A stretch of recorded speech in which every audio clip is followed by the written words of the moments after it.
In this 10-hour property investing course, I'm going to go through step by step how I went from 0 to 11 properties and built a £3.24 million property portfolio by buying properties like this one-bedroom flat in London, moving the kitchen into the living room, and then turning the kitchen into the second bedroom to add a lot of value and to make a profit. I'm going to be going through how to find a deal, how to finance it, all the permissions you need, how to analyze the property, and literally everything you can possibly need to know in order to make this work. Now, this is not going to be the most entertaining video you'll watch on YouTube today, but if you watch these 10 hours, you'll learn literally everything you need to know in order to get started. So let's start from the first section. Okay, so in this section, we're going to cover the model that we're going to be running with for this property investment strategy. So once we understand the model, we can then start putting the pieces together and start making this work. Here's the first thing you need to understand with this model, which is if you're starting out in property and you're a beginner, or even if you've been doing property for a while, I think this is possibly one of the best entry strategies there is when it comes to property development. And the reason I say this is this, because I'm not claiming this property strategy is going to make you the most money, or this property strategy makes the highest returns, and you're going to make more money with this than anything else. I'm not claiming that. What I'm very, very simply saying is that in property or in anything, as the risk increases, generally the reward increases as well. So you can have a very, very linear progression like this, which is the higher the risk, the higher the reward. And that's very, very true. So in property, if you have a planning gain project, that possibly has the highest reward, but at the same time, it also has the highest risk, because if you don't get planning, there's not much you can do. It's very, very hard to have a plan B at times. So, if you get planning gain, then cool. Then you have a very high risk, but you also get a very, very high reward, and that sort of compensates. Then you have something like development risk. So you might be doing a commercial conversion. You might be, turning an office into apartments, and you might strip the building out and realize, well, it's not what you expected. There's issues with the building. There's, cracks, there's structural issues, so on and so on. So again, you take a higher risk, but the reason you take the higher risk is because you're also anticipating a higher reward at the same time if it, all goes to plan. And then you have, the market uncertainty. This is typically your developers where they're hoping that they develop something and they sell, they make their profit, and then they, get out of that deal and move on to the next one. But again, if there's any sort of market uncertainty, you're taking a bit of a risk, because if you can't sell the property at the end of the day, then you have a bit of an issue as a property developer, because your only option is to sell. You have high short-term financing, you have to pay back your lenders, you have to pay back the institutions. So you're pretty much reliant on selling the property. So again, you take a risk, and the reason you take the risk is because if it all goes to plan, then you also make a very, very high return. And of course, there's a lot of different risk profiles which are not mentioned on here. It could be time delays, cost overruns, and so on and so on. But again, the more challenging the project, and i.e. the higher the risk, you would also anticipate the higher the reward. Now, where this strategy comes in is this, that, like I said at the start, I'm not proposing this strategy is going to make you the most money. This is, the best strategy in the world. What I'm proposing is this strategy is going to make you the most money in property, adjusted for the risk. So what I've done here is, as you can see, again, this is, very, very hypothetical. There isn't data to back this up per se, but what I'm simply saying is that this strategy will make you the most money without taking any of the big risk where you have to with the other property development strategies.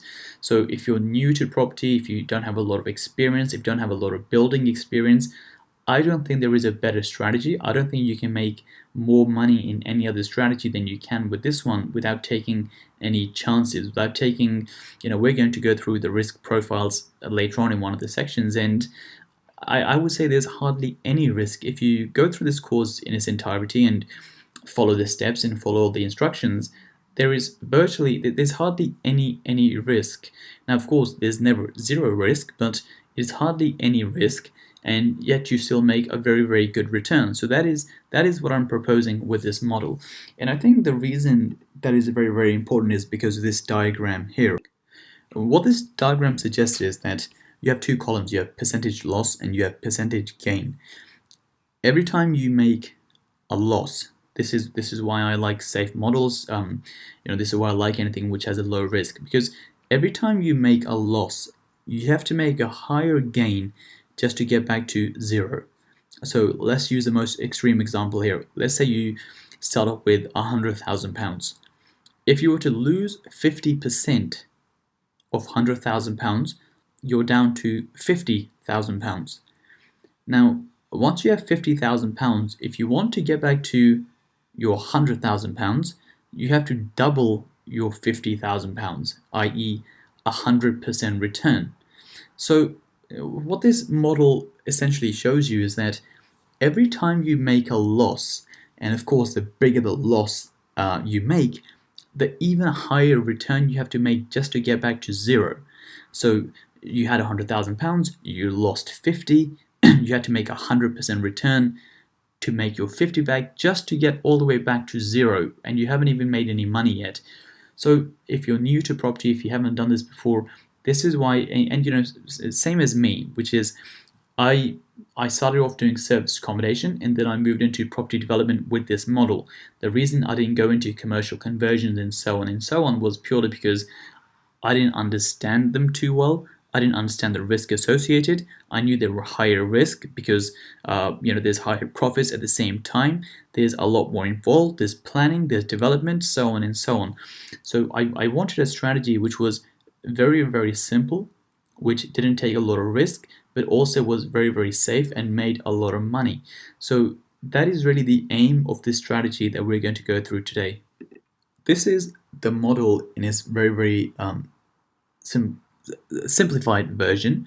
And like I said, as the course develops, we're going to build and build and build upon this. Essentially, what you're doing is you're purchasing a property, then you're adding a lot of value to the property, and then you're refinancing or you're selling. Now, we personally only do refinance, which basically means that we're holding the property at the end and we're renting it out rather than selling on to someone else. But you have the option to do so. You can do either one. But I personally like to hold properties as opposed to sell them. But that is the basic model. You're buying something, you're adding a lot of value, and then you're either refinancing or you're selling at the end. And as we go through, this will get bigger and bigger, and this will get more and more detailed. So let me give an example of how this works with one of the properties we've recently done. This is the Vauxhall property, which I mentioned in the last section, which I said we were going to go through two different case studies, one of them being Vauxhall. So this is our property here. It's very, very close to Vauxhall Station, very close to Kennington Station, very close to Oval Station, and again, not far from Pimlico. So I think this is maybe just on the edge of Zone 1, starting Zone 2, or it might just be in Zone 1 as well, actually. It might just be on the boundary. So we bought this property, and this is what the floor plan looked like when we had purchased the property. So you walk in from here, you had a toilet, you had the main bathroom, which had a sink and only a bath, no toilet. You come through here into the kitchen, you come here through into the main living room, and here into the main bedroom with a wardrobe within the main bedroom. Now, in this model, what we've done is we've converted the property slightly. So you still come through here, you have the same toilet, but we've added a sink here, which there wasn't previously one. We've taken the bath out and we've actually replaced it with a shower. So you have a toilet, a shower, and a sink, which we will go through the pictures in a second. You come through here, and this is really what we're doing with this property strategy, which is we've taken this kitchen and we've turned that kitchen into a bedroom, and we've put the kitchen into the main living room. So when you come through here, you have an open plan living room. Now, generally when you buy new build properties nowadays, they're all pretty much already open plan properties. They already have the kitchen within the reception room. So this is becoming very, very normal. But of course, with properties which are much, much older, that didn't used to be the case. Properties used to be a separate kitchen and a separate living room. Nowadays, people are perfectly fine with having an open plan kitchen, open plan living room. So we've moved that here. Another thing what we've done is we've used this storage space we've expanded it slightly and we've turned that into a shower and a sink. So there isn't a toilet here, but there is a sink and a shower. We made use of that storage space to essentially get an ensuite in. So this property has been converted from a 1-bedroom, 1-bath property into essentially a 2-bedroom, 2-bath property. So this is what it looks like. This is the property as we bought it. So this was the main reception room. So again, not in very, very good condition, very, very old, needed everything completely redoing. And we moved the kitchen into the open plan living room. So as you can see, you can just about see the kitchen counter is here. I should have posted a better picture, but this is the kitchen counter here. And you have the sofa, the TV, the dining table, and essentially it's turned into an open plan living room. This is the original bedroom of the property.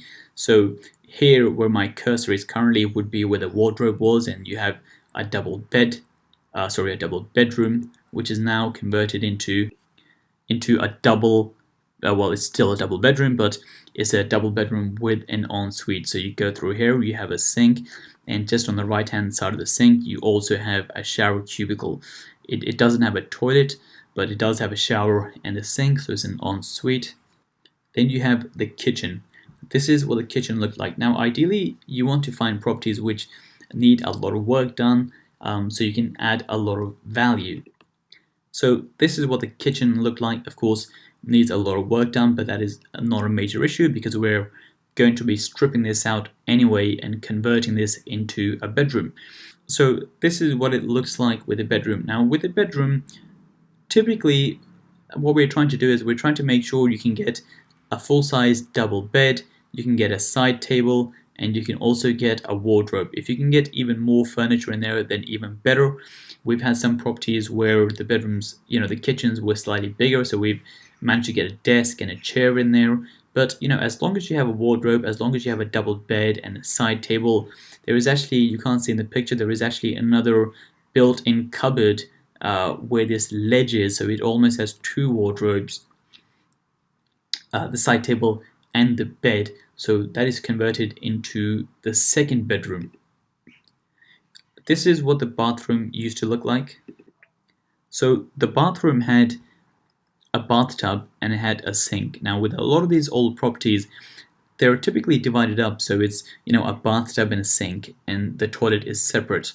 So that could be pretty well utilized because what you can do is you can take the bathtub out and turn it into a shower. You can put a toilet and a sink, as opposed to having a separate toilet and as a separate bathroom but without the toilet. So what we've done here is, if you look at this window as a focal point, so that window is still there, we've added a toilet here, the bath was running along here, which we've turned into a sink and a shower cubicle. So it's turned into essentially a proper bathroom, as opposed to something which was a bath and just a sink, as opposed to the toilet. So we've converted a bathroom into, I would say, a proper bathroom. This is what the toilet used to look like. So again, it was just a toilet, there was no sink, because like I said, a lot of these old properties, you have a toilet in one area and you have the bath and the sink in another room, in the main bathroom, I suppose. And so what we've done here is we've turned it into a toilet, but we've just added a sink as well. And this is what the property looks like from the outside. So that will give you an idea of what the model looks like in its very, very simplistic way, which is we're essentially taking 1-bedroom properties and we're converting them into 2-bedroom properties. And what that allows you to do is it allows you to add a lot of value to your properties very, very quickly. Now let me show you how that looks when it comes to numbers and figures. So we purchased this property for £290,000. The refurb on this was £23,000. Now, a lot of people are surprised by that figure. They think it's very, very low. But again, as part of this mentoring program, we will give you access to our building team as well. And they will be able to do, if you're based in London, they can do these projects for you. Even if you're not based in London, I'm sure You can find builders who can do this very, very cheaply for you. It doesn't require a lot of money, these projects, because they are a simple refurb. You're not doing any huge works. All you're doing is, new kitchens, new bathrooms, paint, flooring, maybe wiring, maybe some plumbing. But again, it is not a huge job. If you look around, if you get some competitive quotes, then you can really drive that cost down. So the refurb is £23,000. The other cost, which include your taxes, which will include stamp duty and those sort of things. You have your financing costs, so your bridging cost, your mortgage cost, and then you also have your legal fees for your solicitor, or any valuation fees, any other fees when it comes to getting consent to allow you to convert one-bedroom properties into two-bedroom properties. That comes to a total of just under £40,000 in this property, but I've rounded it to keep the numbers very, very simple. So that comes to £40,000. The GDV, which stands for the gross development value, i.e., what is the value of the property once you have converted it, it was revalued at £390,000. So we bought this for £290,000. 6-7 months later, subsequently, it was revalued at £100,000 more at £390,000, and that's because of two things. One, because we have done a full, complete refurb, so we've increased the spec of the property by modernizing it, and second, because we have added a bedroom. Now, because it is a two-bedroom property as opposed to a one-bedroom property, it is always going to be worth more money. So again, very, very simply, without taking any big chances, and we're going to go through risk later anyway in one of the sections where we evaluate the different types of risk, but without doing anything major, you're able to add £100,000 to a property and make a very, very good return. Now, I want to break this model down even more so you can completely understand what is happening here and the type of returns you can make. So now, this diagram here might look a bit confusing, but let me go through the numbers one at a time. So here you have the purchase price, which is £290,000. Then you have the refurb cost, which is £23,000. Then you have your other cost, which we went through, the legals, the finance, the fees, and so on, which is £40,000. And so the total cost of this project is £353,000. Now let's just focus on this section here. This is how much it's cost you to purchase this property. Now, of course, you're not going to invest £353,000 yourself, because you're going to get short-term finance, and you're going to get the bridging finance, which is going to make up the bulk of this. But at the end of the day, it's cost you £353,000 in order to undertake this project. So what's then happened is, once you have done the project and once all the work is complete, the new lender has come in and they've said, well, we think it's now worth £390,000 because, of course, you've added value through the refurb, you've added value through adding the second bedroom. And so on this property, the mortgage lender said to us, well, we think it's worth £390,000. And we managed to refinance this property at 80% loan to value. What that means is that the bank would give us 80% of the new value. So we have to keep £78,000, ignore the negative. That's just to show you on the diagram, and these all represents pounds. So £390,000 is what it's worth. The bank said we'll give you 80% loan to value on this figure.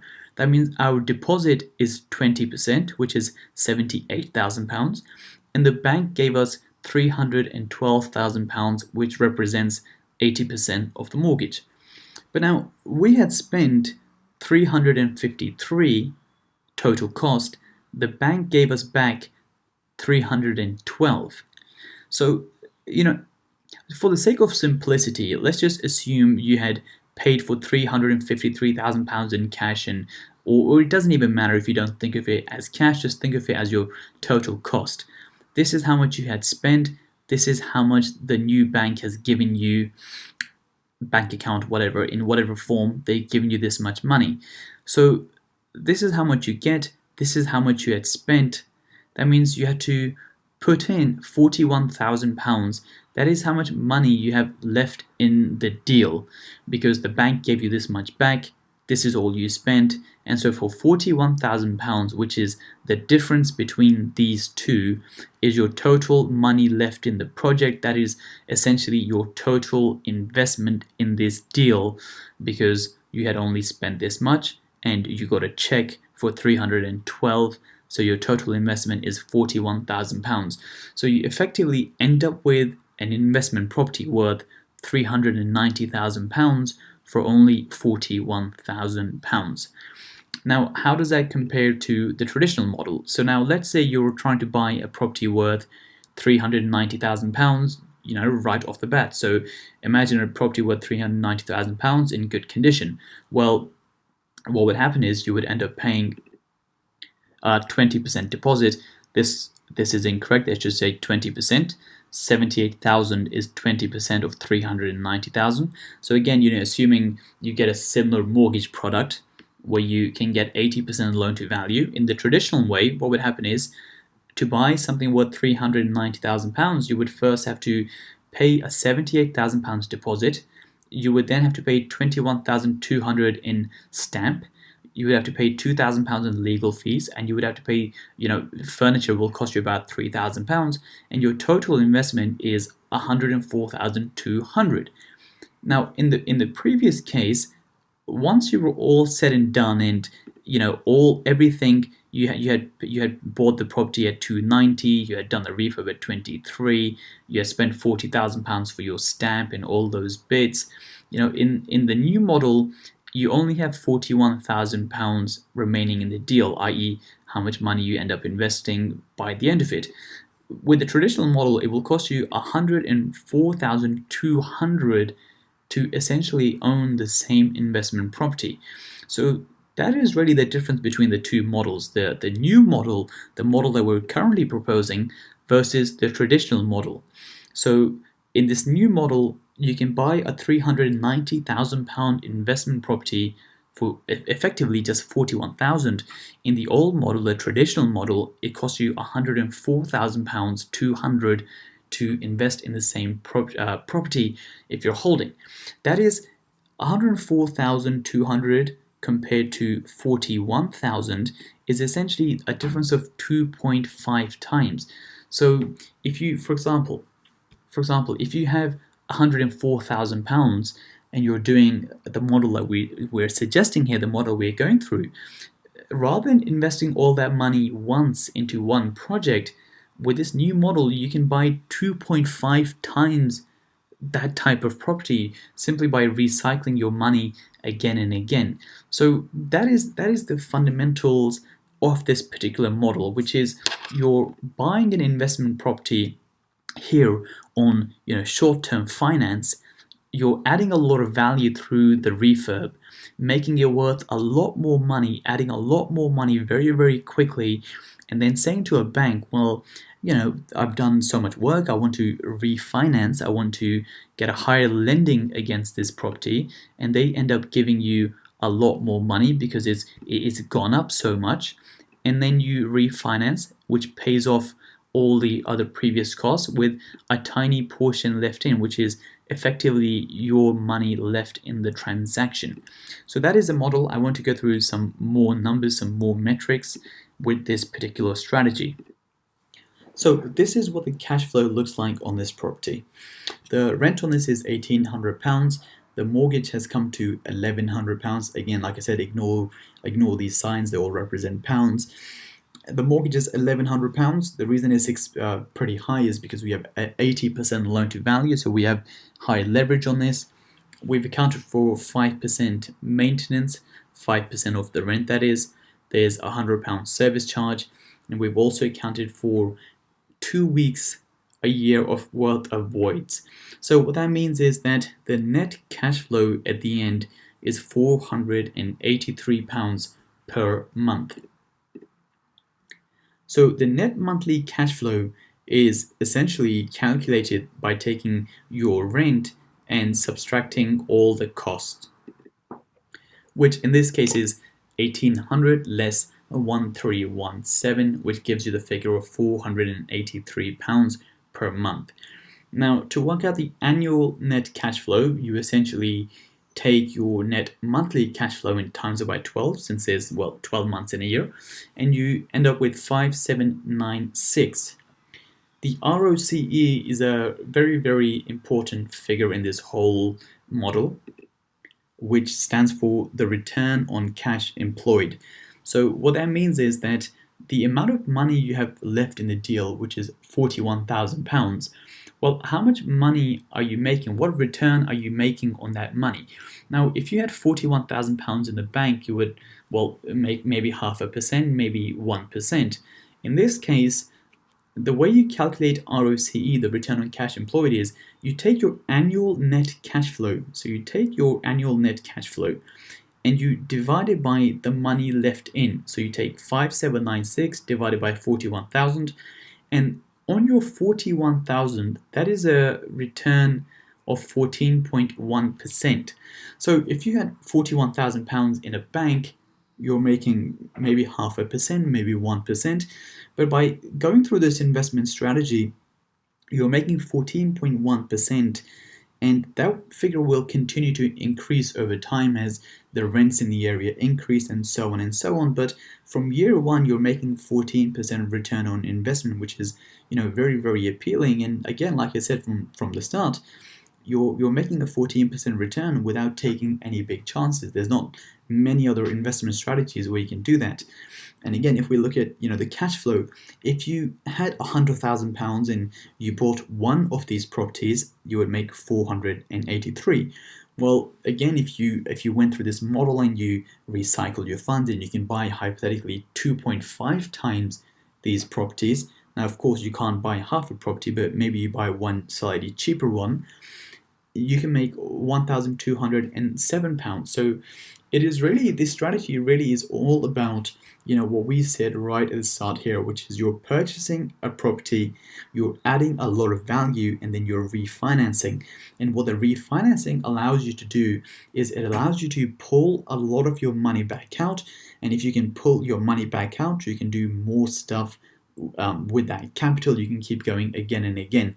One of the big problems people have with property in general is that they spend years and years and years, saving up their money, saving up for a deposit.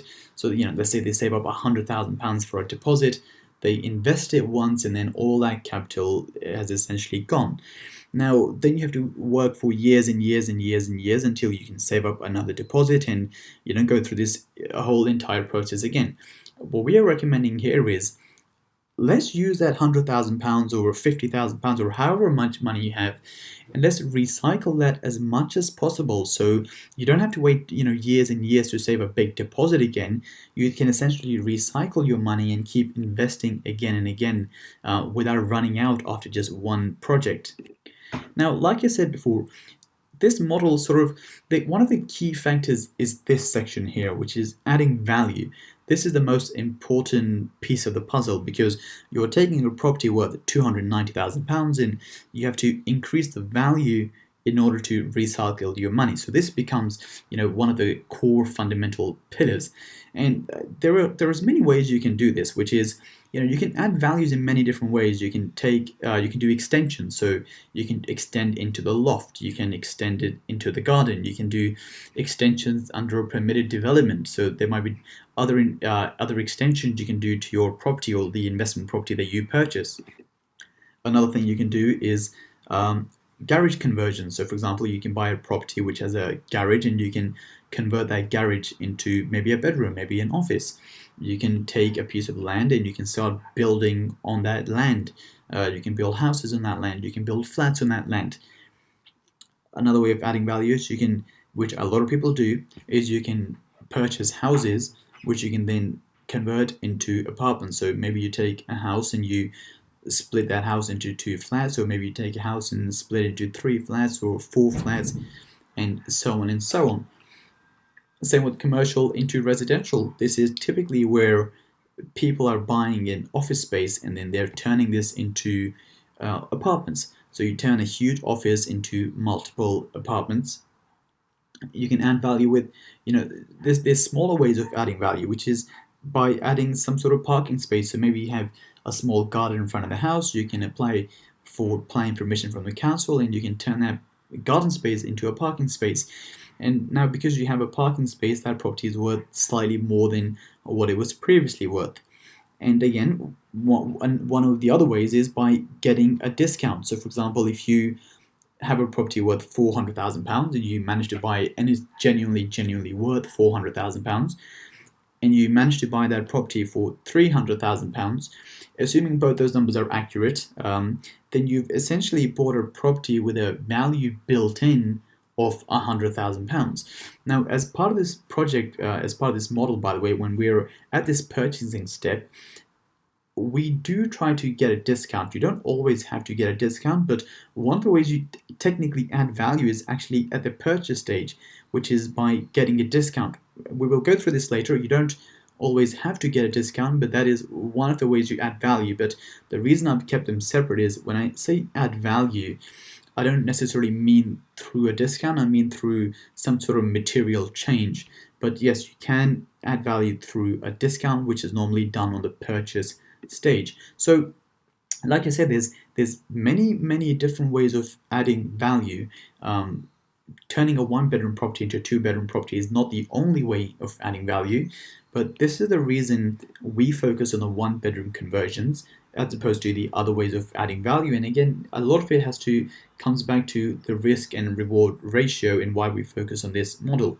The first point being is this: ample supply of properties. There are so many properties where you can take that property, a one-bedroom property, and turn it into a two-bedroom property.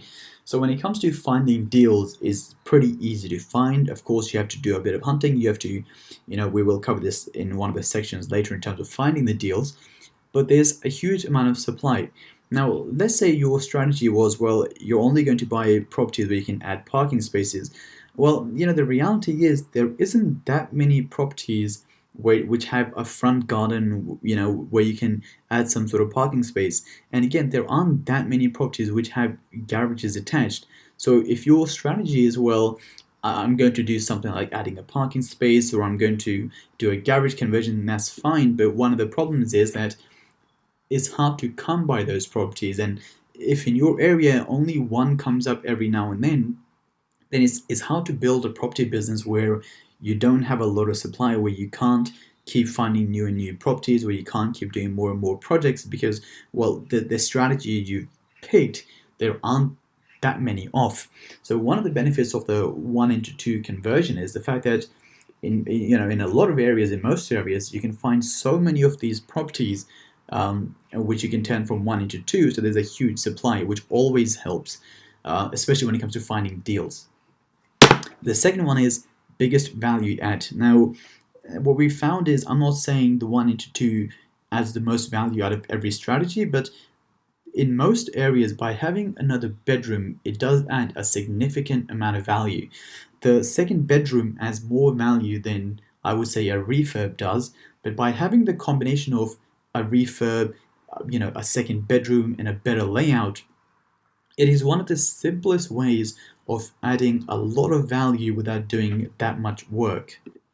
So now a lot of people say, well, if the 1 into 2 model works, why not turn a 2 into a 3 or a 3 into a 4, i.e.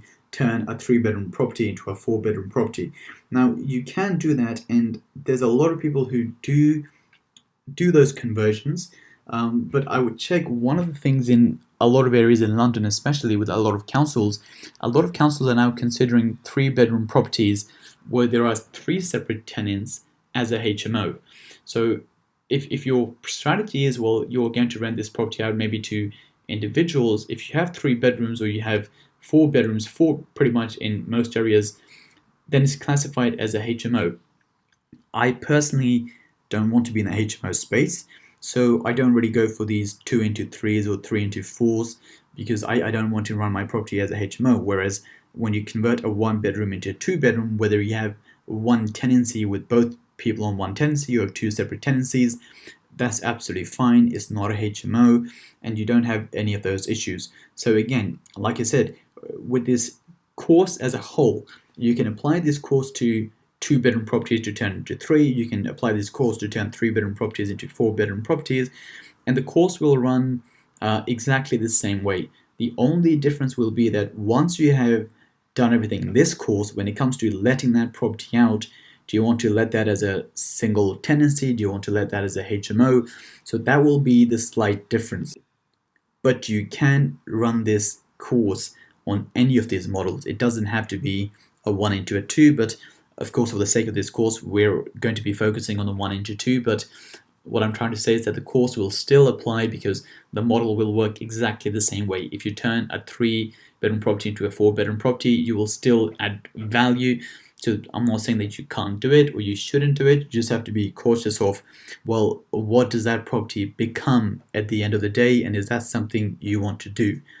One of the other benefits of the 1-bedroom conversions is, again, there's no planning required. If I go back to this sheet of adding value, in a lot of cases with extensions, it will come under a permitted development, but you still have to submit some sort of documents.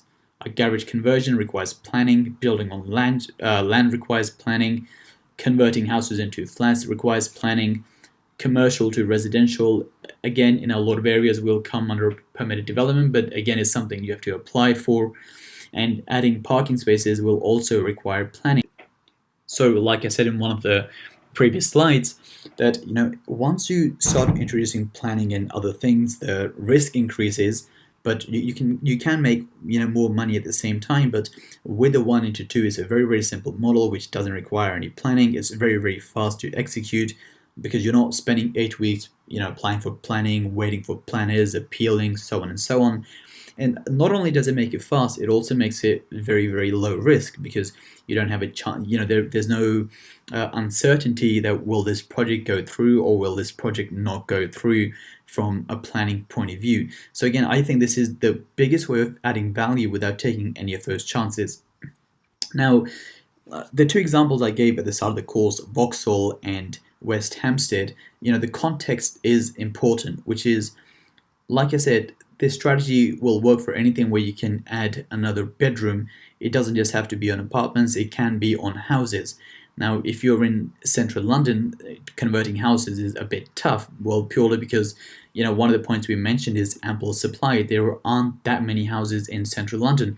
But if you're watching this course and you're in Birmingham and, you're in up north, or maybe you're down south where you do have a lot of houses in your area and you maybe have a lot of 2-bedroom houses, which you think, well, I can apply this model and I can turn the 2-bedroom houses in my area into 3-bedroom houses, then that again is something you can do and the model will work absolutely fine. And that is something people have done. They've taken 2-bedroom properties in areas like Bedford and they've added a lot of value by turning them into 3-bedroom houses, in Bedford. So no reason to say that you can't do different types of conversions. This course is, of course, focusing on the 1-bedroom into 2-bedroom conversions, but I think if you break it down, at the end of the day, this course really is about adding bedrooms, whether that's a 2-bedroom house into a 3-bedroom house, a 1-bed into a 2-bed, a 3-bed into a 4-bed. But for the sake of this course and for the sake of the examples, we're going to be focusing on the 1 into 2. So now, once you've done these conversions, a big question which we always get is, well, what do you do with these properties? Do you flip them or do you hold them? A lot of it does come down to personal preference and, what your goals are, what your strategies are, if you need cash for other things, so on and so on. But here we can cover some of the fundamental differences between flip and hold and why we hold all our properties as opposed to selling them. One of the big reasons we got into this model was because we wanted to benefit from the long-term appreciation. Now, if you look at the data, every 10 years property prices seem to double. Now, it might be sometimes 9 years, sometimes it might be 8 years, sometimes it might be 12 years, but on average, it's roughly around every 10 years. So if you're holding a property, then you get the long-term appreciation as the property prices go up. Now, like I said at the start, in the previous section, this course is run by me and my business partner, Rav. Now, Rav bought a property in 2009 in London Bridge for £250,000 in 2009. He refinanced it last year for £500,000 in 2019. So again, that pretty much is exactly bang on, but like I said, sometimes it's 9 years, sometimes it's 12 years, but on average it's around the 10-year mark. So you get to benefit from the long-term holding of that property. The second benefit that becomes, if that property is going up in value, you can keep remortgaging the money from that property. So now, when the property Rav had went from £250,000 to £500,000, he then remortgaged at 75%, which released £200,000 effectively, in cash. And I suppose one of the main points, one of the best things about remortgaging is, because it is a remortgage, it is a loan. It is not profit, it's not money you made, it is a loan. And therefore, there is no tax on that loan. So when you release £200,000 from the bank, you don't pay any tax. Now, with that £200,000, you can then go on to buy even more investment properties. So you keep benefiting from the long-term appreciation, and every time it appreciates, you just buy some more. And when you buy some more, they then appreciate, and with that money, you buy some more. And it's a cycle which just keeps on running and keeps on running and keeps on running. So that's the reason, and that circle was supposed to be this cycle, by the way. So one of the benefits is that you don't have to do anything to keep adding value. The market will do that for you in this country. Of course, if you're holding, you have the passive income, you keep receiving cash flow every single month, and over time that cash flow again continues to increase, because rents in this country do increase with time. I think the average is about 3% a year. So if you're holding something for the long term, your rents keep increasing, which means your cash flow keeps increasing. And now I think this is possibly one of the most important points, which is it is low risk. If you have a model where you're buying and selling property, then you have to make sure someone at the end of the project is ready to buy. And if someone isn't there to buy and you're dependent on a sale, and now let's say, currently when I'm recording this course, we're going through the pandemic, we're going through the coronavirus pandemic, and there might not be that many buyers currently. There might not be that many people buying property currently. So if you have a model where you have to buy something and you have to sell, and you don't have that many buyers, and your lenders, your short-term finances are putting pressure on you because you have to meet a deadline, you can end up with huge risk. So in this module, I spoke earlier about the fact that this model is low risk, but I want to specify here, it is low risk when you're holding property. It is much more risky when you're selling property, because you have to have a buyer at the end.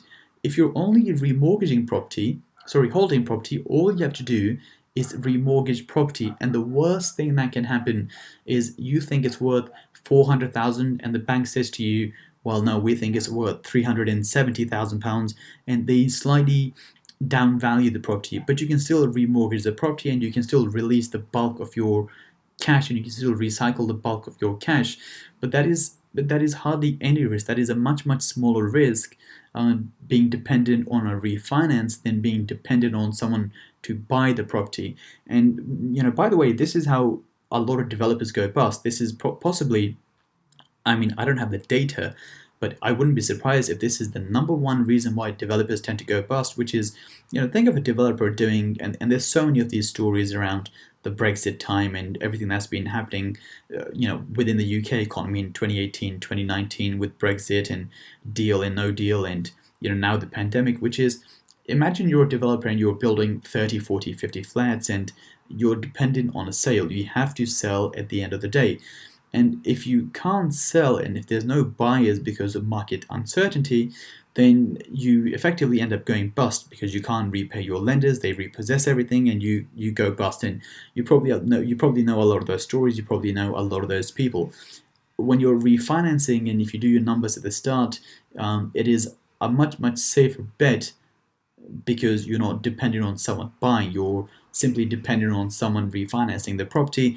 And if you've done your due diligence property, normally that should be fine. If you have good brokers who advise you well, that should be fine, and you don't have to take big chances. So that's probably my favorite point, along with the fact that the property keeps appreciating, which keeps recycling money, which allows you to buy more, which then increases the passive income, and so on and so on. So a very low risk model if you're holding not necessarily if you're selling. The disadvantage with the hold model is the fact that your money is tied up. So the example I gave you earlier with the Vauxhall project, £41,000 of our money is tied up. Now that could be your money, that could be one of your investors' money, that could be a joint venture partner's money, but someone's money is being tied up. And that money is slowly released through the cash flow and slowly released through the appreciation of the property. But a lot of the capital is locked up, which means you can't then move on to bigger and bigger projects by taking all your money back out. I mean, whereas, with a flip, if we look on the other side, it says you can cash out. The advantages of a flip is you can cash out the profits, which accumulates your capital. So, for example, if I go back to the Vauxhall deal, I think the profit on that deal was something, let me have a look here. So, the total cost was £353,000. It was worth £390,000. So let's say the difference between the two is the profit, which is just under £40,000.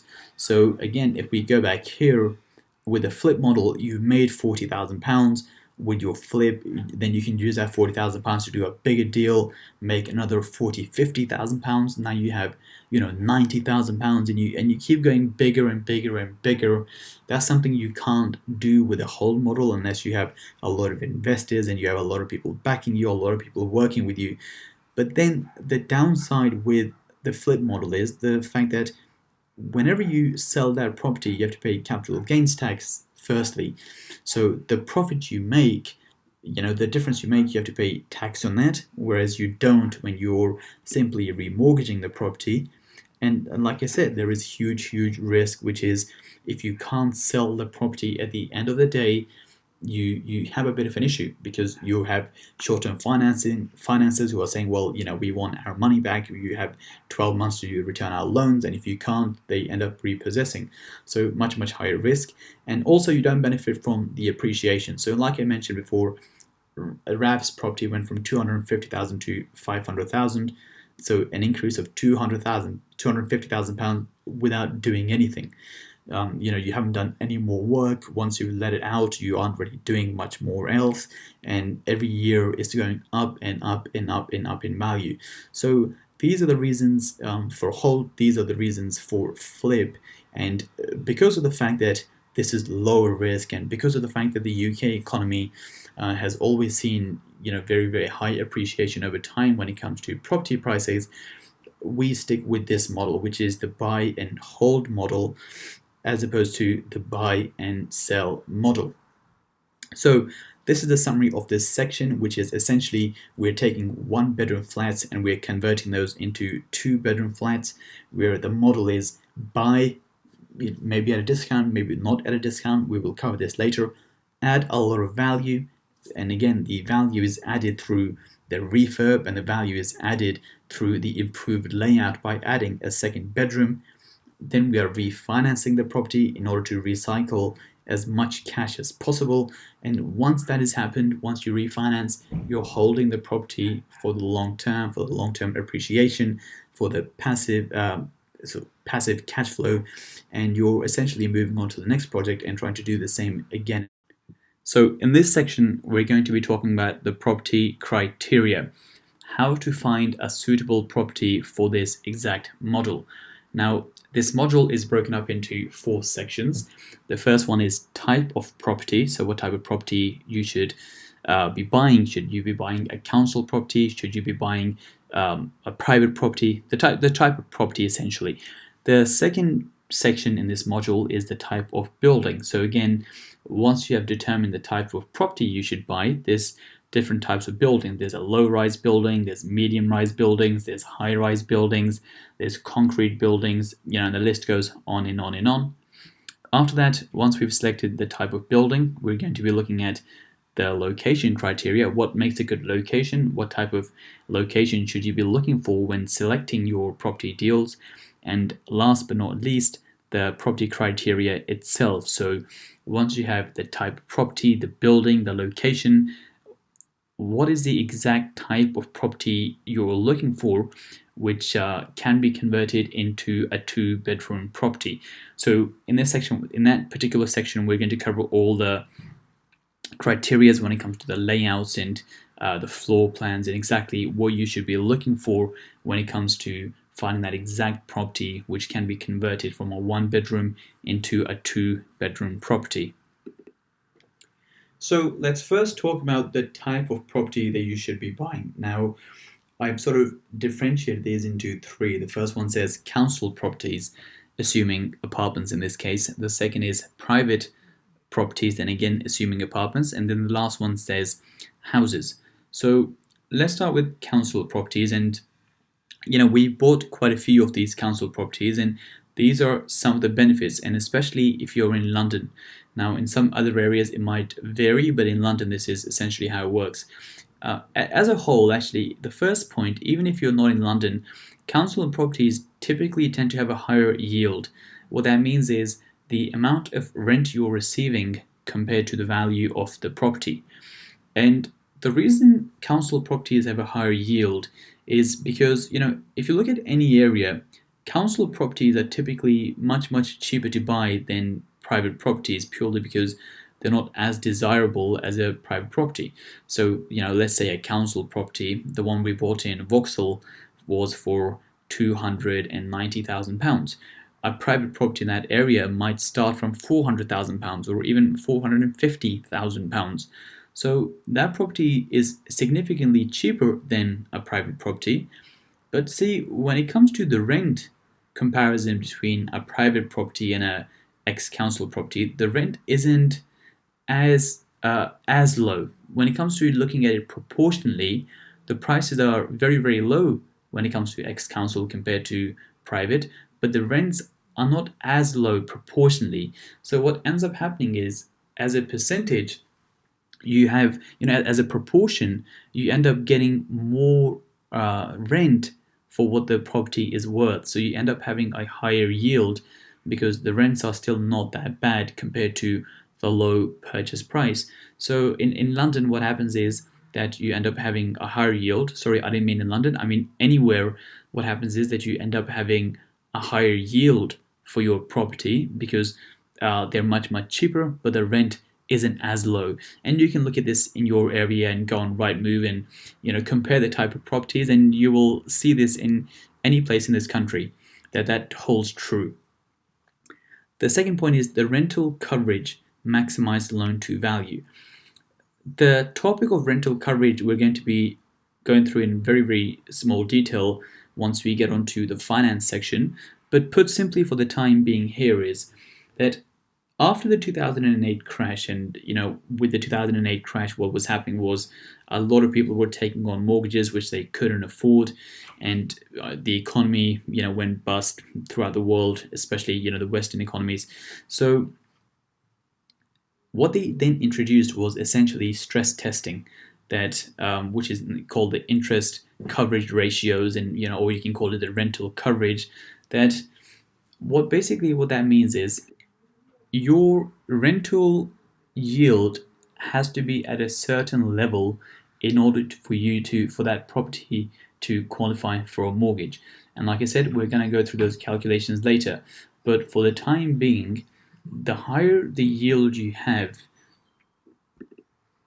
the more money you're able to take out from that property from a higher loan to value. So for example, if you have a very low yield, what that will mean is that you might not get a 75% mortgage or an 80% mortgage. You might get a 70%, a 65% mortgage, because your rents are not strong enough to pass the stress test when it comes to mortgages. So for the time being, just realize that the higher the yield, the higher the loan to value, the more leverage you can get, which means the more money you can recycle from your deals. If you have properties, and this is especially true in London, where the yield on private properties are so low that when it comes to recycling your funds, when you go for the refinance, it is hard for you to refinance a lot of money because the stress test calculations will not hold up. So again, don't worry too much about this at this stage. We're going to cover this later. But for the time being, just recognize that council properties have a higher yield, and the higher the yield you have, the more money you will be able to refinance upon the refinance stage. Another benefit of council properties is that they're typically much bigger in size. So, the one-bedroom properties are, or even two bedrooms are, much bigger than they are than compared to private one-bedroom properties or private two-bedroom properties. Because see, a lot of these council properties, especially the old ones, they were built, decades ago, whereas nowadays when private properties are built, they're typically built in order to, maximize space. They're built very small because the developers are trying to maximize their profits. So one of the added advantages of council properties are that because they're big, they're generally, you can very easily convert them from one bedroom properties into two bedroom properties. A typical council one bedroom property might be, let's say, 45 square meters, whereas a lot of private one bedroom properties might be 32, 33, 34, 35. They can be bigger, but generally when you're looking at an area and you're looking at your price range, the council properties do tend to be bigger and therefore far easier to convert those properties as opposed to private properties. But like I said before, in this course we're going through two examples. One is Vauxhall, which is council, and one which is West Hampstead, which is private. So I'm not saying private doesn't work. Some private properties can work, but you have to keep everything in mind, like the rental coverages and so on, when you do your calculations.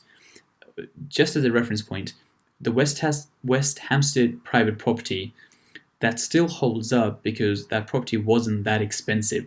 Whereas if that property was in Mayfair or something where the prices are very high, then the rental coverage probably wouldn't stack at a 75% loan to value mortgage because the rents are not strong enough. But this is why we're going through two examples so you can see how both of them would play out. Okay, so they're bigger in size, and again, in London especially, but this is possibly true for a lot of areas, that because these council properties were built decades ago, they tend to be in very good locations. So with central London, Zone 1, Zone 2, a lot of the council properties are very close to the station. They're minutes away from the station, whereas properties which were built later on, they typically tend to be further from the station. And again, we're going to cover this in the location section, but one of the huge advantages of council properties, especially in London, especially in Zone 1 and Zone 2, is the fact that they tend to be in amazing locations. They tend to be walking distance from the station, which is great from the rental market point of view. Now we come on to the private properties. So they do typically tend to be smaller compared to the council properties. So sometimes the conversion can be harder. A lot of them, especially the ones which are being built now and the ones which have been built for the last, I guess, 5, 6, 7 years now, since maybe, I guess since 2010 onwards, really, they do tend to be open plan. So if they're already open plan, i.e. the kitchen is already in the living room, then you can't really convert that any further because as part of this course, that is essentially what we're looking to do. We're looking to buy a one bed and turn into a two bed by making it open plan. But if it's already open plan, then that's hard to do. The yield is, of course, always typically lower on private properties because, again, they're very expensive since they're more desirable and, compared to the rent, they're very expensive. They also tend to have higher service charges, higher ground rent, those sort of things, which, again, impacts the yield. It means the yield is lower, and remind you again, the yield is essentially your rent divided by the property value, and if the yield is low, you can't maximize the loan to value. So that's something to consider. Now, outside of London, this is less of an issue, whereas within London, because especially some properties are so expensive that some of these rental calculations don't stack. But for example, if you're in Birmingham where private properties are not that expensive, of course everything is relative, but if they're in central London, I'm sort of comparing it to £1 million, £2 million flats. If you have a £200,000 private flat in Birmingham, then a lot of these calculations will still stack up, so you should be fine. So that's why I say outside of London it is less of an issue, but inside London, typically the council properties from that point of view can perform better. And once again, when we come onto houses, Again, I say outside London, houses are fine. We covered some of this in the previous section, which is the fundamentals are still the same. If you want to take a 2-bedroom house and turn into a 3-bedroom house, that is absolutely fine, and that's something you can do. That is hard to do in central London because 2-bedroom houses in central London are very, very expensive. So by turning it into a 3-bedroom house, it will become even more expensive, and the rental values will not be strong enough for you to refinance a lot of your money back out. And so just understand the fundamentals for the time being. We're going to build upon this as we go throughout the course, so you understand it slightly better once we get to the deal analysis and finance stage. But these are some of the benefits of council properties and the reason why we consider council properties. Now, one thing I would mention with these council properties is that a lot of people are put off by council properties, and it's not something they want to invest in because they think it's not very, very desirable. But this is what I mean. Here is a big distinction when it comes to council properties. I say council developments versus council estate. This is a property we own in London Bridge, so we have a flat, I guess here somewhere in one of these. It's on the second floor facing this way, so it must be one of these. But this is in London Bridge. It's 5 minutes from the Shard, and as you can see, it is a standalone council building, and surrounding it is just private apartments, private flats. There's a couple more council blocks down there, but generally it's a very, very private area. So that is a council property, a council development in a normal, private, very, very good area. So whereas on the other side, you have something which is known as a council estate. So I believe this is in Pimlico, which is rows and rows and rows of council properties in a council estate. So generally, from a desirability point of view, we tend to stick with single council developments in expensive areas surrounded by private development, because that area generally happens to be a lot better. So when we say to people invest in council properties, and we also invest in council properties, we typically invest in areas which are private areas but maybe has 1 or 2 standalone council buildings, because if you have a lot of very, very expensive apartments nearby, it just brings up the value of that whole area, whereas the same isn't necessarily true for a council estate. So this is a big distinction, which is we always say focus on the council developments as opposed to the council estates if you're investing in ex-council properties. So that is a section on the type of property you should be looking at, and especially in London, the context applies everywhere, and this is why we also have the mentoring sessions to look through different types of deals that you guys are looking at.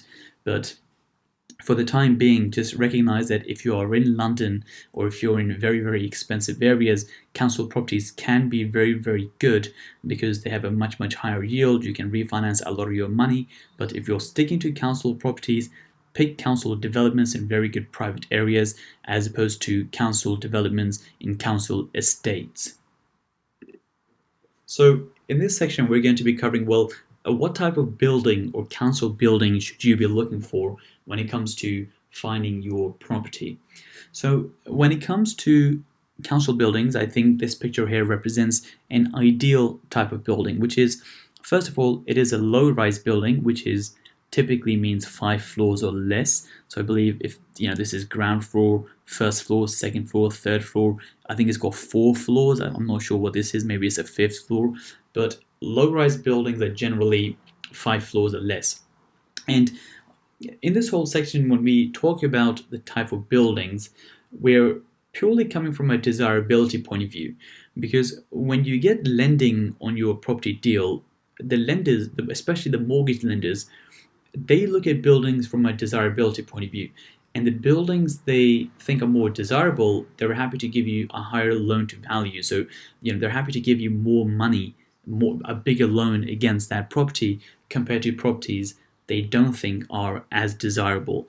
So ideally what you want to do, you want to pick properties which are desirable, because if you have desirable properties, you're going to get a higher loan to value and maximize the amount of money that you can recycle.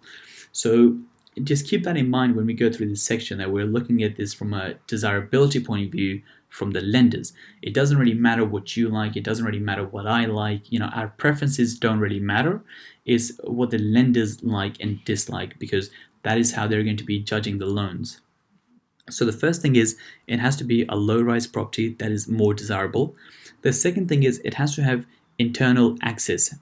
So what that means is, as you can see, this is the main door here. These are the main doors, and all the access is through the internal. And the distinction is, or the opposite to this would be something called deck access, which I will come on to in a second. But just keep in mind for the time being that these properties which have an internal access, so everything is accessed internally as opposed to balconies, which you will have seen with a lot of council properties, are generally preferred. We've already covered this. Lenders look at desirability, and this is typically for the council properties. If you're looking at a private property, typically, even if you have a high-rise property, that should be fine, because private properties in general are more desirable than council properties. But especially these two criterias, they definitely hold true for ex-council properties. So these are some of the properties that you want to avoid. The first one, this is what I meant by deck access, that there isn't an internal access, rather than you access the apartments from, essentially the deck or the balcony, whatever you want to call it. Now, this is actually one of the properties that we own. So this is in Battersea Park. So even though it is deck access, we still purchased it, because when it comes to desirability, even though the lenders don't like it as much as internal access, it is not the end of the world. The reason they don't like it is something to do with fire safety, fire escape.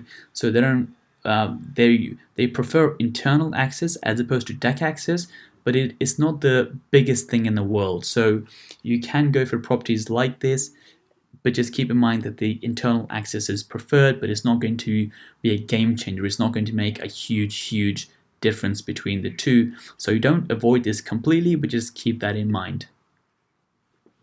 The second thing to avoid is, like we mentioned before, is a council estate. One of the reasons is that typically with council estates, the amount of private flats in the developments are generally very low. What that means is, imagine you have this council block here, right? So in this council block, this flat here might be private, i.e. someone has maybe bought this flat from the council, and this one maybe has been bought by someone private, and maybe this one has been bought by someone private.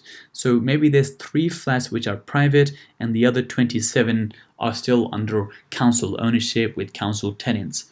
That means 3 out of 30 are private, i.e. 10%. So again, from a lender's point of view, the more private flats there are in a building, the more desirable it is, because there's private owner occupiers or buy-to-let investors as opposed to council tenants. So lenders prefer a high private ownership. And when you're in a council estate, generally the private ownership seems to be very low compared to when you have a one-off council development like I showed you earlier in London Bridge. In this case, maybe this one is private, this one is private, this one is private, and the higher the private ownership there is, and we will touch upon this later, how you can verify what the private ownership is. Very simply, you can do this on Rightmove by checking how many other properties were sold in the building, and that will tell you how many private properties there are. But we will touch upon this later. But for the time being, just recognize that the lower the private ownership, the less desirable that property is from a lender's point of view, from the lender's eyes. And if the property is less desirable, they're less willing to be, they're less likely to lend on that property. And if you have something which has low private ownership, you can still get lending, you can still get a good loan to value, but you have less lenders willing to give you a mortgage.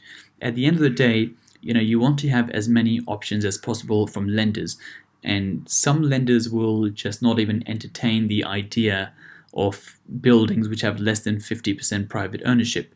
So again, the reason I put this next to the deck access slide is because even though lenders prefer high private ownership, you can still get lenders, you can still find lenders who will be okay with a low private ownership. So you might have lenders who might be okay with, just 3 out of 30.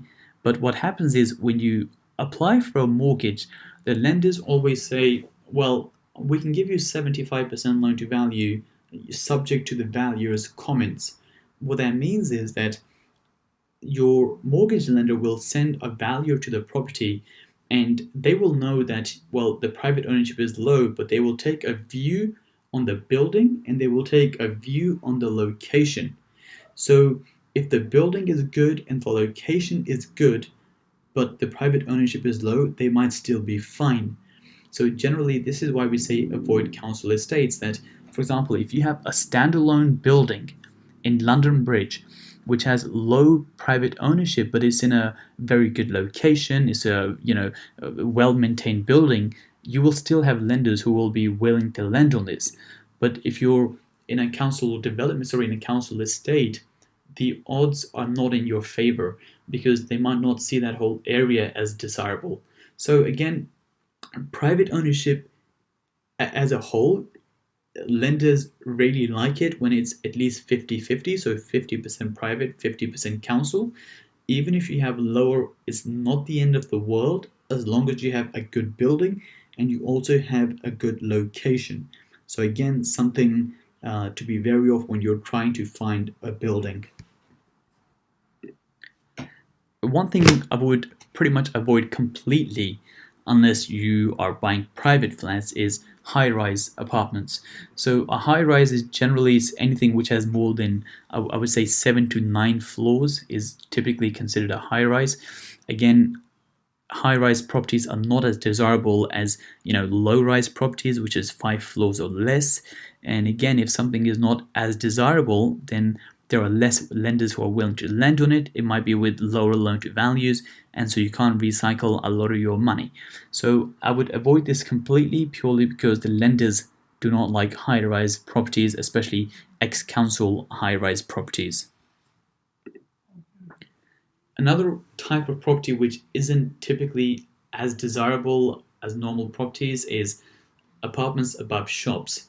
And so again, from a lender's point of view, they don't like properties which have the commercial downstairs and residential upstairs, especially if downstairs is a takeaway or any type of restaurants and those sort of things, because again, how many people would want to live in a flat? So for example, if this was a kebab shop and something which had very, very strong smell of food, and you had a flat here which always sort of smelt of the food, that property is not very desirable. I mean, maybe not that many people want to live there, maybe not that many people want to buy that particular property.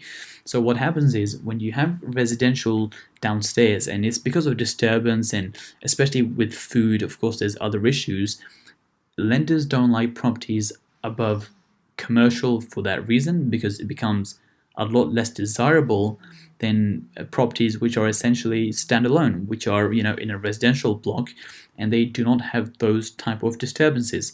So in that case, typically I would avoid properties which are above shops for that reason. Another type of property which you should completely avoid is what is called concrete structure. So concrete structures. This is, I think dates back to maybe the 1960s or 70s. A lot of the ex-council properties, they were for some reason built with concrete. So it might be a bit hard to see in this picture, but this isn't brick. This is made with concrete, and I don't know the exact science behind it or what the reason is, but lenders, for some reason, do not like these concrete buildings at all. Maybe something to do with insurance, or maybe something to do with how they're built or the structure or something, but lenders do not like concrete buildings. So, and like I said before, there are lenders who will be, might not like deck access, but they will still lend on it. They might charge you slightly more. They might not like, low private ownership, but again, they will, they might be okay with it, but they will slightly charge you more. When it comes to concrete structures, most lenders don't even look at concrete structures. You have to get specialist financing on these concrete structures. There doesn't seem to be much of a giveaway when it comes to these concrete structures. Now, so what happens is if you can't get a mortgage on something, or if there's very few lenders willing to lend on a type of property, that property typically isn't very desirable since most people can't get mortgages. So what that means is that you end up having flats which are relatively cheaper because, of course, it's not as desirable. People don't want to buy them, so they're very cheap. If you go to Marylebone in central London, you have tons of these properties in an area called Leeson Grove, where there's flats and rows of flats which are concrete structures, and they're very cheap compared to the private properties, but again, they're not desirable. So the benefit of buying something which is concrete structure, if there was a benefit, is the fact that it has a very high yield, because people don't mind renting them. The rents are still pretty strong because if someone's renting, they don't really have an issue with the fact that it's concrete. So the yields are very high, so you can make some good cash flow. But the problem is they're very hard to sell because of the limited mortgage options. So if you're applying this model, which is buying, adding value, and then refinancing, that can become a bit of a challenge because you won't have that many lenders on the back end who are willing to give you the finance to recycle your money. Even if you found a lender who says, you know what, I'll give you 75% loan to value, or 70%, 75%, 80%, whatever the figure is, because there's so few lenders. Now, let's say in 5 years' time you want to go and sell this property, and for whatever reason you want to release some money. When you go to sell it to the open market, most people will not be able to get a mortgage on this particular property because there's not that many lenders. So what will happen is, if you want to sell this property, you will end up having to sell at a discount, or maybe sell to an investor who's trying to do the same thing as you, which is buy at a discount, add value. The last thing you want to do is sell to an investor, because they will only look at the figures and they will try to lowball you on the figures. Whereas if you can sell to maybe a first-time buyer, they might be able to give you a better price because it's more of an emotional buy. So I suppose the problem with these concrete structures is that even though they're cheap and even though you can get a high yield, it is very hard to remortgage them. And even if you can remortgage, when it comes to selling, it might even be difficult to sell these at the end. So I would avoid concrete structures completely. So in summary, essentially what you're looking at for council buildings is you're looking at low-rise buildings with 5 floors or less. You're looking for internal access. Deck access is okay, it's not the end of the world. And if you're looking at private flats, then generally all of them are typically fine because lenders do not look at them. They're all pretty much desirable if they're private, and council is just slightly different. So apply this criteria when you're looking for your own buildings in order to find a property deal. Okay, so what type of location should you be looking for when it comes to finding your property deal? Now, the first criteria says city centre. So again, if you're in a big city like London, let's just say, something like Zone 1 and Zone 2 will always be good, a good location, because it has a very strong rental demand from professionals, from students, from all these people from different walks of life. So city centers can always be a good location for investing purely for that reason. The second benefit of city centers typically tends to be the fact that they're very close to transport links.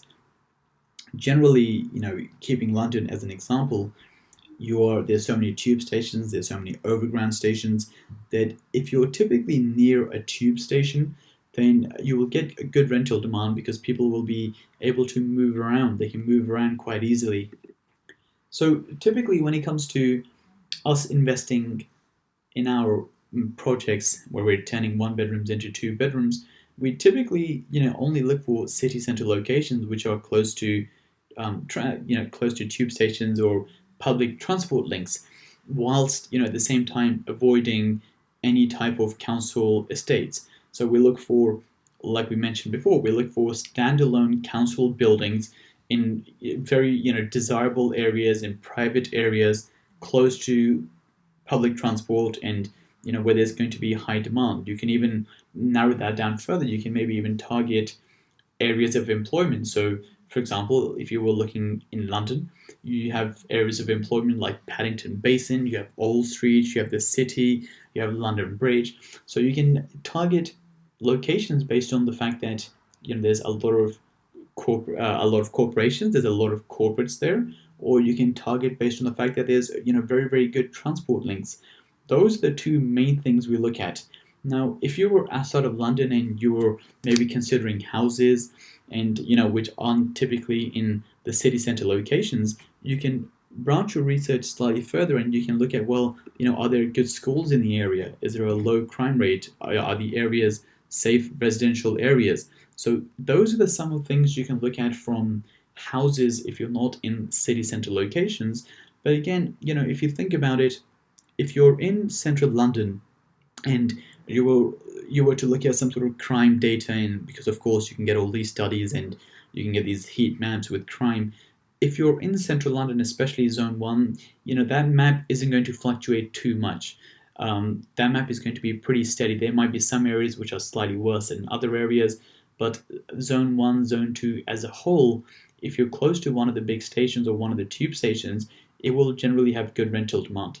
Now, one of the top tips when it comes to location criteria, what you can do is, if you're planning on converting a 1-bedroom into a 2-bedroom and you're not sure about the rental market, you should go on Google, find the top 5 letting agents in that area.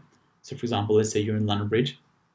You would Google London Bridge letting agents and you would contact the top 5 and you would say, I'm buying a 2-bedroom property in this area. What do you think of the rental market? Who would typically rent these properties? What type of prices would they pay? Will they want a furnished property or will they want an unfurnished property? And typically, how long do these people stay for? And these letting agents will be able to give you a very, very good idea in terms of the type of market it is. Is it a student market? Is it a corporate market? If it's a student market, what is a peak season? What is a low season?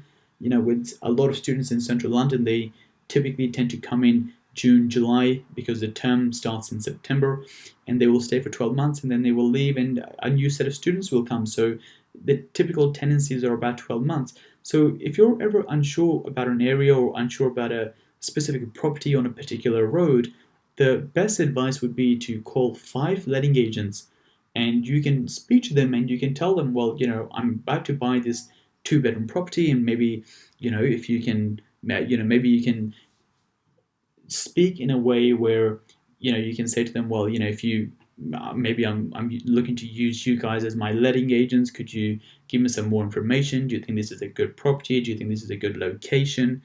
All those sort of things. Any sort of concerns you have about the locations, you can find out very, very quickly from the letting agents.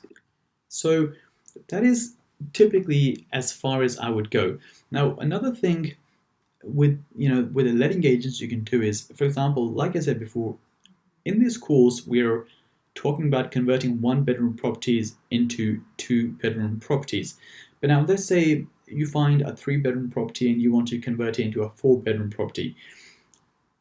As part of this course you could still do that, but in terms of the back end, well, how are you going to let it out? That's something which has to be taken into consideration. So, let's say you're thinking of turning a 3-bedroom property into a 4-bedroom property. Then I think what you should do is you should call 5 letting agents in the area and you should say, well, is there much demand for 4-bedroom properties?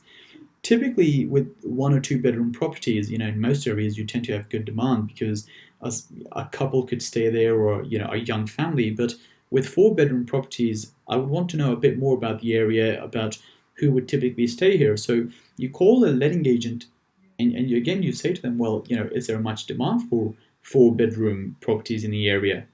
And if they can give you some very, very good information as to whether you should be doing a project which is turning a 3-bedroom into a 4-bedroom or not, based on that information. So typically for the location criteria, I would suggest, if you're converting 1-bedroom properties into 2-bedroom properties, city center locations are always the best because you have easy access for students, easy access for professionals, for the corporate market. So I would focus on city center locations, and I would focus on properties which are a 5 to 10 minute walk from the major transport links. So that might be an overground station, or that might be an underground station, a tube station, or if you're outside of London, that would typically be the main train station in the area. If you're looking to do this with houses, so maybe turning 2-bedroom into 3-bedroom houses, I would look at good schools in the area, I would look for low crime rates, and I would look for the safe residential areas. And then once you have done your research, if you have any concerns or anything you want to clarify, or if you want even more information, the single best thing you can do is call 5 letting agents and get their view on that particular property, that particular street, and whether they think that type of property, i.e. a 2-bedroom flat, would rent well, what it would rent for, who the tenant would be, how long the tenancies would be. Once you have that information, you can tick the box of location. So now we come on to the property criteria itself. And there's 4 components in this section. The first one is the building type. The second is the layout.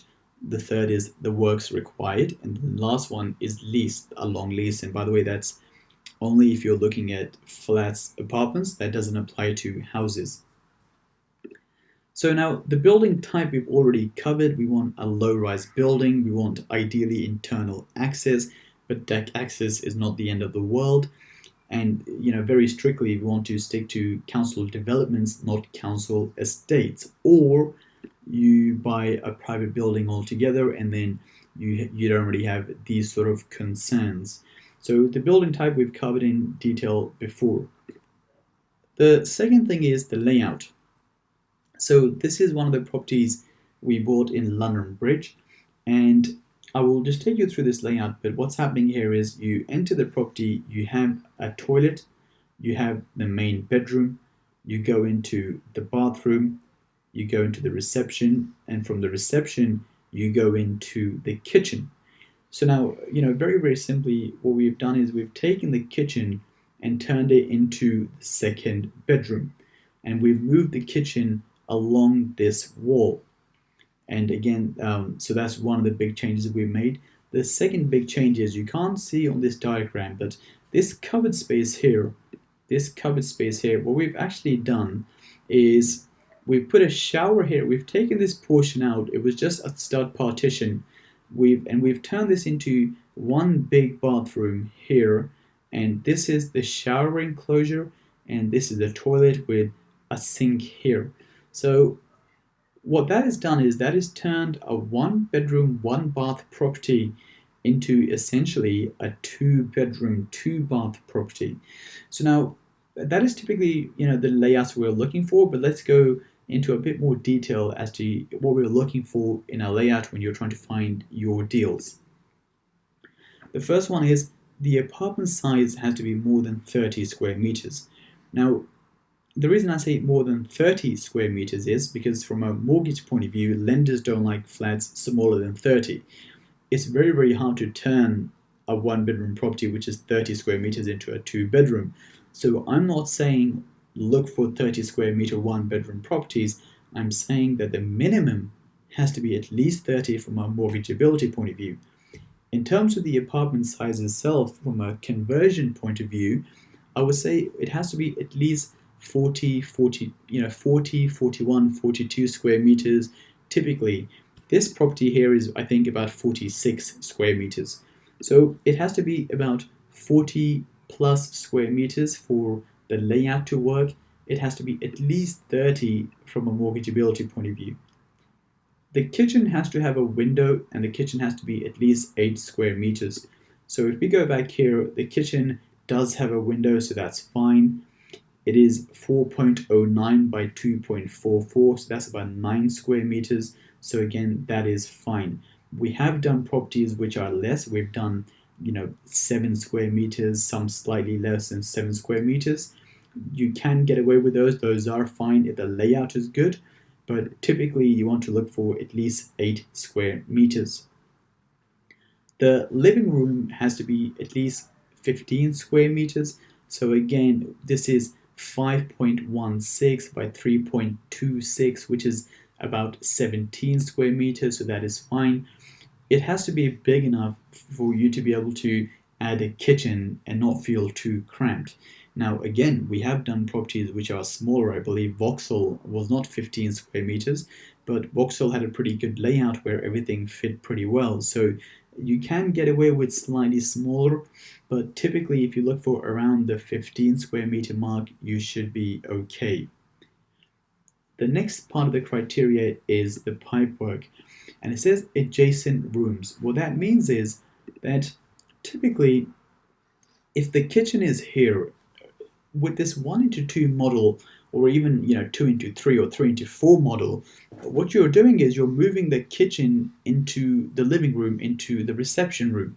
So because the kitchen is here, you can normally very, very easily move it into the adjacent, i.e., the room next to it quite easily, because all the pipe work is already here. All you're going to be doing is moving the kitchen. Like I said, we moved the kitchen here because the access to the pipework is still in this area where the original kitchen was. You can just simply connect the pipes quite easily and still make the pipework be effective. So it says the criteria that the pipework can typically only move to adjacent rooms. What we couldn't do in this property was, typically what you can't do is you can't take this kitchen here and move it all the way here, because that is a very, very big distance for the pipes to go through, from all the way in the corner of this room to the other side. Whereas when you're moving it simply to an adjacent room, then it's typically fine. Another thing you can do, by the way, is if you have a property which is where the bathroom is here, again, you could have even moved the kitchen here and utilize all the pipe work in the bathroom, since all the water pipes and the waste pipes are already there. So the pipe works when you're moving a kitchen into the living room.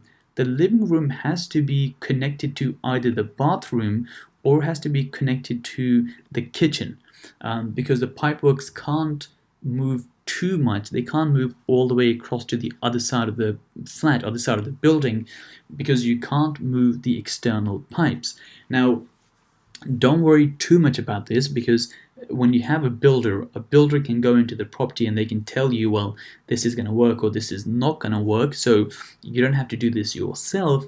But when you're initially looking at properties and when you're deciding, well, should I go view this property? Should I not view this property? It's a good idea to know what can possibly work and what possibly can't work, so you don't waste too much of your time looking at stuff which definitely can't work, because it's impossible to get the pipe work all the way to the other side of the flat. Now, you might have a builder who might be able to. There might be a type of building which allows you to. So I'm not saying it can't ever happen, but generally you want to move the kitchen to a location which is opposite either the original kitchen or opposite the bathroom. That is typically what you want to do. So to give you an example, let's just assume this kitchen did not exist, so there was no pipe work here. Then in that case, it's very, very hard to move the kitchen here. That would be very, very hard to do, but we can easily move it on this wall and utilize the pipe work in the bathrooms.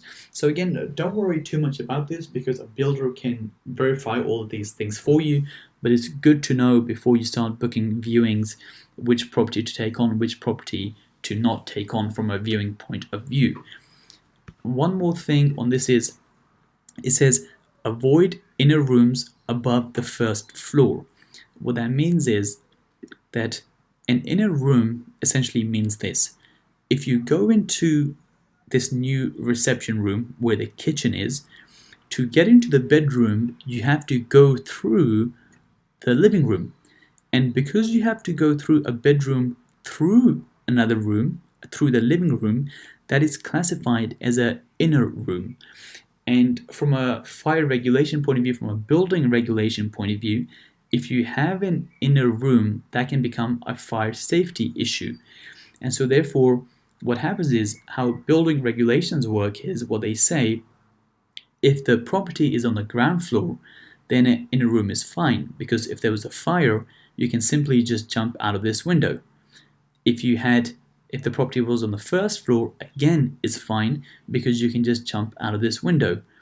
If the property is higher than the first floor, i.e. the second floor and above, then typically you shouldn't have inner rooms, because if there was a fire in the property, you can't just jump out the window, because, well, I mean, you could, but you would, end up breaking your legs.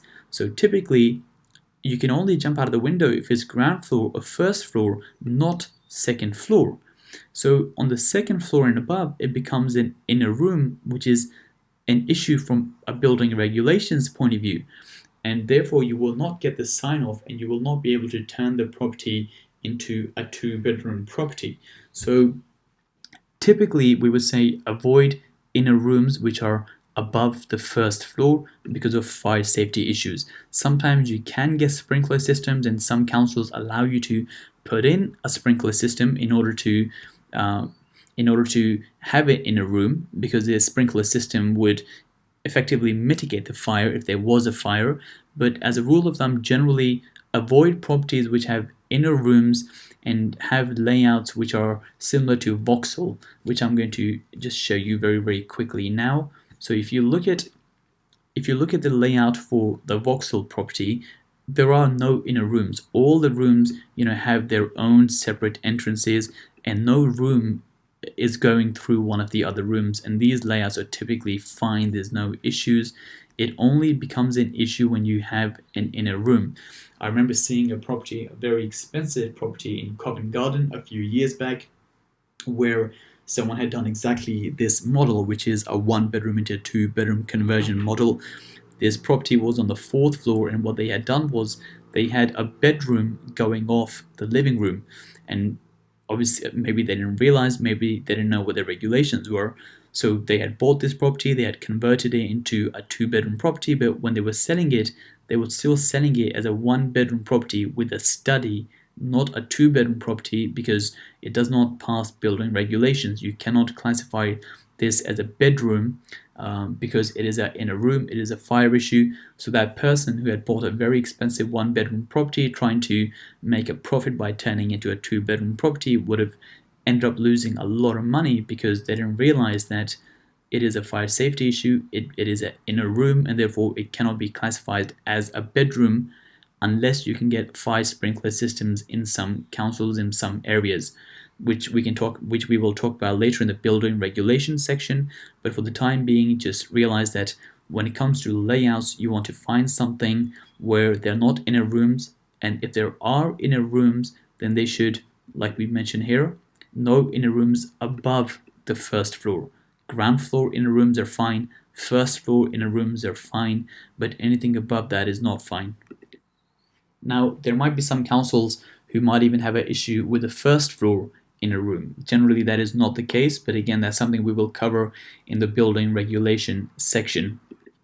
One final thing you want to make sure with your layouts is that you want to be able to convert a property from a 1-bedroom into a 2-bedroom without taking any of the walls down.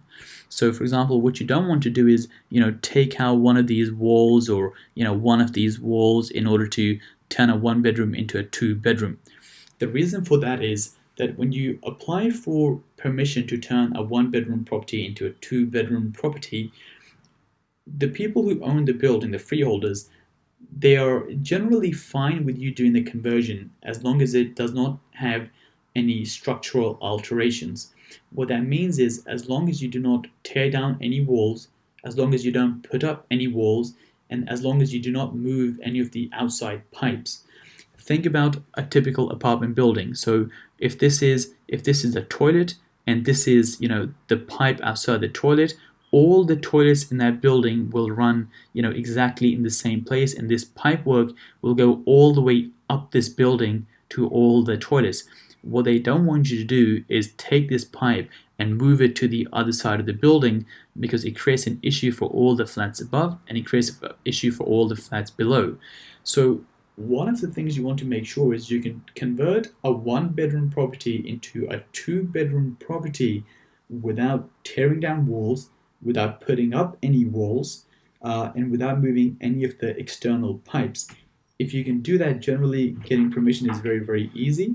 If you ask them or you tell them that you want to move walls, you can do that, but it makes the process much, much harder. You have to apply for all the surveys, you have to have structural engineers, you have to have architect plans, and so on and so on. So I personally don't think it's worth doing unless you have some amazing deal. Generally, I would look at properties, I would look at floor plans where all I have to do is move a kitchen and I don't have to do anything structural. So that is the layout criteria for these properties, which is apartment size at least 30 square meters. It has to be at least 40 square meters so you can even convert it. A kitchen has to have a window and be about 8 square meters. The living room has to be about 15 square meters plus. The pipework can only move to adjacent rooms typically. Avoid inner rooms above the first floor. And the last point that I wanted to add here was avoid any structural changes. The layout has to work as it is without you ripping down walls and without you putting up new walls. The next part of the criteria is that typically the property should require some sort of works done to it. The worse the condition, the better. Now, there's two reasons for this. The first one says justify value uplift. What that means is that, hypothetically, let's say you buy a property which is worth, £100,000, but you buy it for £70,000. So you have got a discount of there for £30,000, and you've 100% got a discount of £30,000 because it's definitely worth £100,000. But see, the issue is when you go for the refinance, if you haven't done any works to improve the property, when the surveyor goes out to give you the mortgage, so when you go for the refinance, you have to normally, explain why you're saying the property value has gone up. So, for example, with Vauxhall, the property value increased from £290,000 to £390,000, and you make a case for why you think the value's gone up. And there's typically two cases. The first one is the fact that you've added a second bedroom, but the second one is that you've improved the property. This picture is the kitchen of the Vauxhall property, and it's completely most of it's not even there.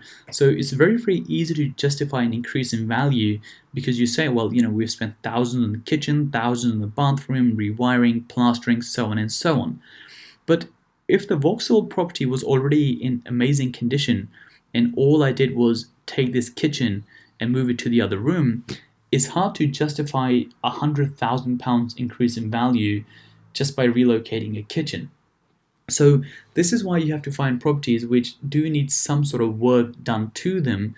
So when the surveyor goes out for the remortgage, you can make a case, well, we've added a new kitchen, we've added a new bathroom, we've done wiring, new lights, new plumbing, new radiators, and all of that makes a case for why the value has increased. If you can't make a case for the why the value has increased, and your only case is you've added a second bedroom, that is a case and that does add value, but we want to maximize the amount of value we can add here. So this is why I typically look for properties which need a lot of work done. Not a lot of work done, but some level of work done. The second reason is because it has a potential for a discount. Clearly there's not that many people interested in buying this property, especially there's not going to be that many first-time buyers interested in this property because they have to fork out deposits and stamp duty, and then they don't have another £30,000 or £25,000 on top to do the refurb. So the worse the condition, the higher the possibility you have to get some sort of discount. If the property is already in amazing condition, then it's harder to get a discount on that property because it's already in very good condition. But the worse the condition, the more of a potential it has for a discount. So the property doesn't have to be completely torn apart, but it can't be in very good condition. It has to be dated to some extent. The worse it is, the better, because you can get a discount. And once you do your work, once you do the works to improve the property, it also gives you justification as to why it's worth a lot more money. The last criteria for finding properties is avoid short leases. So if you're buying apartments or flats in any place, not just in London, most of the times these apartments are what is called leasehold. What that means is when you buy the apartment, you typically have a lease on that apartment for maybe 100 years, 125 years, 150 years, and you essentially own that property for 125 years. You don't ever really own the flat, because the flat is owned by the people who own the building, known as the freeholders. But when it comes to leases, anything below 80 years starts to become what is known as a short lease. And what typically happens is, the shorter the lease, the more money it costs to extend that lease and get it up to a good level. And a good level is essentially anything above 80. 125 is a typical lease in London. So when you have a property like this, which is in Belgravia, is £400,000, which for Belgravia is very, very cheap. The reason it's cheap is because it's got a 22-year lease. That means after 22 years, the property essentially, is now owned by the freeholders. It's not owned by you anymore. And because the lease is so low, and because that's not very, very desirable, since you're not going to own it after a while, you don't have that many lenders who are going to be willing to lend on this property, because it's not as desirable. Now, in theory, you could buy this property and you could apply to extend the lease, and that is fine. And by the way, just as a side comment, for the West Hampstead property, that was an 87-year lease, which isn't considered short, but when we bought it, we also extended the lease, and we paid around £10,000 just to top it up to, I think, about 125 years, just to get it to a good stage again. But what happens is, the lower the lease, i.e. the less years remaining, the more expensive it gets. So it's kind of like an exponential process, which is, the shorter it gets, for example, the shorter the lease gets, the more it costs you to extend the lease. So typically you want to avoid properties with short leases, because they're very, very, very expensive to get to a good lease. The lenders don't like them, and there isn't that much you can do unless you're willing to pay a huge amount of money in order to extend the lease. Section 3, Finding Deals. So in this section, we're going to talk about the best ways that we use to find these types of properties. We'll be looking at Rightmove, using estate agents, direct-to-vendor, and property sourcing agents. Now, you can use Rightmove, but you can also use other property portals such as Zoopla. We find Rightmove works really well for us. It's one of the fastest and quickest ways to kind of identify properties matching the criteria that we've mentioned above. And I'm going to give you a quick demo of Rightmove. So this is rightmove.co.uk. You can create an account if you click on sign in. Now it says new to Rightmove, create an account, so you can create instant property alerts. You can save properties, create and save your own search areas as well. So if you hit create an account, here to create an account, first name, last name, postcode, which is optional, your email address and password, and then hit create. So it's as easy as that. I already have an account, so I'll sign in. Okay, so this is the home screen. You've got buy at the top, so properties for sale, new homes which we're not interested in, property valuations, investors, mortgages. If we look at rent, property to rent, student property to rent. So this is helpful when looking at what will the property potentially rent for per calendar month. We can use Rightmove as well. Finding an agent. This is a good feature as well. You can type in the postcode of the area that you're interested in, and it will show you all the agents in that particular area. House prices. This again becomes very useful when looking at the sold comparables. So looking at sold house prices. Property valuations, that's more about what your house or flat might be worth in today's market, for example. So this is mainly looking at other properties that are for sale in that area. Market trends.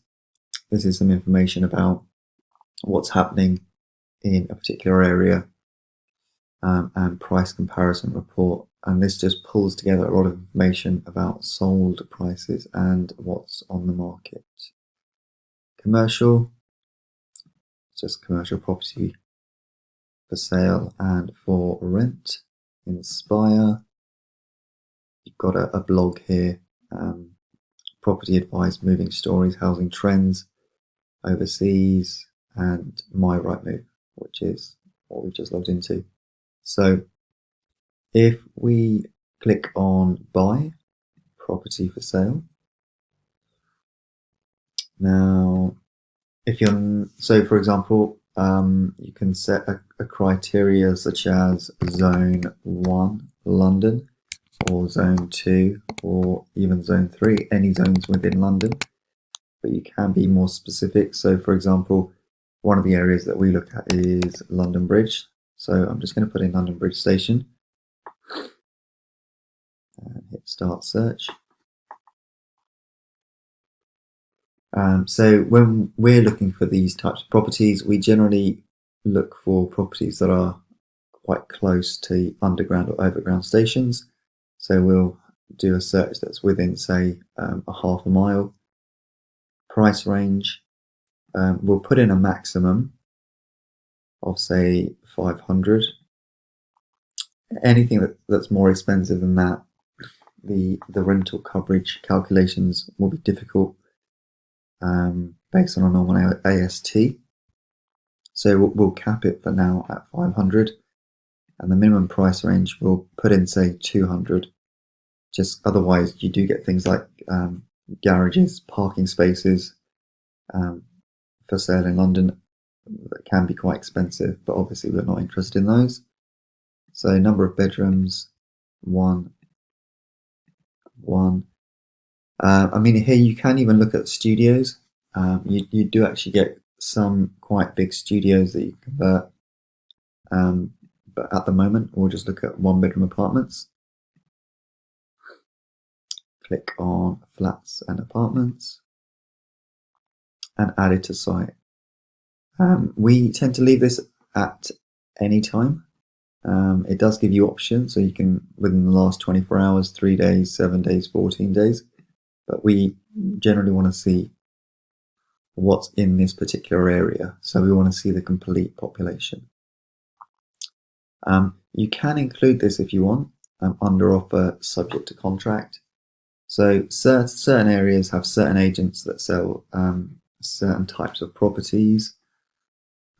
So if, for example, you're after X council properties in a particular area, you'll find that there might be one particular agent that tends to have a lot of stock of those. So if you do include under offer and sold subject to contract, this will allow you to contact agents directly, build a relationship and ask, if you have anything come on, please let me know. So this is a good way to find agents that specialize in those types of properties. So if we hit find properties,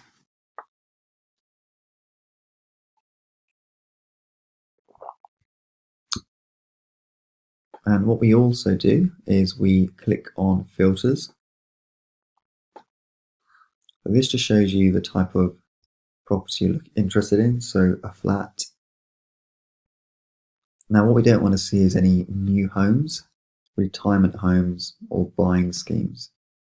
So the buying schemes are generally where you buy, say, a 25% share of a property. Retirement, obviously, we're not interested in, and new homes, again, we're not interested in, because a lot of the time these types of properties have already been maximized, so it's very difficult to add any value there. So we'll click done, and we tend to sort by lowest. And here we can set an alert. So for example, here you'll see it says 1-bedroom flats for sale near London Bridge Station within half a mile, 200,000 to 500,000, don't show new homes, retirement and buying schemes. So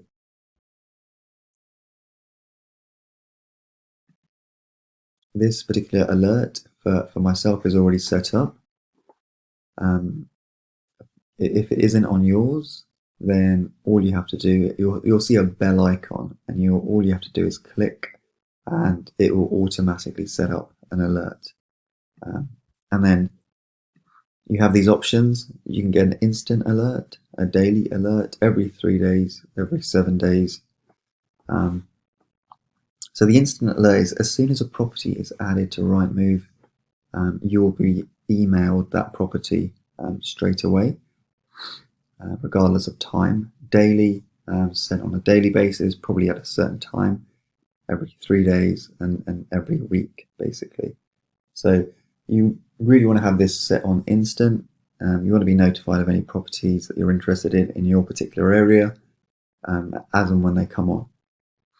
And so that you can, do your initial due diligence, have a look if the floor plan works, have a look if it's in the location that you're familiar with, and if it does work, have a look at the numbers, and then if the numbers work, then it's having a conversation with the agent, finding out things about the service charge, what's the situation of the vendor, what's the ground rent, any major works expected, just building up that picture and then potentially going to kind of view the property. So yeah, these alerts are great, and it's a great way, rather than you having to on a daily basis scour Rightmove to see has anything been added, it's really good from that perspective. You can filter again, like on the previous screen, to see has anything been added in the last 24 hours, but the alerts I find are really useful, helpful, and I'll get those as soon as a property is added, rather than me having to log on and check. So if we look at this example here, we've got 14 results. So this is a 1-bedroom flat in Aylesford House, Long Lane, London, SE1. I'll just show you this map feature as well.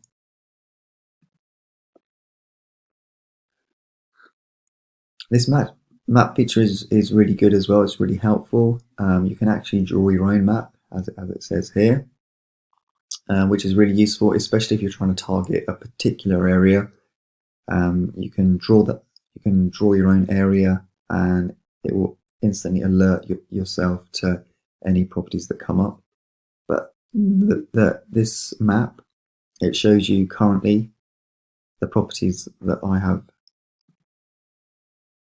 selected in terms of the filters. So this shows me, within half a mile of London Bridge Station, all the properties that are available up to £500,000. So, what this allows you to do is have a look at concentration. So, for example, if I manage to find a property around this area, I know that because there's a few more properties in and around this area, that I might be able to find a few more. But what this also does is help you to identify properties that, by clicking on the little dots, you can see, are there any price differentials quite quickly.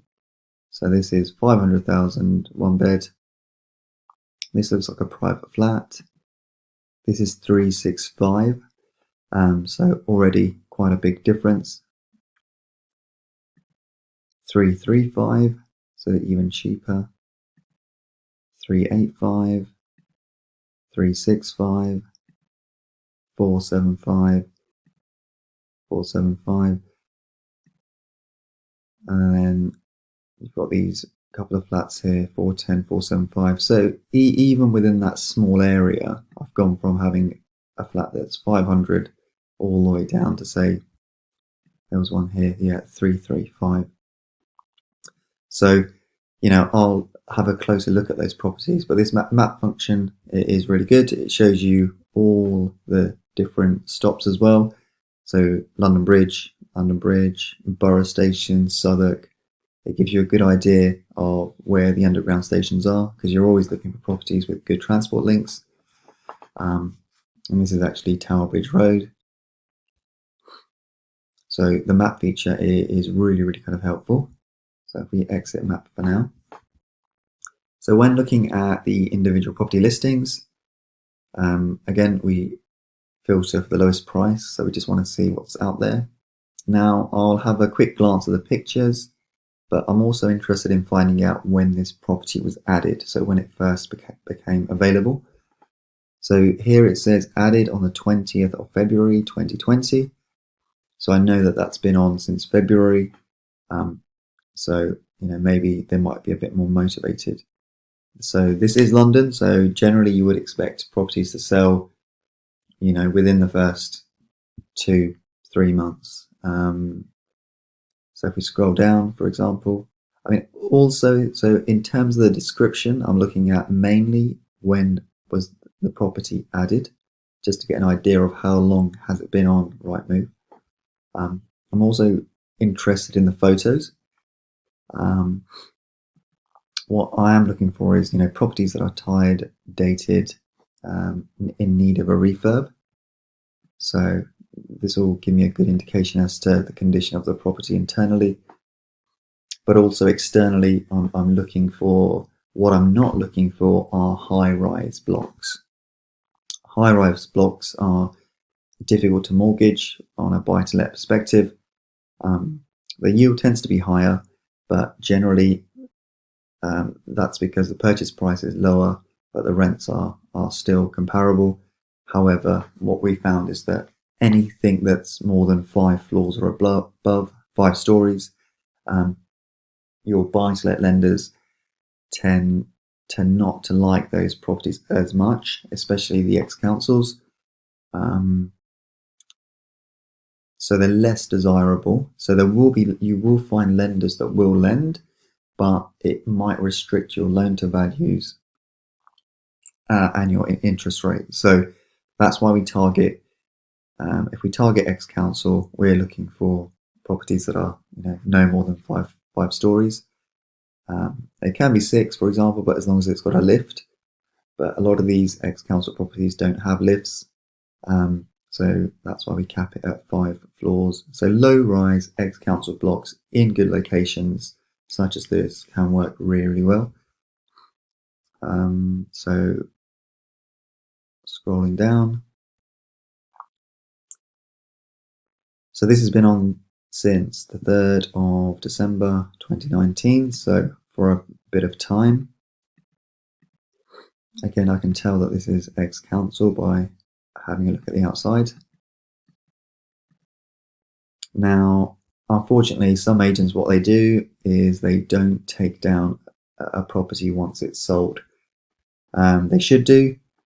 However, for them, they see it as marketing. So I know some of these properties, for example, are not available. So Dexter's is pretty good at this. They tend just to leave it on Rightmove as a way of advertising. So sometimes, so for example, this one says added 4th of July 2019, but I'm pretty sure this one is not available, but they've just left it there. Just so if you're interested in that location, you will actually phone Dexter. So for example, if I was looking for a flat in London Bridge, I would put in London Bridge as my location, see Dexter's, and as a first-time home buyer, I might call Dexter's and say, oh, I've seen that you've got a 1-bed, a flat available. Do you have anything else? Or if anything else comes up, please can you let me know? So that's why they do that.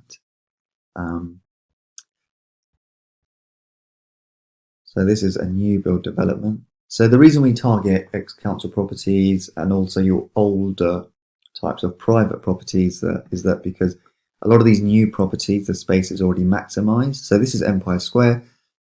This is a really nice development just near Borough Station. However, it doesn't really work for what we want to do generally because it tends to have your open plan kitchen diner. So there's no scope for us to kind of add any value. Again, this one's been on the market for quite a bit of time. And it's actually got garden space. Seems like quite a big flat.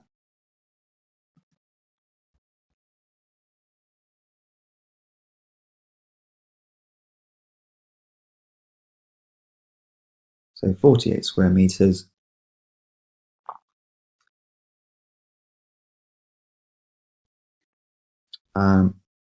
So here it says that the kitchen has a window. The kitchen is roughly less than 8 square meters.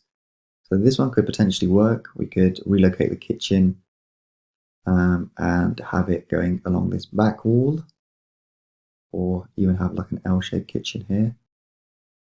Turn this kitchen into a bedroom. I mean, there's actually lots of space here. So for example, even though the kitchen might feel small, let's just have a quick look at how big it is. So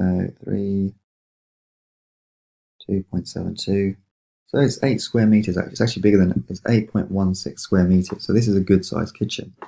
Now, what we could do is have a look if these walls are stud. This one and this one. And if it is, we could actually start the kitchen, the new bedroom here. So that will add a lot of space. So this actually bedroom will, kind of probably be more like 10, 11 square meters. Now this is a good size bedroom. So that will be a 2-bedroom apartment. And this is a good size. It's 48 square meters, and it also has a lot of garden space as well. So yeah, this could be a good project. And if this is still available, this has obviously been on the market for a bit of time as well. It's been with KFH. So with this, it's on with Williams Lynch since 2018. It's on with KFH since 2020, since May. And it seems to be on with Dexter's as well. So whenever a listing is on with multiple agents, it generally means that the vendor is more motivated to sell. People don't generally want to have their property on with a number of agents because it does give that impression. So this one is definitely one that I would find out more about. The pictures, it doesn't look too bad. I mean, the garden could do with a tidy up. This is a good sized bedroom. This is the kitchen. I mean, the only issue is, let's have a look at this floor plan. Yeah, so unfortunately, when we looked at this listing with another agent, the floor plan was showing that the kitchen had a window. But in this floor plan, it doesn't show a window. Now, we wouldn't be able to turn this into a bedroom because it doesn't have a window. So this property could have worked really well, but because there's no window, you could not turn that into a bedroom. And having had a look at the photos, I don't see a window here anywhere. So I think that's just a mistake that the agent's made. Maybe they've used a previous floor plan. So let's just double check KFH. Floor plan. Yeah. So they're saying it's got a window next to the oven.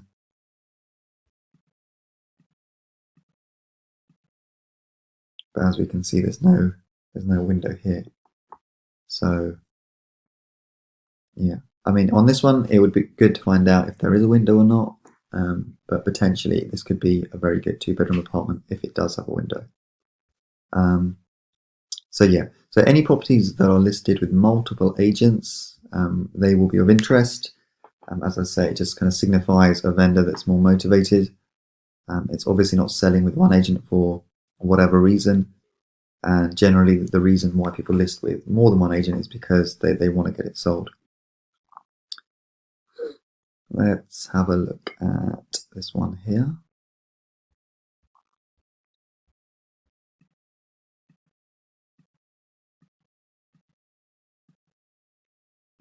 Nice views of the Shard. I mean, this generally looks like a nice property, so not one we would look at But let's just have a look at the floor plan.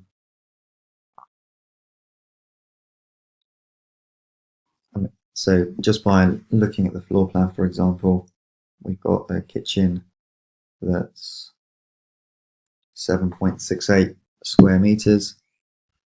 So potentially one that you could convert into a bedroom, and the lounge is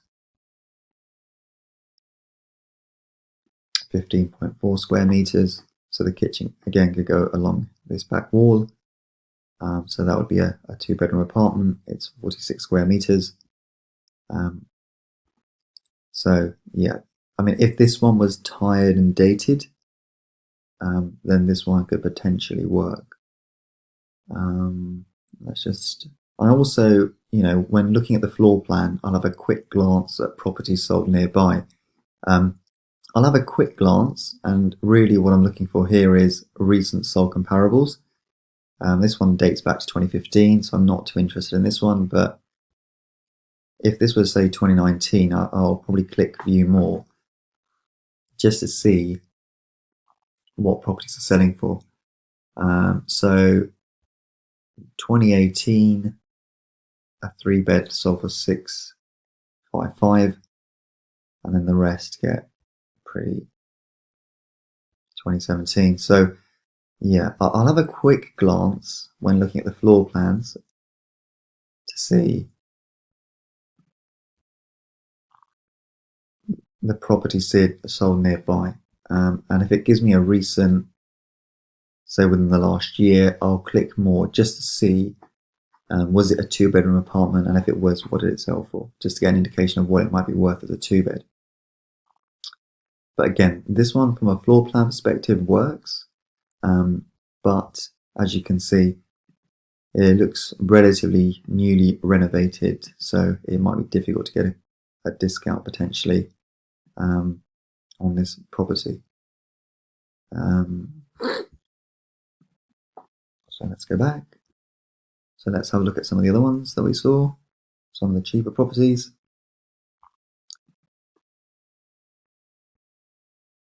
So Southwark Bridge Road, 1-bedroom flat, 425.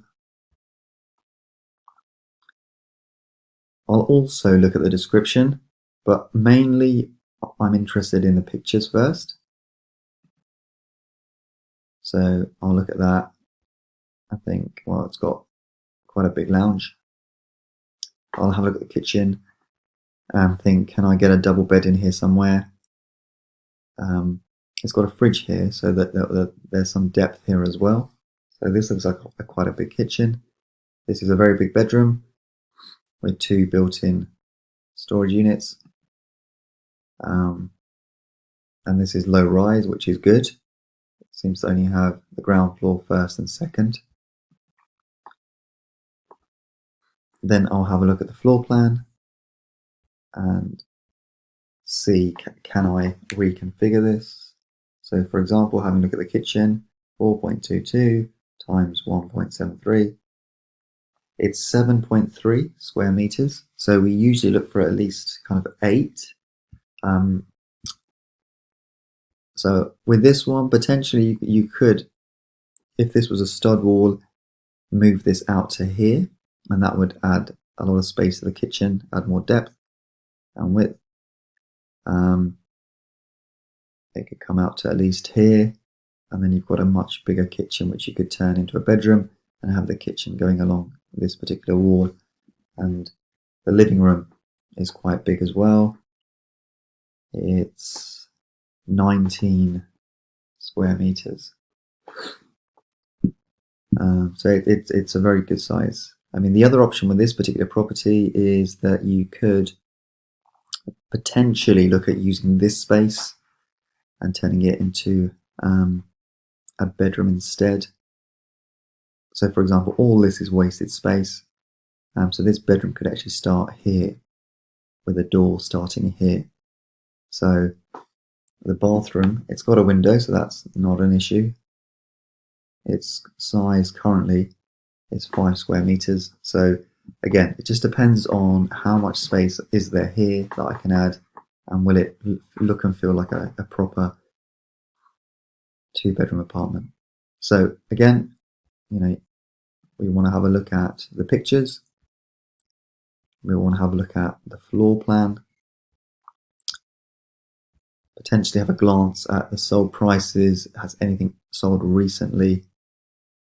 Just so you can get a feel for 2-bed sold prices. And then we'll have a deeper look at the description. So if the pictures look tired and dated, and the floor plan shows that there's scope for potentially a reconfiguration, I'll have a look at the description. So 1-bedroom, ideal location, cash buyers, apartment, chain-free period features, lease 110 years remaining, so the lease length is good. Cash buyers, chain-free, set on the 2nd floor. So yeah, I'd want to find out why it's only cash buyers for this particular type of property. Maybe there's structural works going on. Maybe they just want a quick sale. So whenever it says cash buyers, always find out what's the reason. Can you get a mortgage on this property? We'll be buying on a bridge, so however, we'll be refinancing onto a buy-to-let mortgage. So you want to make sure that there's no reason that you won't be able to get a buy-to-let mortgage on the back of this.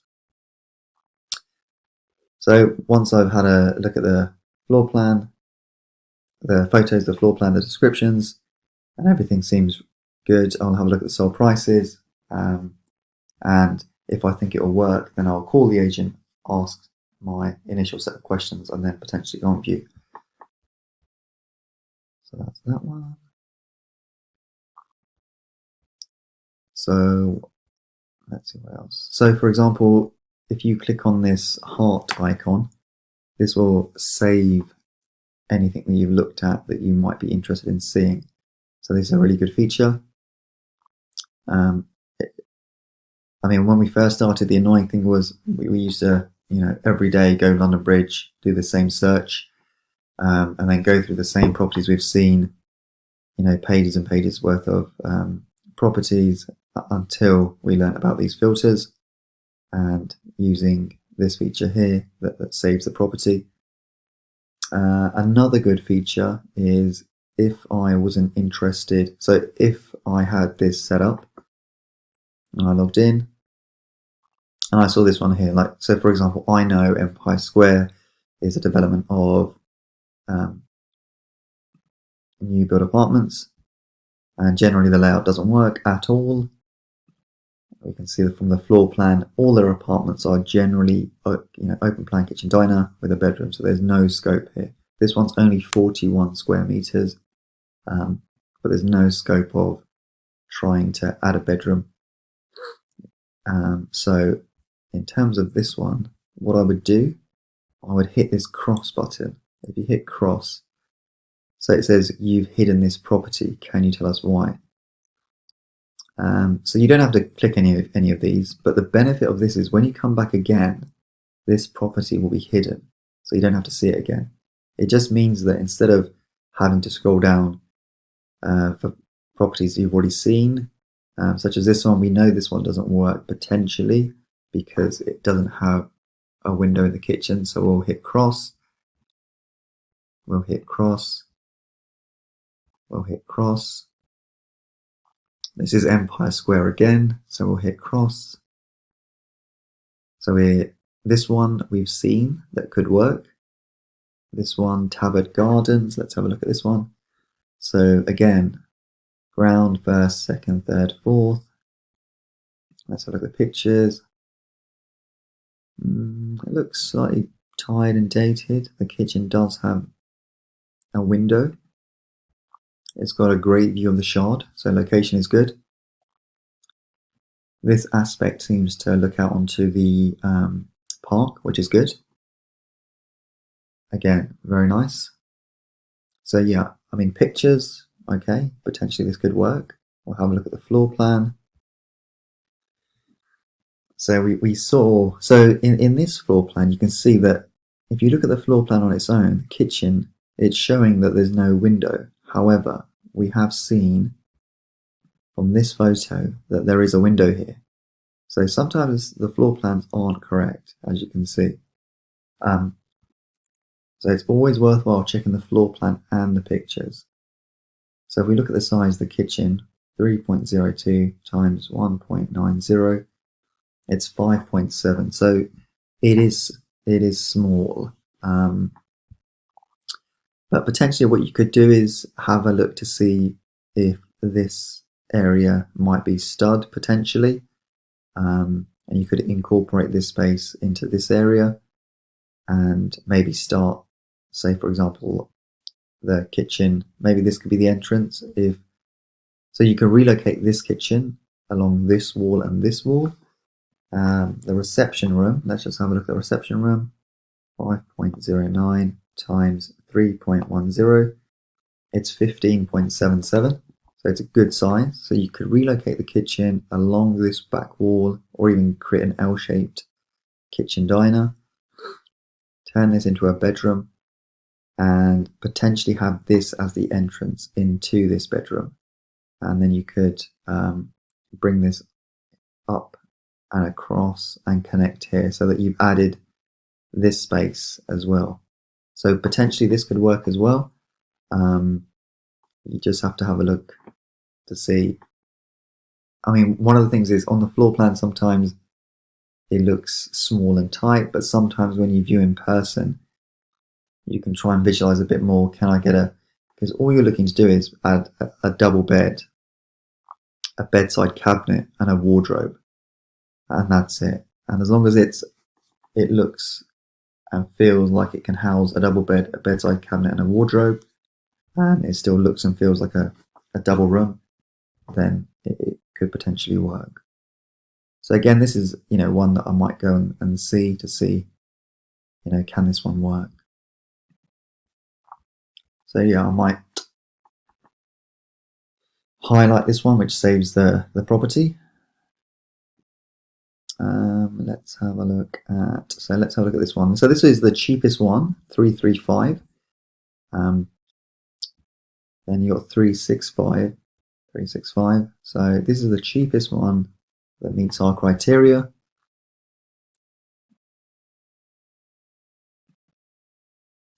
The bedroom seems to have lots of storage, maybe too much storage.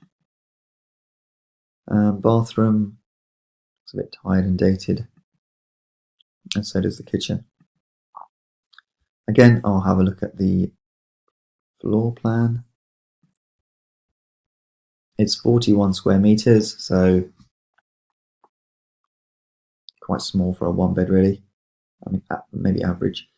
So let's have the kitchen, 3.3 times 2.4. So it's nearly 8 square meters, but that does incorporate, I feel, this toilet.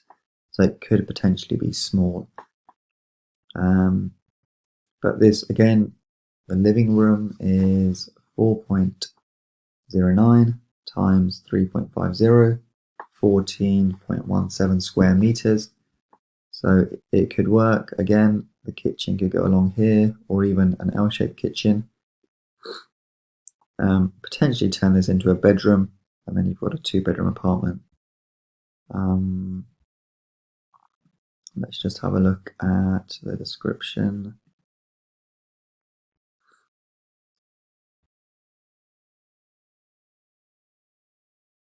Yeah, there's not much of a description. So again, here you can even add notes. So if there's anything that you want to find out about, but you might not be able to make a call at that particular moment in time, you can add notes. You can print this, send it to a friend or your business partner. Let's have a quick look at this one.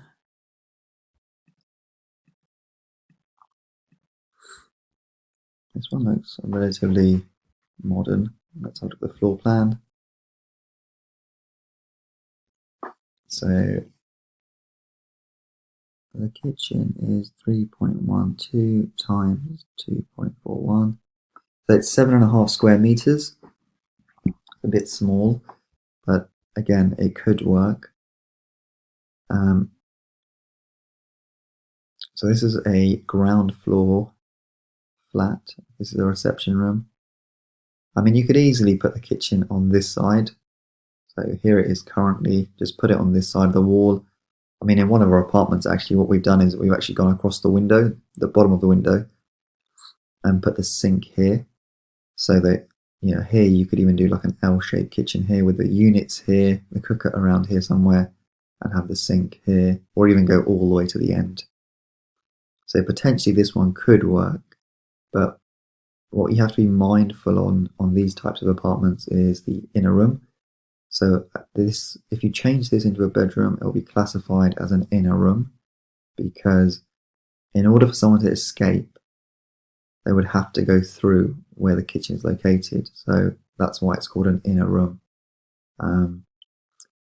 which is seen as a fire hazard, because if there's a fire here, in order to exit the apartment, they have to go through where the kitchen is located. Now, generally, authorities, ex-councils, or even private, they generally don't like inner rooms. But this is on the ground floor, so that's less of a concern. It's mainly when it's higher than the second floor that you'll find it very difficult to get permission or consent. So make sure you check with the local authority or the freeholder that you can get consent.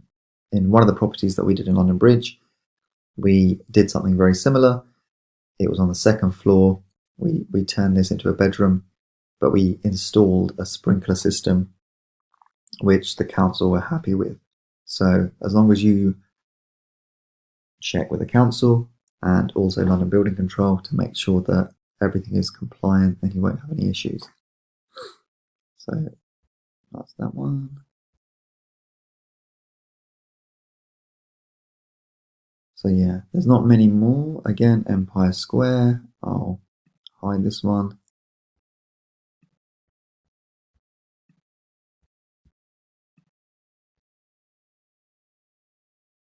Okay, so it means next time I come and view this, it'll only show me the ones that, you know, either I've not done anything with last time, so it will hide the other ones that I'm not interested in, such as these ones. It will hide those, which just means that you've got, so if I was interested in London Bridge and then Borough Station, for example, here I've only got one page of one instead of having normally, say, 14 pages to look at.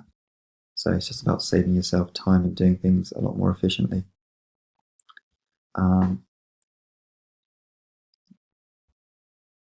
So one of the other things that we can look at when trying to find deals is we can use a software called Property Log. So for example, with Rightmove, it will just tell you what the price is, but it won't give you a history. So for example, it won't tell you potentially that this property has been reduced. It used to be 365, but now it's 335. But there's a website called Property Log, and what that does, it shows you when the property first was listed and subsequently if there's been any price changes, which is really, really useful. So I'm just going to show you Property Log. So you can just go to Google, type in Property Log. So it's actually a Google Chrome add-on that will allow you to see any price changes that have been made on a property. It's only available on desktops and laptops, so you won't be able to use this on, say, your iPhone.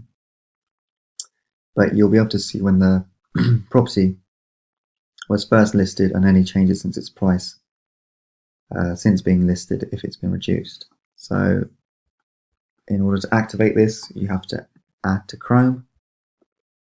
Then you click on Add Extension. Okay, so it's been added.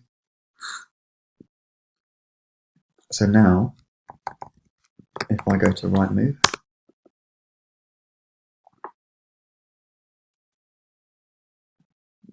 property for sale, London Bridge Station, I'm going to do the same search again.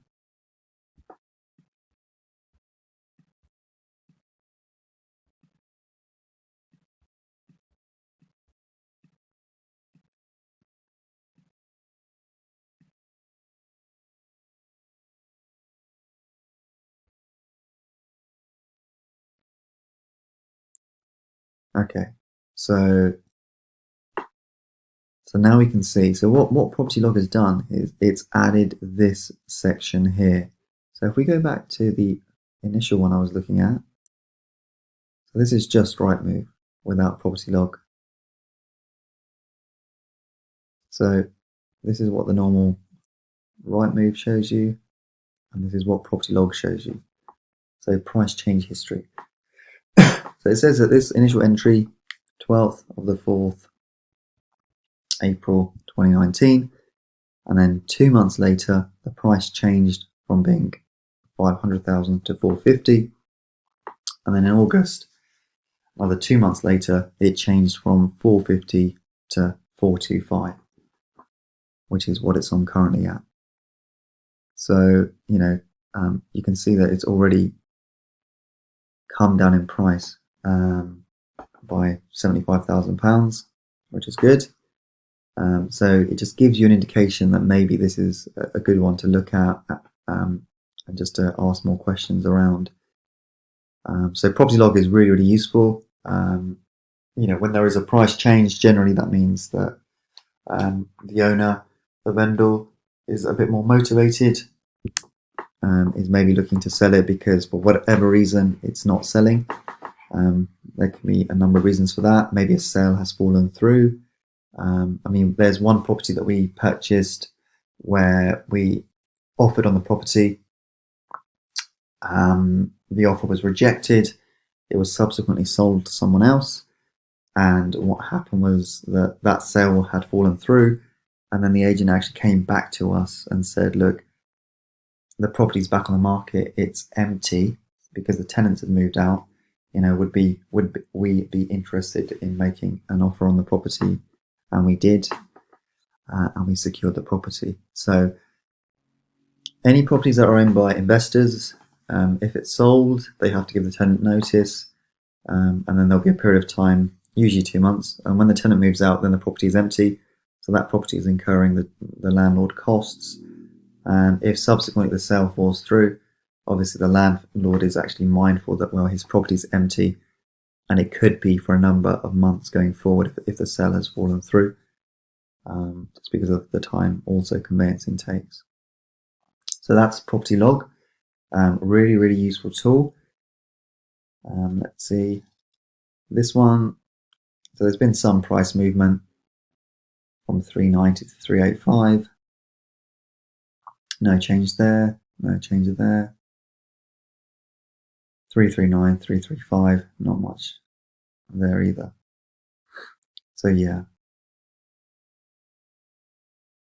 Let's just see anything else.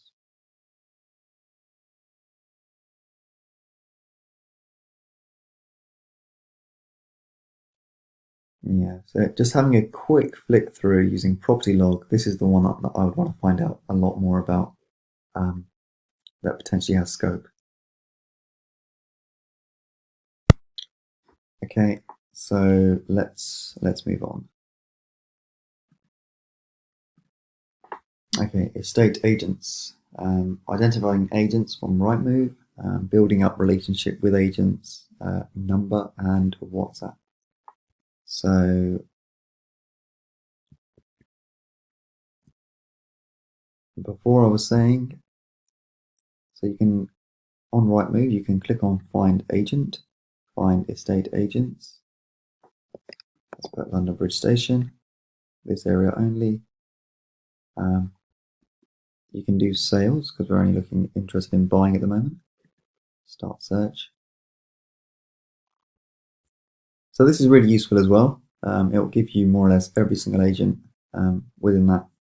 It does do, okay, let's just do within this area only. Find agents.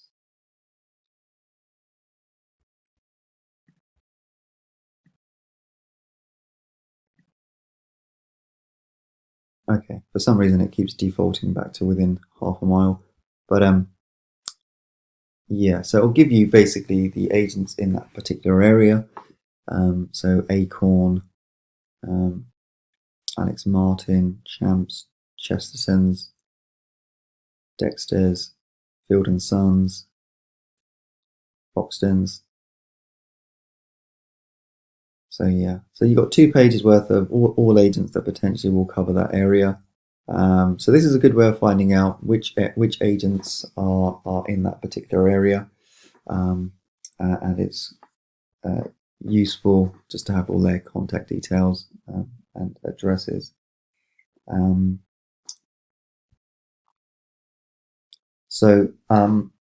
If we go back to this slide here,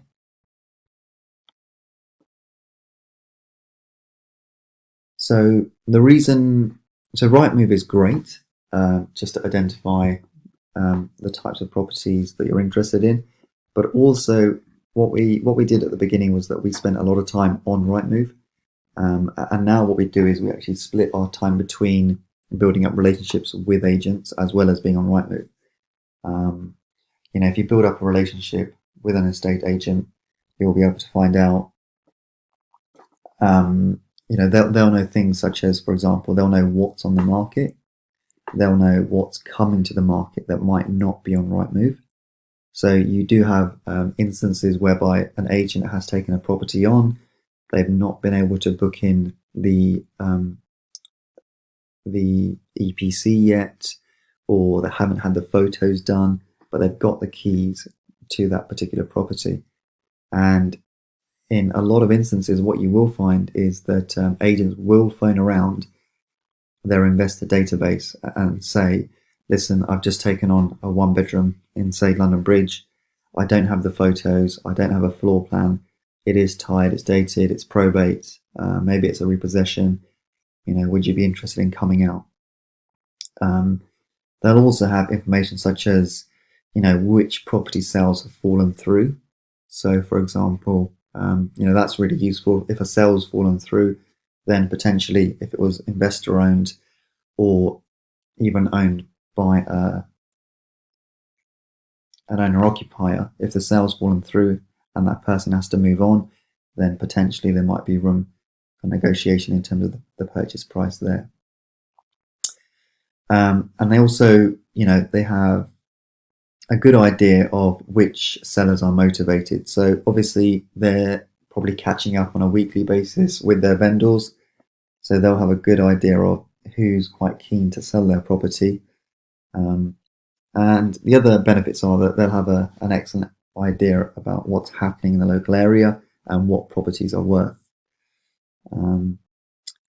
So kind of building up a relationship with estate agents is worth its weight in gold. I find that it's always best to be open and honest about what you're trying to achieve and what you're looking for. We openly say that we're looking for properties that are tired, dated, in need of renovation. We want to add value as much as we possibly can. And we actually tell them also that we're looking for, properties whereby the living room is at least 15 square meters, the kitchen is at least 8 square meters, and we tell them that we're going to move the kitchen into the living room to create an open plan kitchen diner and turn the kitchen into a bedroom. Now, a lot of the time, agents they can't really visualize it, and a lot of the time they think, well, actually, it's going to be a small 2-bedroom apartment. So, a lot of agents will not think by adding a bedroom that you'll be able to get the uplift you're looking for. I mean, that's their opinion, but we're more concerned about the opinion of the surveyor. And the surveyor will base his opinion based on the sold 2-bed comparables within the area.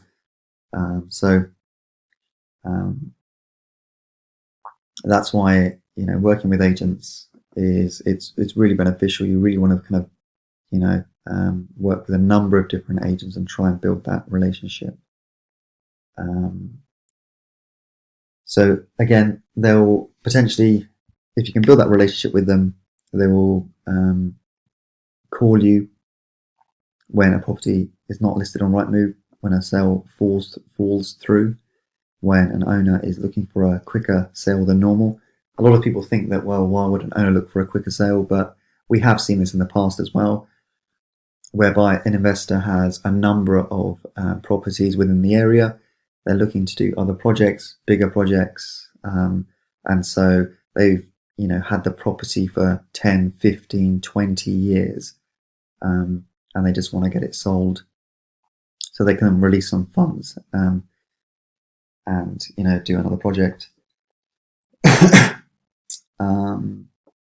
One of the other benefits of building up this relationship within a particular area is that you can focus on one particular area and add to your portfolio, which will help you when it comes to managing these properties once renovated, and also give you to some extent some economies of scale. So rather than having to build relationships with agents in, say, 5 or 6 different areas, you can concentrate on 1 or 2 areas that you're familiar with, that you enjoy going to, so that you can build a portfolio up in that particular area, and you'll have a better understanding of what the end value is, so that when you see something that comes on, you can actually make those decisions without too much time and effort. Always try and take the estate agent's mobile number if you can, and add it to WhatsApp. Further kind of develop your relationship over WhatsApp. Always keep it friendly and professional. Maybe a message once a week to say, hi, have you had anything come up that might work in terms of what you're looking for. Many agents will even send you photos, especially in the current climate. They'll happily send you videos, so for example, a lot of the time now we get sent videos, and if we have a question such as, can you confirm if that wall between the kitchen and the living room is stud? If in the video it's not clear, which it usually isn't, the agent will go back and have a look. So it just saves us time, but the agent, they're quite happy to do that because they know potentially if it works for us, then there's an opportunity there for them as well. And, as well as viewing properties, when we're in the area, we'll kind of pop in, we'll speak with the sales manager, let them know what we're looking for, and we'll always say that we're looking for a number of these apartments, so that there's something in it for them as well. If they can sell, rather than sell 1 apartment, if they can sell maybe 2, 3 apartments to the same person, it's more beneficial for them as well. And we're not first-time buyers, we're not buying using a mortgage, so that they generally know, when you explain to them that you'll be buying on bridging, they know that bridging is generally quite quick. So that we're kind of the ideal type of buyer for them. So in terms of the agents, kind of try and build that relationship, become friends. After a viewing, go for a tea, go for a coffee, maybe go for lunch. It can be quite an enjoyable experience. You will eventually find, an agent that you get along with, build that rapport so that they will contact you. It's just a numbers game. So if there's, 10 agents in that particular area, just start off, with the first. And if there's no connection and you think that person isn't coming back to you or being responsive, move on to the next one. You will find someone that you kind of, end up becoming friends with, who can help you and you can help them.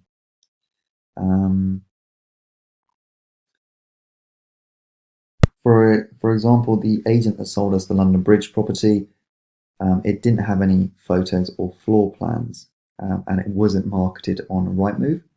So we viewed it and we offered on that particular property. So yes, it was great in that respect. However, because it was probate, the agent still had to leave the property on the market because they had to be seen to be getting the best possible price for that property. So the property was still put on Rightmove with the pictures and the floor plans, and it was left on Rightmove for a number of weeks. So the property had lots of inquiries, lots of viewings, and they actually received offers that were a lot higher than ours. But in the end, the estate agent that we were dealing with, liked the fact that we were cash buyers, we were buying with a bridge, we were going to do it quickly, and in the end, even though they had received higher offers, they decided that we would be the best buyer for this particular type of property and decided to progress with us. So it's all about, having that relationship.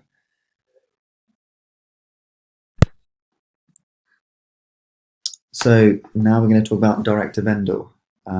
So this is another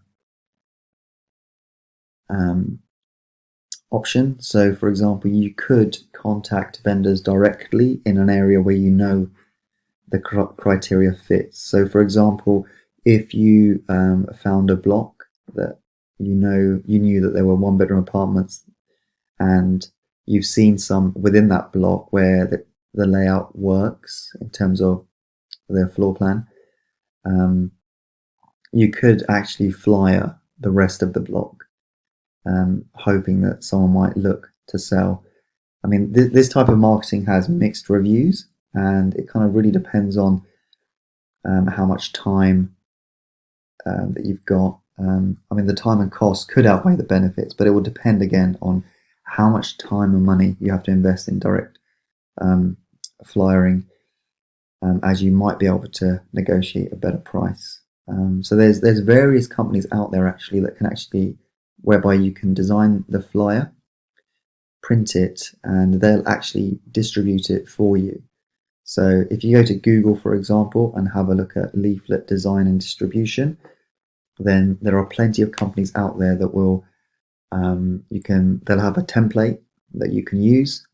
They'll print it out, and they'll post it to whichever address or postcode or areas that you want the flyer to go to.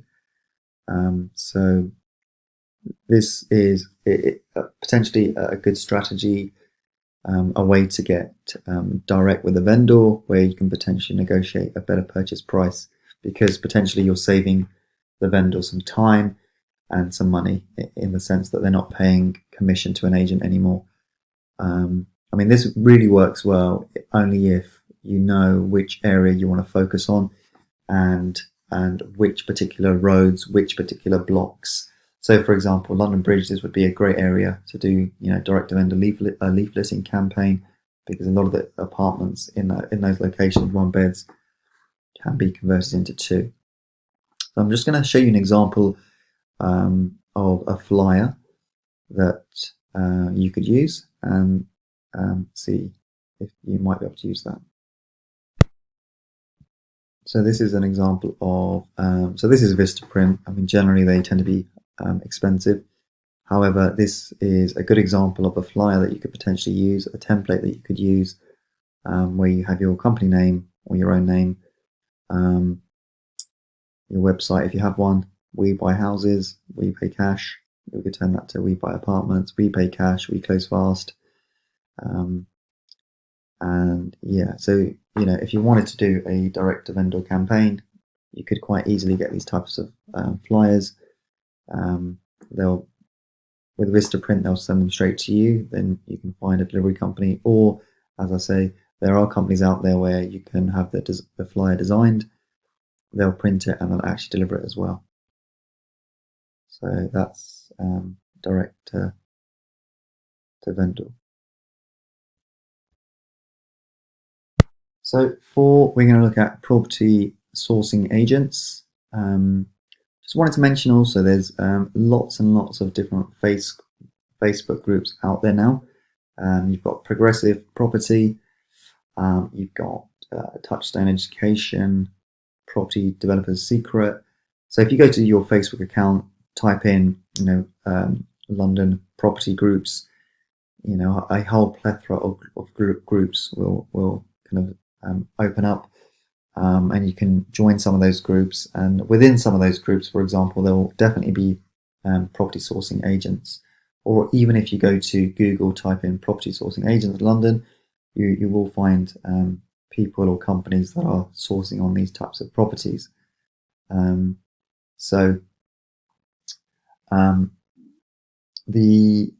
With property sourcing agents, you just want to make sure that you do your own due diligence. Otherwise, it could end up costing you hundreds, if not thousands, of pounds for a property that doesn't exist, or is already advertised on Rightmove. So if you're kind of, for example, short in time and would prefer using a sourcing agent, just make sure that they are kind of aware of your requirements, and make sure that you've done some due diligence on the property sourcer. So for example, you could say to the property sourcer that I'm looking for, 1-bedroom apartments within Zone 1 in London, where their kitchen is separate and is at least 8 square meters and the living room is at least 15 square meters, tied and dated. Do you have anything available? Can you go out there and find me something similar? So, using property sourcing agents can be beneficial. It just depends on how much time you've got. If you're working, for example, and you don't have the time, then potentially using an agent could be, a good solution. So that maybe on a Saturday, then you can potentially have a look at those properties then. But a good sourcer, a good property sourcing agent should have, a website, and on that website they should have the following information: things like the company address, what their refund policy is. You don't really want to pay anyone anything up front. What their VAT number is, and they should be part of a redress scheme. That information should be on their website, and just make sure that the scheme is in the name of the person who you're dealing with. They should also have some information around insurances and maybe some sort of HMRC registration number as well. So you just definitely want to check that the person that you're dealing with, even check Companies House. Is that particular person one of the directors of that company? How long has that company been trading? And maybe even get references from other investors that have used them. All this information that person, that company director, should be happy to share with you, and it should be quick and easy for them to share that information with you if they're a reputable sourcer in that particular area. And I'm just going to talk about incentives. So in terms of incentives, so for example, the London Bridge property I mentioned earlier in this video, so we had an agent that we built up a relationship with. They called us and said, I've got this property, 1-bedroom apartment. I don't have photos, I don't have floor plans, but I have keys. Do you want to come and have a look? And, this agent, he knew what we were looking for. We were quite clear. We were looking for 1-bedroom apartments with a separate kitchen of a certain size. And so he called us and said, look, Rav, I think this could potentially work for you. So we went and saw the property. It was probate. It was in horrendous condition, but it was in a great location, London Bridge. It was in between BRR Station and London Bridge Station. So we went and offered on the property, and there were numerous other offers once the property was marketed, but they decided to go with us because we were a cash buyer. And as a way of saying thank you to this particular agent, this agent wasn't expecting anything from us other than just the commission that he would have earned from the sale of the property. But because we'd built up a good relationship with him, we became friends, really. I was into personal development, so was he. So I was going to the Grant Cardone 10X conference that happened in Miami in 2019.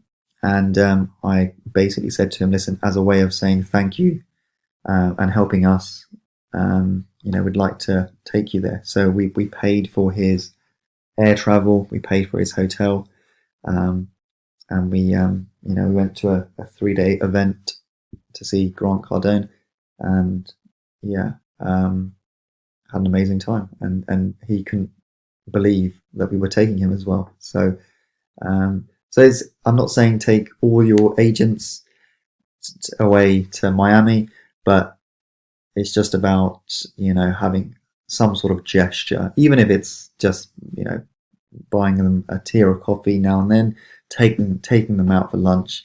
It's just building that relationship, becoming friends. That will definitely help. So I just want to talk about 2 case studies. So the first one is Vauxhall. So this was a 1-bedroom flat that we found. It was literally maybe a few minutes walk from Vauxhall Underground Station.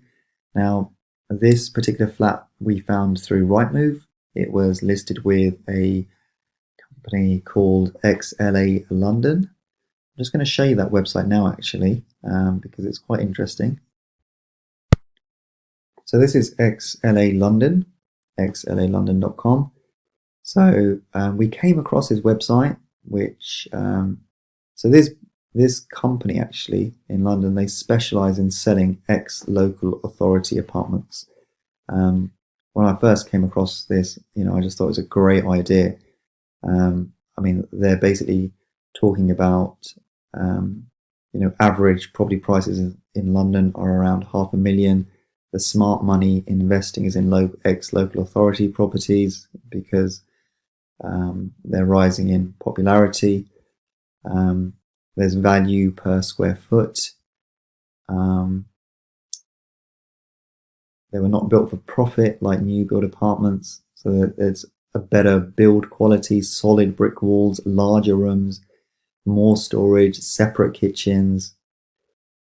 So I think this company has identified that these ex-local authorities actually are great investments, great buy-to-let investments. They're generally cheaper than your private alternative, but the rent, for example, isn't too dissimilar. So it's not like it's half the price of the rent of the private development across the road.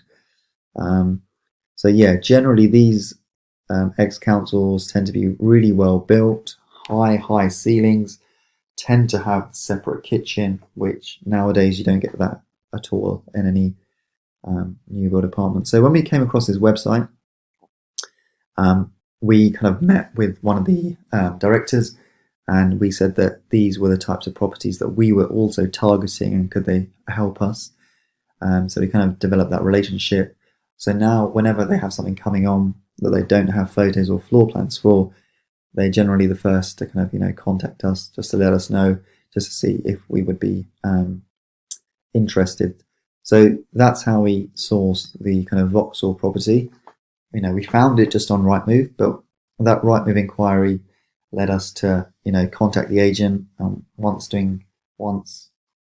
we had a look at their website, we were very interested in working with them further, and kind of building that relationship, so that if they had anything else coming up, that they would contact us in the first instance. So that's Vauxhall.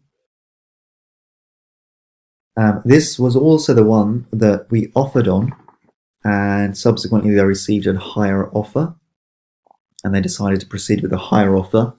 And what happened was the tenant moved out, but the sale had fallen through. And so they called us again and said, look, would you be happy to proceed on the offer? And we said no, but we are happy to proceed. I think this apartment was originally on at 350. I think they agreed at 325, and then we had agreed to purchase it at 290. So once the tenants had moved out, I think the landlord was quite motivated by this point to try and sell the apartment, and so we agreed to buy it for 290. So quite a good discount if you compare it to what it was on for initially. So it just shows that having that persistence. So even if your offer isn't accepted the first time round, potentially there's always that chance that a sale doesn't go through, it doesn't progress for whatever reason, and potentially the agent could be calling you back. So don't get disheartened that your offer hasn't been accepted. You never know, it might come back to you again. So another case study. This one, West Hampstead. So we found this again straight through on Rightmove. We viewed the property. It was empty. It was quite tired and dated as well. And I think that was putting off a lot of buyers. So this one was probate. And so yeah, we viewed it, we kind of offered quite quickly on the property, and we kind of built up that relationship with Dexter's as well. There were issues with this one in terms of the conveyancing, just because it was probate, so it did take a bit of time to go through. But again, just shows you that a lot of these properties are available on Rightmove, and sometimes Rightmove is the best source. And it also helps you to kind of find that agent, and that agent will also kind of work with you to kind of find other properties that match that criteria. So in this section, we're going to be talking about a deals funnel. Now, the simplest way of thinking about a deals funnel is this: just imagine any funnel you've previously seen, and they typically look like this. So a big V shape with something on the top where things are coming in. And essentially, the purpose of the funnel is that you're putting in property leads and sifting through them through this section, hoping one comes out. And the one that comes out is typically the deal that you end up taking. So the purpose of a funnel is really to have all your deals in one place, have a way of tracking all your deals, and very quickly being able to sift through them to find out the ones which work and eliminate the ones which do not work. So in this section, we're going to cover 4 main things. The first one, the deals funnel explained, so how a funnel is built, the purpose of a funnel. The second section talks about the funnel stages. So once you understand why we have a funnel, well, what are the steps required in that funnel? Step 1, step 2, step 3. And then in stage 3, we're going to be looking at those 3 steps, step 1, step 2, and step 3, and really going deeper into what needs to be done in those stages. So, well, how do you execute all of those steps?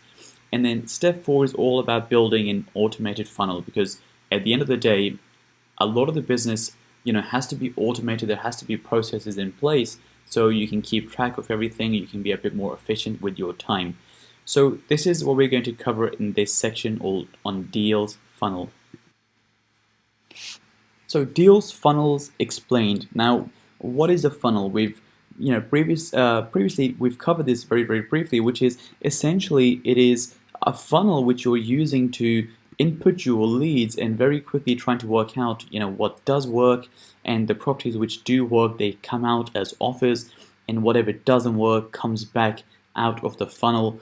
And the reason you need a funnel is essentially because it is a way of tracking all your deals and tracking which stage each deal is at.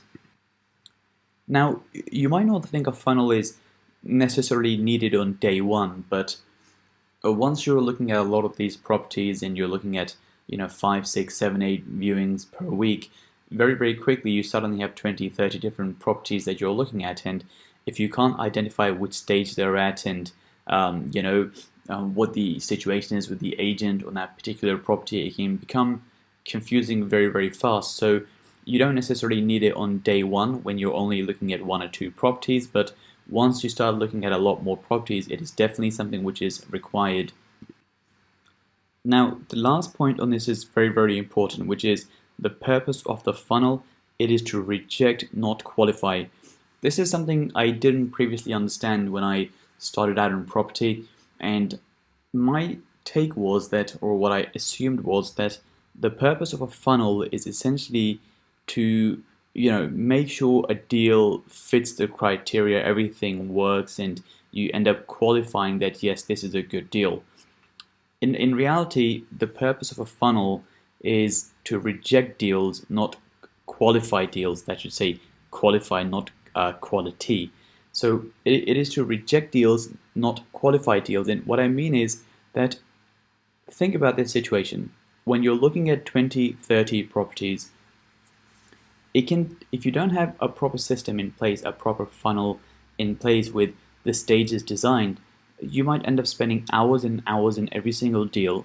And if you have 20 or 30 you're looking at, that is a lot of time. Now, very, very quickly, one, you will get bored, or second, you will run out of time, and it's not something you will want to carry on doing. So if you look at a funnel from the point of view, well, I want to qualify deals, I want to make sure this deal works, what you end up doing is you start doing the deal analysis, and you start looking at the numbers, and you start calling the brokers, see what they think, see what the solicitor thinks, see what the lease says, all those things, and you end up spending hours and hours and hours.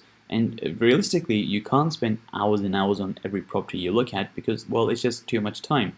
So the real purpose of a funnel is to reject deals very, very fast, as opposed to qualify deals. What that means is that imagine your funnel has different stages. So stage 1, stage 2, stage 3.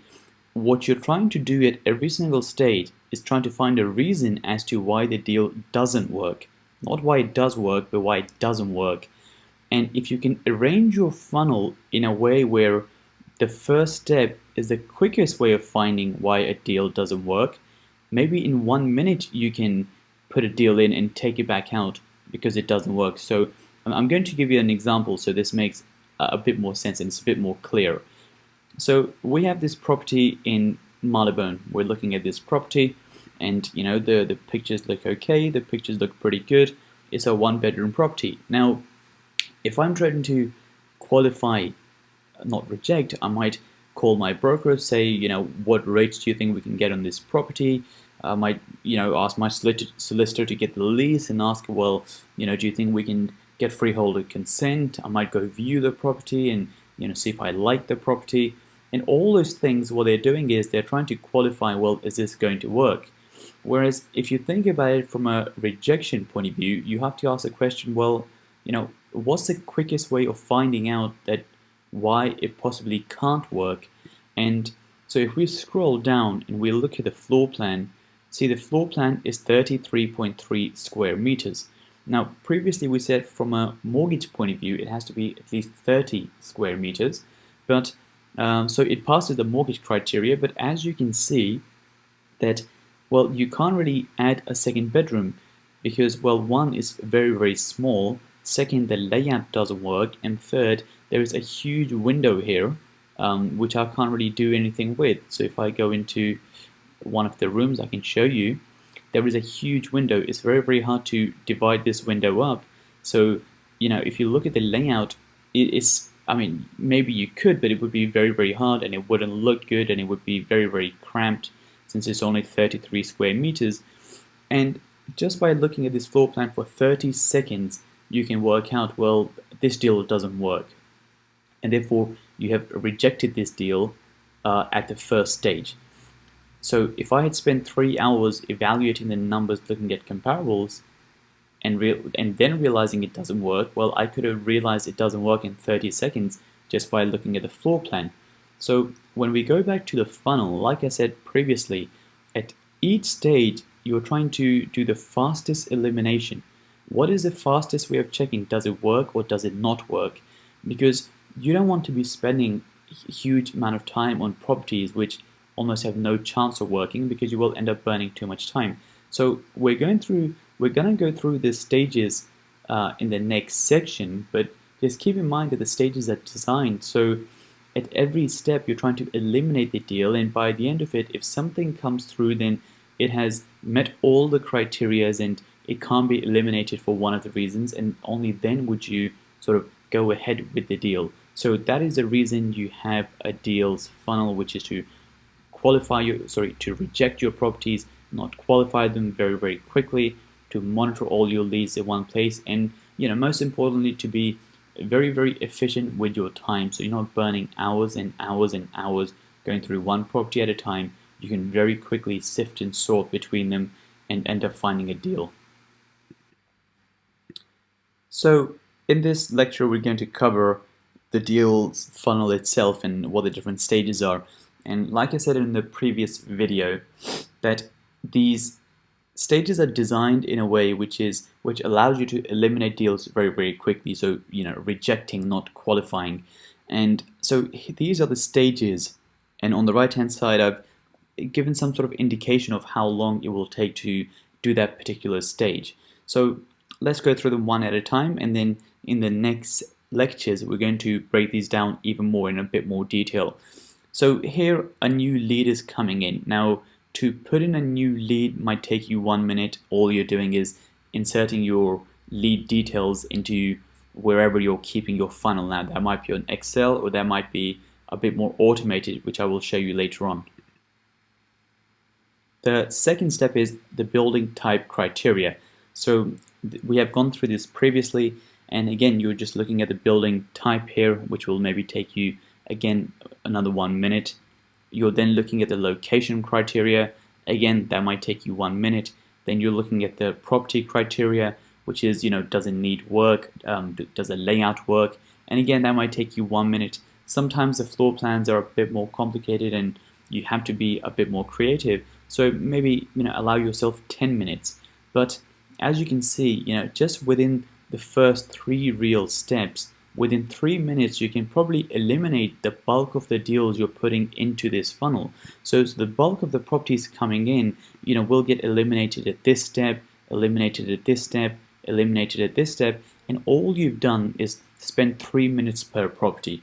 What you don't want to do is start viewing the properties first without checking any of this, because viewing takes at least 60 minutes. If you live slightly far from the property, it will take you even more. So there is no point viewing, doing the analysis, calling the agents until you've done the quick ways of eliminating deals. So once you've had a look at the criteria, at that stage we call the agent, and we're going to go through the details you need to call the agent and what sort of questions you should be asking. That will take typically about 10 minutes.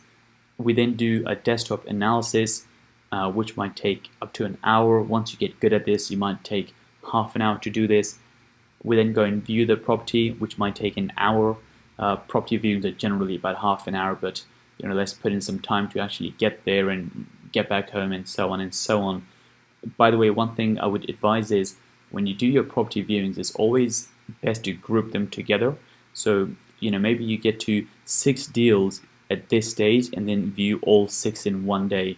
Then you can be really, really efficient with your time. If you're taking your time out just to view one property and then you get there and it doesn't quite work, then it was a not a waste of time, but you could have made better use of your time.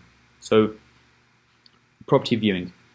Once you've done the property viewing and it's all okay, we then go on to the full analysis, which might take another hour or so, and then we calculate the offer, which doesn't take long, about 5 minutes. You can calculate the offer, and anything which comes out by the end of it is a deal. Anything which sort of falls through at these different stages is essentially not a deal. So that is the main steps of a deals funnel. Okay, so this is step 1 of the deals funnel, which is very, very simply inputting a new lead. So here what you're doing is you're adding all the potential properties to the deals funnel. Now, this can be from various different sources. It could be from agents, it could be from sources, it could be direct to vendor leads, it could be a lead someone has emailed you. So for example, the lead could be from your Rightmove filters, it could be from your source's email list, it could be from anywhere, essentially, any place you're getting a lead from. Someone could have sent you a message on Facebook saying, well, here's a property, would you be interested in this property? And what you're doing is you're taking that lead and you're putting it into your funnel, and that will take you 1 minute, 2 minutes, and that process is very, very quick. The second stage is the building type criteria. We've gone through this previously, which is, well, are you looking at private properties or council properties? Avoiding council estates at the same time. If you're looking at council properties, then in that case, I would typically say look for low-rise properties, which are 5 floors or less, and also avoid properties which are concrete structures, avoid high-rises, and avoid anything which is above a shop.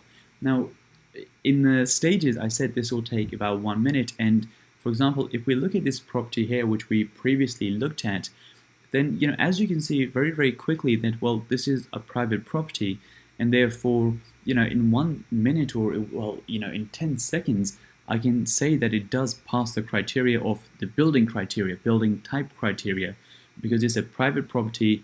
It's even if it was a council, so let's say even if this was a council property and it wasn't private, just for the case of this for this slide, then again it is a low-rise property because it's only 3 floors as opposed to a high-rise property with 7, 9 plus floors.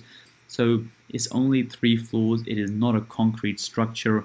It is not above shops. It's not any of those. So within 10 seconds you can qualify, well, does this type of building work or does this type of building not work? So in that case, for this property, we would end up ticking this box and we would move on to the next section or to the next criteria.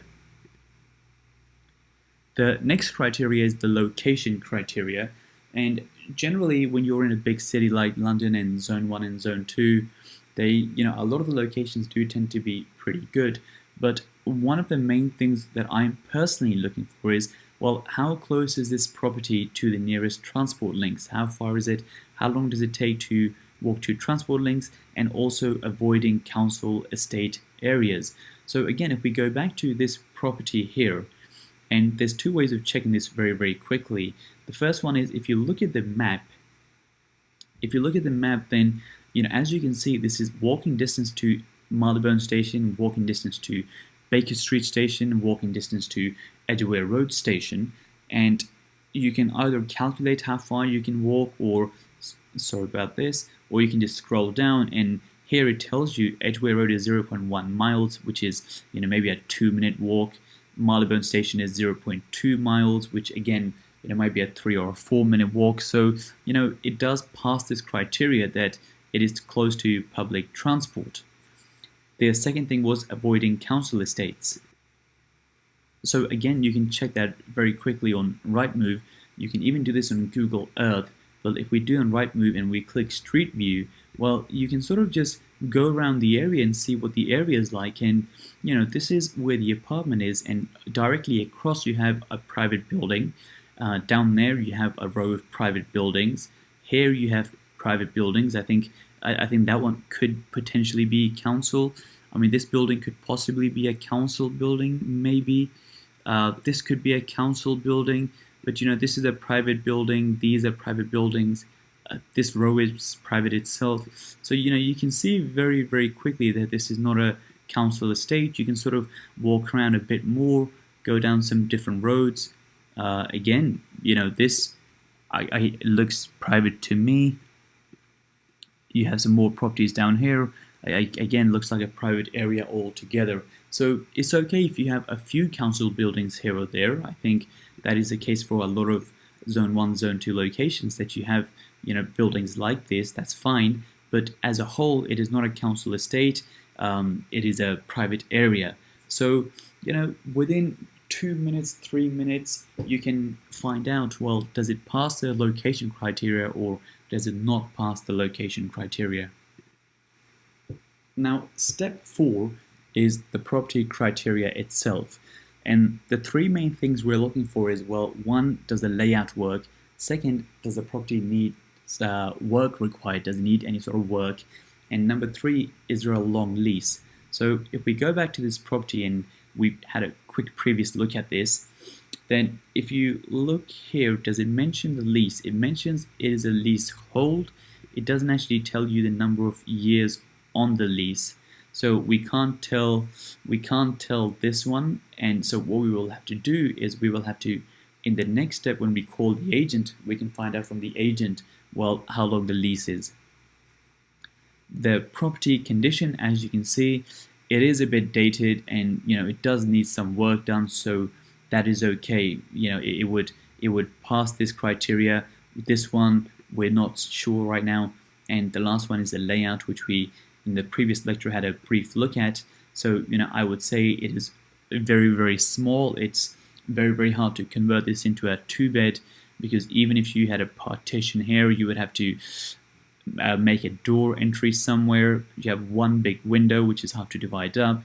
The bathroom is through a bedroom, so it would be hard to have a 2-bedroom property with one of the bathrooms being through one of the bedrooms. That wouldn't really work. So overall, this property fails at the stage of property criteria because the layout on this particular property does not work. So we've just gone through a live case study of a deal that we've recently looked at, and within about 2 minutes you've had a look at 3 of the main criteria, and you've gotten to a stage where you realize this property deal doesn't work, and therefore you can move on to the next one.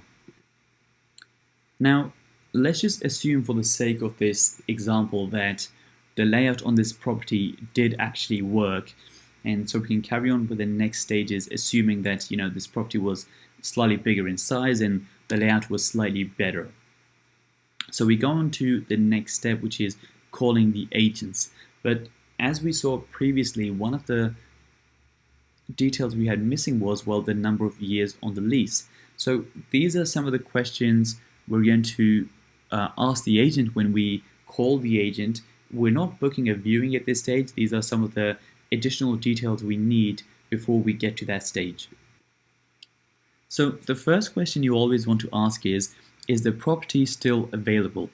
Because if the agent says that property has already been sold, or is already sold subject to contract, or is under offer, then you don't want to be spending a lot of time on that property because, well, it's already under offer or someone has already bought it. If they say it's under offer, you can tell them, well, if the current buyer pulls out, then let me know. Here are my contact details. So if it ever comes back available, they can get in touch with you. But for the time being, if the property is not currently available, you want to eliminate this deal and not spend any more time. The second question is, how long has it been on the market?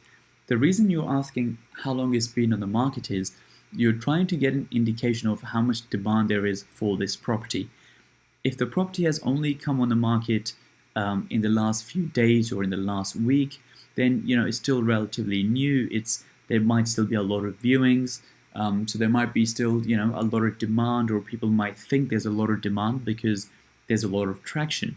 Whereas if the property has been on the market for 3 months, 4 months, and still hasn't sold, then the vendor might be a bit more motivated if you put an offer in, and it also gives you an indication that, well, there isn't that much demand for that property because, well, it's been on the market for a long time and it still hasn't sold. So number 3, you can ask them, what do you think about the property? What do you think about the area? So this isn't going to give you too much information, but it can sometimes be helpful to some extent. Now, of course, the person selling the property is always going to be biased to some degree because, of course, they're trying to sell the property. So, but it makes conversations, it keeps the whole thing going. It sort of helps you build a relationship with the agent. So I like to get their view on the property, their view on the area. Sometimes they can give you some useful information, but don't worry too much about this particular question. Now, number 4 is an important question, something which touched upon earlier, which is, what is the length of the lease? Now, generally, anything which has a lease of less than 80 years remaining, that is considered a short lease. Now, if the property has something like 80 years, it's not the end of the world. You can pay a tiny bit of money to get it extended. But if the lease is something which is, way lower than 80, so 20 years, 30 years, 40 years, 50 years, 60, even 60 years, it is considered a short lease, and it starts to become very, very expensive to extend back to a good level. And a good level generally means 100 years or 125 years. So if the lease happens to be short, then one thing you can ask the agent is, do they have any idea of how much it will cost to extend that lease? And sometimes they do. But for the sake of this, if the lease is very short, and when I say very short, I mean anything which is less than 70 years, I would personally not look at because it starts to become very, very expensive. But ask the question, well, how much will it cost to extend the lease? If it's around the 80 mark, it's generally okay because it doesn't cost too much to extend. Anything above 80 is typically fine.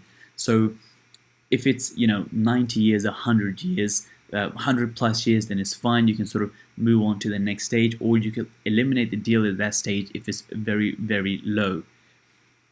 The next question is, what is the service charge and what is the ground rent? Now, of course, these only apply for flats once again.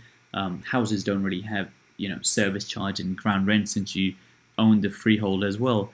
Now, the service charge and ground rent are typically pretty low for ex-council properties. They can sometimes be very, very high for private properties. Now, this question here is not going to eliminate a deal for you, but we need this information later on for the deal analysis so we can work out the cash flow and what your returns are and so on and so on. So it's just useful to get that information at this stage so we can do the calculations later on. Number 6, are there any major works expected? So now, what major works means is that if you buy an apartment in a building, then every now and then you will have to pay a bill for the major works. Now, the major works could be as simple as replacing all the windows in the building. It could be replacing all the doors in the building. It could be repainting the building, so on and so on. And this is no different to if you own a house. If you own a house, every now and then you might fix the roof, you might change the doors, you might add some new windows. But of course, when you have an apartment in a building, then what generally happens is the people who own the building, the freeholders, they change everything in one go. So every X number of years, now that could be every 10 years, every so many years, there might be a bill here and there which is essentially known as a major works bill, where they do the major works to the property. Now, the major works bill really depends on how much work is required. If it's just cosmetic work, i.e. painting and maybe replacing some windows here and there, then it might not be that expensive. Whereas we have seen cases where the major works bill has been up to 60,000, 70,000 because there's so many issues with the property. There might be structural issues with the property. The property might not have been well maintained over the years, and therefore that bill becomes very, very huge. Now, generally what happens is when you're paying things like your service charge, that service charge is what goes towards the maintenance of that building. So, maybe there's a lift in that building and some of the money is allocated to the maintenance and the upkeep of the lift, just of the cleanliness of the building, and so on and so on. But some buildings which are not well maintained, that is what happens, which is because they're not well maintained over X number of years, every now and then there is a big bill which has to be paid. But I wouldn't get put off by the bill completely, because whether you buy a flat or whether you buy a residential house, you still have to pay the bill. Because like I said previously, if you own a house, you might fix the roof here and there, and you might change the windows and the doors every now and then, or you might fix the patio. So the cost has to be incurred regardless. So I wouldn't worry too much, but I would want to know if there is major works. Well, how much is the major works going to cost? If it's only going to cost you about £10,000, if it's only going to cost you £10,000, if all the leaseholders in that building are only paying £10,000, it's not that big of a deal. They might be just changing a few things. Whereas if they're saying the major works bill is going to come to 50,000, 60,000, then it becomes a bit too expensive, and it's not something I would personally be interested in. So, based on the response to this answer and based on how much they say it's going to cost you for the major works, assuming there even is any major works, most of the time there isn't any major works, but every now and then you can have a situation where there are some major works which do cost a lot of money. So this doesn't come up too often, but it's worth asking at this stage, because there's no point viewing something, spending so much time, and then realizing, well, hold on a sec, this deal isn't that good because there's £70,000 worth of major works coming up. Number 7, you can ask what is the vendor's situation. You can ask them, well, why are they selling? What's the reason behind it essentially? And you can even ask, well, the person selling, are they an owner-occupier? Are they an investor? What is the situation there? You can ask, is the property currently vacant, i.e. is it empty, or is there a tenant in there? And you can ask, is there a chain? What that means is that the person selling, do they have to, are they waiting to buy something else before they can sell this? For example, sometimes people are, downsizing and they found a different property somewhere else, and they're trying to sell this one to buy the other one, and they're trying to do the process simultaneously. So the the property you're trying to buy it is almost dependent on the other property going through. So that means there's a chain. Now, the reason you're asking this question is because you're trying to get an idea of what the situation is and what the motivation is of the vendor. So, for example, it could be a buy-to-let investor, let's say, and then the agent might say that, well, the property is vacant. And if they're a buy-to-let investor and the property is vacant, then of course they might be losing money every single month. Every single month the property doesn't sell, they're losing more and more money because they probably have a mortgage on that property, so they would be a bit more keen to sell. Whereas if they were a buy-to-let investor and the property had tenants in there and they were making money every single month, then might not be as concerned. The other situation could be that the property could be a probate, i.e. someone has passed away and maybe their kids are selling.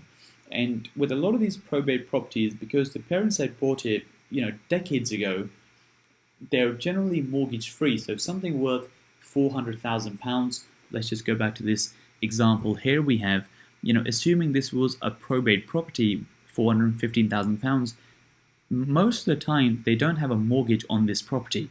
And if they don't have a mortgage, what that means is that the person who's selling it is going to end up getting almost £415,000 in cash, essentially, less all the taxes. So they might be a bit more willing to take a bit of a hit. So they might be okay with a lower offer of 390, 385, because that is still a lot of money. Whereas if it was a buy-to-let investor who had bought this property maybe 3 years ago at £380,000 himself, then he won't be that keen on selling it at a discount, because then he ends up losing money at the same time. So by knowing what the situation of the vendor is, it can be helpful to find out what the motivation is, and it can be helpful when it comes to you making your offer, because if you know they're in a position where they might be okay taking a bit of a discount, then it helps you negotiate a bit more. Number 8 is, well, you can ask the agent, what do you think the property would be worth as a 2-bedroom property? Now, this is assuming you're looking at 1-bedroom properties which you're converting into 2 bedrooms. If you're looking at 2-bedroom houses, I would ask, well, what do you think a 3-bedroom house in the area is worth? And whatever number they come out with, you should then ask them, can you send me some comparables of sales? What you want is comparables of properties which have sold, not just comparables which are currently on the market. Because on the market, comparables don't really give you accurate data. They don't give you the accurate picture, whereas properties which have sold, someone has paid that particular price for that type of property. So when you ask the agent, so for example, let's go back to this, maybe you can ask the agent, what do you think this is worth as a 2-bedroom? And they might say, well, I think it's worth £550,000. And then you can ask the question, well, can you send me some sort of comparables which are around the £550,000 for a private property of a similar size? Because at the end of the day, when you have your comparables, you want them to be of a similar size. You don't want a comparable to be something which is 80 square meters or 90 square meters, because your end product is not 80, 90 square meters. So you should ask the agent, can you send me some comparables for similar properties which have sold as 2-bedroom properties? And number 9 is, have there been any offers? Now, once again, the reason you're asking this question, if there's been any offers, is to work out how much demand there is for the property. So, let me paint this picture for you. Let's say there's a property which has been on the market for 4 months. There hasn't been that many viewings. There hasn't been that many offers. It's owned by a buy-to-let investor, and the property is vacant. So they're losing money every single month. They want to sell the property, but no one's making any offers. No one's that interested in the property. So now that if you were to make an offer which was slightly lower and you were trying to get a discount, you have more of a chance of getting a discount based on that situation, as opposed to a situation where it's owned by a buy-to-let investor, it's fully tenanted, it only came on the market 1 week ago, and there's floods of viewings, loads of offers at the same time. So that is what you're trying to achieve with question 9. You're trying to get a bit more information as to, well, what is the situation? Can I get a bit of a discount here? Now, the agent will say to you, well, this is number 10, by the way, point number 10. The agent will say to you, okay, well, would you like to book a viewing for that property? Now, I would advise don't book a viewing at that stage because we're not at that stage of the funnel. So just reiterate to the agent, well, could you send me the comparables? Let me have a look at my numbers, and once I've had a look at my numbers, I will get back to you and we can book a viewing in. Now, just one more thing which I've realized that I haven't mentioned. I've said call the agent or the seller. Now, in a situation where you might be speaking directly to the vendor, a direct-to-vendor deal, or maybe you're speaking to a sourcer, well, in that case, you would call the sourcer or the landlord or whoever the seller is. So call the agent or call the seller. We've covered most of this in the previous slide, but just to quickly run through this again. Now, based on the call, you can assess if you're able to get a discount on this property. And now, generally, you can get a discount based on these conditions, which is the property has been vacant for a while, the property is a probate, i.e. someone has passed away and they're selling the property is a repossession. What that means is that the banks have taken the property back and the lawyers are selling the property as opposed to the vendor. The property has been on the market for a long time. There hasn't been any offers, and there's been price drops, which we can check using the price log software, which we have previously covered. That if there's a lot of price drops, again, it gives you the suggestion that, well, the person selling is pretty keen because they keep dropping the price in order to increase the demand. So those are some indications that you might be able to get a discount. Now, it is harder to get a discount based on these conditions, which is if the property is currently tenanted, if it's recently been on the market, and also if it's an owner-occupier who might be in a chain and they have to sell this one in order to move on to the next one. So those are generally conditions where it's slightly harder. But like I say in my last point, it is never a complete picture, and no two situations are ever the same. You might be in a situation where it's recently on the market and it's tenanted, but the person has to sell. He has to sell very, very quickly because maybe there's a divorce, maybe they're leaving the country and they just want to get rid of the property very fast. And there might be a situation where all of these apply, but you can't get a discount because the person just doesn't want to sell at a discount. He might be very, very wealthy. He might not want to take a hit, so on and so on. So this is not a complete picture because it can't ever be a complete picture because no two situations are ever going to be the same. But this is a general rule of thumb, and it gives you some sort of indication as to, well, where can I get a possible discount, where I can't get a possible discount. But don't treat these as very, very hard rules because, like I said, there might be a person who matches all of these, but he's leaving the country in 1 month. He wants to sort everything out before he leaves. You put a cash offer on the table and he might take it. So just treat these as rules of thumbs as opposed to very, very hard rules. So just to go back a step for 1 second, in this section, you're only eliminating the deals if the property is currently not available, if the property has a very, very short lease, or if there are huge major works coming up and the bill is going to be something very, very expensive. As long as these 3 things are okay, you would move on to the next step. You will still get all this information because, well, there's no point wasting time calling the agent again for the second time. So you would get all these bits of information, but the main ways you're rejecting the deal. So again, think back to the funnel.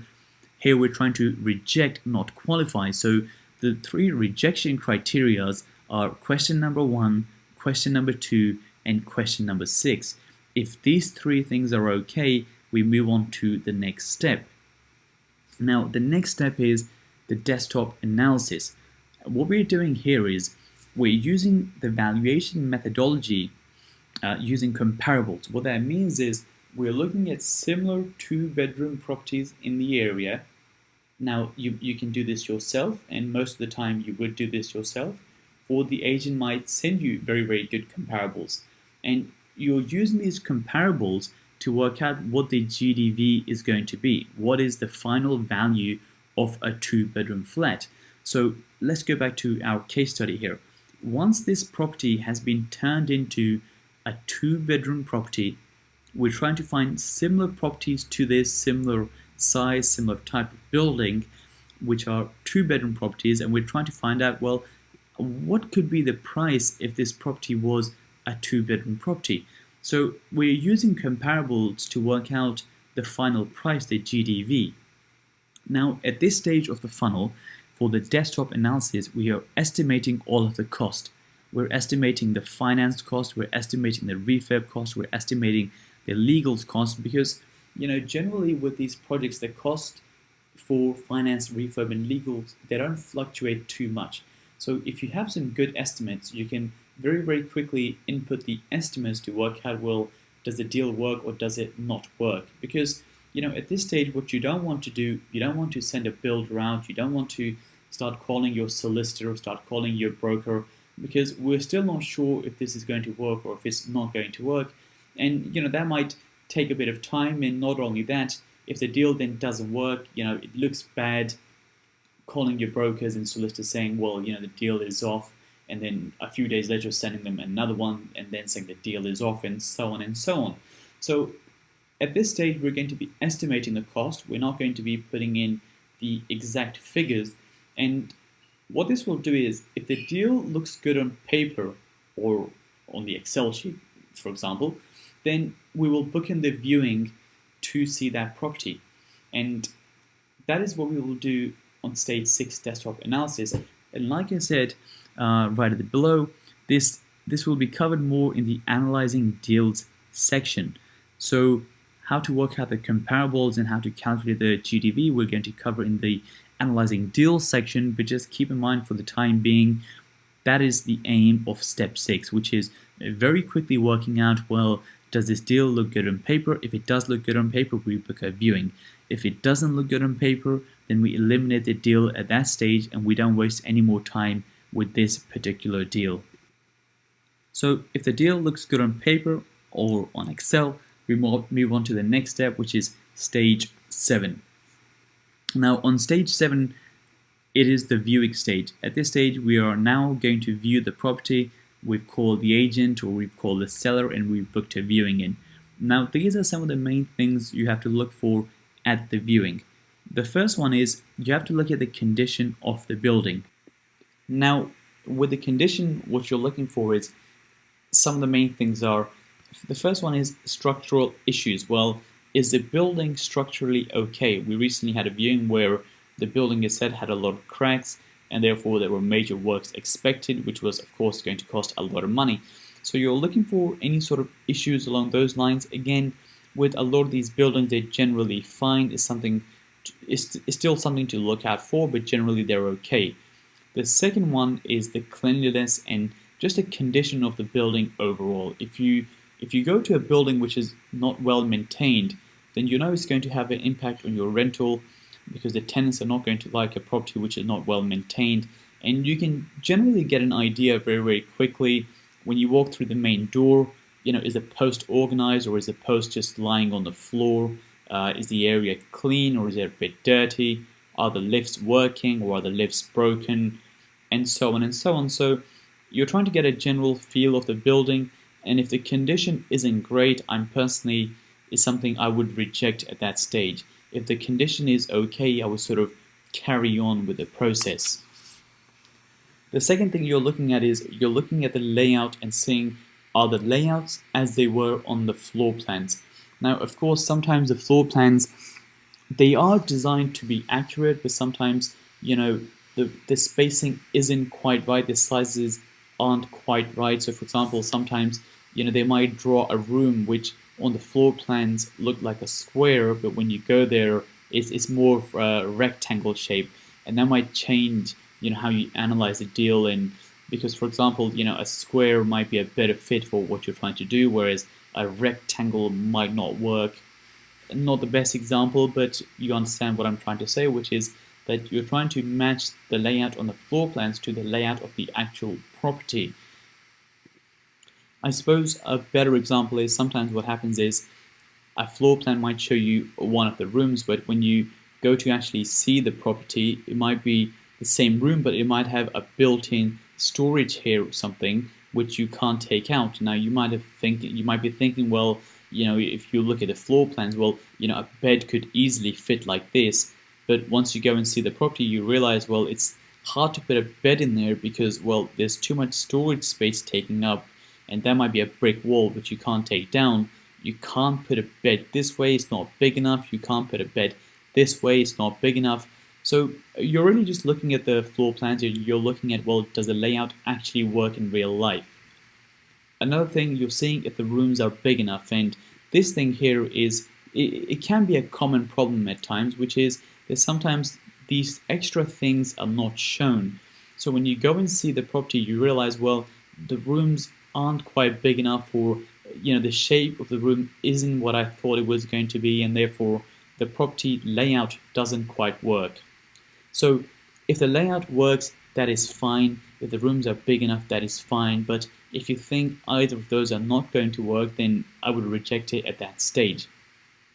One thing I would do is, if you're unsure about a room, I would take the measurements of the walls and use a tool to draw the floor plans out and put in some standard size furniture in there, move the furniture around and see if you can make it work or if you can't make it work.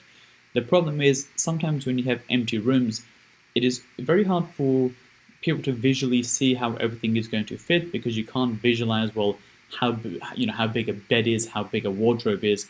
So by getting the measurements and putting them onto a tool like Smart Draw, which we will cover later on, you can get a good idea of, well, how the layout will work. Will the bed go along this wall, or should the bed go along this wall? So if you can't see it, in person, because maybe you haven't visually done this before, the best thing to do would be take all the measurements of all the walls, go home, draw this on a design software, put in standard size furniture to work out, well, is the layout going to work or is the layout not going to work? The next thing you can do at a viewing is take pictures and make videos. Now, you're trying to generally make a video and pictures of the entire apartment, but some of the main things you should be looking out for, well, where is the pipe work? Can you take some pictures, make some videos of where the main pipes are? That would be very, very helpful, because that is something you can send to your builder and they can work out, well, is the pipe work going to work when you convert this property from a 1-bedroom property into a 2-bedroom property. Now, if you're unsure about what you should be taking pictures of, what you should be making videos of, before you go to the viewing, send your builder a floor plan of the property and ask him, is there something you would like me to look out for, something you would like me to take pictures of, make videos of, so I can send them to you, rather than you spending all your time going to view this property, because at this stage, I'm still not sure if I'm going to go through with the deal. I don't want you to waste your time, because at the end of the day, you can't send a builder to hundreds of different properties. You really can only send them to the ones you're very, very sure about. So if you're not sure which pictures to take, send the floor plan to your builder first, get some sort of confirmation, get some ideas of what they want to see in that particular property, and then do that accordingly. Another thing to work out with, look at these viewings is there communal heating, or does the apartment have separate heating? Because if the building has communal heating, so the whole building is supplied by the same system, then it can be very, very costly to move any radiators, because apparently you have to bleed the whole system, and that could cost thousands of pounds. For one property, we were quoted, I think, £3,000 to £4,000 just to move the positions of their radiators, and then it would cost, of course, more money for the new radiators. So that can become very, very expensive, and it can add another $3,000, another $4,000 to your overall bill. So get an idea of, well, is there communal heating, or is there heating for the individual apartment? Now, this is not necessarily a deal breaker, but it's something to keep in mind when you're doing your full analysis. The last thing to look at is, well, where is the location of the boiler? Again, boilers are generally very, very hard to move because you can't move a lot of the pipe work. So the boilers typically have to remain where they are. Now, if the boiler is in a situation where you're going to turn that space into a bedroom and you can't keep the boiler there and the boiler can't be easily moved, and again, your builder will be able to give you a better idea, sometimes you can switch the system to an electric system and therefore eliminate the boiler. That is something we have previously done. But once again, this is not something which is going to kill the deal. So at the viewing stage, the main things which are going to kill the deal are the things on the left-hand side, i.e. if it's a bad condition of the property, that would kill the deal. If the layouts don't work and they're not as the floor plans, that would kill the deal. And if the rooms are in reality too small, that would kill the deal. And I would stop the process for that particular property at this stage. At stage 7, I wouldn't go any further. The information on the right-hand side, these will not kill the deals, but it is helpful to know. This is useful for your builder. This might add another £3,000, £4,000, but it's not the end of the world. And again, this might mean you either keep the boiler where it is and just make use of the space slightly better, or it might mean that you switch to electric and get rid of the boiler. But again, it's not going to kill the deal and you can move on to the next stage of the deal's funnel. So once all of that is okay, we move on to step 8. Step 8 is the full deal analysis. Now, at this stage, what we're doing is we've seen the property, we're pretty sure it's going to work, everything looks okay on paper. Now, at this stage, we're going to be contacting our brokers, the bridge broker, the mortgage broker, and we're going to be sending the details of that particular property, saying, could you send me how much money I can borrow against this, what is the interest rate, what are the fees, and you're doing the same thing with your mortgage broker, and again asking, from a buy-to-let point of view, what is the loan to value I can typically get on this, what is going to be the interest rate, what are going to be the fees. You can also at this stage send your builder to the property because you've seen it yourself, you're very sure you're going to go through with it.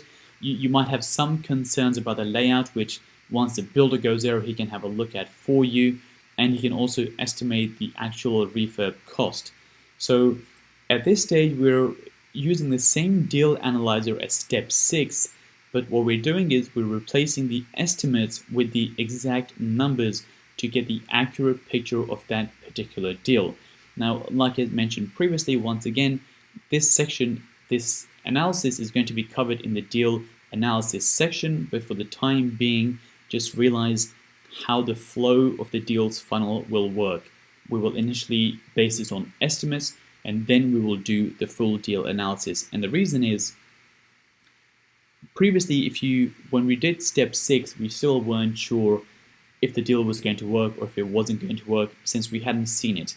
So you don't want to engage your brokers and your solicitors and your builders and everyone else, at step 6 because you still haven't seen it yourself and you're still not sure if you will go through with it. And if you keep sending deals to your brokers and solicitors and builders which you don't go through with, eventually they will get a bit fed up and they will become a bit unresponsive because they're doing the work from their point of view, from their side, and nothing is ever materializing.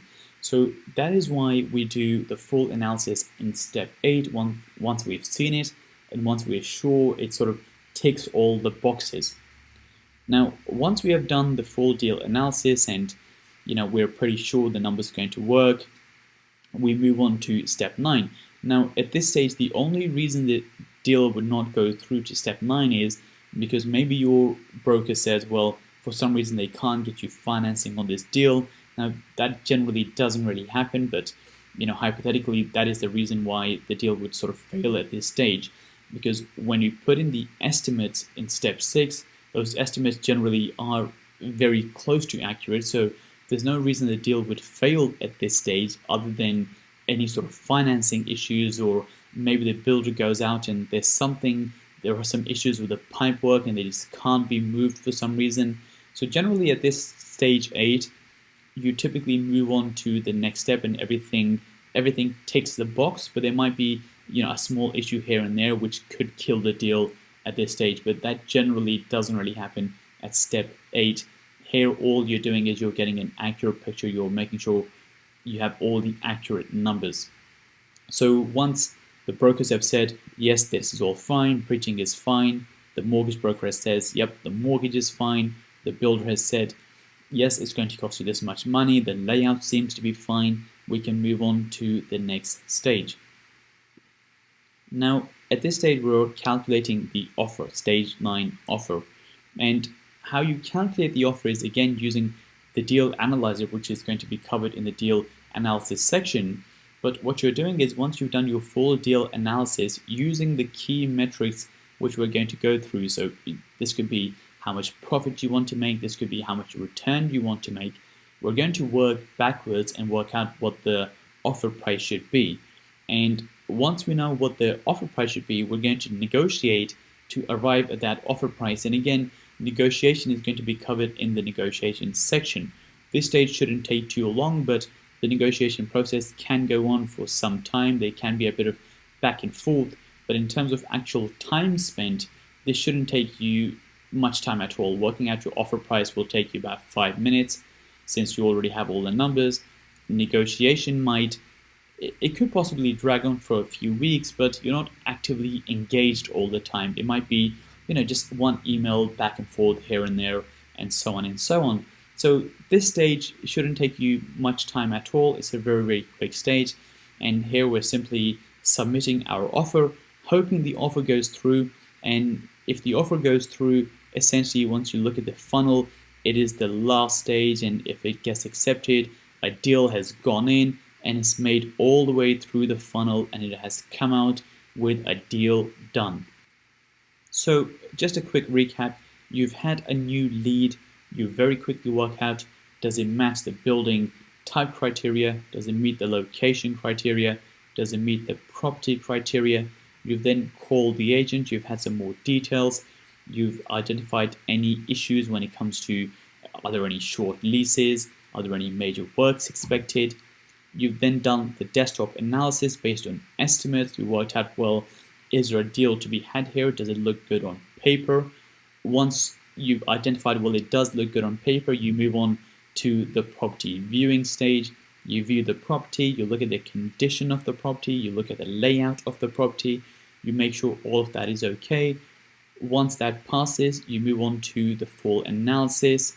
At that stage, we get the accurate numbers, we make an offer, and we hope what comes through is a deal. And just remember, this deals funnel is stacked in a way which allows you to eliminate deals as fast as possible. Because what you don't want to do, you don't want to do a full analysis on a property and then realize, well, the location isn't quite right and the layouts don't quite work, and you spend hours and hours doing the full analysis. Section 5, Finance. So in this section, we're going to talk about the finance model that we use. We're going to talk about bridging finance, and we're going to talk about buy-to-let finance. So the finance model that we use, it's as illustrated in these boxes. We're normally purchasing these types of properties on a bridge, and then completing the works, the refurbishment, and then once the refurbishment is complete and the property has been let out for a period of time, we refinance onto a buy-to-let mortgage.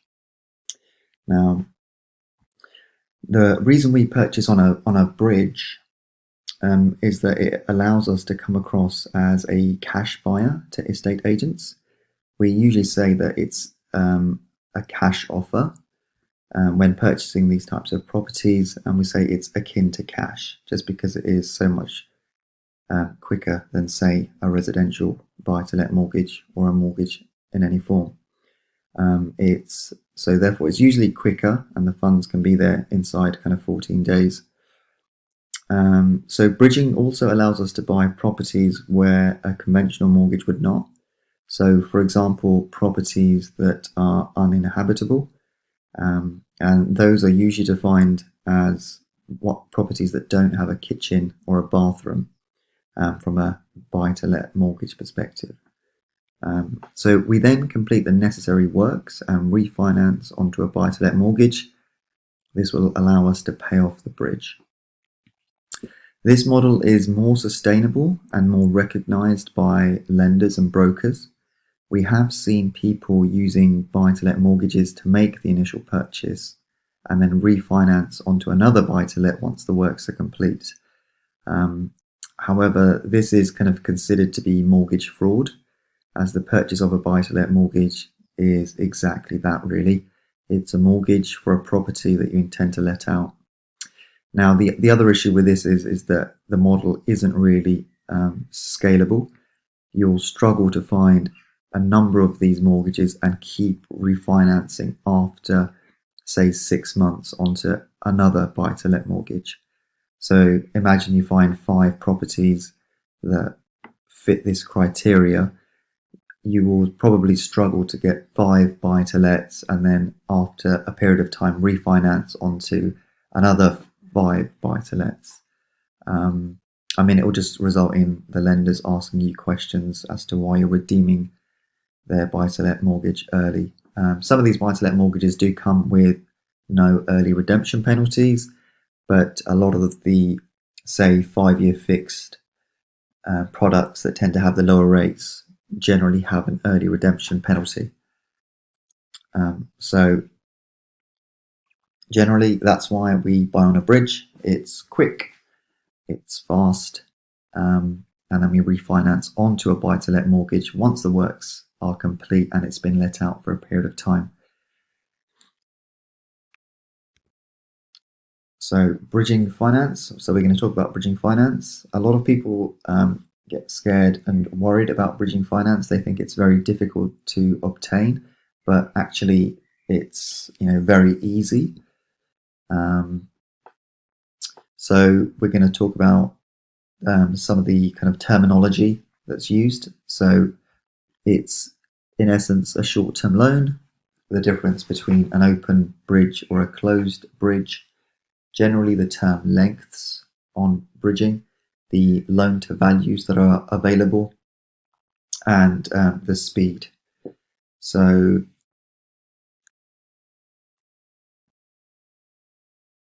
in terms of the short-term loan, so bridging is just a short-term loan, which is essentially used to purchase a property for a short period of time, after which the investor will either refinance the property onto a longer-term product, such as a buy-to-let mortgage, or they'll sell the property in order to repay the short-term loan, so the bridge. So bridging is just a short-term loan,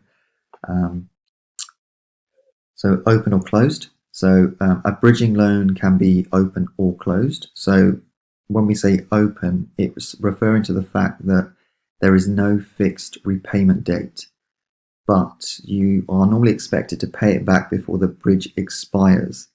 So when you take out a bridge, it's usually for, say, 12 to 18 months.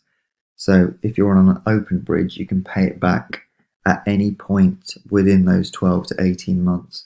However, there normally is a minimum amount of interest, which is usually a month's worth of interest. So yeah, just make sure you check what the minimum is. It could be 1 month, it could be 3 months. So just make sure you check. Closed bridging loans have to be paid back by the repayment date. So for example, you might take a bridge out for, say, 6 months, potentially, which means that you have to pay that bridge back regardless of where you are in the cycle at that 6-month point. So for example, you might take a 12-month closed bridge, which means that at the end of the 12 months, you have to repay that bridge. Okay, term length. So the term length is just the term of the loans, and they're usually offered from anything from 1 month to 18 months, with the loan being due in full at the end of the term. So the loan to value, bridging lenders will usually lend you a maximum of 65 to, say, 80% of the value of the property. This is known as the LTV. Speed. Bridging loans can be very quick. They are generally used in auction purchases. whereby anyone buying at an auction exchanges on the day, and then they say have 28 days to complete the purchase. So bridging is really useful when you're looking at unconventional properties, such as those that are uninhabitable. And again, by that we mean the property doesn't have a kitchen or a bathroom, for example.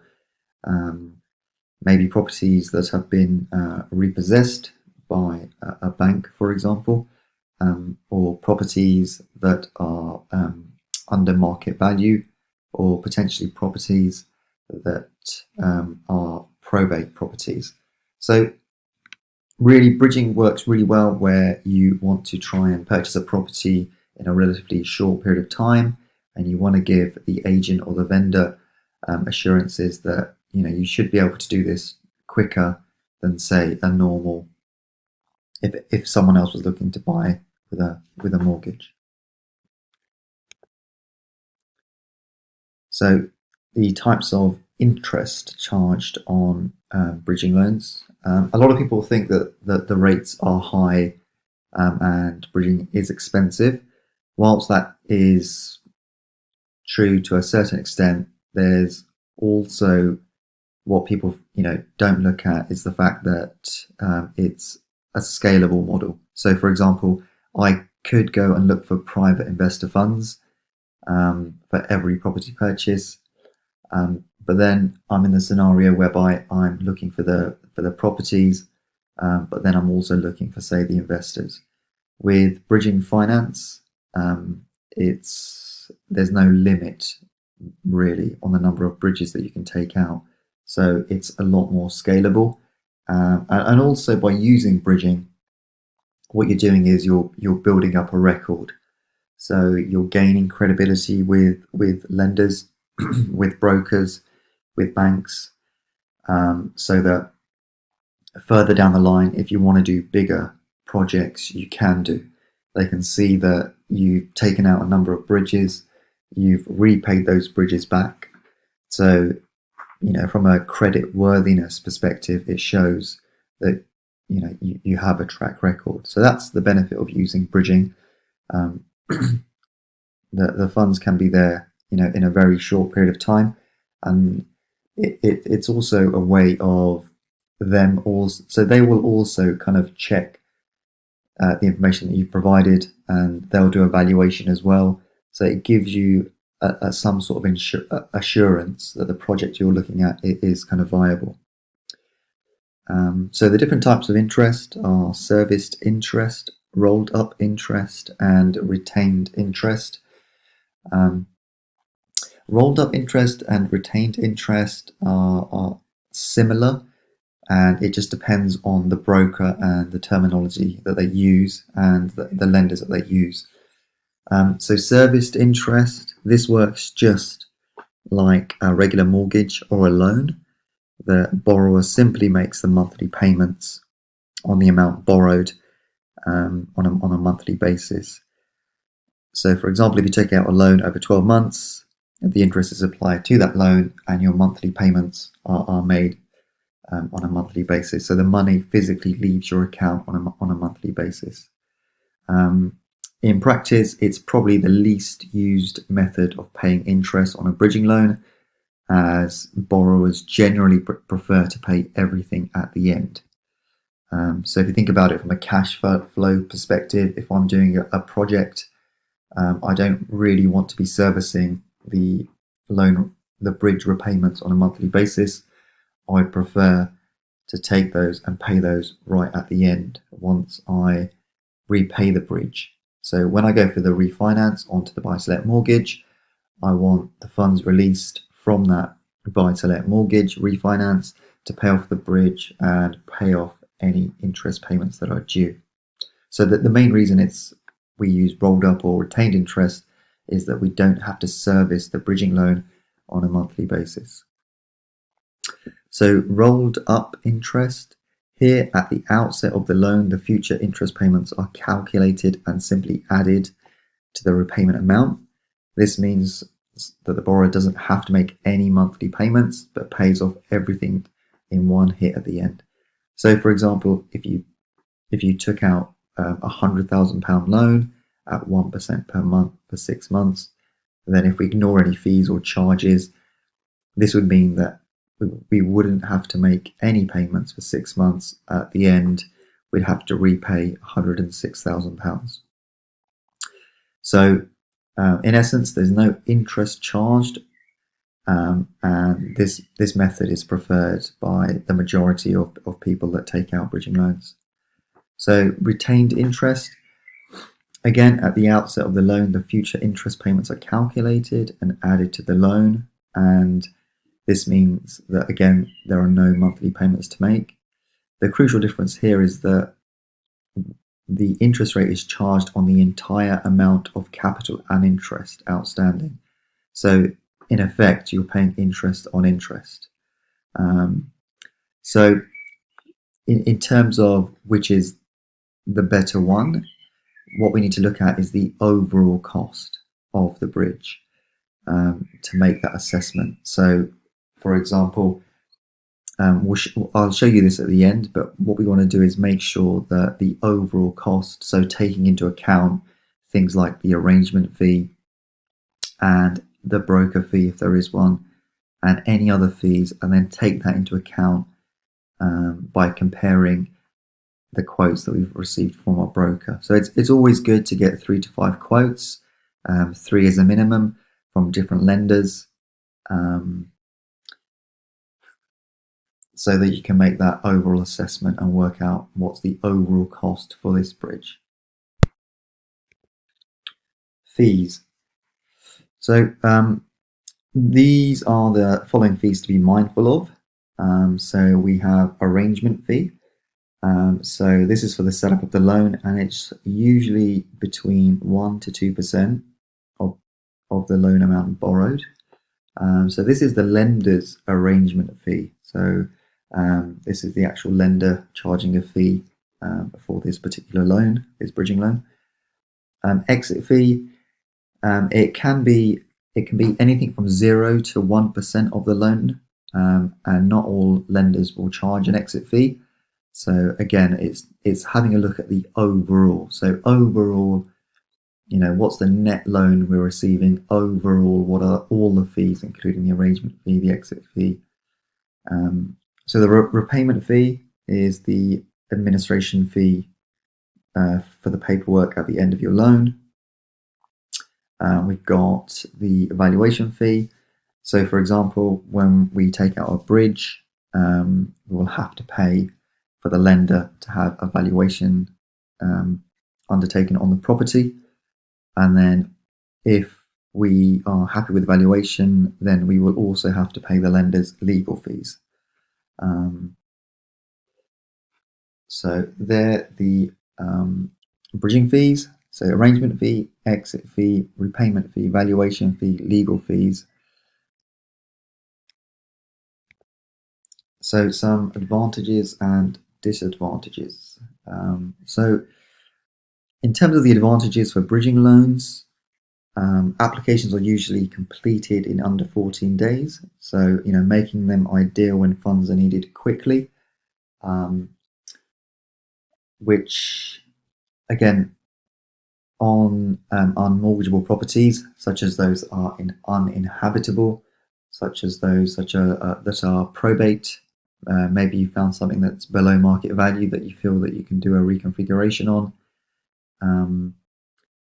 Also, the benefit of bridging is that, as mentioned earlier, it's more scalable. You can do many more projects rather than having to look for kind of investor funding. And like anything, there are always good discounts. Some have no early redemption or exit fees. So that's why it's really advisable to make sure that you work with your broker. You get at least, kind of 3 quotes from 3 different underlying lenders. So some of the disadvantages. So expensive.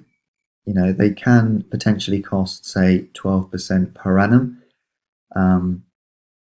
between, say, 10 to 12% per annum. which might seem expensive, but in terms of what you're getting in relation to speed, I think they're well worth using. And in terms of this particular model, it's the only real mechanism that kind of works.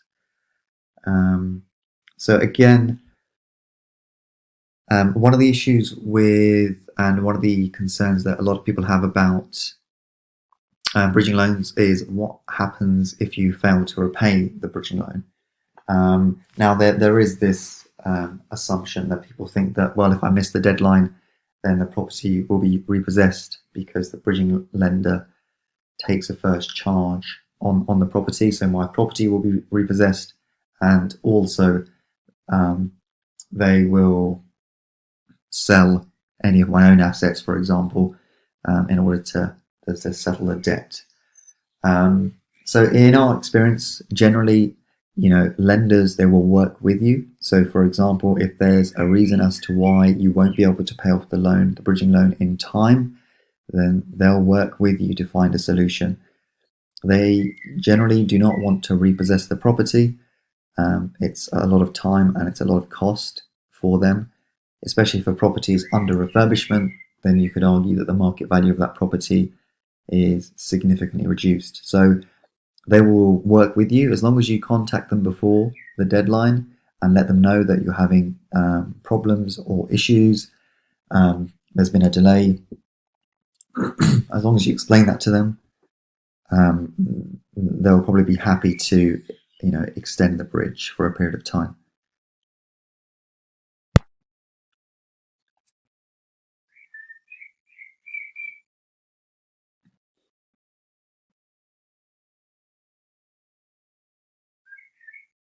So where can you get bridging finance?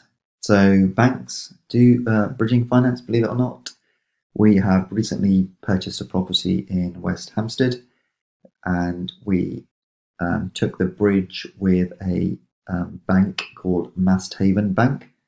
And the reason we went with that particular bank was that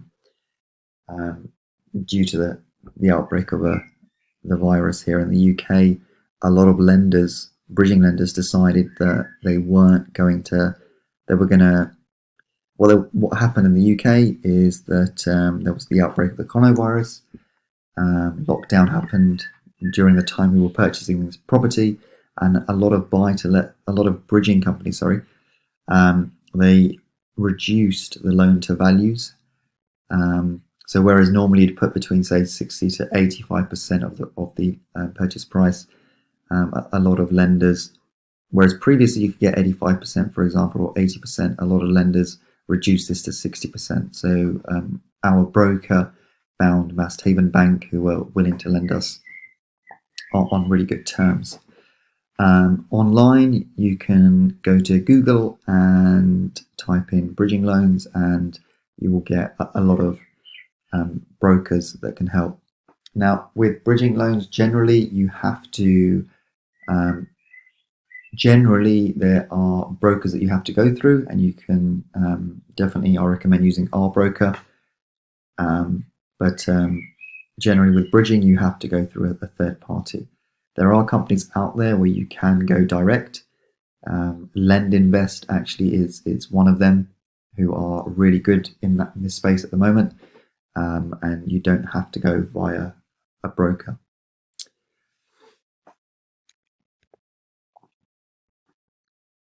So in terms of considerations, when looking at bridging finance, we want to have a look at the total cost, our exit strategy, and we'll talk about why it's easy to obtain. So as mentioned earlier, when we get quotes from our broker, we want to get at least 3 quotes.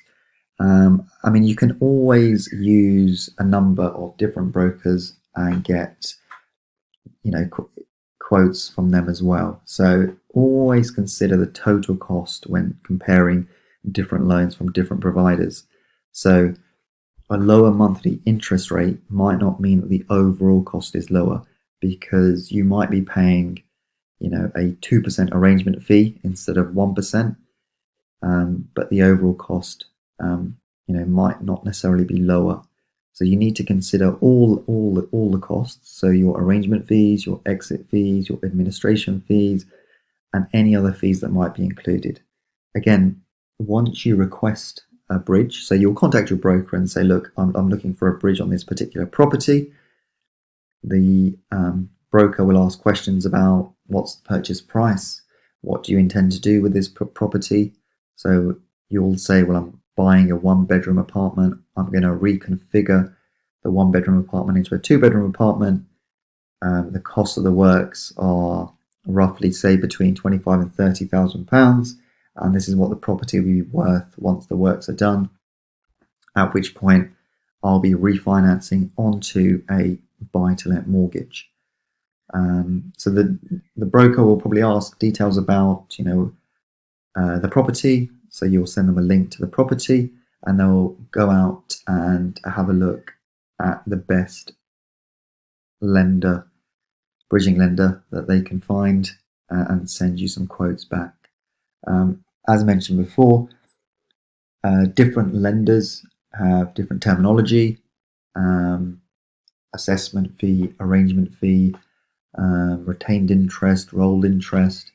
So it's always best to do an overall comparison. So have a look at what the total cost, taking into account all the fees, are. So your broker will generally send you a document that is like a decision in principle, and this document will outline all the fees and charges. So you can use that document to create an Excel spreadsheet where you have 5 columns that shows, this is the lender, these are the fees, and what's the total cost over, say, the 12 or 18-month period.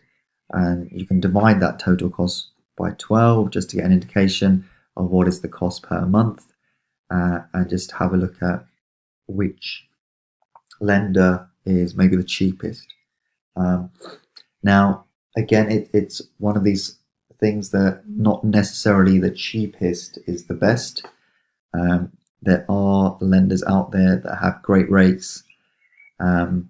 However, their processes are a bit more involved. So, for example, Mast Haven Bank, for example, which we have with one of our properties that we purchased in West Hampstead, because they're a bank, their level of due diligence is a lot more than, say, someone like Octane, or even LendInvest. So just be mindful that you might be saving, say, a couple of £1,000s overall.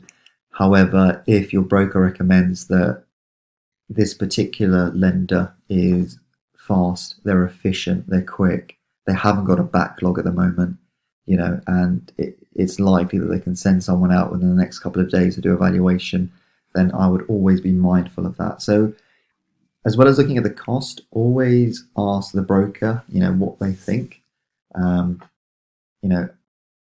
That will really help kind of make a decision, because you definitely want a lender that doesn't ask for unnecessary information. So, for example, for Mast Haven Bank, they wanted us to sign.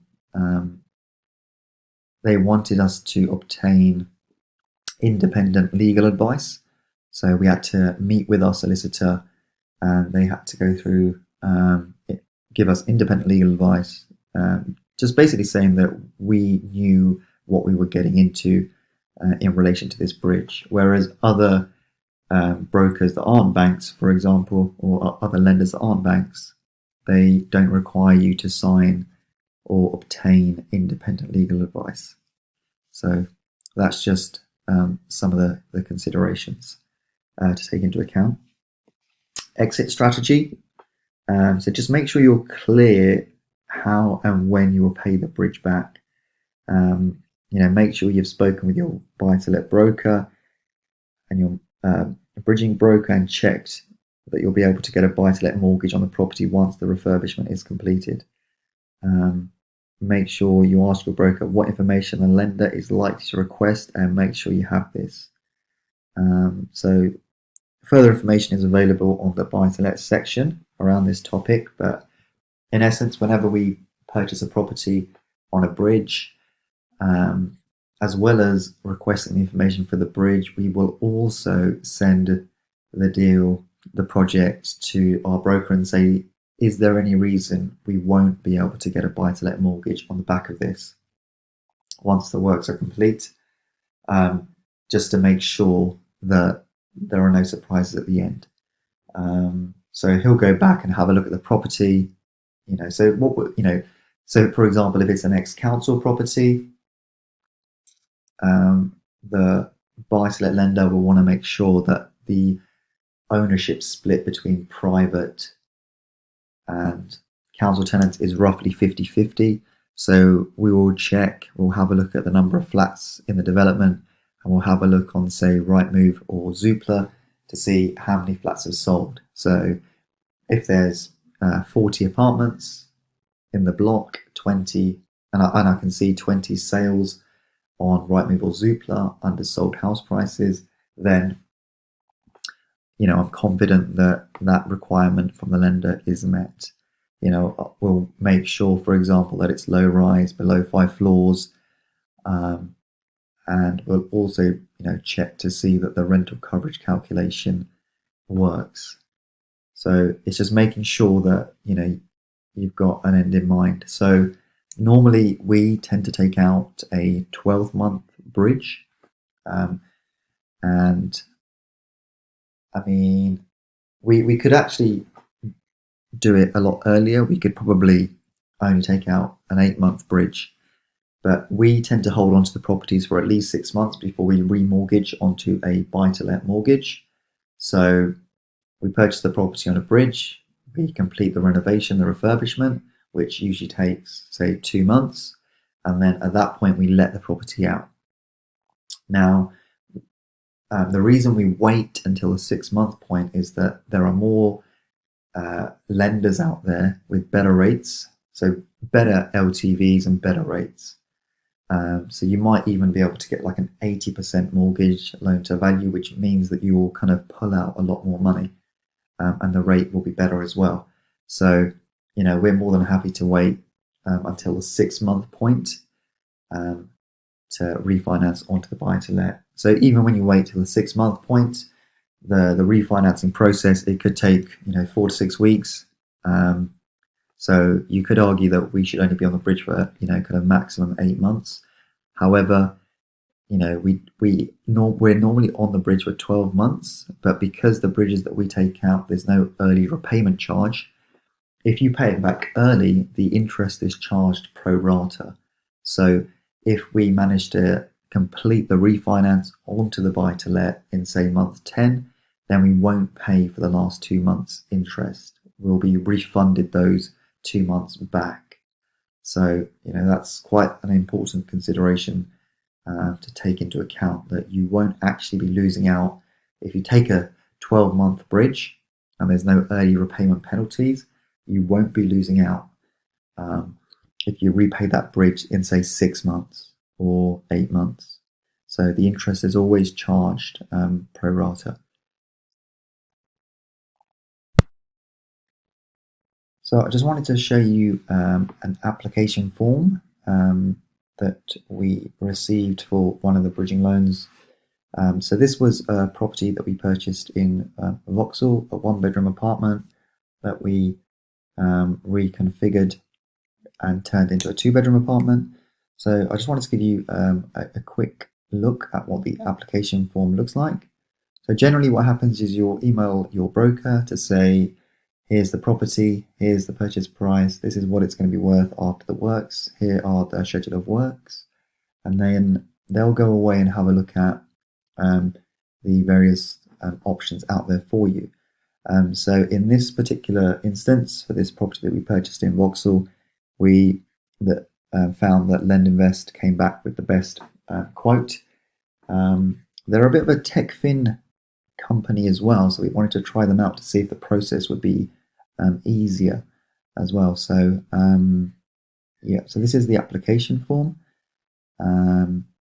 So as you can see, to be used for bridging, auction and development exit.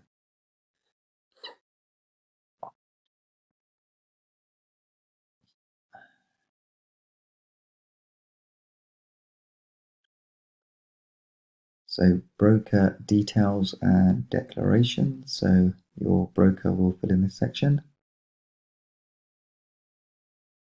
Contact information. That's me. Residential valuation information. So again, some of the things they're asking is, does the security have a working habitable kitchen and bathroom? Does the property have full or outline planning permission to be implemented? So in the projects that we're doing, we don't require any planning permission. Is the security currently undergoing building or heavy refurbishment? No. Then it asks for solicitor contact details, then the loan details. So how much of the loan are you requesting? What percentage of the LTV does that represent? Purpose of the loan. So we purchased this property at 290 and said it would be worth 325. The end valuation was 390. Let's just have a look on the interest payments. The exit strategy, how will you repay back this loan? On a sale refinance, so obviously we refinance.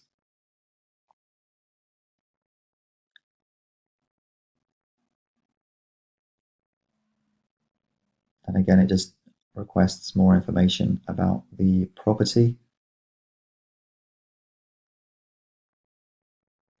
And then company information. So once you've completed the application form and sent it back, a valuation will take place. As long as the valuation comes back at what you've said you think the property is, in terms of the valuation, so the valuer is just going to go out and assess what he thinks it's valued at, and then they'll have a look at your purchase price and just make sure that there is a buffer in there. So once they're happy with the valuation and nothing untoward comes back in the valuation report, then they'll make an offer. So this is, for example, the letter of offer that we received from LendInvest for this particular property that we were purchasing. And again, this sets out all the terms and conditions and just breaks down. So this is the gross loan amount, 217,527.80. It takes off their arrangement fee, so 2,175.28, and they have a funds release fee of £25 and a general insurance fee of £150, less retained contractual monthly subscription. So this is in effect the interest that they're taking off. So again, as you can see, the terminology, it kind of changes. So it's retained contractual monthly subscription. It is a bit misleading because it sounds like it's a monthly, an amount that's due potentially, but as I say, each lender will have its own terminology. Just make sure and double check with your broker and lender that the interest is not due on a monthly basis and is due at the end of the term. So this would have been the net loan that our solicitor would have received on completion, so £195,000. So the net loan that you will physically receive will be the gross loan, less any arrangement fees, less any other fees, less any interest. The only other fees that you will have to pay outside of this will be the valuation fee that you pay for, which can vary from £450 to £750, and the legal fee, which can be around £1,500. So here it tells us the loan term, 12 months. And then it says that contractual monthly subscription. So this is the interest per month. And it does say this is the amount you will pay monthly in advance in respect of interest. So again, we don't physically pay that, but that's what it's saying it would potentially have been. And the retention period is 12 months, i.e. we're not paying this we're going to pay it at the end. It shows the interest rate, 0.75% per month, and then there's normally a minimum interest rate charge, which is £4,500. Then it talks about the loan security. So obviously, when you're taking out a bridge, the bridging company will have first legal charge over the property, and then just the guarantors.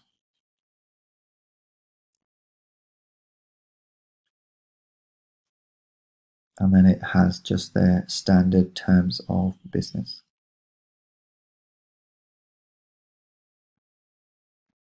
So again, it's a relatively straightforward process. It's a lot less involved than applying for a residential mortgage or even a buy-to-let mortgage.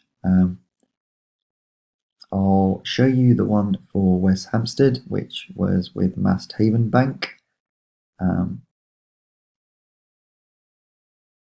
I'll show you that next. So this is a bridging offer document that we received from Precise. So this is on the property that we purchased in West Hampstead. Now, I know it says mortgage offer, but I can just assure you that this was the offer in relation to the bridge. Now, this particular bridge didn't go through, and the main reason was that as part of the conveyancing, it was noted that there was Japanese knotweed in the garden, a really small area, like it was 5 square meters of Japanese knotweed was identified many years ago. The area was treated by a third-party company who also gave a 10-year guarantee. So in this instance, Precise basically said that they would not offer on this property. They're actually probably one of the only lenders in this space that have a blanket no for Japanese knotweed. But we didn't know that prior to the conveyancing.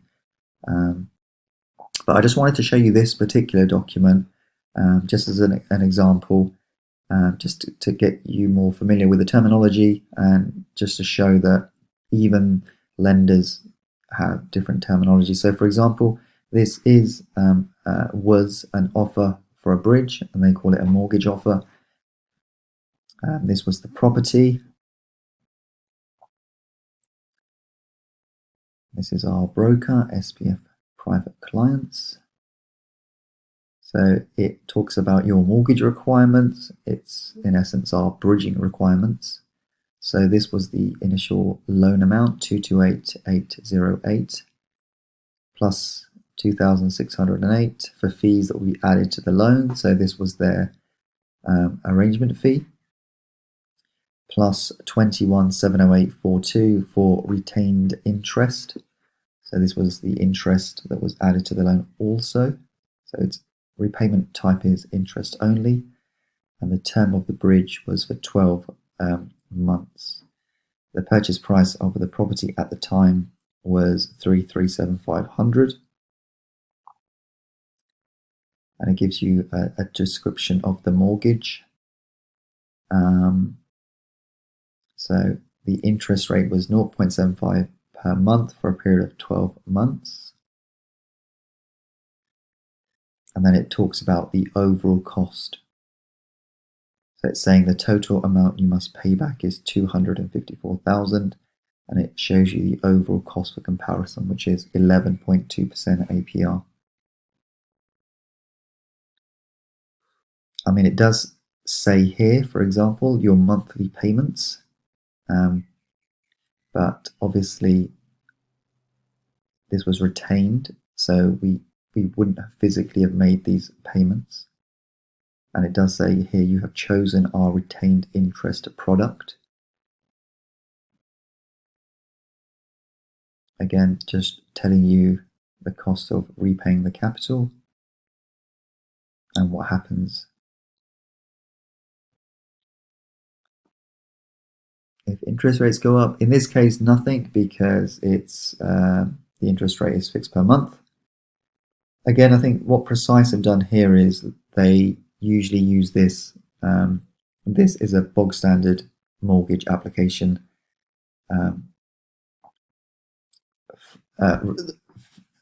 decision in principle that you would normally receive. So if you've ever seen one of those, this is what you would get in return.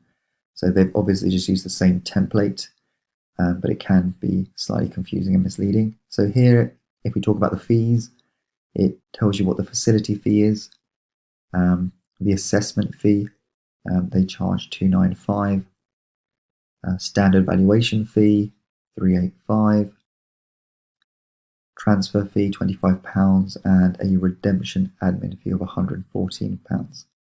Other fees, these are the legal fees, £660. Insurance. Again, because we're buying apartments, the insurance is normally included as part of the service charge.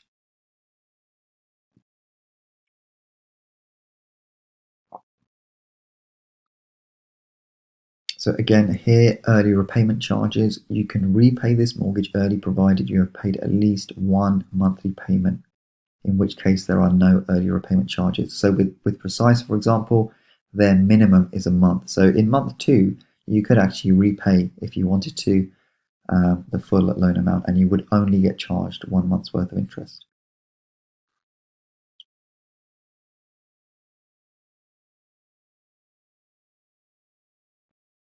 So in this instance, for example, there was no broker fee that was actually charged to us. So again, this is something else to be mindful of. In certain cases, a broker will charge you a fee, and it might be an admin fee, a finder's fee, a sourcing fee, or some sort of fee for arranging that particular bridge.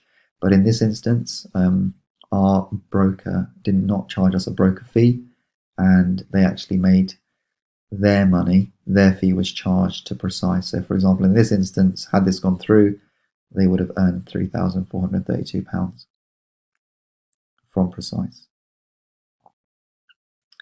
And then it goes into definitions.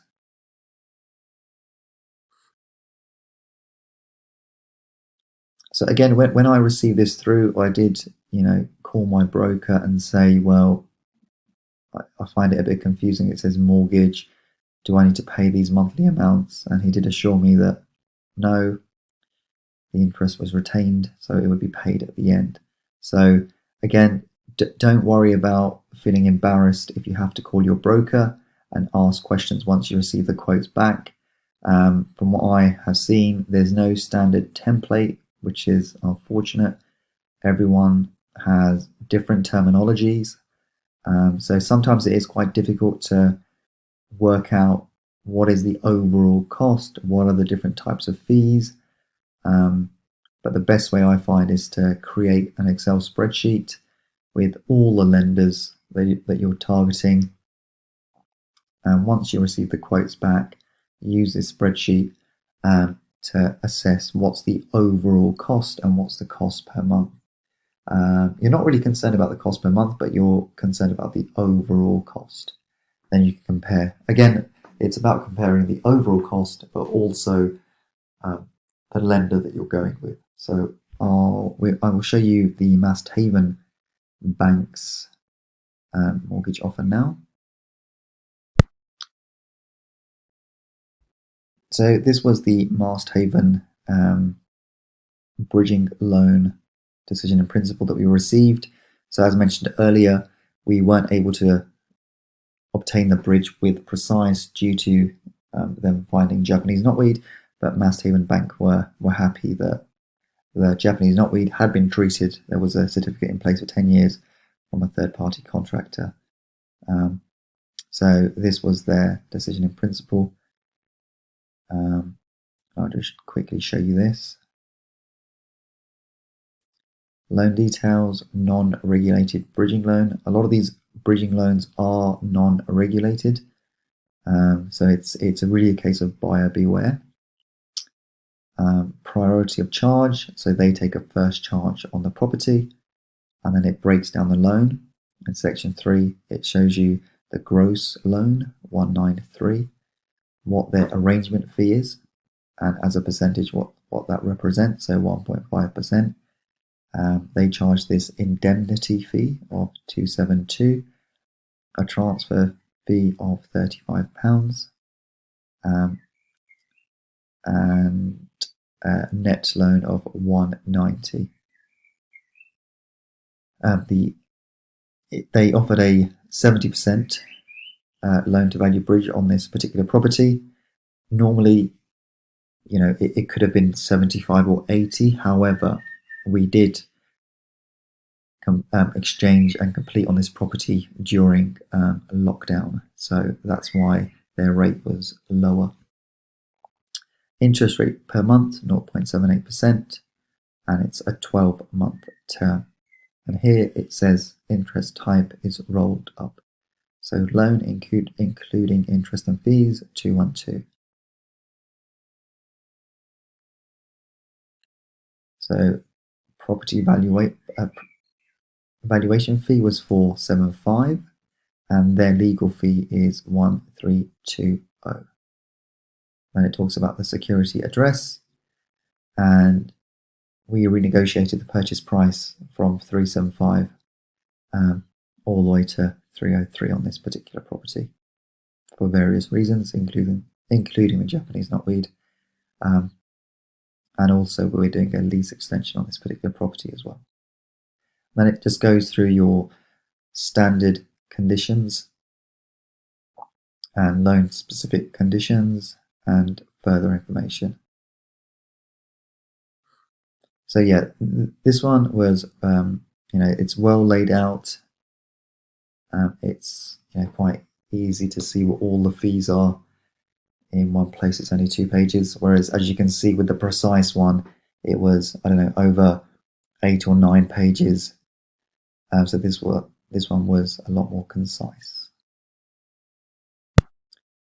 So a final piece that I wanted to show you was that when we purchased the property in West Hampstead, the kind of country was in lockdown due to the coronavirus, and as a result, in terms of the bridging finance, as I mentioned earlier, the loan to value was 70%. Normally, it tends to be a lot higher, 75, maybe even 80%. So what we decided to do on this particular purchase was that because of all the uncertainty that was happening within the market, we actually decided that we would take a bridge out on an 18-month basis. So instead of opting for a 12-month bridge, we went for an 18-month bridge. That was just because there was a lot of uncertainty at that point. We weren't sure how long the lockdown was going to go on for, and we weren't sure what the market was going to be like once the lockdown had been lifted. So in this particular instance, to kind of mitigate any risks, we decided to go for an 18-month bridge rather than our normal 12-month bridge. And what that meant was that in terms of the interest, we were paying, obviously, now the retained interest, they're going to charge us for, say, 18 months instead of 12. So we're paying 6 months more worth of interest. However, what it impacts is the net loan amount. So this was the net loan, which is less than what it was before because of this 18-month term. However, if we pay this back within, say, 8 months, those months that we haven't used will be refunded. So it's all pro rata.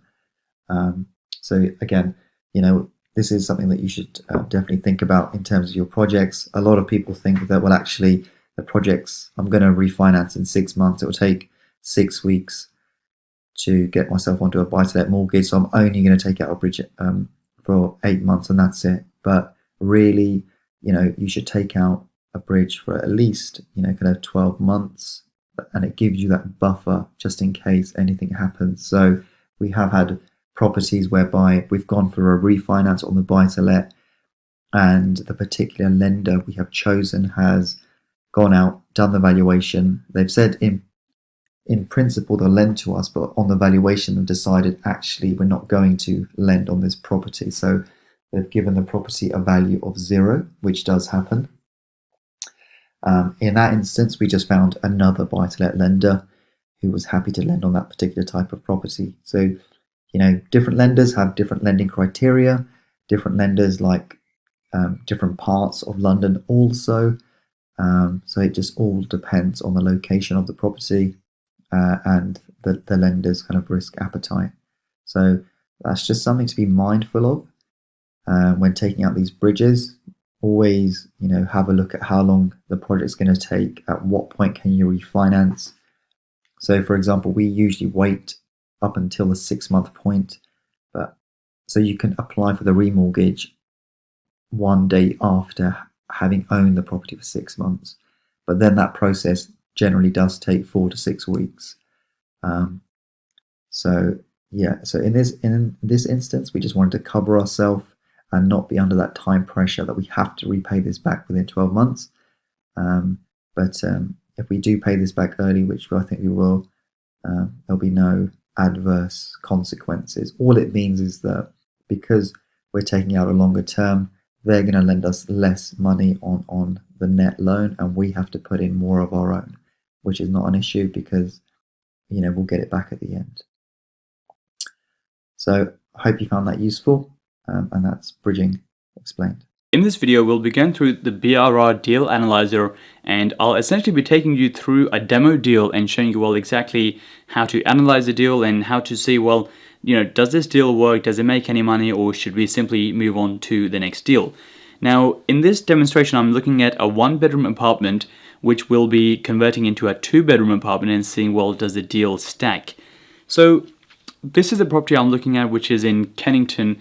Again, I believe this is zone 2 London, so not central London, but just outside of central London. It is a 1-bedroom property. It is not a maisonette. A maisonette essentially means a flat which is on 2 floors. This is actually just on 1 floor. And let me just show you the location and the floor plan just to give you some sort of indication of where this is. So this is actually right next to the Oval Cricket Ground. If you roughly know where that is, it's between Kennington Station and Vauxhall Station in London. So very, very close to central London. So that is where the property is located. The floor plans are pretty good. It's a pretty good size. It's 58.8 square meters. The layouts are really good. The room sizes are really good. So it ticks all the boxes from that point of view now. And now, because it ticks all the boxes, we're now going to be doing the desktop analysis on this particular property.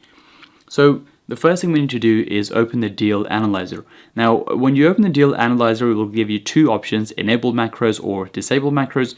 You need to click enable macros because that is essentially how all the formulas are calculated. So click enable macros.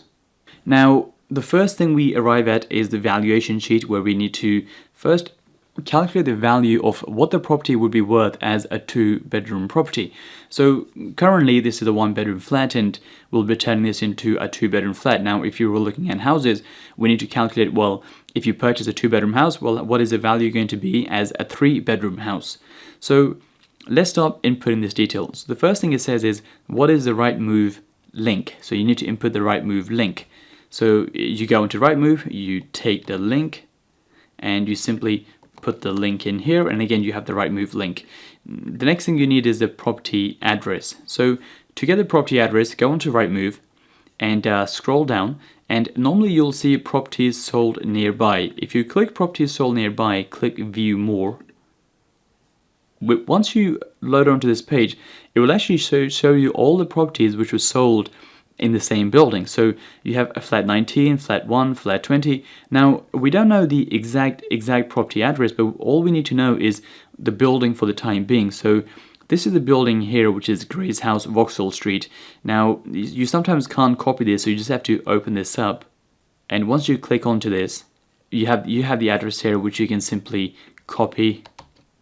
And once you've copied it, you can paste it in the box, and now you have the address. You don't know what flat number it is, but that doesn't really matter too much for the time being. The next thing you need is the property size. So again, in terms of property size, if I just go back onto the property itself, now to get the property size, you can simply click on the floor plans here, and down here it will show you all the property sizes. Now it might be up there, it might be to the left, but somewhere on the floor plans it will tell you the property size. Now I look at the size in terms of square meters, so I'm looking at essentially, if I zoom in and make this slightly bigger, I look at everything in square meters. So I'm looking at this number here, which is 58.8. So I input 58.8. Now the building type, what type of building is it? Is it an ex-council flat, is it a private flat, or is it a house? Now if I show you the pictures, it's quite easy to identify that this is actually an ex-council building. And by the way, I mentioned the oval cricket ground, which is actually just here. You can see some of the spikes. Now this is actually I believe the lighting for the oval cricket ground, so literally maybe like 10 seconds away. So very, very good location in terms of that. So this is an ex-council flat. And then we have the asking price. So the asking price is this here, which is £330,000. So I put this in, £330,000. Now the next thing we need to do is, once we have all the information, we need to know, well, if we turn this property into a 2-bedroom property, how much can we rent this property out for? And similarly, if you were looking at a 2-bedroom house and you were turning this into a 3-bedroom house, well, how much could you rent that 3-bedroom house out for? We need to know what the rentals are, because that is how we will calculate, well, you know, what is the cash flow for this particular property. So in order to get the rental, we first need to copy the postcode, because we need to know, well, which postcode are we looking at.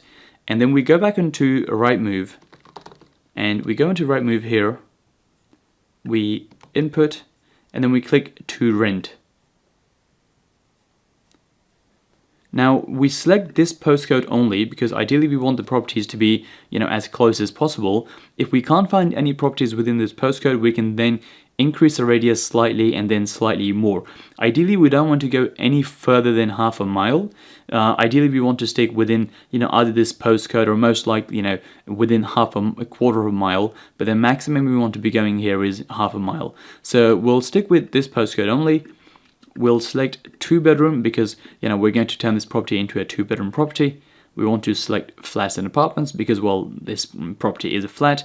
And then we can also click this button here which says include let agreed properties. What this will do, this will show you properties which have recently been let on the market. Now this is very useful because if there are properties which have been let, then that gives us a good indication, well, you know, properties are renting at that particular price.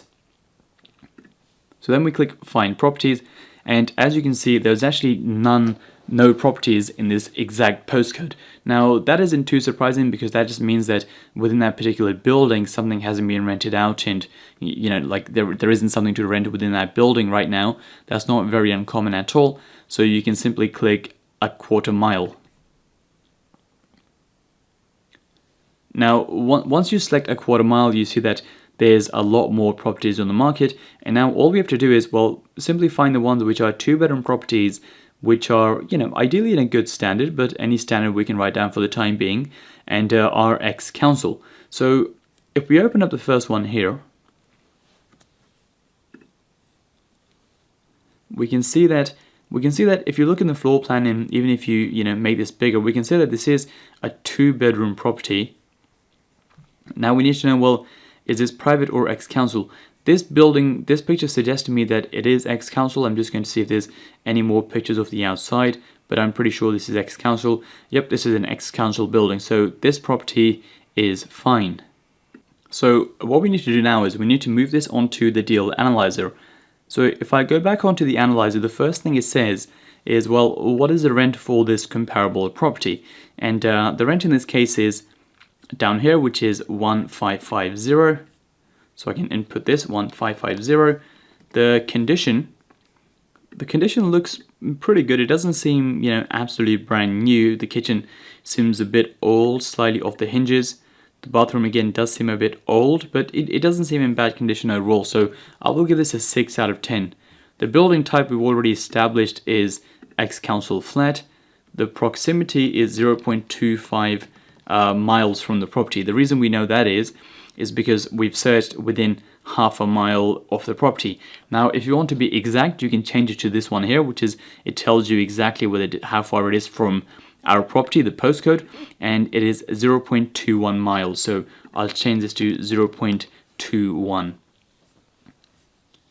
In terms of the notes section and the link, here you just have to add the Rightmove link. And in terms of the notes, there's nothing particularly I want to add. It seems like a very standard property. There's nothing I need to make a note of.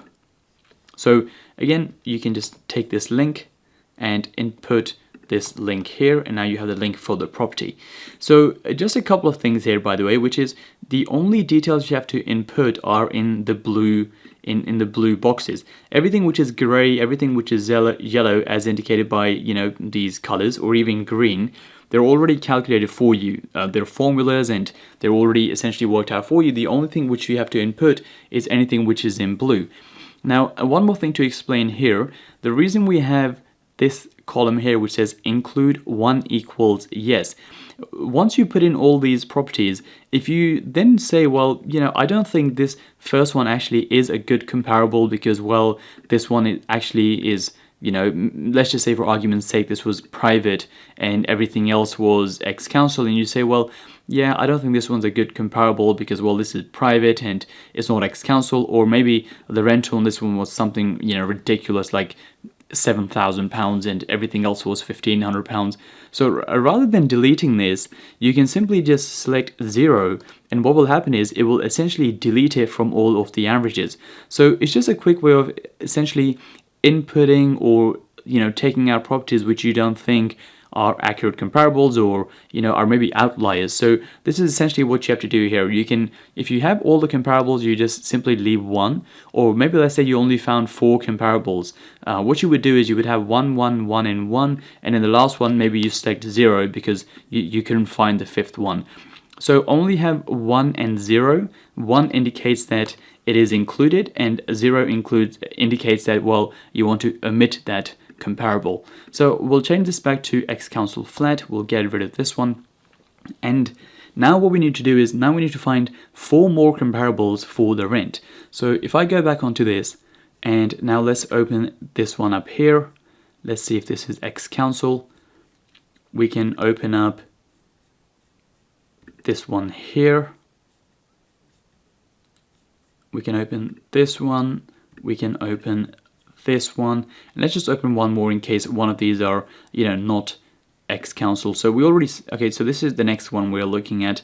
Let's see if this is private or ex-council, if there's any pictures of the outside. Yep, this is again an ex-council property. So this is, let's input the details. So the rent is 1712. 1712, and I will just input this myself just to sort of speed up the process here. But again, you know, you can simply go up, look, well, how far is it from the property? Is 0.22 miles, so I'll just put that in. And again, under notes, this one I'll write that the let has already been agreed. So I'll say let agreed. So yep, this is, you know, this one's fine, ex-council. This one, again, this is a bit different because, well, this is actually, I don't know if this is part of the cricket ground, but it seems to be just outside of the cricket ground. This doesn't really seem like a typical type of property. I'm not even sure if this is ex-council. So yeah, this is actually a private property which has, well, a pretty amazing view to the oval cricket ground. That's interesting. Yeah, but this is you know, not an ex-council property, so we can get rid of this, and this wouldn't really make for a good variable, a good comparison anyway, purely because it has, you know, something which other properties typically do not, which is it has some sort of terrace which overlooks the cricket ground. So we can get rid of this one. Let's have a look at the next one. Again, I don't think this is a council property. This is most likely a private property, so we can get rid of this one. Now, this one doesn't seem to have any pictures of the outside. So what we have to do is we have to scroll down and we have to look at the map. Now, once you click open map, you get this here. Now you can zoom into the property, and the property, I believe, is this building here. And there's a couple of ways of doing this. You can either click this button which says satellite, And again, it's sort of hard to see exactly what this building is. The next thing you can do is you can take this person from the Google Earth map and you can drop this person and make sure it is facing, this human thing is facing the building. Okay, so see, it's taking me inside a shop. Let's go outside the shop here. Let me just exit the shop and see what the building is above the shop. And again, I think this might just be private. Yeah, see, again, this is simply just private apartments above a shop. So we can't really use this as a comparison, but that is again a good way of identifying, well, is this a private building or is this an ex-council building? So we can get rid of this one, and now we move on to the next. So I believe this is probably not council either. I believe this might be a private apartment. So we can get rid of this one. And now, so we are still on essentially 2 because, well, this is private as well. So now we essentially just keep scrolling until we, find some more. So as you can see, we've already done this one. This is the next council. I can see from the picture outside. Sometimes you can even just scroll through here and see, which ones are ex-council and which ones aren't. So you can see this is ex-council. Again, if I just keep scrolling here, again, really interesting, has a view to the cricket ground, and it's not ex-council anyway, so we can move on. This one doesn't have any pictures of the outside. Now we could simply just go into maps and have a look that way, but I'll just move on for the time being for the sake of this exercise. And this one is ex-council, so we can open this one up. And again, I believe this one might be ex-council as well. This does look like an ex-council property. But again, it's not exactly a good comparable because this one is above shops, whereas the one we have is not above shops. So we can leave this one.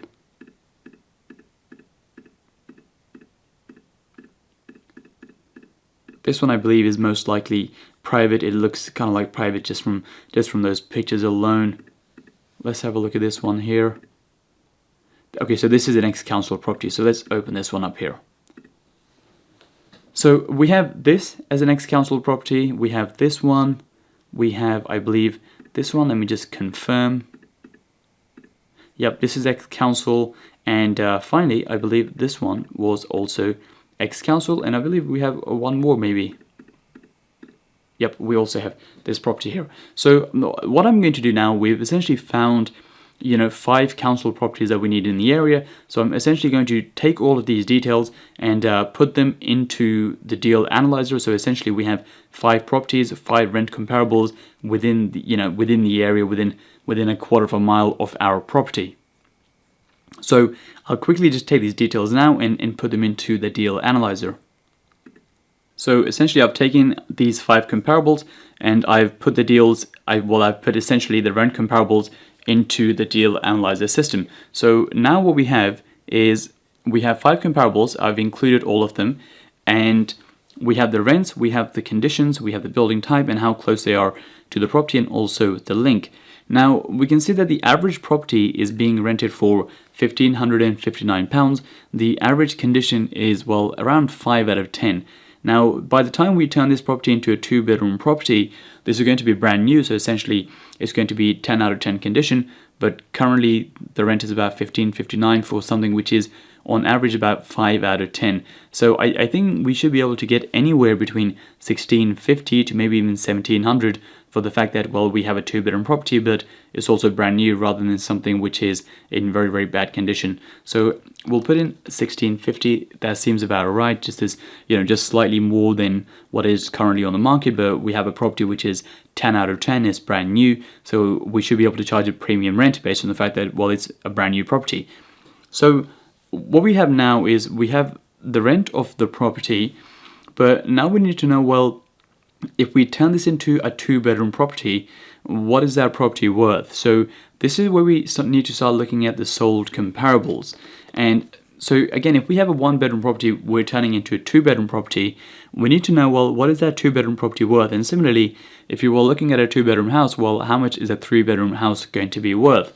So again, we do a similar exercise but using a different tool. So we go onto this and again take the postcode. Now once we've taken the postcode, we can close all of this. We don't need these anymore, but we do need a tool called mouse price. So now you go into mouse price, and the first thing we need to do is make an account with mouse price, and we need a pro account, which I believe might be about £10 a month or £15 a month.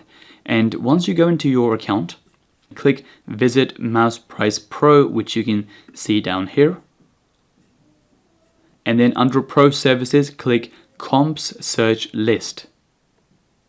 Now here you need to enter the postcode, click search, and when you do that, you get all the comparables of all the properties which have sold in this area, starting from the closest to things which are slightly further away. So as you can see, our property was in the building Grace House, and you see all these properties which are also in Grace House which have sold. But some of these properties sold recently, some sold a few years ago. Now, when we look at properties to convert, and when we're looking to add value and then refinance later on or even sell, how the properties are generally valued is by, you have a mortgage surveyor or, a risk surveyor, someone who's going to value the property. They want to look at properties which are similar, which have sold within the last 6 months and have sold within a half-a-mile radius. So that is essentially what we're going to be working with as well. But again, the closer you can get in terms of the proximity, the better. So what we'll do is under bedrooms, we'll select 2 bedrooms only because we're turning our property into a 2-bedroom. So we want to know, well, what are 2-bedroom properties worth? And that's already eliminated quite a few properties. Property type, we're looking at a flat. The date of sale, we want the last 6 months ideally. And if we can't find anything in the last 6 months, we can slightly branch out and increase to the last 1 year. But ideally, we want to be within the last 6 months because that's how mortgage companies, look at comparables. And the distance, again, similarly to Rightmove, we want to start as close as possible, and then we can, branch further and further out based on what we find. So we'll go within the supplied postcode. So again, very, very similar to before. Within the supplied postcode, we find nothing. So we then increase to a 1/4 mile radius. Now, with a 1/4 mile radius, we essentially find one property. And what we need to do now is we need to say, well, is this a council property? Is this a private property? And does this make for a good comparable? So you can open this up in a new tab. And once you have this property, the first thing we need to know, well, is this private or is this ex-council? So what you can do is you can take this address here, you can take the full address, copy it, go into Google and paste this to Google. Now, there's a few ways of doing this. The first one is if you look at images, generally you can see, well, the type of building based on the images. Now, this is called Loughborough Street, Violet House, and it might be hard to see. This is not exactly the same property because this is Bramham House. So again, there's no pictures. Okay, so we can leave this one. We can go to all. The next way of doing this is sometimes you have the Zoopla link as the first link when you input the property address. And if you click onto the Zoopla link and scroll all the way down, sometimes you have pictures of that particular property. Now in this case, there are no pictures available, so we found nothing on Google, we found nothing on Zoopla. The next thing we can do is go back into mouse price and scroll down onto the map. And so this is where the property is. We can zoom in on the map, so we know this is the property we're looking at here. But what we can do is we can click this button here which says bird's eye view or even aerial view. But if we click bird's eye, we can see, well, this is actually this building here. Now I can tell this is an ex-council building, but as you can see, this has 1, 2, 3, 4, 5, 6. It has 6 floors, and it might even have 7 floors. I think I've miscounted. If I zoom in, it might even have 7 floors. So I believe I can't see properly, but again, 1, 2, 3, 4, 5, 6. Yeah, I think it has 6 or 7 floors. Now, this doesn't make for a good comparable because the property we are looking at is 1, 2, 3, 4, 5 floors, and this is a high-rise building, or it's definitely bigger than the property we're looking at in terms of floors. So that doesn't make for a good comparable. So we can essentially leave this one for the time being because we're not going to use it. And we can then branch out and make this slightly bigger by going to half a mile radius. Now, when we look at half a mile, essentially we're doing the same thing, which is we're looking at, well, which of these make a good comparable. Now, we've already looked at this one, and this one is essentially a council, but it's a high-rise council, so this doesn't really work. We then go on to the next one. And once we open this one, again, we do the similar exercise. We take this and we put this onto Google. And again, under images, we can see that, again, we can't really tell too much. So we go back onto Zoopla. Look and see if there's any pictures. Oh, see, this one now does have pictures. And again, this is this type of property. So again, it's not exactly the same type of property. This might be ex-council, but it is most likely private. And so therefore we can eliminate this one because it is not a good comparable. So we can eliminate both of these. And then we simply just, move on to the next one, the next one, the next one. Now, what you might find is that you might essentially go through all of these and you might not find a lot of comparables. In that case, what you need to do is increase this from the last 6 months to the last 1 year. And again, we'll start the same way, which is first we'll look at within the supplied postcode. And again, within the postcode, there's nothing, so we go to a quarter of a mile. So last time, the only one we had in the quarter of a mile was this one here. But now we have, 2 more to potentially look at. So, and by the way, I didn't go through all of the properties just for the sake of this exercise, but essentially what you would do is within the last 6 months, you would first go through all of them and, to see, well, can you actually get 5 comparables or not? And if you can't get 5 comparables, only then would you increase to the last 1 year. But just to speed up the exercise, I've increased this to the last 1 year. So now let's look at this property here. Again, I can take this, or again, I can simply scroll down, go on to maps and views, see that the property is here, do the bird's eye view. And again, so this is pretty much exactly the same type of building we're looking at. So we're looking at 1, 2, 3, 4, 5 floor building. And this is exactly the same, which is, look, it's got 1, 2, 3, 4, and 5 floors. So this makes for a good comparable. So we take this property, the first thing we need to know is, well, what was the price it was sold for? And if you go back here, you can see that the sold price is £400,000. And it was sold on November 19, so November 2019. So I take this here, 400,000. The date sold was November 2019. The building type is ex-council. Okay, so the next thing, if I go back here, the next thing we need to know is, well, what size was the property? And to work out the size of the property, sometimes it will tell you the size here, but what I find is that this is not always accurate. So what you can do is click this button here which says check EPC. I'll open this up, and you need the postcode of this exact building. So you copy the postcode, go to EPC, click accept terms, and you enter the postcode here, click search reports, and the one we were looking at was flat 12. So we find flat 12, which is here. Click show reports, and then click the one in English unless you know how to speak Welsh or read Welsh even. And what that will do is that will actually download the energy performance certificate for that property. The reason we need this is when we open this up, it will actually tell you the size of the property. Now the size of this property is 39 square meters. So this is what I meant, that sometimes this is not exactly accurate, but the true size is 39 square meters, and this is done by the Energy Performance Certificate people when they viewed the property, date of assessment 2017, so pretty recent. So this is the size here, which is 39 square meters. So I take this, I put 39 here. Now in terms of the condition, now sometimes you have pictures and sometimes you don't. So again, I can close these now as we don't need this. I can take the full address and I can put this into Google and try to find the Zoopla listing, which is typically always the first one. And then I scroll down, scroll down, scroll down, And again, see, this time you do have pictures. Now, you don't always have pictures, but this time you do. So the condition, it seems in pretty good condition. Maybe they've had a lick of paint, and okay, so the bathroom's relatively old, the kitchen's relatively old,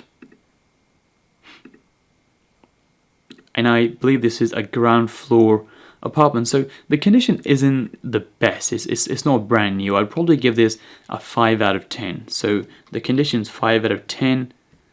The proximity to our property, so if we're looking at this one here, which is the proximity, if I go back here and actually go back into even the main mouse price thing, it will tell you that it's 0.2 kilometers away. Now this is done in kilometers for some reason, I don't know why, but you can put 0.2, but just keep in mind that this is done in kilometers rather than in miles, but that will give us a good approximation. So we know what the proximity is, and I will change this to kilometers just for the time being, and then under notes I'll just write ground floor, just some, just helpful to know. And finally we need to know, well, the link of the property. So I would actually input the Zoopla link in this case, purely because, well, this one has some more information, purely because it does have the pictures.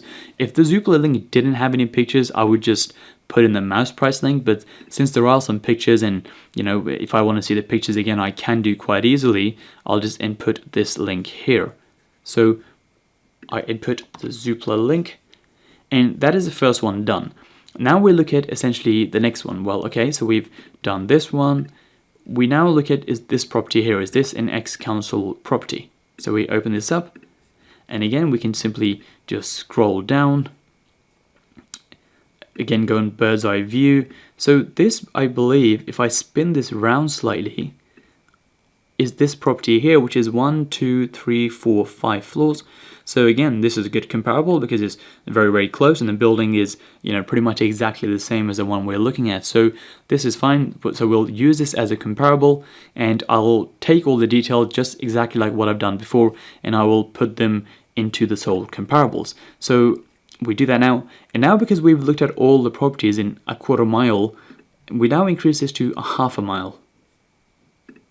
And again, we do the same exercise. So I believe we've looked at the first 3. We look at some of the other ones now, and we essentially, go through all this list until we find 3 more comparables. Now, we can open this one here, but generally I already know this is not going to be an ex-council property, purely because ex-council properties are normally have some sort of name for the building, and because there's no name, this is flat 48A, this is most likely going to be a house which was converted into flats. But if I open this up, you can do the same exercise, and you can go through this and determine what this is. So if I click OK, zoom in, and go on aerial view, so you can see this is a house which was converted into flats here. So this is the house, and the reason I know this is because in the address it is 41A and then the street name. Now you typically only get that when you have, house number 48 was probably converted into multiple flats. So we can get rid of this. Again, this will be a similar situation, which is 317 Kennington Road. Again, this will be a house which was converted. We can open this up, but again, this will be exactly the same thing, which is flat 1 to 4, number 11. So the house will be number 11, and someone would have converted. And you can double check these, but most likely that is the case. So I'll simply ignore these ones for the time being. Now, of course, if you were looking at a private property, then you wouldn't ignore these because, well, these would make, these would be the comparables you need in order to determine the value. So now let's open this one here, which is Palm House. Now, because it says Palm House and gives a building name, it might be council now, or it just might be a private building. Because it's called Palm House, I believe it's probably private, but let's have a look. So see, this is really interesting. Now when I've gone onto this, you can see that it's actually just an empty plot of land, and where the pin is, that means this property has probably recently been developed, and most likely it's going to be a new build building, because, well, currently there's nothing here, and most likely a developer has bought this piece of land and built something here. So I can verify this by, again, taking this and, taking this address and putting this into Google and going into even images and just seeing. So, you can see this is a brand new development, and again, that makes sense because there was an empty piece of land here. So again, we can ignore Palm House. Again, this is Palm House again, so we can ignore this one here. Let's open this one. Now, when we open this one, again, similar exercise. We go down here. We go on the bird's eye view, and this is interesting. So I believe, again, this is probably most likely a house converted, I believe. I can Google this and just to get a better view. And if I go on to images here, again, this is not exactly the same type of property. This might be purchased by the council at some stage, potentially, but again, this most likely this is a private property, so we can ignore this one here. Let's move on to this property here.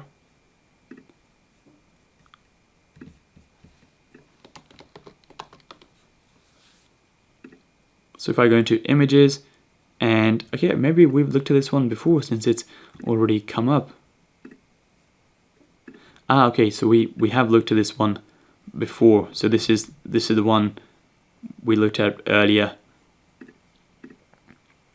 So again, we can ignore this. This is the same building as the other one. This is most likely to be private again. Let's open this one up here.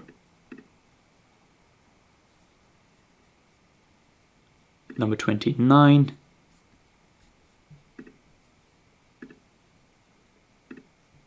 And again, we're essentially going through them one by one. Now this could be interesting. Let's have a look at this.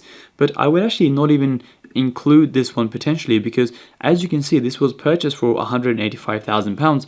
This is a clear outlier when you look at everything else. Now this might have had a short lease, or maybe a family member sold it to another family member. I don't exactly know what the situation is, but this wouldn't really make a good comparison anyway, purely because, well, it was sold for £185,000, which is not very realistic unless there was some sort of issue.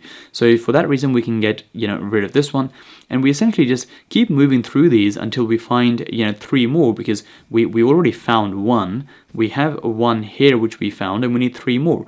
So, and if you can't get 3 more, even if you can get a minimum of 3, that should be fine. So now let's open this one here. I'm hoping this was ex-council, because, well, we've seen quite a few already. Let's open this one, go on bird's eye view, and again, this is ex-council, but it is a lot bigger. So I believe 1, 2, 3, 4, 5, 6, 7 floors. So ex-council, but it's 7 floors, so I don't want to include this one. Then we go on to the next page. So this building is the same as this building, so we can ignore this one. And I'm just going to find some random ones which have maybe like a building name, and I think can make a good comparable.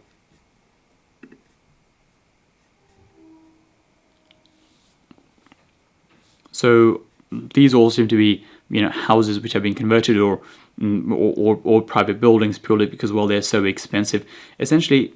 And now we can go through this one here, and we go into maps and views, go on to bird's eye, and this is council, and this is 1, 2, 3, 4, 5 floors. So again, we can use this one as a comparable. So now we have this property here, which is also a good comparable. It is, it's still within half a mile, but it's really on the edge of the half a mile radius. And we have this property here, which is closer, but this is the one which was 7 floors as opposed to 5 floors. But because we can't find any more which are exactly the same within half a mile and within the last 1 year, these are the ones we'll be taking. So what I'm going to do now is I'm going to take the details of these 3 properties and do exactly the same exercise in order to fill in all of the information here, and put in the size, put in the conditions, and put in all of the links. So I'll quickly take these 3 properties and input all of the details. So what I've done now is I've taken all these 5 comparables, 4 comparables, and I've put them onto the deal analyzer. Now I've input all the details here, and I'll just quickly go through them now. So we have 4 comparables. Now sometimes in your area, based on your area, the property type, you might have a lot more comparables, you might have less comparables. Ideally, we'd want a minimum of 2 or 3 at least, which are good comparables. But you see based on the building you're in or the location you're in how many you can get, but ideally we want 5, but at the minimum we want at least 2. And like I said, sometimes you have more, sometimes you have less. So if we look at these comparables, now if we look at the fourth one here, let's just start from this one here. Now this is a good comparable because it is ex-council, it is within half a mile, but it is actually on the 7th floor, and the buildings we're looking at are low-rise buildings with a maximum of 5 floors. So I don't think this makes the best comparable, so I'm going to change this one to a 0 for the time being. And the last one I'll change to a 0 because obviously we don't have any comparables in this last field, so we'll change this one to a 0. And then we'll look at the top 3. Now, in terms of the top 3, we have this one here, which is on number 3. This is an accurate comparable, but one of the problems is that it is slightly further away, 0.8 kilometers. That is literally on the edge of the half a mile radius. So we can include this, but I personally think the first 2 comparables are possibly the best comparables, purely because they're exactly the same types of building and they're also very, very close. Now, they're 0.2 and 0.3 kilometers away. And essentially, if we were looking in miles, that's about 0.1 or 0.15 miles away. So that is a pretty good comparable. So if I was to eliminate this one as well and only look at the top 2, I think I get a better picture of what this property should be worth, because these 2 are exactly the same types of buildings, and these buildings are also very, very close. Now, if we look at the first comparable, it is on for 400,000. Well, sorry, it was sold for 400,000. And the size it sold for was 39, which makes the pound per square foot 10,000 pounds. Now, in a very stark contrast, if you look at the one below, pretty much the same price, considerably bigger compared to the other one, but in terms of the condition, it was in much, much worse condition. So this just proves that it is not just about size alone. A lot of people think, well, prices are based on pound per square foot, and that's pretty much everything. But that's not entirely true. It's based on condition and other variables as well. And you can see that exactly from this example here, which is properties are very, very close to each other. One is in much worse condition, and even though it's bigger in size, they're pretty much sold for exactly the same price. So I think the first 2 probably make a good comparable. Our property is 58.8 square meters, which is closer to this one in terms of size, but once we've done a refurb, our property is going to be brand new, so the condition is going to be 10 out of 10, not 5 out of 10 or 2 out of 10. So that is one data set we can use. The other thing is, once you've spoken to the agent, you should have asked them for some comparables, and if they've sent any comparables, you can input those comparables in here using the agent's comparables again for 2-bedroom properties, and you can then compare, I've got a property which is this size, and how much should it be worth, and what's the closest comparable. So you have your own sold comparables, and you also have the agent's sold comparables, and essentially what you're doing is you're looking at both of these data sets and working out, I think this is what the price should be based on all the information I have. Now in this case, because I haven't called the agent, I don't have any information in this in this box here, but I'm going to be using this information here, essentially in the first 2 rows. So in both the cases, the property prices are about £400,000. One is small, one is much, much bigger. Our prices, our size is somewhere in the middle of these 2, but our condition is going to be much, much better. Our condition is going to be 10 out of 10 as opposed to, something which is 2 out of 10 or 5 out of 10. So I think because it's going to be brand new and because the sizes are sort of in this range here, and this was sold for about 403.95, I think we can probably charge around the 430,000 mark.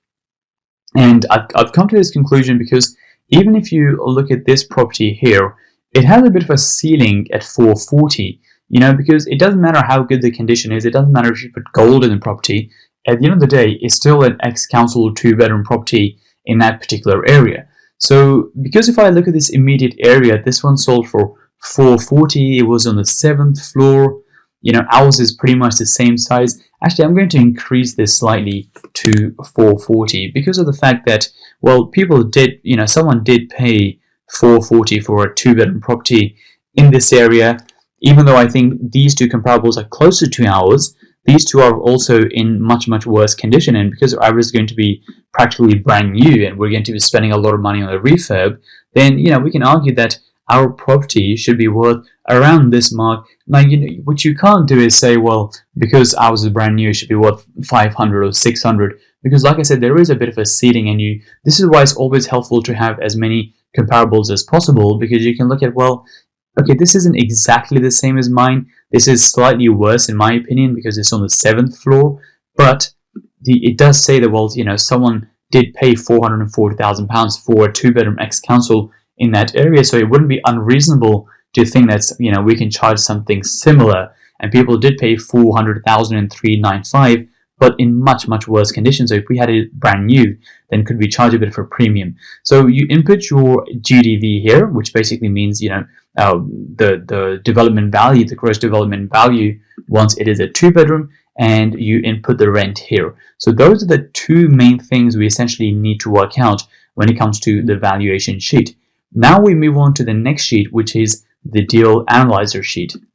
And just so you can see the key here, the key means, the blue means that we have to input this figure, and the yellow means that these numbers have been input based on the valuation sheet, which is this sheet here. So since we put in 1650 and 440, 1650 and 440 are already plugged in, as well as the asking price 330, since we input this here. So if you want to change these three numbers, you will have to change them in the valuation sheet in their relevant boxes, and that will automatically adjust here for you as well.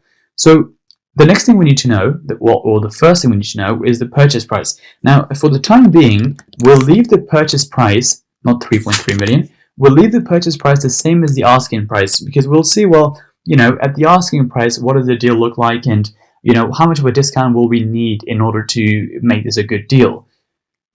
In terms of the total refurbishment, if you have some builders and you've done the builders exercise, you will have some sort of estimate from your builders in terms of how much how much a 1-bedroom into a 2-bedroom will cost, or how much will a 2-bedroom house converted into a 3-bedroom house will cost. So generally, let's put in about £35,000 in terms of the refurb, or it could be slightly more, it could be slightly less based on where you are and based on the builders you found.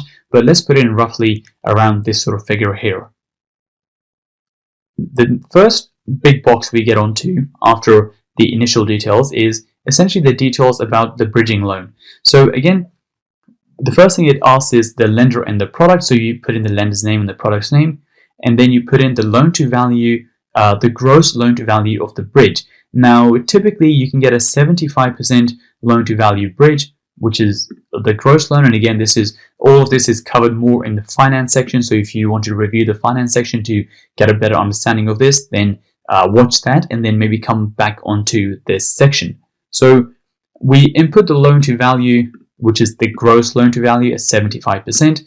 And this is already calculated for you. So this means that if we purchase a property for example, this price here for £330,000, the bridging company will give you 75% gross loan of that.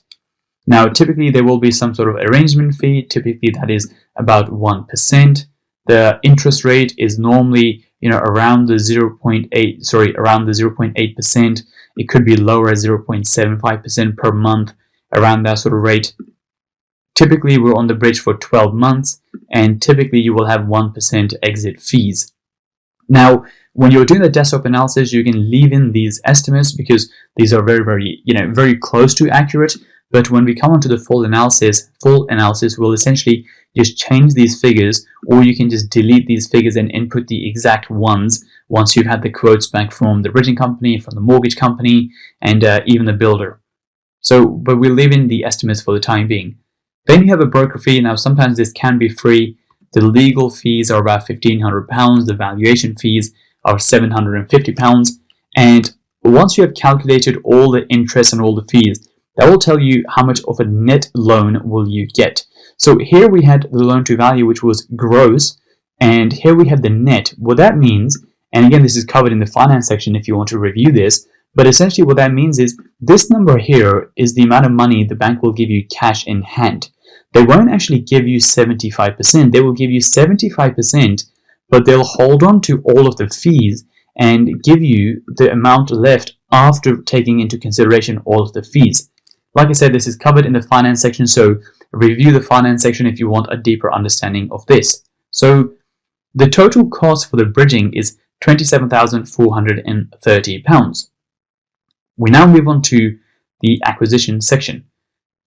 So in terms of the acquisition, we have the deposit, which is 34%. The reason this is 34% is because, well, the bridging company technically is only giving us 66% because of all the fees, and we have to come up with the remaining 34. So we can put in 34, that is already calculated for you at 34%.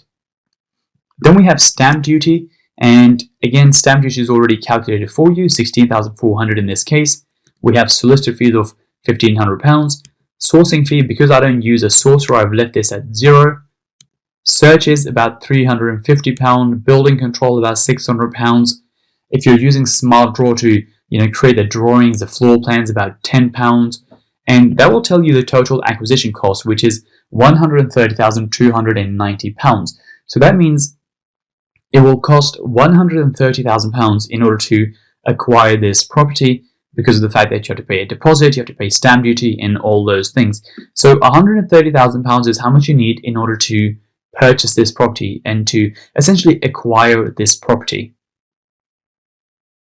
Then we move on to the project cost. So we have the refurb cost of £35,000. The contingency you can build in. I normally leave this to 0 because I find that the builder's estimate is normally very, very accurate, especially since it's a very small refurb. Lease extension, we aren't doing a lease extension in this case, and in most cases, we don't tend to do one, so we can leave this at 0. The utility bills and council tax we have put in. These are monthly costs, and since it's since we're saying this is a 12-month project, i.e. it's going to take us 12 months to do this, we have equated for 12 months of council tax and 12 months of utility bills. We have the interior designer cost. If you're using an interior designer, you input the fees. And then we have some cost for the furniture, which is typically about £3,000. So the total refurb cost, or the total project cost, comes to £42,100. Then we move on to the section with a mortgage. So again, with a mortgage, the first thing we have is the lender and the product. This time you have 3 options. You have the variable mortgages, a 2-year fix, or a 5-year fix. Now typically we go for a 5-year fix, so you can leave this like it is currently. The loan to value you end up receiving is 75%, and unlike the bridging loan, this time you do actually get 75%. The mortgage rate is typically about 3.6% for the 5-year fix, but again, it's one of those things which changes every month, and every few months this will be different based on what's happening in the economy. The rental coverage requirement, so this is your mortgage stress test requirements, and this is already calculated for you based on your product. So for example, if you have a 2-year product, as you can see, these numbers change because the stress test requirement is different for a 2-year product compared to a 5-year product. And what this is really affecting is this figure down here. So it says that the rent must be greater than this particular number, because this is the stress test calculation. So when you have the 5-year fix, the rent has to be greater than £1,237.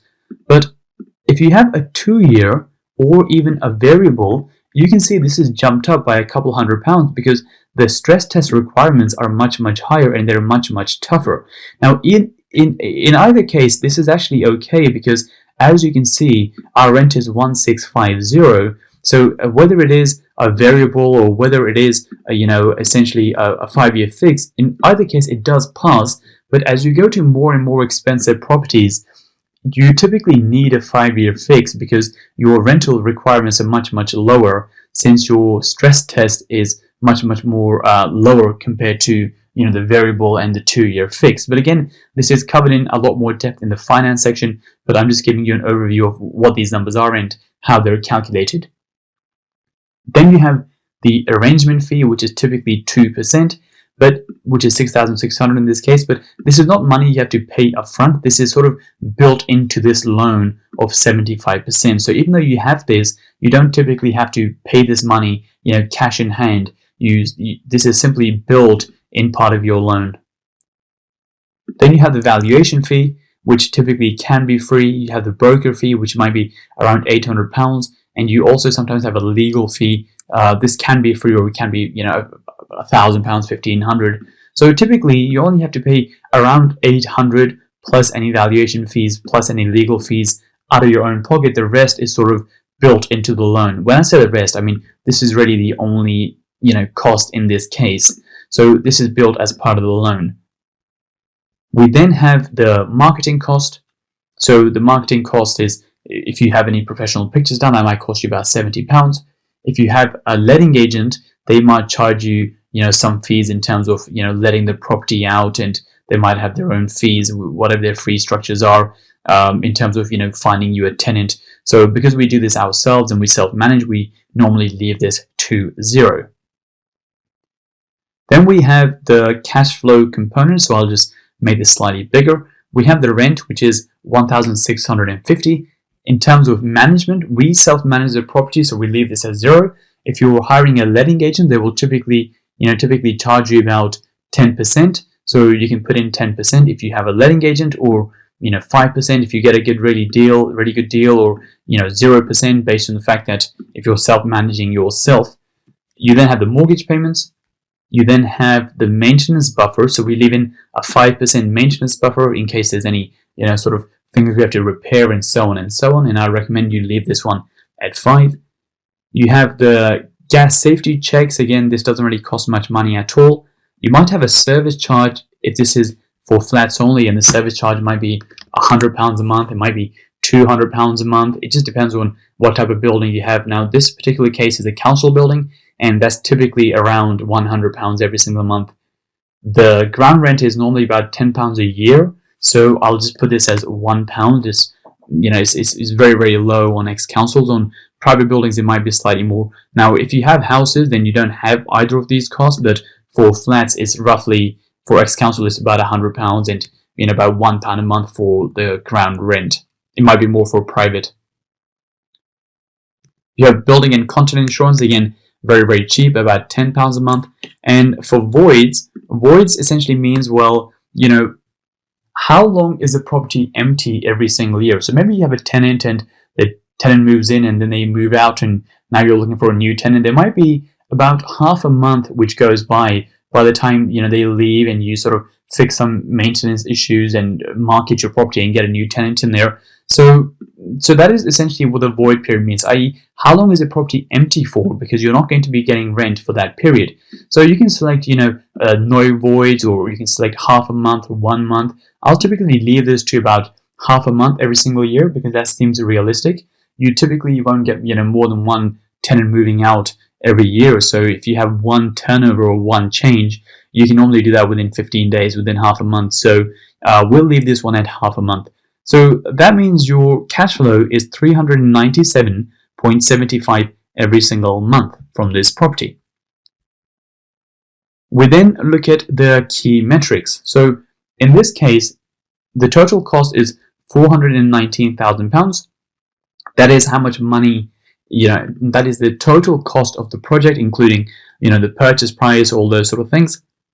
The total equity invested, what this means is, well, how much of your money have you put into this deal? So how this is calculated is, if you look at your acquisition cost, it is £130,000. This is how much money you need.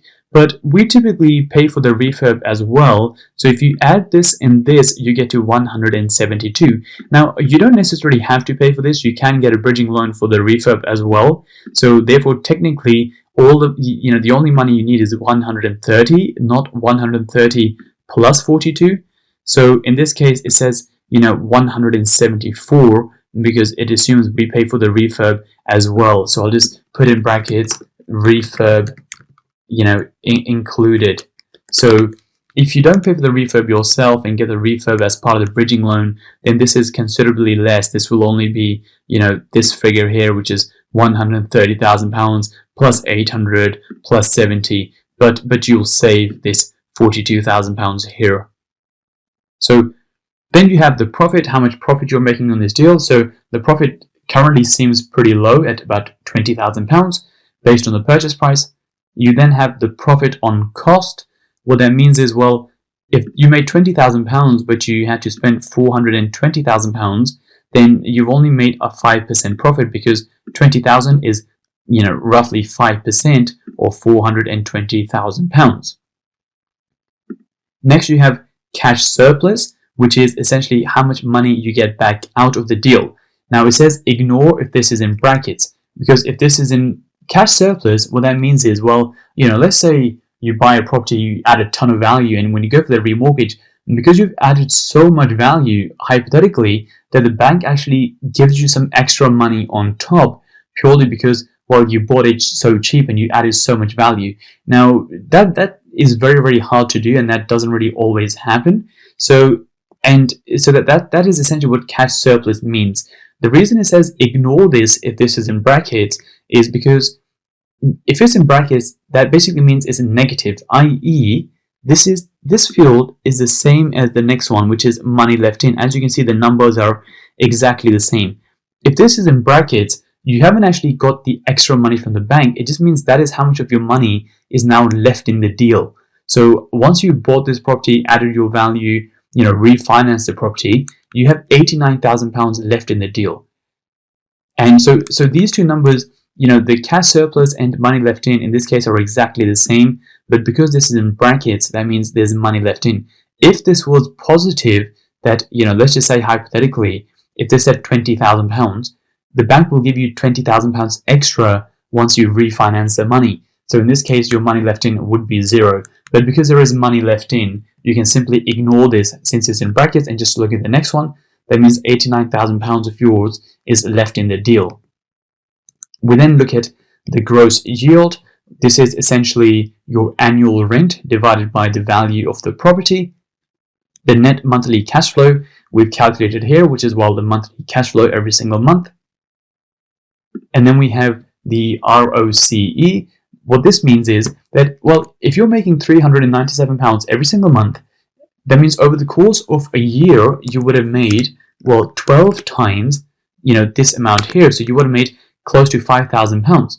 So if you make £5,000 every year, but you had to invest £90,000 in order to make £5,000, that is a return of 5.3% every single year. So that is your ROCE. Well, that if I invest £89,000, how much am I making, every single year? You're making a 5.3% return. And again, how this is calculated is simply by looking at how much money you make and dividing it by how much of your money that is left. So I make $4,773 every single year by investing $89,000, which means I'm making a 5.3% return.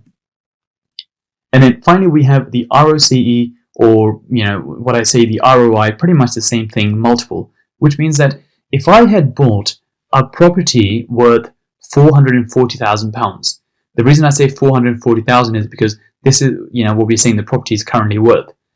If I had bought it £440,000, fully refurbed, all done, I don't have to touch it, I don't have to do anything, all I have to do is rent it back out, and if I rent it back out, I can rent it for £1,650 every single month, I'm going to make a certain return, right? I'm going to make a return on my investment.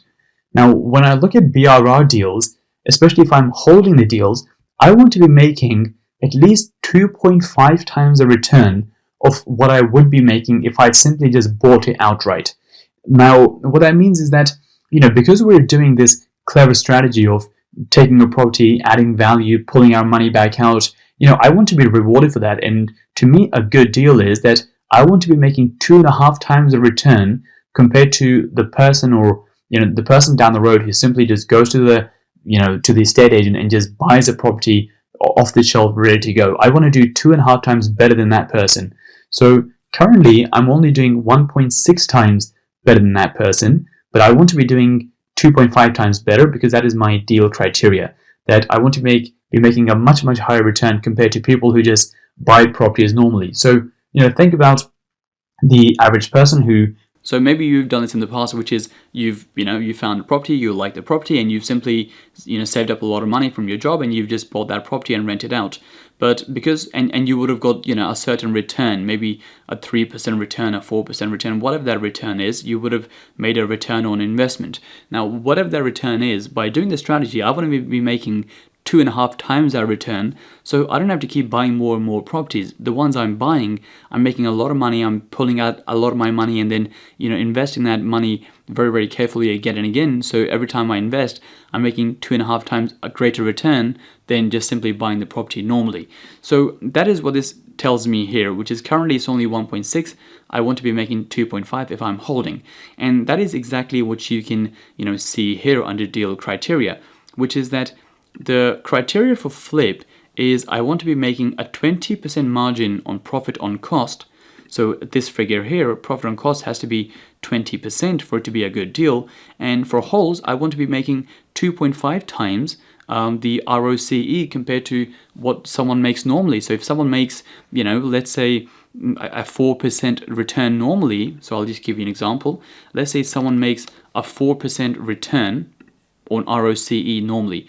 I want to multiply that by 2.5 times, and I want to be making at least 10%, on the same property that someone's only getting 4%. So that to me is a good whole deal. And if I look at the numbers currently, I'm only making a 5%, profit on cost, 4.9%. If I just add in one more decimal, you can see that it's 4.9, same as this. And my current, when it comes to hold, is 1.6, which is the same as this. So therefore, currently, it's not looking like a very good deal, and the deal criteria is actually failed because, well, it doesn't pass any of those. And now, depending on the strategy, you would want to work out, well, which one do I need to look at?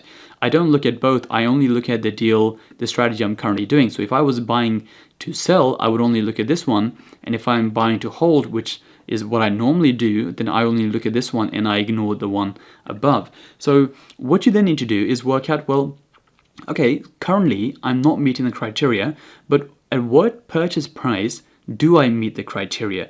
And the way you can do that is very, very simply by clicking this button which says check. And if I press check, what happens is these numbers have now changed. So now these numbers have changed and adjusted to what we need to pay in order to meet these criteria. So for example, let's just say for argument's sake that we're looking at this property to buy and hold. So it is saying that if we can buy this property for £301,417, then this criteria will be met. The hold criteria will be met, and this will be a good deal. So if you want to verify this, you simply take this number, which is 301,417. I go up and I say, well, okay, for this property, I'm not going to pay £330,000, which is the asking price. I'm going to pay, let me just check again because I've forgotten. I'm going to pay £301,417. So £301,417. This is how much I'm going to pay for this property. And if I go down now, as you can see, the return multiple is now actually 2.5 times what someone would get if they had just simply bought a £440,000 property outright and didn't do any work, didn't add any value, didn't get any discount. So we're now getting a 2.5 times multiple. So that is the case here. This is how those are worked out by simply pressing this one button. Now, one thing you will notice is that even though the hold criteria is met, the flip criteria is not met. The reason is because generally you need a much bigger margin when it comes to flip deals, and that is normally what the case is compared to the hold deals.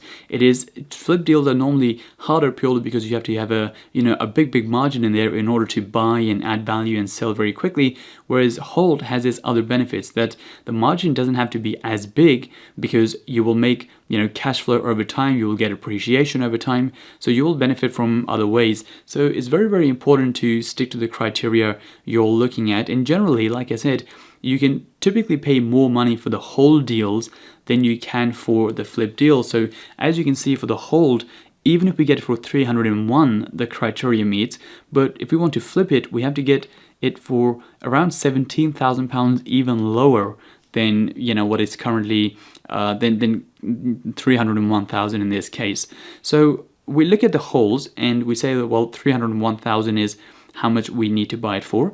And then if we look at this section here, it says for viewing, well, okay, we're still on the desktop analysis. Should we view this property or should we not view this property? And if we look through both, then for flip and hold, the asking price is, well, exactly the same, £330,000. But in order to get this as a flip deal, we have to get it for 284,000. As a whole deal, 301,000. That means in order for this to work as a flip deal, we need a 13.7% discount, and as a whole deal, we need a 8.66% discount. Now, this meets the criteria because the criteria is that only view properties where you need a maximum of a 20% discount. Because, for example, let's say the asking price is £330,000 and you have to get it for £100,000 in order for that to be a good deal. Now, it's not very realistic that you're going to end up getting this property for £100,000 because that is, a massive discount. And I think you will just end up wasting a lot of your time going to viewings where you don't necessarily need to be going because, well, you're never going to get the property for a 70% discount or 80% discount. So I only view properties where I need a maximum of a 20% discount. And as you can see, for whole deals, you generally need a lower discount than you do for flip deals. And this also helps because it makes that, because you need a lower discount for it to be a good deal, that means you're more likely to get those deals. Whereas generally, the bigger the discount you need, you end up losing a lot more deals. So even though you're holding, there's no reason you can't, have this as a discount and offer 284 as your final price. There's no reason you can't do that. But it just means that because you're offering a bigger discount, because you want a bigger discount, it just means that you'll be less likely to get that particular deal. Now, if you view enough and you offer enough, I'm sure one will come through.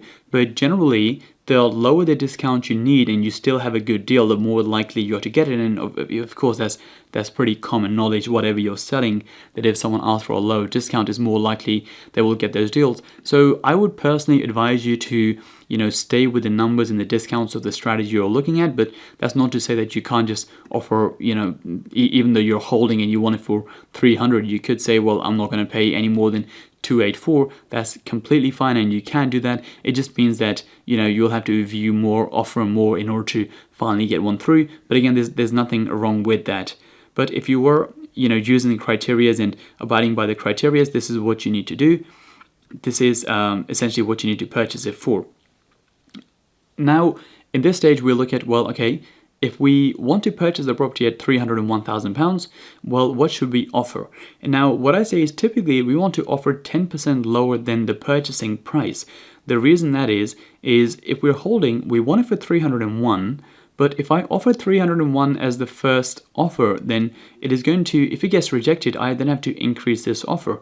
But if I start from 10% lower, which is at 271, it gives me a bit of a margin to work my way up to 301 and slowly keep increasing my offers. Whereas if I start from this right at the start, I don't really have anywhere to go. So that is another thing to note, by the way, which is that you might say, well, I want to pay maximum of 284, but you don't necessarily start from there. You would have to start from 256. So again, this is why I say, stick to the numbers of that particular strategy, because you're going to start from somewhere lower anyway. And if they accept 271 as your first offer, then even better. But we then look at the offer and we have to start from 271. But in terms of negotiation, and I'm just going to use the hold example, we know we have to start from 271, which is the starting offer, and we know we want to end at 301. We don't want to pay any more than 301 because that helps meet our criteria, and that is the final offer. So we have the first offer, the starting offer, and we have the final offer. How do you come up with the offers in the middle? Now, what a lot of people do is they keep increasing their offers in the same increments. So what that means is, now let's say you offer 271 and they say no. You then say, okay, well, I'll offer 281. Let me just put this into pounds. So you say, I'll offer 281,000. And they say no. Then you say, okay, I'll offer 291,000, and they say no. Then you say, okay, well, they know the next one is going to be 301,000 because all you're doing is you're increasing 10,000 every single time.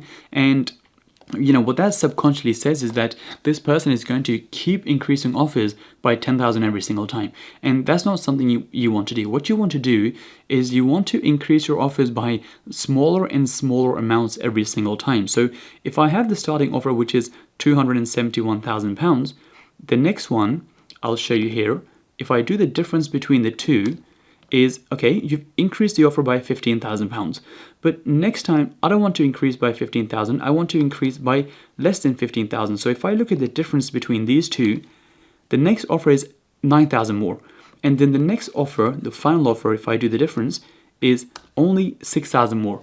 But what you're doing is you're increasing your offer, but every time you increase is by lower and lower amounts, because that subconsciously says that, well, this person has a final price he's working towards, and you're sort of converging to one point. But if you just increase by 10,000 every single time, the person thinks, well, you'll just increase by another 10,000 and another 10,000, and it sort of never ends. So these offers are already calculated for you. There's nothing you have to do, and like I said, the only fields you have to input are these blue fields. Everything else is already done for you, and these are designed in a way so your offer is less every single time, and that is essentially what you want to be doing. You want to be offering less every single time so they know that you're arriving to a point. So essentially, what we've done in this deal analyzer is we've looked at the rent comparables to find out, well, what the rental should be. We've then looked at the GDV to work out, well, what should the GDV be? And again, if we had the agent's comparables, the agent would have given you a price as well, and it might be 440, it might be slightly lower, it might be slightly more, and you use all that information to come up, create a accurate picture of what the price should be as a 2-bedroom property. We've then input all the figures in here, only the ones in blue. Most of these you can leave because they're very, very good estimates, and when we're doing the desktop analysis, all we need is pretty much the estimates. We've then input everything. We've looked at the key metrics. We've looked at the deal criteria. We've then, by pressing the check button, we worked out, well, what should the prices be for the relevant criteria to meet. That has told us how much of a discount we need. It told us how much to offer, and then it's finally told us, well, what is the starting offer, how do we increase the offers, and what is the final offer. And if you can purchase those property for an 8.66% discount, then that means you have a 2.5 times multiple of return compared to someone who has just bought this property the traditional way, which to me is a really, really good deal. So that is essentially how you do deal analysis and how you work out, well, is this a good deal or a bad deal? And more importantly, what price you have to pay in order to make this a good deal and make this a deal worthwhile doing, whether it's a whole deal or whether this is a flip deal. So that is why it's very, very important. So now this is how the deal analysis section is broken up. Firstly, we're going through all the different risks associated with property projects and how to mitigate those risks within this particular project. Number 2 is the financing cost. Well, we need to know the cost of the bridging finance. We need to know the cost of the long-term mortgage finance. So we will cover all of the financing cost. Number 3 is the stamp duty. The stamp duty is the tax which is payable when you purchase the property. Now, this is something which has to be paid relatively quickly once you purchase the property, so we will cover this. Number 4 are the legal fees. This is for your conveyancing. These are the fees you pay to your solicitor. And number 5, we're going to be covering some additional costs which are associated with property projects. Number 6 is the refurbishment cost, so this is the amount of money it's going to cost you in order to do this project. Number 7, once you have calculated all of the costs, which are typically from bullet point number 2 till bullet point number 6, we then work out, well, what is the property worth as a 2-bedroom property? And once we know what the 2-bedroom property will be worth, once we've converted it, once we've added value, once we've refurbed it, by then we know what it's worth and we know how much it's going to cost us in order to get it to that stage where the value has increased. And both of these figures will give us the key metrics. It will tell us how much profit we can make and what the returns look like. We then evaluate those key metrics against our deal criteria. That does it actually stack? Is this a good deal? Is this a bad deal? And once we know the criteria, we then calculate what does the offer have to be in order for the criteria to be ticked in order to be a good deal. Now, once we have all of that information, we will put this into a deal analyzer. We will go through a demonstration of how the deal analyzer works, and then we will go through one of the case studies of one of our projects and how the numbers looked for that particular project. So overall, a very, very big section. Like I said, one of the most important sections, because this will really help you evaluate the good deals from the bad deals, and the goal is to take deals and put in offers which meet the deal criteria, which are going to make you money and not lose you money, and effectively, sift through the good deals and eliminate the bad property deals. So a very, very important section which has to be done in a lot of detail. So in this lecture, we're going to be covering all of the different risks associated with property investing and how we can mitigate them in this particular model.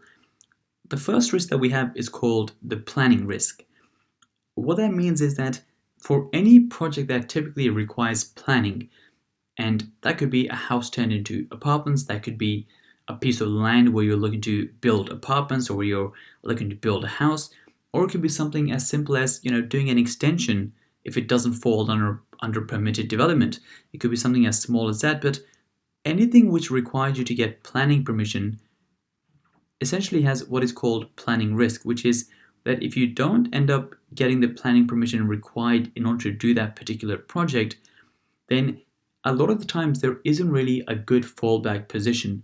There isn't really a good plan B that you can follow and make the strategy work. So whenever you need planning, you end up having a planning risk, just in case the planning is not granted by the council for whatever reason. Now, in the projects that we're looking at, the 1-bedroom into 2-bedroom conversions, no planning permission is required because all of the changes that we're going to be making are internal changes. They're not external changes. What that means is that all of the changes we're making to the property are done within the internal landscape of the property. We're not changing the windows, we're not changing the exterior of the property. All of the changes take place inside of the apartment and nothing changes outside of the apartment. And since nothing changes on the outside of the apartments, no planning permission is required for that change, and therefore you do not have any planning risk with this particular strategy. Now, the second risk is what is known as a development risk. What that generally means is that imagine a project whereby you're buying an office building and you're turning that office building into apartments. Or maybe you're buying an old house and you're turning the old house into flats.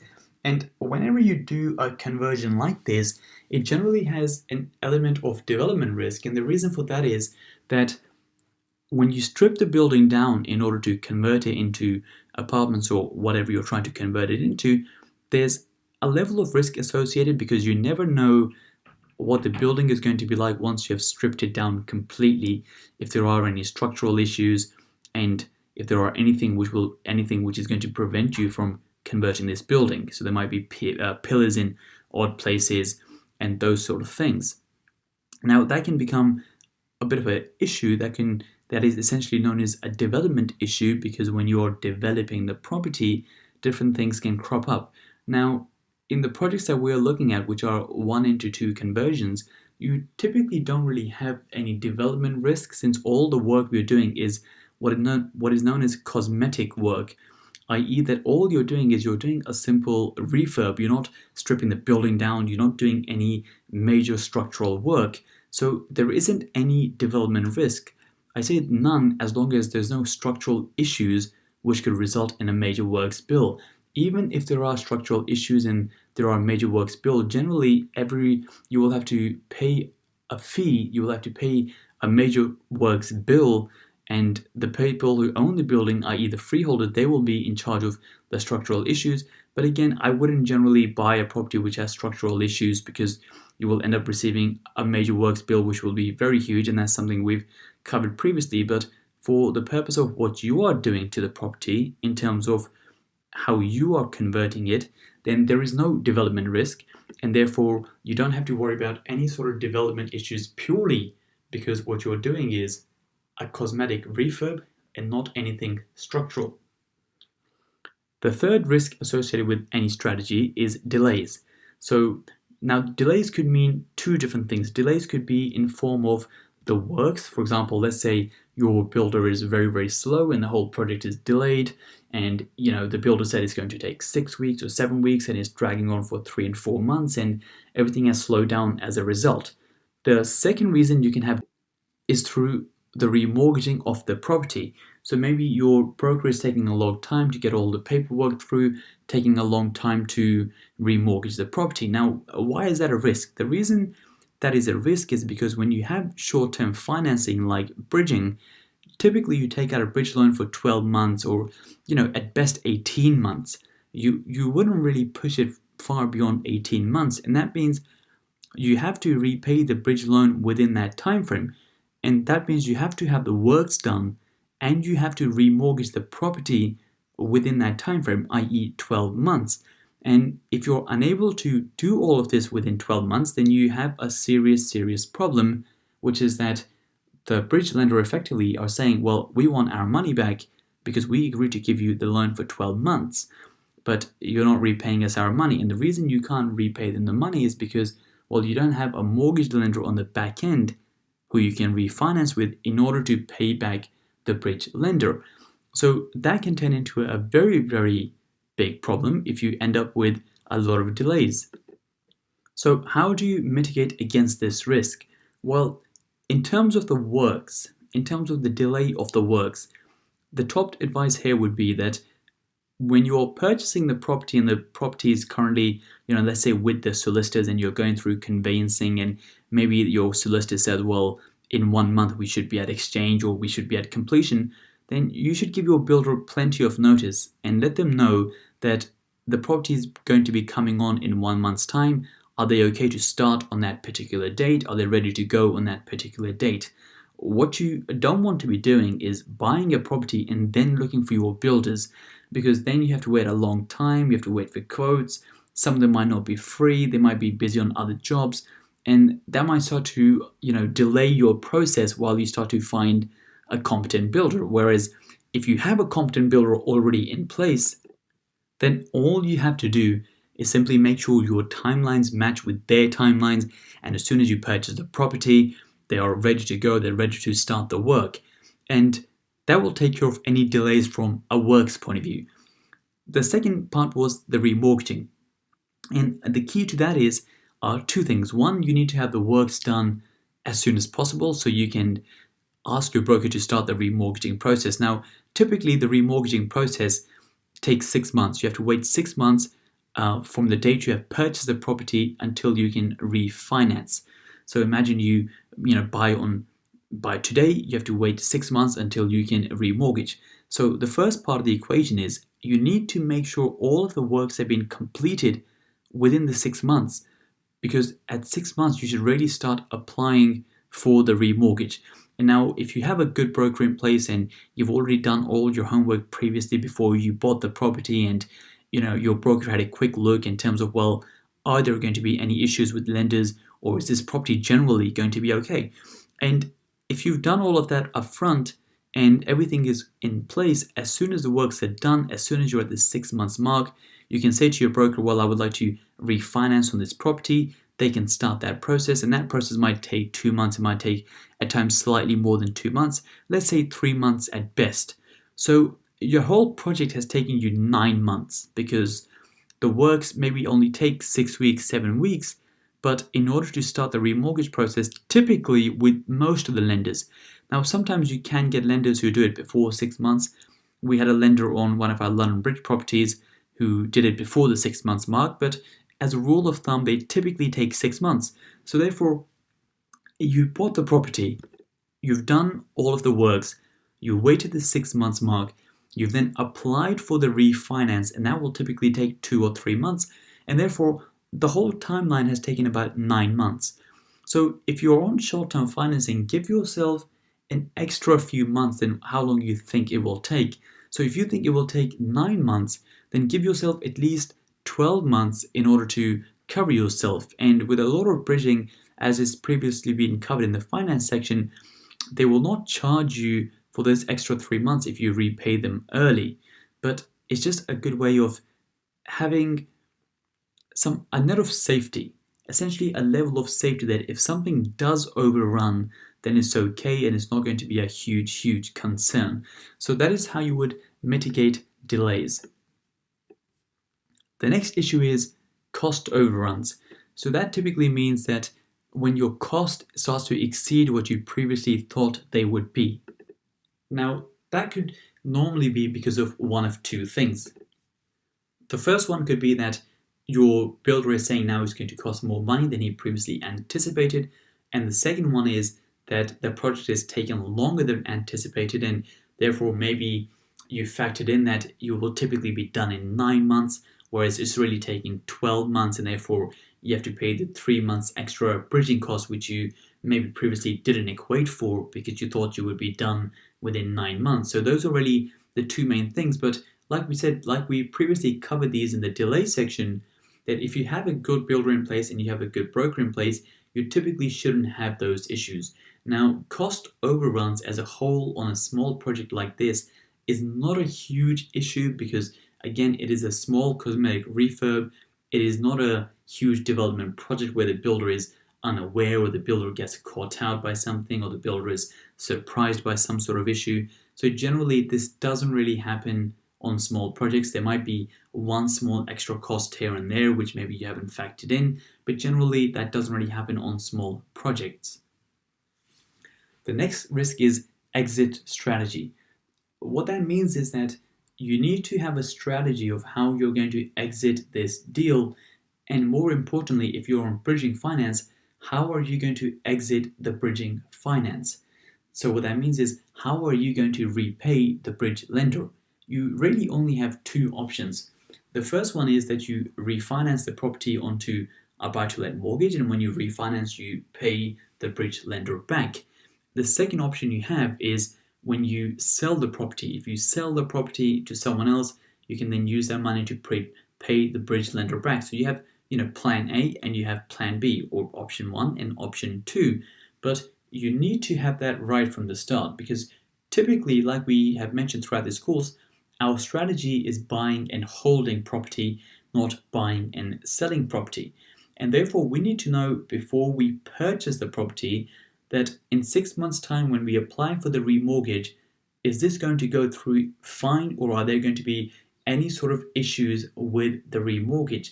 Are there any concerns from a lender's point of view? Are there any reasons why they might not be willing to lend on this property?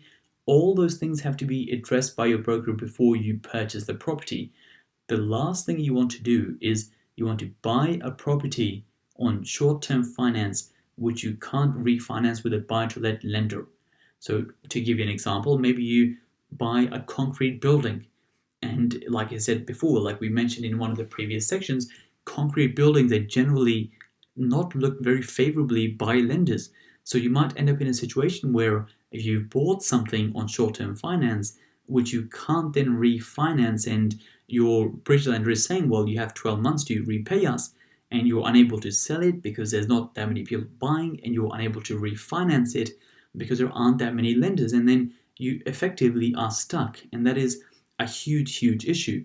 So therefore, you have to have an exit strategy in place before you purchase the property, and the way you do that is you simply speak to your broker, your mortgage broker, and you give them all the details of the property, and you ask them to check with their lenders, is this going to be fine? Are there any potential issues I should be aware of? And if you have a good broker in place, before you purchase the property, they should be able to give you an indication of how many lenders are typically looking at this property, if there's any issues, and so on and so on. So you need to make sure you have an exit strategy in place before you purchase the property to mitigate any sort of risk associated with getting out of the short-term finance. The next risk which you should be considering is known as any sort of lease issues. So to give an example, when we bought our property in Battersea Park, there was a restriction on the lease because the previous person, the person who was selling us the property, they had bought that property under what is called a right to buy scheme. And that scheme is a council-run scheme, and that scheme essentially says that if you can't sell the property to someone else for the next 10 years without the council's permission. Now, 5 years into that agreement, that person decided to sell the property to us. So when we bought this property, unfortunately what happens is that the restriction actually continues for the full term, even though someone else has now purchased the property. So what that meant was that when we were buying the property, we are now not able to sell that property to someone else unless we get permission from the council, and that is essentially a restriction on that lease. Now, a restriction like that is not necessarily the end of the world, because some lenders are still okay with that, because if you want to sell the property, the council, can buy it off you as well. So it's not the end of the world, but there might be some other restrictions on your lease which your solicitor will make you aware of, which might be more of an issue. And if you have some sort of covenant, some sort of restrictions on the lease which create a bigger issue, then that might be a very, very bad deal, and that might not be something you want to get into, because with certain restrictions, you might be once again in a situation similar to concrete built properties where you don't have that many lenders who are willing to lend on that property. Even with the right to buy restriction, it does reduce the number of lenders who are willing to look at it, but it doesn't eliminate them completely. But there might be some restrictions which your solicitor should make you aware of, which might, to eliminate lenders completely. And what you should do, as soon as you find out about any restrictions, you should let your broker know and ask them to speak to the lenders panel and see, well, is this going to be an issue, or are lenders still okay to lend given this restriction is in place? So that is something to be wary of. It is very, very easy to mitigate. All you simply have to do is have a good communication with your solicitor, who will identify any issues, identify any restrictions, and once you have those restrictions, you simply speak to your broker and make sure they will not cause an issue. If it does cause an issue and the risk is too high, and by that I mean that there's not that many lenders who are willing to look at that property, I would personally discard that property because it's just too much risk. So lease issues, easy to mitigate, but something to be aware of. Now, lastly, we have the freeholder consent. So with these projects, you're essentially turning a one-bedroom property into a two-bedroom property. And when you do that, you have to get the consent. You have to get consent, i.e. permission from the freeholder. Now, by the way, freeholder consent is something which is going to be covered in the legal section. So don't worry too much about this for the time being, but it is something to be aware of, that we have to get permission from the freeholder in order to allow this change. Now, like I said, this will be covered in a lot more detail in the legal section, but for the purpose of risk, there could be a situation where you want to make an alteration and the lender is, the freeholder is not happy with that particular alteration. Now, that is a huge risk, because you might end up buying a property which you now can't turn into a two-bedroom property. So, well, how do you mitigate against that risk? There are two main ways. The first one is that typically when you are applying for freeholder consent, most freeholders are okay and they will grant you permission as long as there is no structural works happening to the property, i.e. you're not tearing down walls, you're not putting up new walls, and also you're not relocating any of the pipework. So one, make sure you're not changing the floor plans. You're not changing the floor plans from a structural point of view, and then the freeholders will look at your application a lot more favorably. And the second thing you can do is you can actually apply for, in a lot of cases, you can be a bit sneaky and apply for consent before you purchase the property.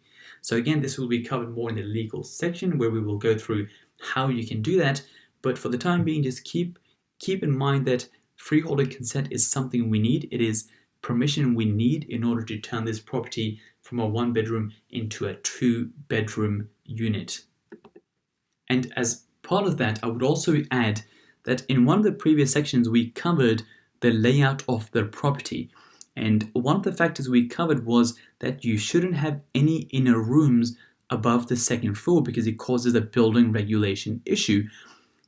I haven't put this on here as a risk, since that is also already been covered and it's very, very easy to mitigate. but that could be a very, very costly mistake in this whole process. So make sure you follow all the previous steps from a layout point of view, so the building you choose, the layout can be configured into a 2-bedroom property without any structural works, and it meets all the building regulations. And one point I do want to stress one more time is that make sure you don't have any inner rooms above the 2nd floor, and therefore the layout should be absolutely fine. The consent should be absolutely fine. It shouldn't be too much of an issue, but just keep that in mind for the time being. Now let's talk about all the costs associated with this project. So in terms of the bridging finance, I'm very, very quickly going to recap, as we've already covered this in the finance section. But with bridging finance, there is typically an arrangement fee, which is 1 to 2%. There can be an exit fee of 1%. Typically, it is 0%. Typically, it doesn't exist. There is a repayment fee. There is a valuation fee. There are legal fees. And then there is the distinction between the gross loan and the net loan. And again, we have covered this previously, but the gross loan essentially means the total loan the bridge lender is giving you, and the net loan is the gross loan less all the fees and less all the interest. That is the amount of money they actually give you, they actually transfer to your solicitor in order for you to go and buy that particular property. Now, those numbers are very, very important, because when you go to evaluate your deal, this will allow you to work out how much investment you need to put into that particular property project in order to get that deal through. So you need to be able to know all the cost, but also how much financing are you actually getting. The reason I put an emphasis on the word actually is because the loan to value for the gross loan might be 70%, 75%, but that does not mean you only have to put down a 25% deposit, because that 75% includes the interest and also includes the fees. The net loan might be closer to something like 71% as opposed to 75%, and therefore you have a slightly bigger deposit. So this is something to be careful of, something to know. Then we come on to the mortgage costs, which work very, very similar to bridging cost, that you have an arrangement fee, an exit fee, a repayment fee, a valuation fee, the legal fees. And again, we have, if you haven't seen this before, this is covered in the finance section. And again, similarly to the bridging finance, there are two loans. There is the gross loan, which also includes the fees, and there is the net loan, which is essentially the amount of money you receive.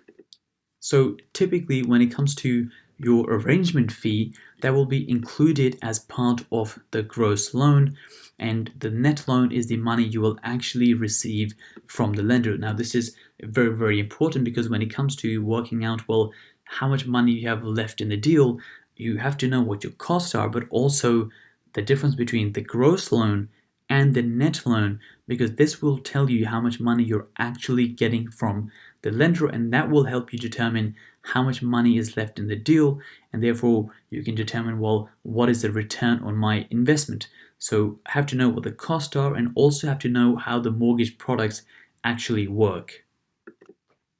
One of the big costs associated with property investing can be stamp duty, depending on where you're actually buying your investment projects and how much the purchase price is. So stamp duty is a tax payable to the government when you purchase properties. And this is how the stamp duty tax band essentially works, that you have the different price ranges starting from 0 to £125,000 all the way to over 1.5 million, and they're broken up into different tax bands. So now there are two different stamp duty rates. The first one is the rate of stamp duty, and the second one is the additional property rate. And the additional property rate is generally payable when you already own one other property. So if you're listening to this and you already own one property, whether it's an investment property or whether it's your own property, you will have to pay additional property rate. So if you purchase a property which is between 0 to £125,000, you won't pay 0% stamp duty, you will pay 3% stamp duty. Now note, properties under £40,000 are not subject to additional stamp duty. So if it's under £40,000, you won't have to pay the additional rate. But again, if you're in London with £40,000, I don't think you can even buy a parking space or a garage space. So I don't think this applies to a lot of people if you're down south. Typically, we will fit into this band if you're in London, which is 250,000 to 925,000. So if you already own a property previously, you will end up paying around 8% stamp duty. Now, in order to calculate your stamp duty, you can go to a website called stampdutycalculator.org.uk, and you essentially end up with a calculator. If you scroll down, you have three options: single property, additional property, or first-time buyer. Now, generally, if you have been investing in property previously and you already own a property, you will fall into this category, which is the additional property. So let's say you're buying a property for £350,000. You would insert this number, press calculate, and it will tell you the amount of stamp duty which is payable for that particular property. And this will coincide with the diagram I showed you, the graph I showed you earlier with the different tax bands. So this is a property you can use stampdutycalculator.org.uk to very, very quickly work out, well, what is the stamp duty payable on the property that you're looking to purchase.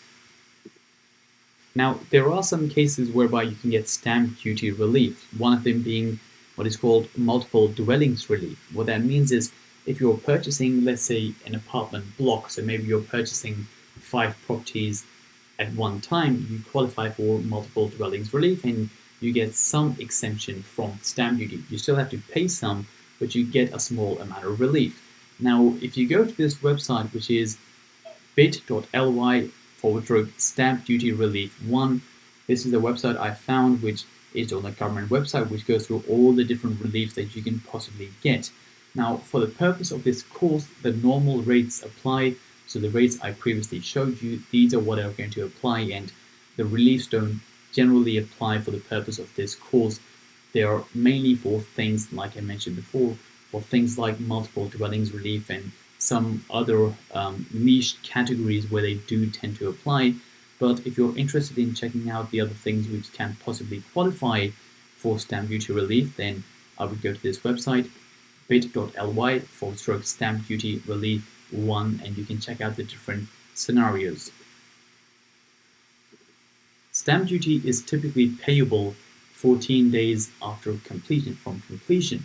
So, and if you don't pay it 14 days from completion, you can have a fine, or you can have possible interest which you have to pay on the stamp duty. Now, the solicitor will arrange all of this process for you, but just keep in mind that is something which has to be paid very, very quickly once you have purchased the property.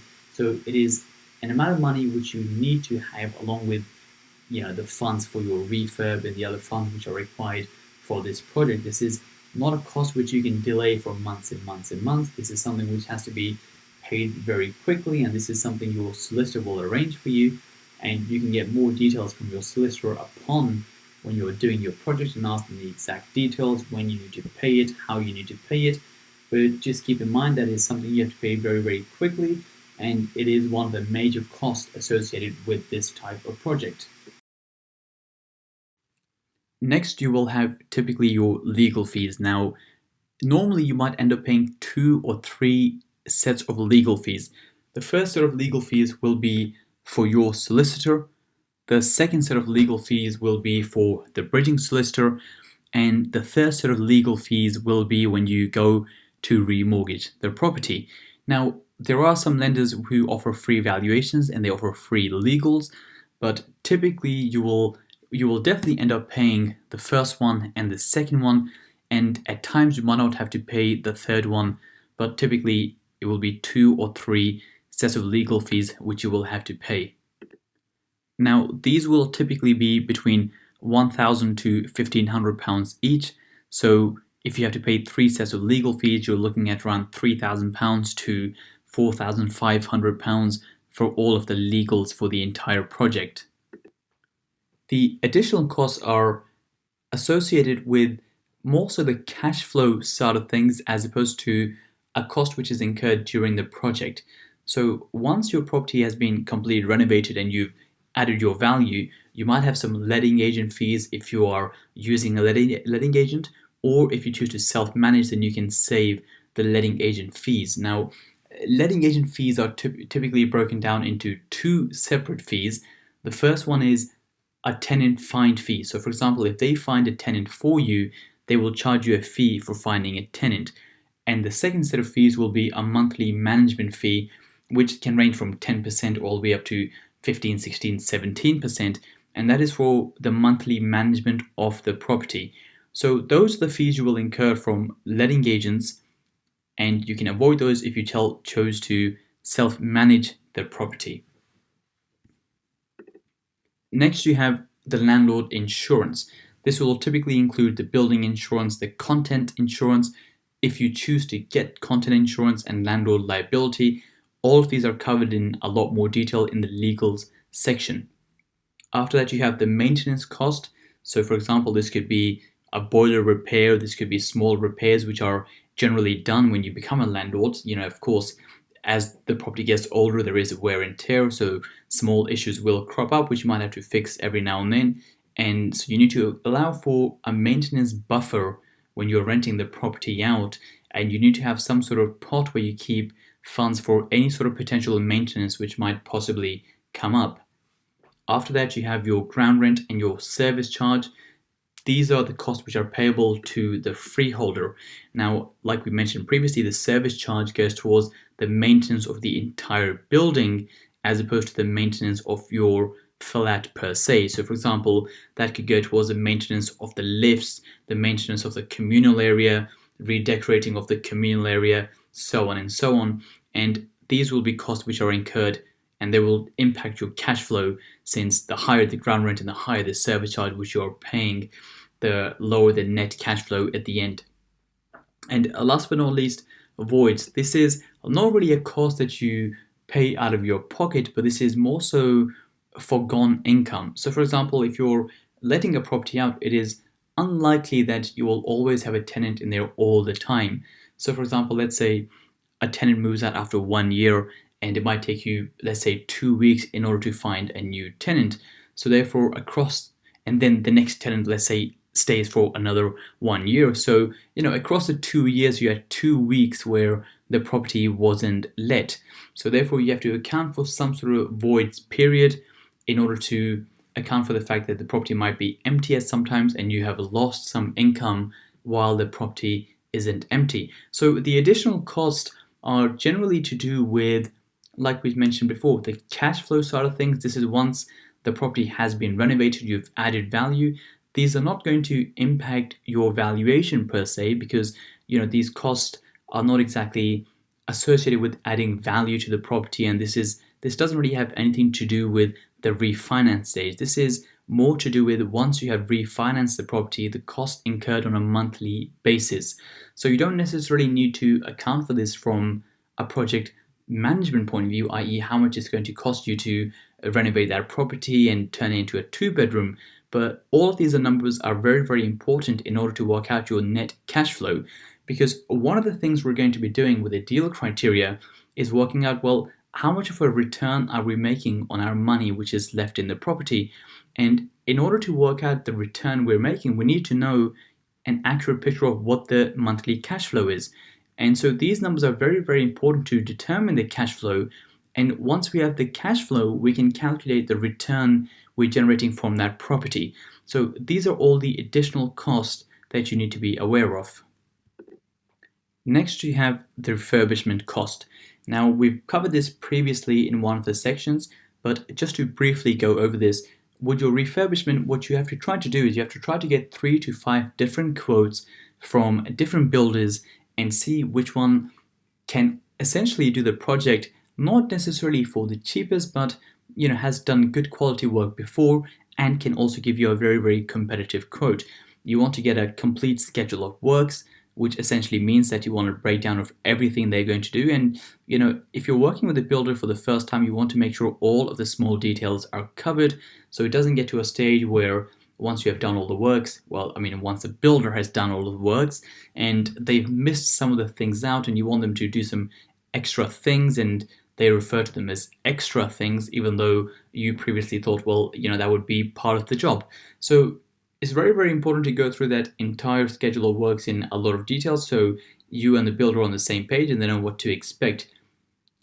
You also have to get a cost schedule from the builder. So with the schedule of works, they should be able to break down the line item and tell you, well, what the different costs are. So for example, how much is it going to cost to do the kitchen? How much is it going to cost to do the plumbing? So on and so on. And again, if you get this from 3 to 5 builders, you get the quotes and you get the cost schedule, you can work out who has the best quality, who's done good work before. Maybe you can even get some references. A lot of this is covered in the project management section, which is section 9. So I'm not going to go through this in a lot of detail here, but you have to find a builder who's very quick, who's going to get the work done fast, and who's also very, very competitive, because the refurbishment is going to be one of the biggest costs in this project. So that is a cost which is going to be incurred, along with a possible interior design fee if you end up using an interior designer. And there will also be a fee for staging. Staging essentially means that you have these companies which actually stage, i.e. they bring furniture into the property so you can take amazing pictures, you can have values come into the property and they can see how the space will be laid out with the beds, the side tables, all the furniture. And once the purpose of that is done, and you no longer need the property to be staged, they come and they take the furniture away. I typically don't use staging companies. What I tend to do is I tend to just buy the furniture and keep it, because when I'm renting my property out, I tend to rent my properties as fully furnished properties. So therefore, you will incur an interior design fee and a furniture fee as opposed to a staging fee. So the 3 main costs to be aware of in this section are the quotes from the builders to do the refurb. The second one is the interior design fee if you end up using an interior designer. And number 3 is any sort of furniture fee, so the money you're going to be spending on the furniture, and all of that will essentially make up your refurbishment cost. Now, once we know what the GDV of the property is, i.e., well, what is the property worth once it's converted, and we know what all the costs are, we can input all those numbers into the deal analyzer and look at the key metrics and work out, well, is this a good deal or is this not a good deal? So these are some of the key metrics you can look at from a returns point of view. The first one is the gross yield. The gross yield is calculated by dividing the total annual rent by the GDV of the property. And that will give you a percentage of rent compared to the price of the property. So you might have heard statements like, up north you tend to have a higher yield compared to down south. So up north you might have a yield of 8, 9, 10%. Down south you have a lower yield. And the reason you have a lower yield down south is because property prices are very, very expensive. So down south what happens is the GDV is very, very high, but the rent isn't that high. So it's typically lower in proportion. Whereas up north, the GDV isn't that high. The GDV is pretty low, but proportionally the rents are pretty high. So a lot of people use gross yields as an indication of return. I personally don't like gross yields too much. I think a net yield is a much better representation of cash flow than gross yield. Net yield is essentially very, very similar to gross yield, but this is the net annual rent divided by the purchase price. So what does the net annual rent mean? It essentially means that it is your rent accounting for all the cost. So this is your rent less your mortgage, less all your maintenance costs, less all your bills, service charge, ground rent, so on and so on. So essentially what that is telling you is that is telling you your cash flow, your net cash flow, how much money you're actually making, how much money you're putting in your pocket as a percentage of the value of the property. The next metric you can look at is what is called profit on GDV. Profit on GDV is very, very simple to work out. It is essentially profit as a percentage of GDV. So now let's say your profit is £50,000 and the property is worth £400,000. You would essentially divide 50 divided by 400, and that will give you a percentage profit as a percentage of GTV. Now, for this particular project and for the sake of this course, if you're looking to hold property deals, so you're looking at the buy and hold model, i.e. you're going to refinance, then profit on GTV doesn't matter too much. It typically applies when you're buying and selling deals, when you're flipping, because you want to have a good margin in there that by the time you buy and sell a deal, you have a big enough margin in order to realize a profit. Even if you're looking to buy and hold, it can give you some indication of the profitability of the project, but it is typically used for projects when you're buying and selling as opposed to buying and holding. When you're holding, you will give more consideration to the yield, the net yield, and the gross yield, since that is going to impact your cash flows. Now, very, very similar to profit on GTV, we have a similar metric, which is the profit on cost. Now, the difference between these two is this is a profit as a percentage of cost, not as a percentage of GTV. So carrying through this example, let's say you made £50,000 and the GTV is 400,000. Well, in this case, let's say the profit remains at £50,000, but maybe the total cost of the project was only £300,000, and therefore the profit on cost is typically higher. It is always higher than profit on GTV, purely because your costs are always going to be lower than GTV, unless you've done a project which almost makes no sense, that you're spending more money than it's actually worth. Again, that is a metric which is more important if you're buying and selling and if you're flipping than it is when it comes to buying and holding. Generally, the reason that is used is because it gives you an indication that if I was to spend £1, how much am I making back? And for example, if you were to spend £300,000, how much am I making back? So again, the ratio is pretty much, it is all about ratios, it's all about percentages. And that is basically giving an indication of, well, if I was to spend this much money, how much money am I going to make back? So more important from a flips point of view, not as important from the holding perspective, but again, it can give you an indication of how strong a deal is. The last two metrics, money left in and ROCE, are the two main metrics I typically look at when I'm looking at these deals. The money left in metric essentially tells you once you have bought a property, you've added a lot of value, but at the end of it, how much of your capital, how much of your money is going to be tied up in that particular property project.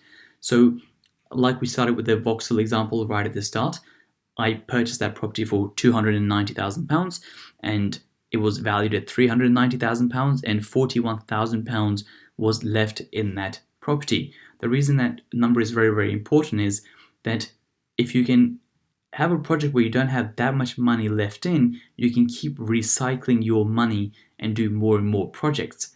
If you are using this model where you're buying, adding value and refinancing in order to recycle your funds in order to do more and more projects, well, the closer you can get to £0 left in, i.e. all of your money is pulled back out, that is, the closer you can get to that, the better that is, because what that means is if you're investing a portion of your money, by the end of the project, you're pulling all of your money back out.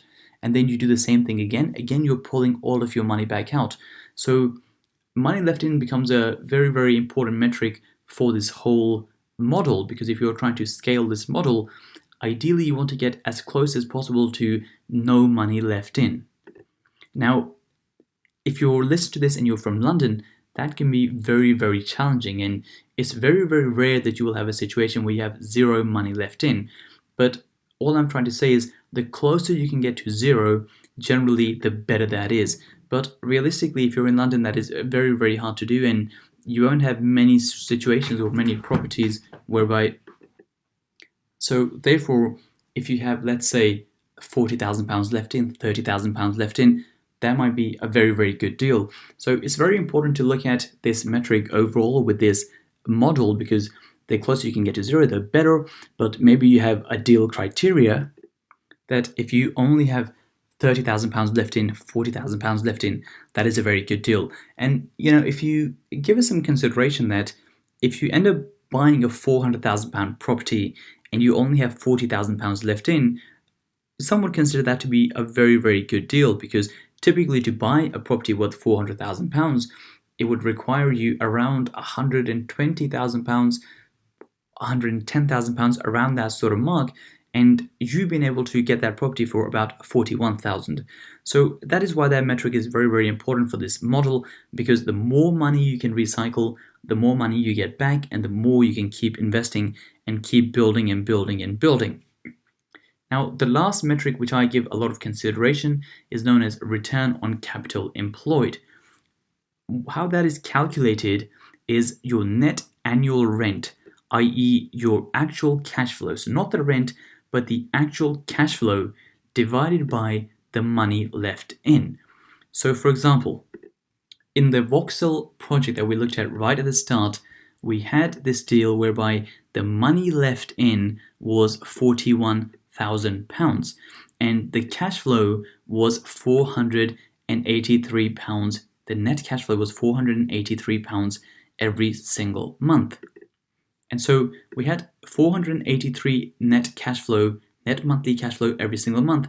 And therefore, to get the annual net cash flow, how much cash flow you make every single year, all you have to do is multiply that number by 12, since there are 12 months in a year, and that will give you the amount of cash flow you're making for that particular year, for that whole year. So, and then to calculate the ROCE, what you're doing is you're taking the cash flow you're making for the whole year and you're dividing it by how much money you have left in, and that gives you a figure of 14.1%.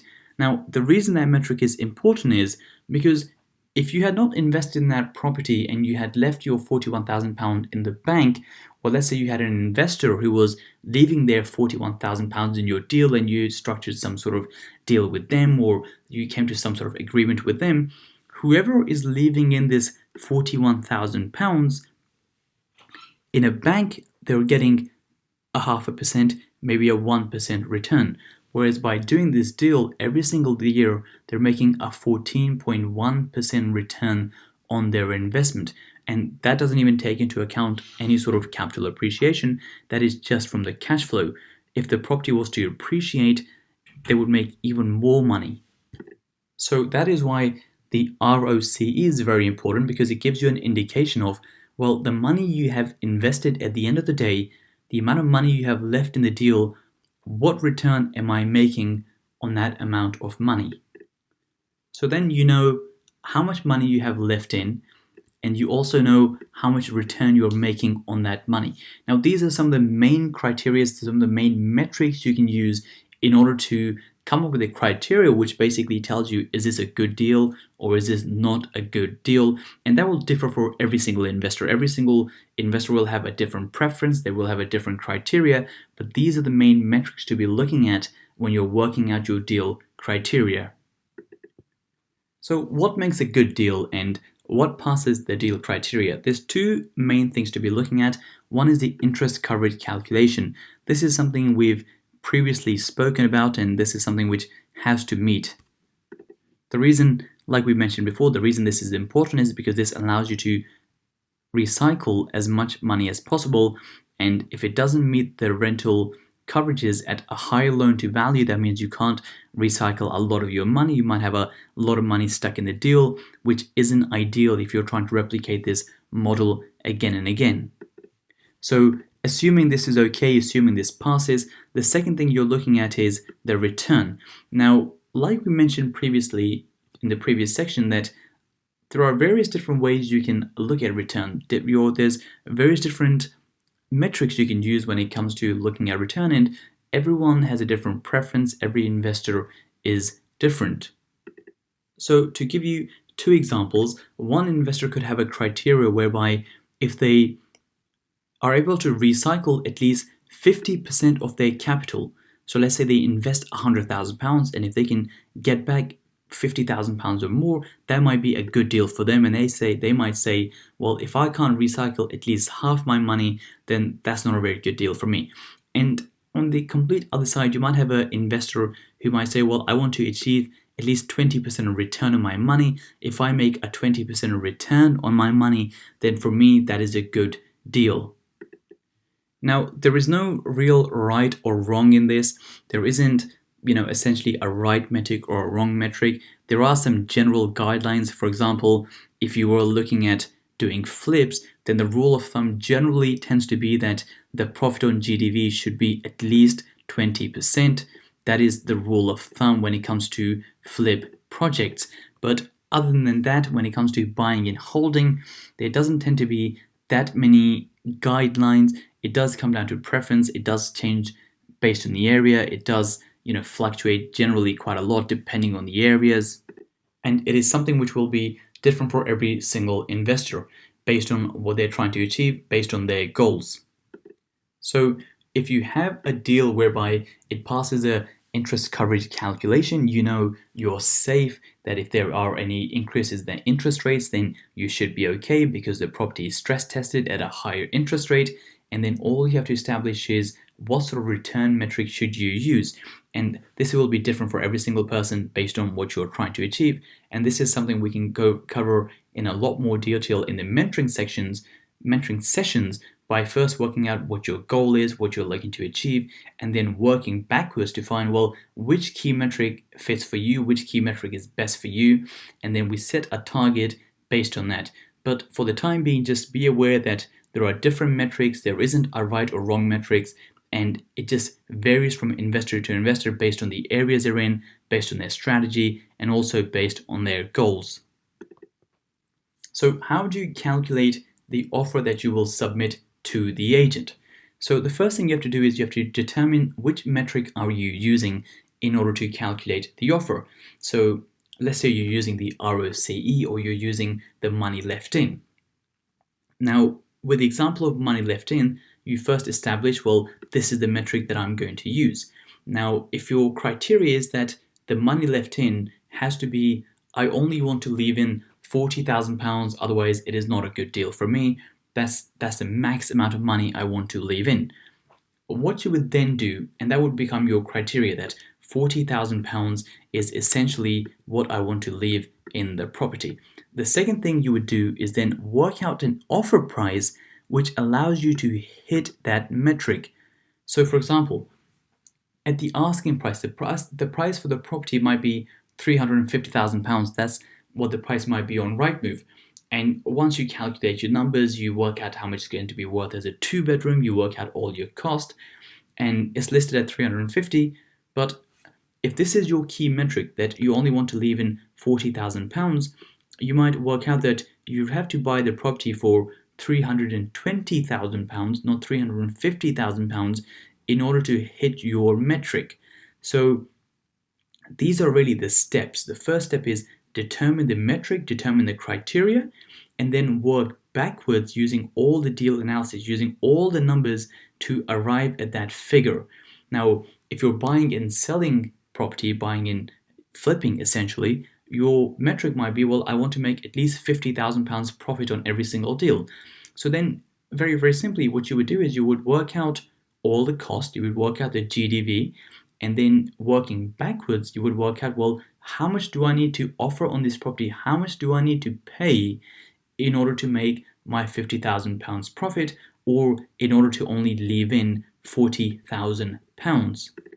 And once you have calculated the offer price, you simply submit an offer for that price. Now, you don't necessarily submit an offer exactly at the price you want. So going back to the example, let's say the property is listed at £350,000.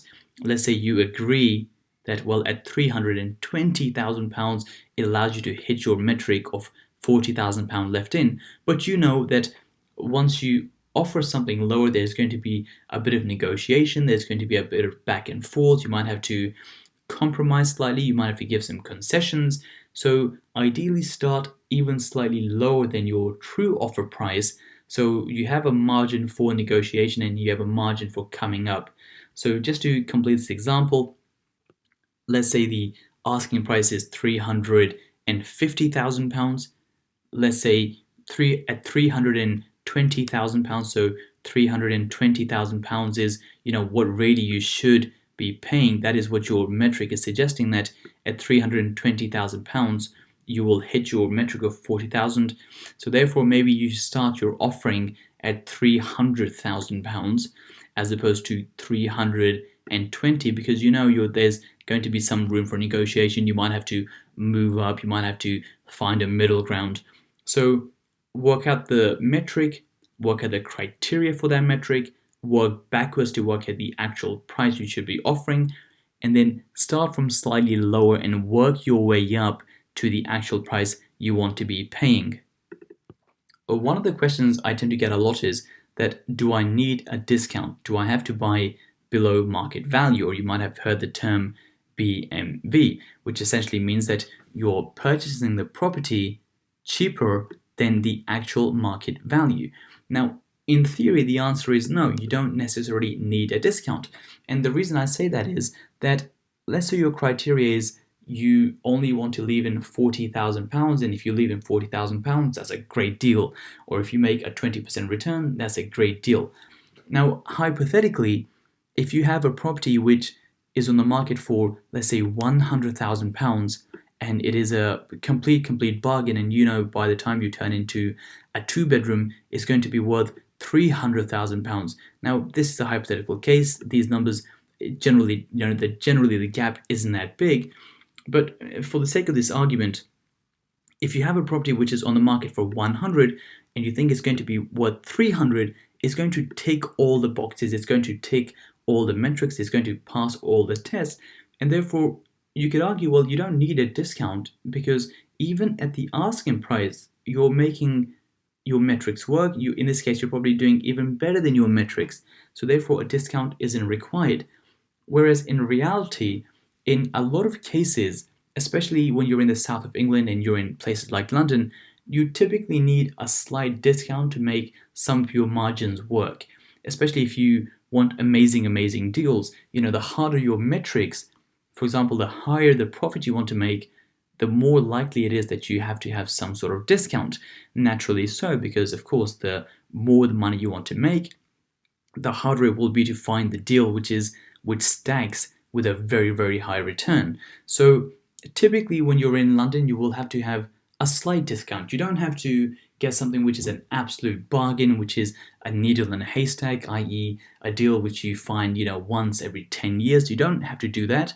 But typically a property which is on the market for £350,000, it would be good. And generally, if you can get it for around 320, 325, 310, if you can get a slight discount, which equates to about 10%, maybe 15%, that will allow you to hit your metrics, and that will qualify for you as a very good deal. So I suppose the answer is, in theory, you don't need a discount, and I don't really think about properties from the point of view that, well, I have to get a discount. Like I mentioned previously, what we have to do is we have to work out our metric and then work out an offer price based on the metric, not based on, well, it's on for 300, I want a discount, so I'm going to offer 270. I think that's the wrong way of doing it. The right way is you have a metric in place, and as long as you can hit that metric, that is how you should offer. So if you can achieve that metric without any sort of discount, then in theory, you've still had a great deal without having to do any negotiation, without having to get any sort of discount. However, like we previously mentioned, that if the economy is in a stage, and as of recording, at the time of recording this, we're going through the coronavirus pandemic, if the economy is at a stage where there's a lot of uncertainty as to where the market could go, having a discount allows you to mitigate any risk which are caused by any sort of downturns. So, for example, if a property is on the market for £300,000, at £300,000, your criteria might still meet, and you don't have to get a discount because your numbers still work at £300,000, and your money left in, boxes ticked, and your ROCE boxes ticked, and that is all fine. But if the market conditions are where there is a bit of uncertainty, then you need to keep in mind that by the time you remortgage in 9 months' time, we could be in a different economy, we could be in a completely different world where there's a lot of uncertainty, there's a lot of low confidence.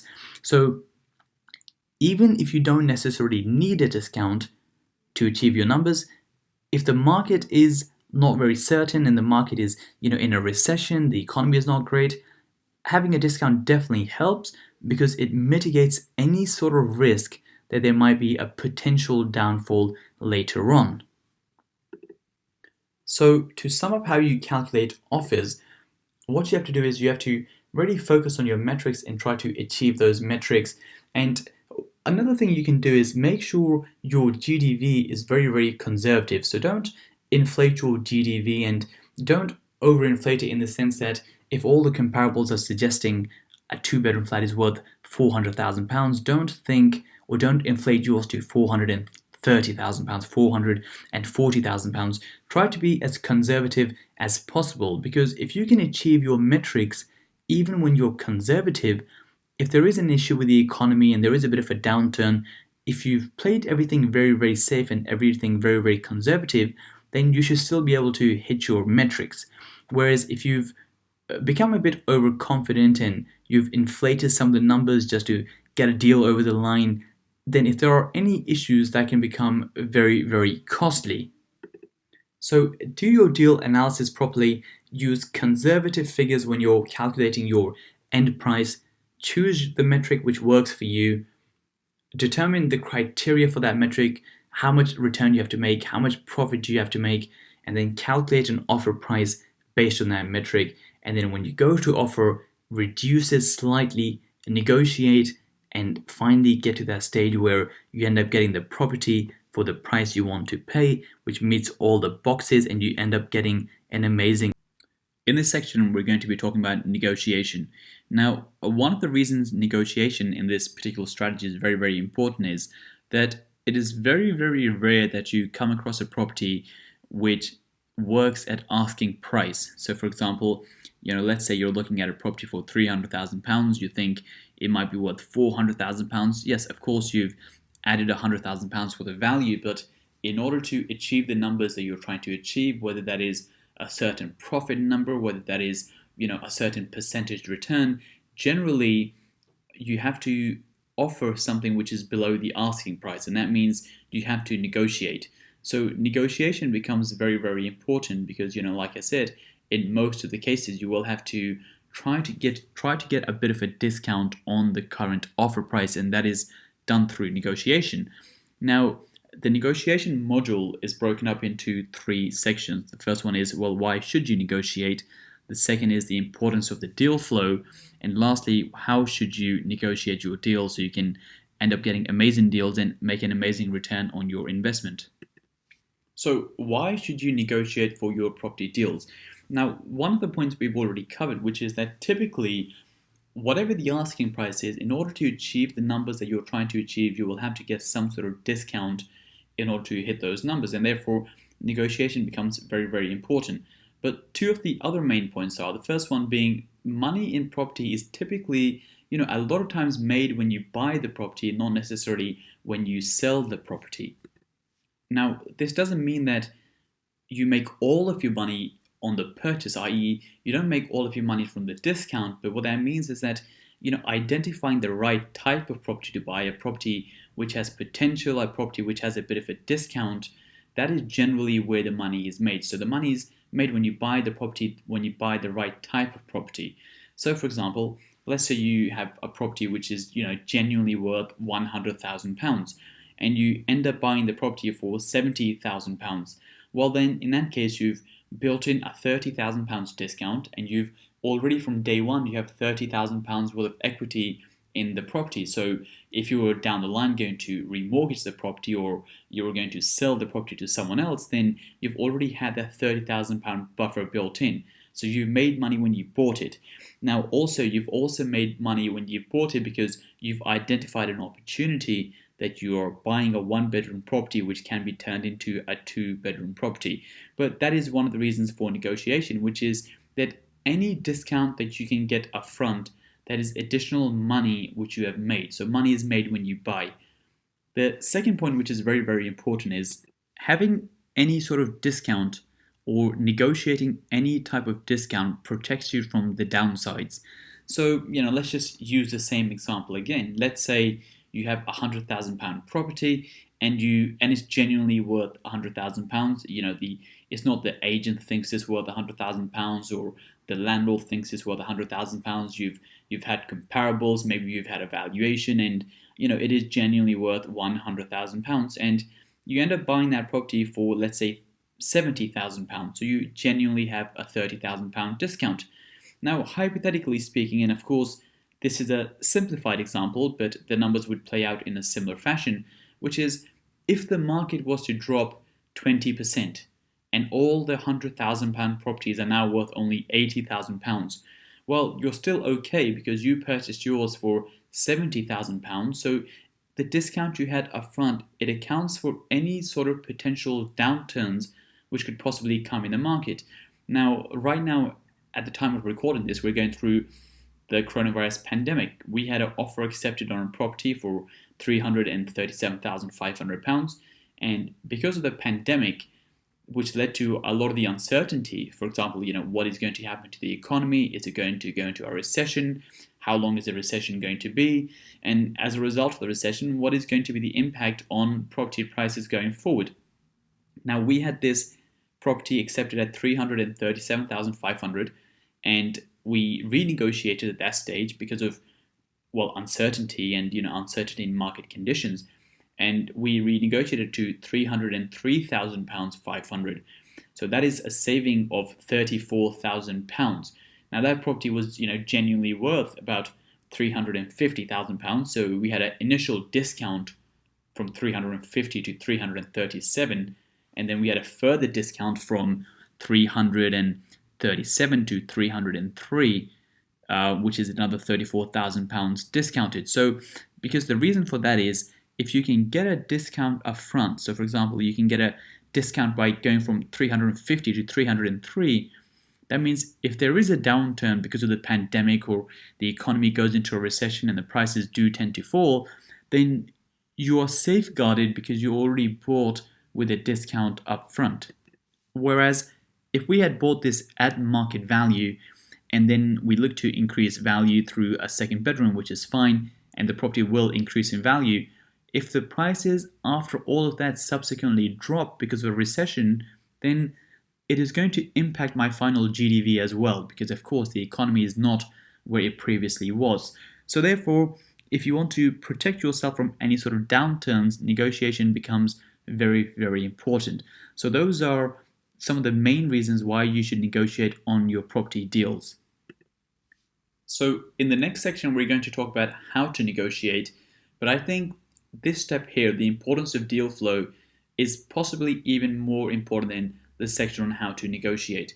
So the reason is this, which is the importance of deal flow means that you should be looking at a lot of different deals. And the first point says you should be building a pipeline.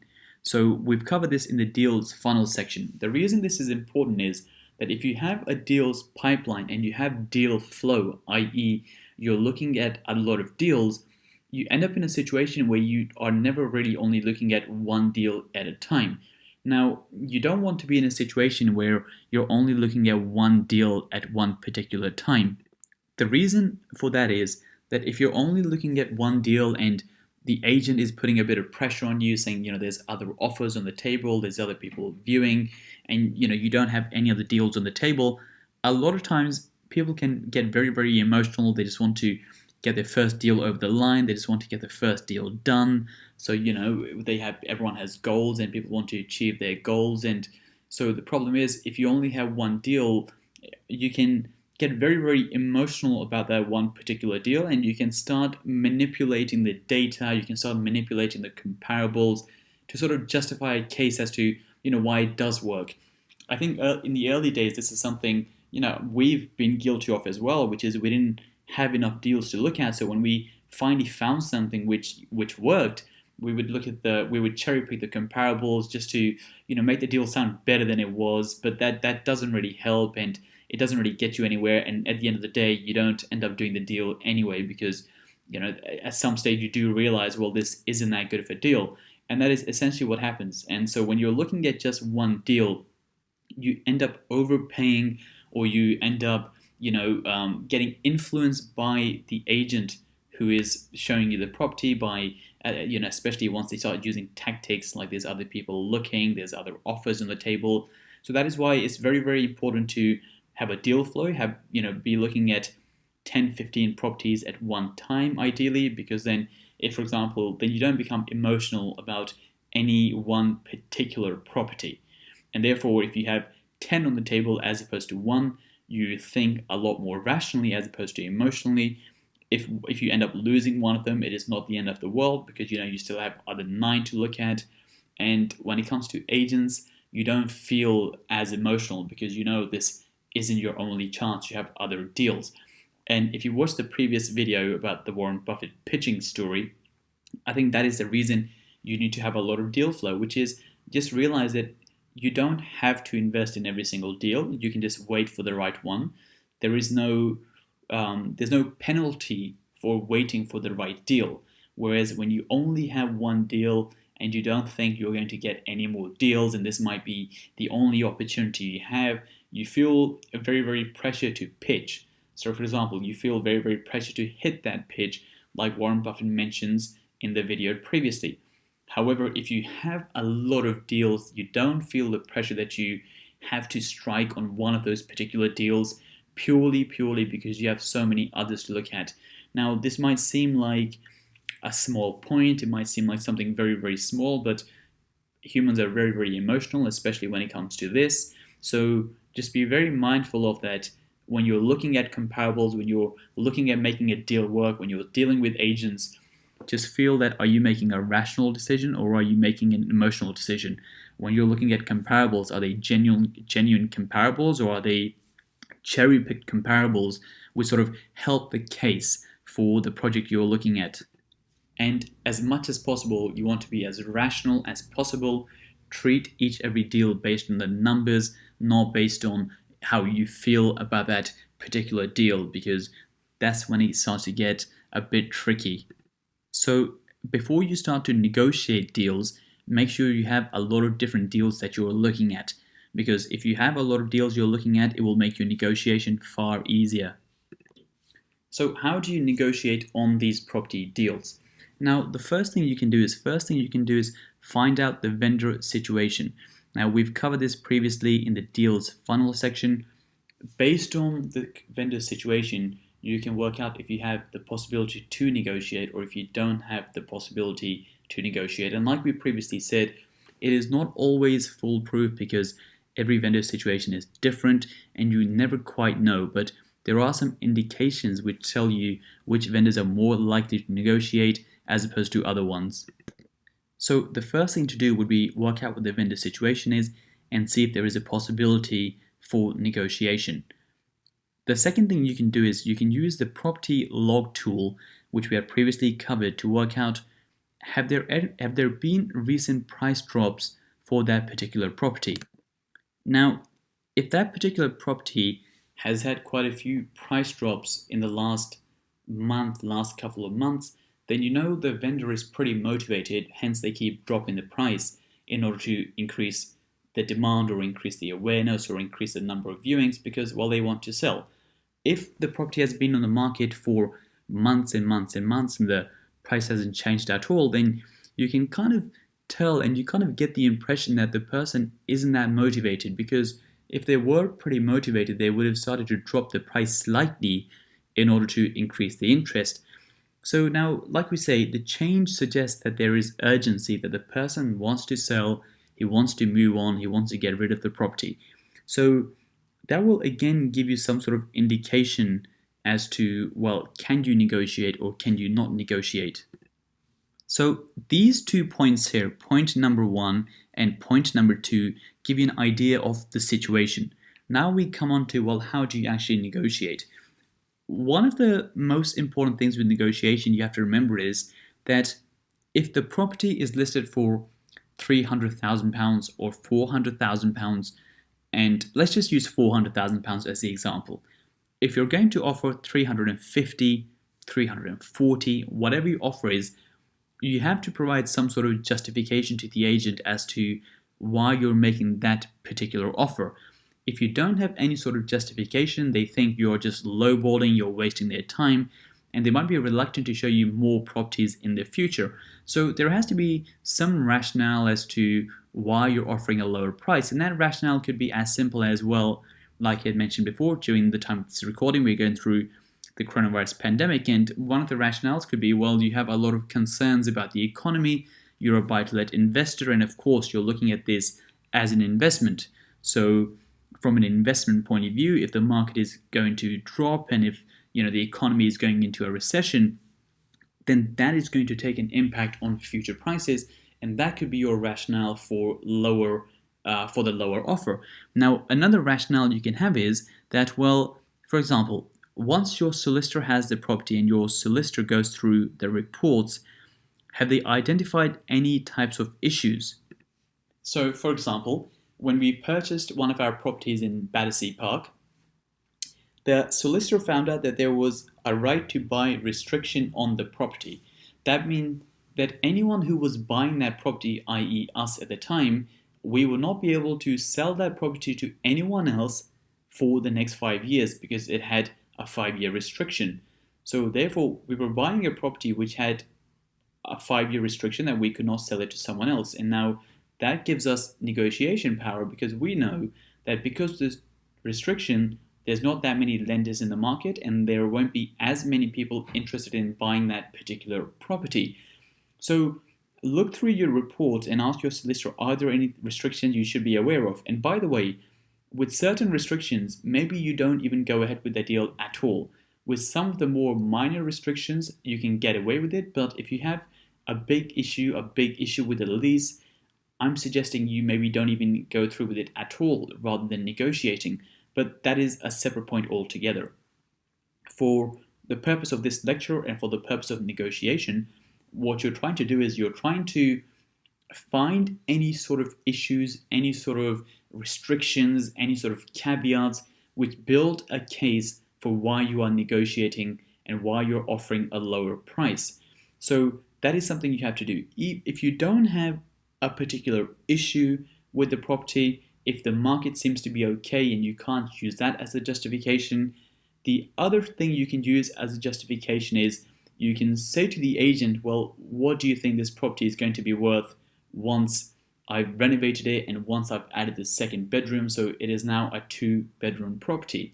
Now, generally, the agents will give you a number which normally isn't that high because they can't see how the property value is going to change so much. So they will typically give you a number which isn't that much higher than what the property is already listed for. So for example, we saw a property which was on for £415,000. The agent thought as a 2-bedroom property it was only worth about £475,000. A difference of £50,000, which isn't really that much. So if the agent has given you the figures for what they think a 2-bedroom property would be worth, you can lower your offer on the property you are interested in buying by saying, well, we've spoken to you, you've said to us that it's only worth an extra £50,000, and we are investors. We want to buy and we want to add value and we want to, potentially sell to someone else. And at the price you're advertising for the 1-bedroom property, well, there isn't any margin for us. There is no point us investing in this and spending so much money on the refurb and on stamp duty and on legals for it to only increase by £50,000. That doesn't really make us any money. So again, you've provided some sort of justification as to why the price is lower, why you're offering £50,000, £60,000 lower than the asking price. And if you have a justification, whether that is the market conditions, whether that is, well, it doesn't work from a profit point of view, whether that is the fact that there is some sort of restriction on the property, if you have some sort of justification, then the agents will not think you're lowballing them and you're just wasting their time, and they will be okay showing you potentially more properties going forward. But when you're offering and when you're negotiating and you're offering a much lower price, make sure you have some sort of justification. Another thing you can do when it comes to negotiation is known as time investment. What that means is, if I was to ask you right now that, do you ever watch TV, do you ever watch movies when you're at the cinema? Well, of course, bit of a silly question. Of course, everyone watches movies at the cinema, but what I'm trying to say is that the second tip when it comes to negotiation is known as time investment. And to explain this, I'll use an analogy. That how many times have you... Now, the second way you can negotiate the principle is known as time investment. And to explain this principle, I'll use an analogy. That think of a time you made a plan with your friends or your partner or your family to go to the cinema to watch a movie. Now, picture you make a plan and you buy everyone's tickets and you get ready, you drive to the cinema, you park your car, you're finally there, you buy some popcorn maybe you buy a drink, you finally start watching the movie, and within 10-15 minutes of the movie, you realize, well, the movie isn't that good and the movie kind of sucks. Well, most people have probably been in that situation at least once in their life, or you've probably heard of friends who've been in that situation who've told you, don't watch this movie isn't any good. But what happens is when you're 10-15 minutes into the movie and you realize the movie sucks, most of the people still don't get up and go home. They still stay there and watch the entire movie. And then you question, well, why is that? And a lot of people think it's because you've already spent the money, but that doesn't really make any sense because you've, of course, already spent the money. Now, why would you waste your time and spend money? That doesn't really make a lot of sense. But now let's use a different example. Let's say you're watching a movie on your phone, on YouTube, on Netflix, and you have your friends and family around or whatever you're doing, and you're 10-15 minutes into the movie and the movie sucks. What do you do now? You basically turn it off and you start doing something else. So in one case, you don't stop watching the movie, which is in the cinema, and in one case, you turn it off straight away. So then the question becomes, well, why is that? And the reason is that because when you go to the cinema, the reason you don't leave, is because you're so invested in the process. You've made the plan, you're already there, you've bought the food, you've agreed to have a day out. You're so invested that you think, well, I might as well get some sort of result. Fine, it's not the best movie in the world, but I might as well get some sort of result from this because I've invested my time. So now you might be thinking, well, how does that apply to negotiation and investing in property? Well, the takeaway from this is that when you're negotiating on properties, don't try to do everything very, very fast. You don't have to make an offer and then counteroffer all in one day. Now, the agent is going to try to push you. So the last point says, don't buy into the agent's tactics, stick to your numbers. Now, the agent's going to push you saying, we've just had 5 more viewings, there's so many other people lined up, we've had 3 more offers, what would you like to do? And they will push and push you for an answer. But the best thing you can do from a negotiation point of view is just slow everything down. If you can slow everything down, one, you can take your time with it, and second, the longer this process goes on with the agent and with the landlord, the more likely are they willing to comply because they've invested a lot of time. So think about it this way. If you're negotiating on a property and you offer £400,000, the agent says, no, that's not going to work. An hour later, you email saying, okay, £420,000, and they come back and say no. Then an hour later, you say, okay, £440,000. And again, an hour later, they come back and say no. And then you say, okay, well, £450,000. And within one day, you've gone from £400,000 to £450,000, which is a huge jump. And, the agent has kept going back to the landlord saying, okay, well, they've increased. Whereas if you did it the other way around, which is you said £400,000, now the agent has put that forward to the landlord has had a think, he thinks it's a bit too low, and he's said no. So now the agent will say to you, okay, well, I think it's a bit too low, the landlord has not accepted the offer. At that point, rather than saying, okay, well, 410, you should say, okay, I will have a think about it, I will speak to my business partner, and I will get back to you. And then you leave it for a day, maybe you leave it for a couple of days while you have a think, and now while you're leaving it for a couple of days, the landlord, if they haven't had any more offers, now they're thinking, well, maybe I should just take the 400. I'm not getting that much demand. The person doesn't seem to be that interested in the property. He hasn't got back to me for a day, he hasn't got back to me for a couple of days now. And then at that stage, you can come back with 410, 415. And once again, the agent might go back and say no. And then, once they say no, maybe you leave it again for a couple of days.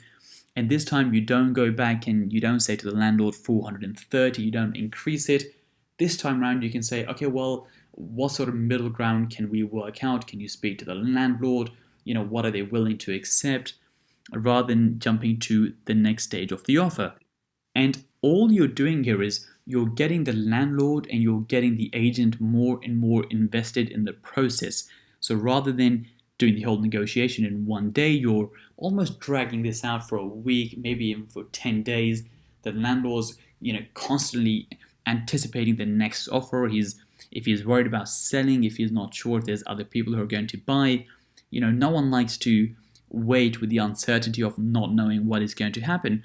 So the longer you wait and the more you slow this down, it's going to be in your favor as opposed to doing something very, very quickly.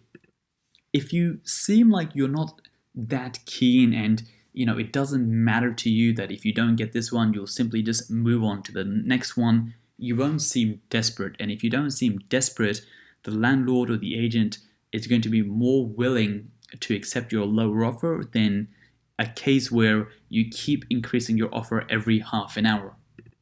Another thing you want to do when you're negotiating is when you're making your increases in the price. So for example, now let's say your first offer was something like £400,000.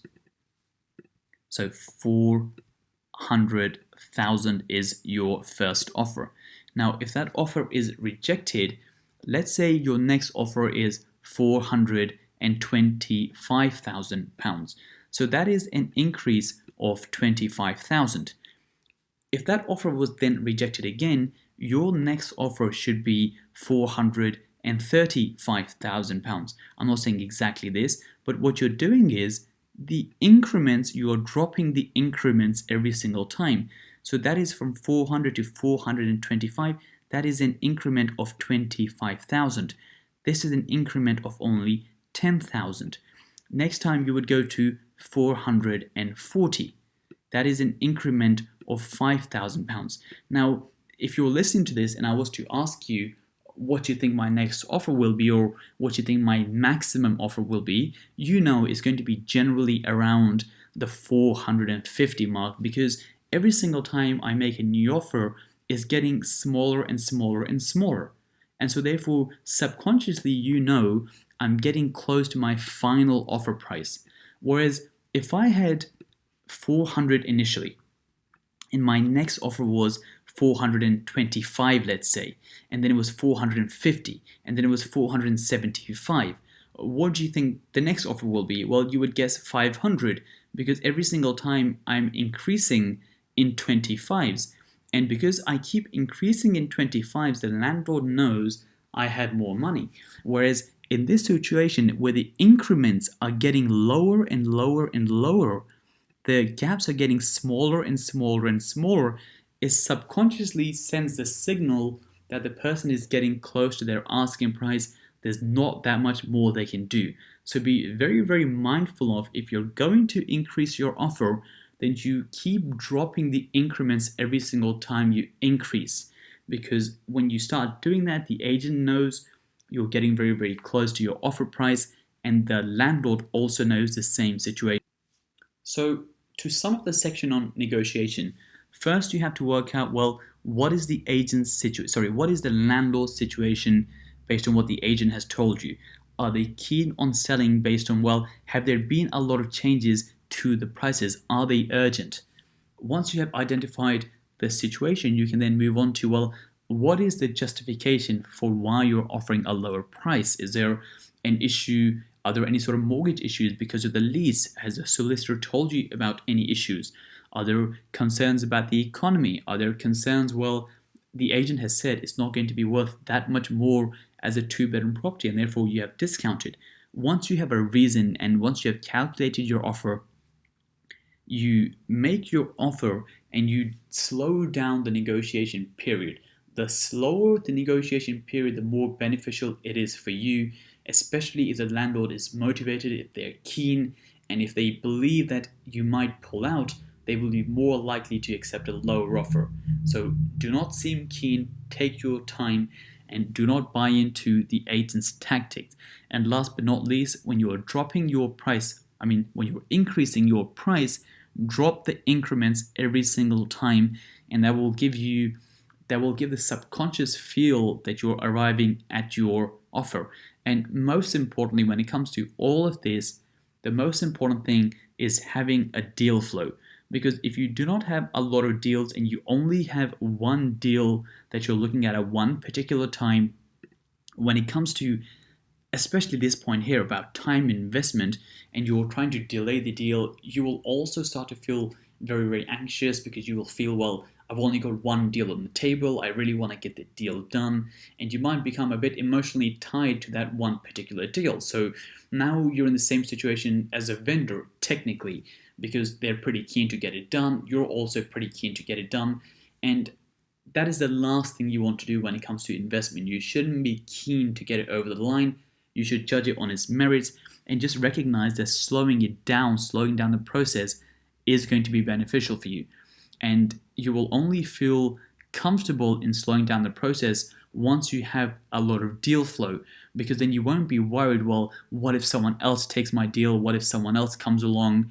And you won't fall for the agent's tactics. So for example, when they say, well, we've had 7 offers on this, we've had 3 viewings. If you're looking at 15 deals, you're not too fussed how many offers one of them has had, because you still have 14 other deals to look at. Whereas if you're only looking at one deal and you think, well, this is my only chance at getting a deal through, and the agent deploys some of their tactics, some of their urgency tactics, then you might end up paying a lot more than you previously wanted, and it might not be that good of a deal. So remember these points when it comes to negotiating. Section 8. Legals. So in this section, we're going to cover the conveyancing process, freeholder consent, building control, lease extensions, ground rent and service charge, insurance, and the surveyor pack. So we first want the conveyancing process. So conveyancing is the legal process of transferring ownership of a property from one person to another, which is usually carried out by a solicitor or a conveyancer. So your solicitor's role is to secure title together with all the rights of the land and make sure that you're aware of any restrictions before you become legally committed to the purchase. In terms of conveyancing fees for a standard purchase, the cost can vary, anything from £700 to £1,500, and this does not include any stamp duty, land tax liability. So that's normally their fees. It varies from £700 to £1,500, inclusive. For a relatively straightforward purchase with a short chain, for example, usually the conveyancing process from offer acceptance to completion can take approximately anywhere between 8 and 12 weeks. With more complex cases, if there's issues, if it's probate, for example, and there's issues with the title, it can take a lot longer. So here we're just going to have a look at the stages of the conveyancing process and talk through each of these. So basically the buyer makes an offer on the property which is accepted by the seller. The buyer's conveyancer is instructed on acceptance of the offer. The buyer arranges a survey on the property and makes an application for a mortgage or a bridging loan. The buyer's conveyancer confirms instructions by a letter setting out the terms of business and also their fee costs. The buyer's conveyancer contacts the seller's conveyancer to obtain the contract pack. The buyer's conveyancer checks the contract pack, will raise any pre-contract inquiries, and will carry out the necessary searches and obtains a copy of the mortgage or bridging offer. The seller's conveyancer and seller will answer any pre-contract inquiries and return these to the buyer's conveyancer. The buyer's conveyancer reviews and reports to the buyer on the contents of the contract pack and pre-contract inquiries, the result of the searches and the mortgage offer.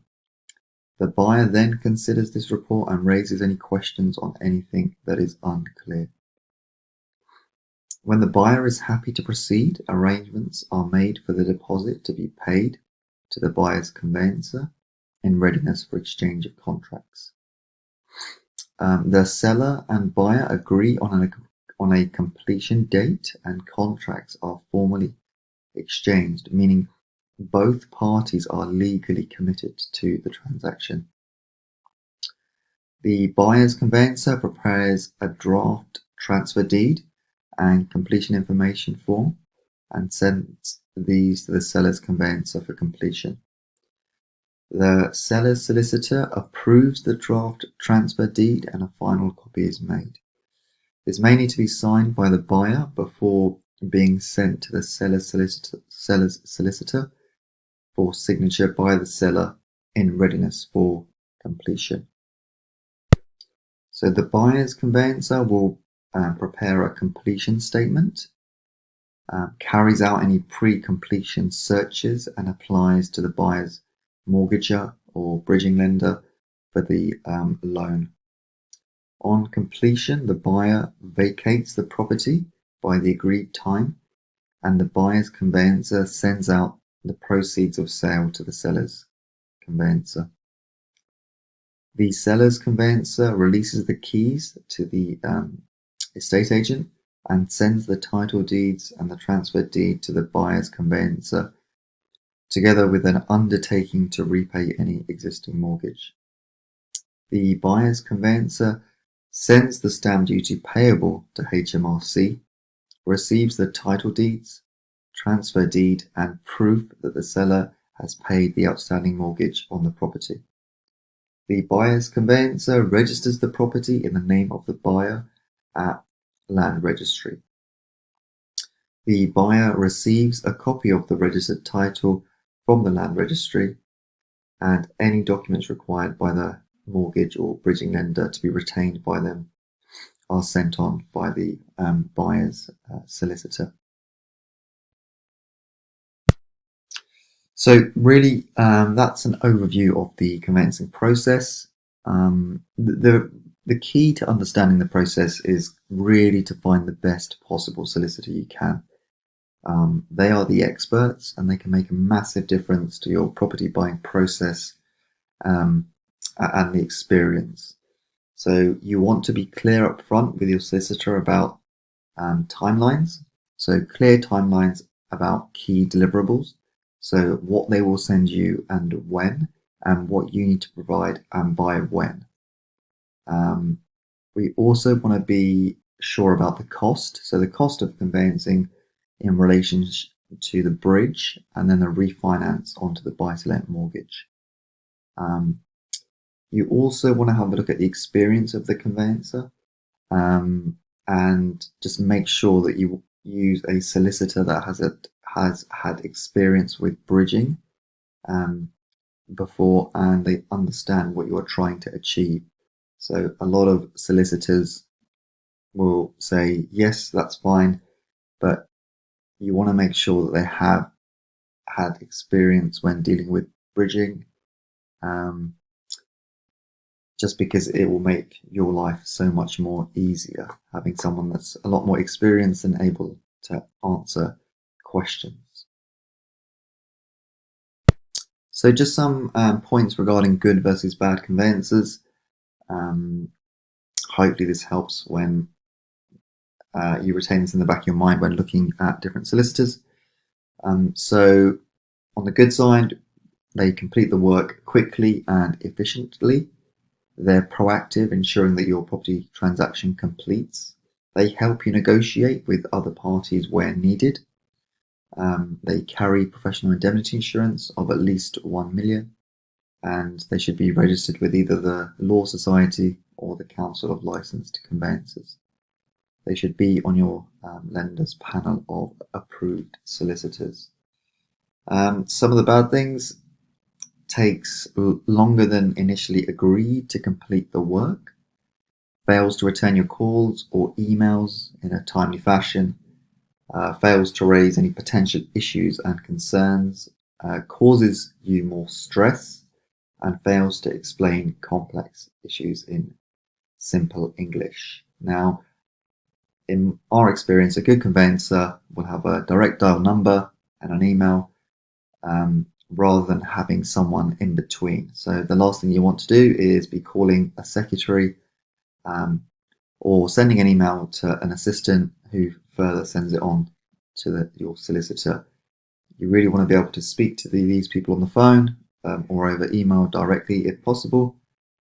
And also, if there are any issues that need to be discussed, you want to make sure that the solicitor is available to discuss these issues over the phone or on email. So just a quick checklist for good conveyancers. You want to check that the firm specialises in residential conveyancing. We once had a firm of solicitors recommended to us by Foxtons, actually. However, and we had completed a number of forms with the solicitor, sent them back, spent a lot of time filling in forms, only to realise, about maybe 2 weeks into the process, that actually they didn't deal with people that required bridging. So in this instance, you want a firm that specialises in residential conveyancing, but is also very familiar with bridging and buy-to-let finance. Again, as mentioned earlier, a direct dial number and an email of the person who will be dealing with your case. You want to work on a no completion, no fee basis. So it's only the solicitor's basic fee that will be waived. So not any money spent on searches. So if the searches have already been requested and the transaction fails to go through for whatever reason, you are only liable for the searches and not the solicitor's fee. A lot of the time, a lot of solicitors will say on the first one that we deal with you, it will be no completion, no fee. However, after that, then they might charge you for their time. So just make sure that you're clear on that up front. Fixed fee contract. So this will help you budget for legal costs and prevent unexpected charges. Lenders approved panel. So they are on all lenders approved panel of solicitors. If they are not, then the lender will need to instruct their own solicitor, the cost which you will have to incur, which you will have less control over, which could possibly take more time as well. A client care letter. So provide you with a client care letter which contains a breakdown of the services they will provide and the costs. They should do this right at the outset.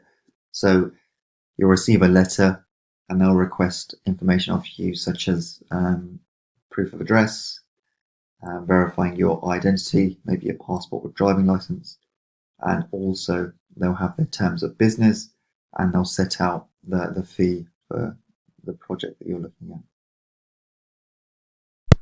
Tips on choosing a conveyancer.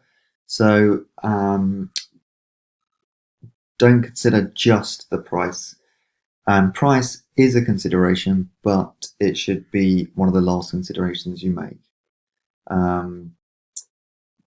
Generally, you want to try and find someone that you you'll be able to contact them directly via email or via telephone, and someone that has the experience in dealing with bridging and buy-to-let finance. One of the things you can do is, if you already have a good broker, is ask your broker if there's any solicitors that he recommends. Generally, brokers and solicitors will have a very good relationship, and brokers will know good solicitors, and also actually vice versa, solicitors will know brokers that they deal with. So don't use the agent's recommended solicitor. Earlier on in this course, I was mentioning that Foxtons recommended a set of solicitors, and they knew that we were buying this property on a bridge. Having spent a couple of weeks sending in various forms, it transpired that the solicitor couldn't help in terms of the bridging. So in our experience, don't go with the firm recommended by the selling agent. They're not necessarily the best, but the estate agent earns a fee for these referrals. You want someone who can speak with, that you can speak with, and likely to speak with time and time again. It's always better to get a fixed fee quote rather than someone who charges by the minute or the hour with no completion, no fee service. So usually it tends to be a fixed fee, but make sure that that's in writing and it's a fixed fee quote. Freeholder consent. So one of the things that we will need to find out is, does the lease allow any alterations? So obviously we're going to be turning or reconfiguring the apartment to maximize the space. So we want to check that the lease for the property allows us to do this. So we will need to check that the lease allows us to make the alterations. In general, the lease will allow alterations, but it explicitly might say it will not allow any structural alterations, or if it does, consent will be required from the freeholder. So what freeholders don't like you doing is relocating a kitchen so that now it's over someone's bedroom, for example. So if you find a property where the bedroom might be big enough to house the kitchen, you will need to make sure that this is allowed, as freeholders don't want your works to impact on the quiet enjoyment of other leaseholders in the block. So you can actually obtain the lease you can try and obtain the lease from the estate agent if they are willing to send this through by the seller solicitor. I mean, it's in their interest to try and send this through and help you where possible, or ask your solicitor to obtain this, the lease from the seller solicitor, or they might be able to download it. This generally saves a lot of time, and I would actually suggest that you ask I would suggest you ask your solicitor to review the lease and let your solicitor know what you're planning on doing. Just because a lot of these leases tend to be written in Old English, and they tend to be many, many, many pages, and a lot of them aren't searchable, so you can't use the control find feature. So unless you know what you're looking at, it can be quite time consuming and frustrating. So my advice is to ask your solicitor that you're looking to do some alterations in the property, do a reconfiguration. Is there anything in the lease that says you won't be allowed to do this? So that's freeholder consent. Applying for consent.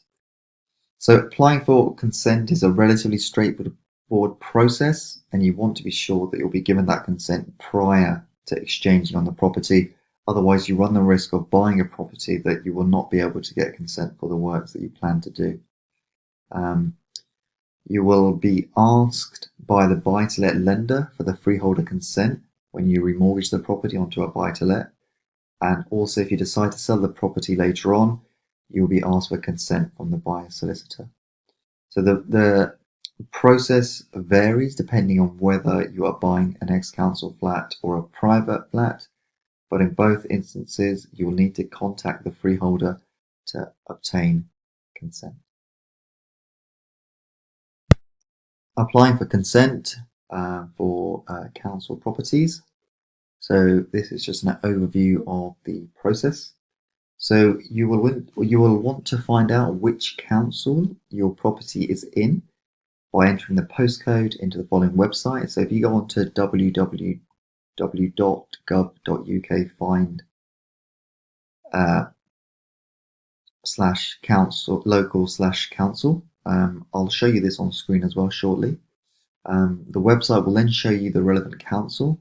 If you click on the council's website, once on the website, you'll find a section on housing and then council tenants and leaseholders. Then you'll find a section that says alteration to your property. Make sure you read this section carefully. You will come across a section that says permission to carry out works. In this section, it will tell you what the council consider to be structural and non-structural works. Because we are doing non-structural works, it might say that you don't need consent, but you should still send in an email explaining what you are planning to do with the floor plan as it stands currently and the new floor plan with a schedule of works. It's best not to mention that you don't own the property, but leave the email open and just say that you would like more space in the apartment and therefore you would like to relocate the kitchen into the living room to create an open plan kitchen diner and change the kitchen into a bedroom. You will say that you will not be doing any structural works, so you will not be taking any walls down or putting any walls up, and that you will be using competent tradespeople to undertake the works. So that's what they're looking for. They're looking for you not to do anything structural and also to use competent tradespeople. So by that we mean fully qualified electricians and plumbers that will be doing the works. So the council will reply and might say they're happy for you to continue, or they may say that they need to send their council surveyor out to do a site inspection. After the site inspection, the council will come back with any surveyor's comments. Generally, as long as you make clear you're not doing any structural works, then you should be okay. You just have to remember that every council is different, so please check their website about alterations to your property. Some councils will not allow you to move the kitchen into a living room if the flat below has a bedroom below it, but generally this is unlikely given that all flats, usually the layout is the same on each floor. But please check the information given on the council's website before you go ahead and purchase the property. Once you have consent, you can start the refurbishment works. And once the works are complete, you might have to let the council know so that they can do a re-inspection. Again, not every council will re-inspect the property as it's council dependent. So generally, in terms of ex-council properties, it varies from council to council. In some of the projects that we've done, we've simply sent an email attaching the floor plans before and after with a schedule of works, and the council has said, yep, that's fine, you're not doing anything structural, and they were happy for us to continue.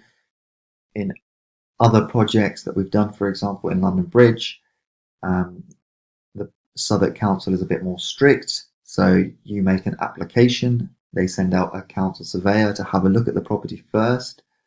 The council surveyor feeds back any comments they have, and generally, if they're happy, they'll give you consent in principle. You complete the works, and once the works are finished, then the council will send out their surveyor, just making sure that you've done what you said you were going to do and nothing additional. And then they'll sign off on the consent in principle and give you full consent. So again, you just need to be mindful that somebody potentially might come out and have a look at what you're planning to do. And again, in the projects that we do not take down any walls, and we do not put up any stud walls either. The reason we don't take down any walls is because the council surveyor will now, if you're taking down a wall, you'll have to prove that it's not structural. Even if it's obvious that it's not structural, the council will still want evidence. And in that instance, they'll probably say that you need to engage a structural engineer to come and have a look out and check that it isn't structural, which is something that you can still do, but it's just more involved. And it also means that maybe the council surveyor or the structural engineer will now need access to potentially the flat above, just to have a look at what's above your flat and whether or not that leaseholder will allow access or will be in. So yeah, that's why we tend not to do any structural works if we can avoid it. Putting up stud walls, also we tend not to do that, only if we're making small alterations, and also only if we have agreed with the council's surveyor that we can do that. So I'm just going to show you a quick example of Southwark Council's process. So if we have a look at this website that I mentioned earlier, so if you just find your local council into Google, this will come up. This is a government-based website. So you type in the address of your property. This is one that we own in London Bridge. And then it just tells us that the council is London Borough of Southwark, and it gives us the council's website. So we click on the council's website.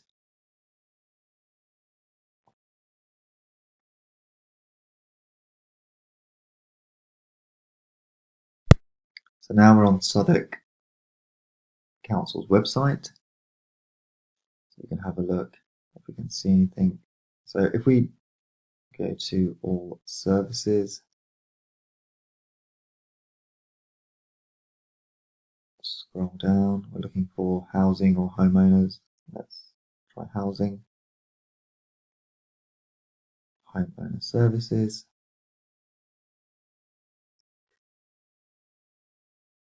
So in this section,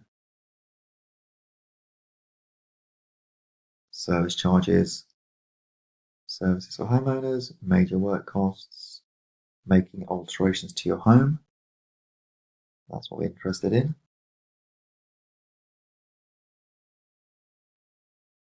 And then,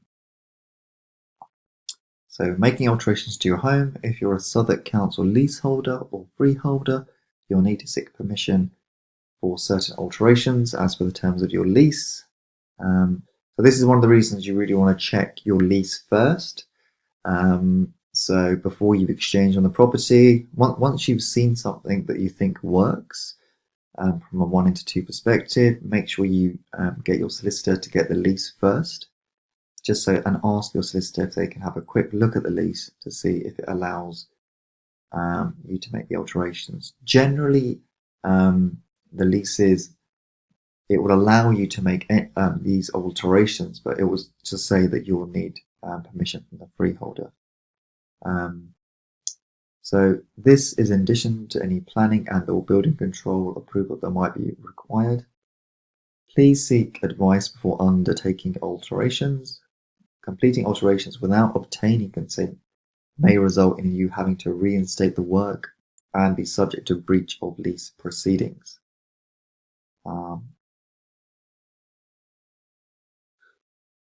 There's guidance notes here you can download. Submitting an application for alterations will not guarantee that your alterations will be accepted.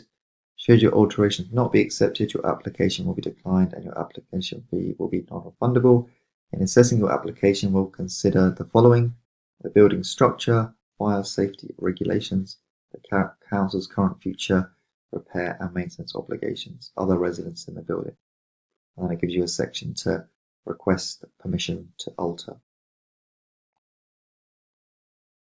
So when you click on this request permission to alter, it will basically take your details. It will ask about what you're planning to do, and it will allow you to upload some documents. Again, so you can upload the before floor plan, the after floor plan, a schedule of works, and you can add some narrative around that you want to that you're undertaking a renovation at this property. You want to maximize the space, and that your builder has said to you that you could potentially move the kitchen into the living room and change the kitchen into a bedroom because the space is big enough. So you're looking to kind of, add another bedroom, you need the space. So once the council receives this application request, they will send you a letter back saying that in Southwark Council's case that we're going to send out the council surveyor, and they'll schedule an appointment for that. You'll meet this council surveyor at the property and just talk through what you're planning to do. So when we met the surveyor, he was in and out within minutes, really. And he actually said to us we were missing a trick, and said that why don't we add an ensuite into the bedroom that we were creating in the kitchen? But we ourselves felt that would have made the room a lot smaller. But he did suggest that we could add an ensuite into the bedroom we're creating in the kitchen. But we thought that the room itself would be very small, so we decided not to do that. And we hadn't even asked permission to do that in the first place, to be honest. So that's the council process. As mentioned earlier, all councils are very different. So Wandsworth Council, I don't even think they send out a council surveyor. If it's quite evident that you're not doing anything structural, then they're quite happy to give you a consent. With one of the properties we did, they did send out a council surveyor just to have a look at what we were proposing. And then all they requested once the works were complete were photos and evidence that we'd done what we said we were going to do. So there was no re-inspection. Whereas with Southwark Council, there's always generally a re-inspection, just because they're a lot more strict. So again, the process varies from council to council. So, step 1, check your lease. Step 2, have a look at the council's website, just to make sure you're covered. Applying for consent for a private flat. So the private flat process is very similar in terms of the ex-council process we spoke about. So you'll need to find out who the managing agent or block management is. Generally, this will be a company that is appointed by the freeholder to look after the day-to-day management of the development in which your flat is located in. And sometimes the managing agent or block management, they'll be responsible for giving you consent, potentially, in a bigger block. So they will have the powers to give you consent. So you can ask the estate agent for these details, and you can ask the vendor on the viewing, or when you walk around the development, there'll be a notice board up or signs up letting you know who the managing agent is and how to contact them. So on your viewing, there's normally a notice board or posters about rubbish collection, who to contact, who the freeholder is, who the managing agent is. So it's always well worth taking a photo of this information so that you can contact them. The managing agent themselves might have a process on their website about gaining consent for works, or alternatively they may ask you to email them the details.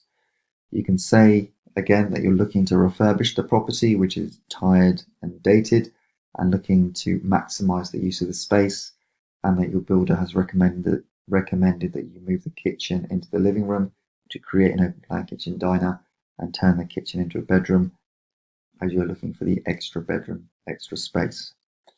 You can say that the works will be carried out again by competent tradesmen, and that you will also be obtaining building control sign-off by London Building Control, who are completely independent. Again, you can also attach the floor plan as it stands and the new floor plan showing the new layout. It's important that you reiterate that you will not be undertaking any structural works and that no walls will be removed or put up. So I just wanted to show you this example for consent that we obtained for our project in West End Lane, which is in West Hampstead. So, for example, this is the email we sent to the managing agent regarding this particular property. And we basically just said that we're looking to move the kitchen to the other side of the wall into the living room so that we can use the kitchen as an occasional bedroom when people come and visit. I have attached the current and proposed floor plans below. The works will be completed by our builder, who has confirmed we don't need planning permission as there are no structural works, and the works will be signed off by London Building Control to ensure it complies with building regulations. The works will be completed by qualified tradespeople. Is it okay to go ahead? Then the managing agent came back with an email saying, please allow me to look into this and I will come back to you. We chased again just for an update. And they came back saying the matter is being discussed, but ideally I need a full copy of the lease agreement. Sorry for the delay. So then we said, hi, I've attached the lease agreement along with the screenshots of the section which mentions alterations. So bottom of page 4 and 5. And I can confirm we are abiding by what the lease sets out and we will not be doing any structural works or moving any internal walls. Please let me know if you need anything else and what the next steps for getting consent would be. So then they came back and said, further to your recent inquiry, as you will not be altering the layout of the property, a surveyor will not need to be instructed. However, we would only consider the application should the following criteria be met. So 1, contractors used for the work should be competent, hold the relevant qualifications for their trade and hold professional insurances should something go wrong. A plumber will need to certify the works once complete. You'll be responsible for these arising costs, and this must be done by the board's elected contractor, who is West Hampstead Plumbing. The full work will need to be certified as complete as per the plans you have provided by us as the managing agents for our records. The cost of doing this will be £120. The heating system will need to be drained down before you can conduct this nature of work. This must be done by the board's elected contractor, West Hampstead Plumbing. You must indemnify Kingswood Court Limited and estate management of any arising costs, disputes or issues arising from these works. Any issues brought to your attention must be resolved within 30 days of being notified.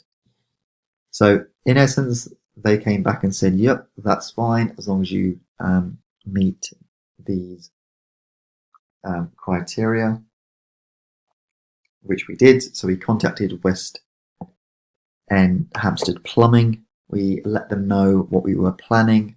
They came out and had a look, and they were happy with the works. So in this instant, we didn't have a surveyor come out and have a look. They were happy just for the plumber to come out and have a look at the works that we were doing.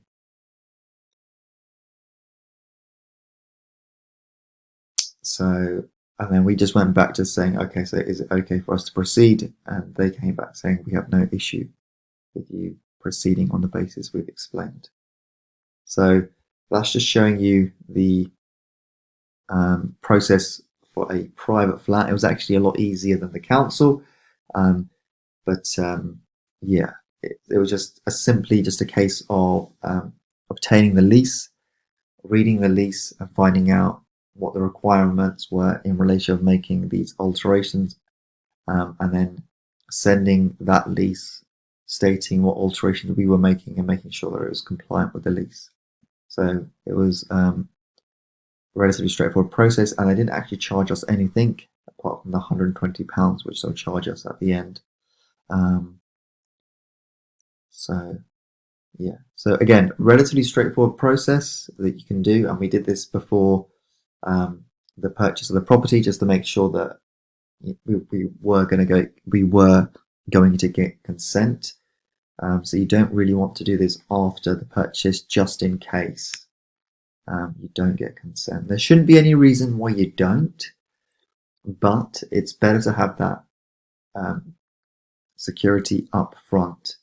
You know, if we're changing it from a 1-bed to a 2-bed in order to obtain the uplift, if we don't get consent, then we won't be able to refinance onto a buy-to-let mortgage and obtain that higher valuation and be able to repay the bridge. So getting consent is very important, and we want to make sure that we get it before exchange.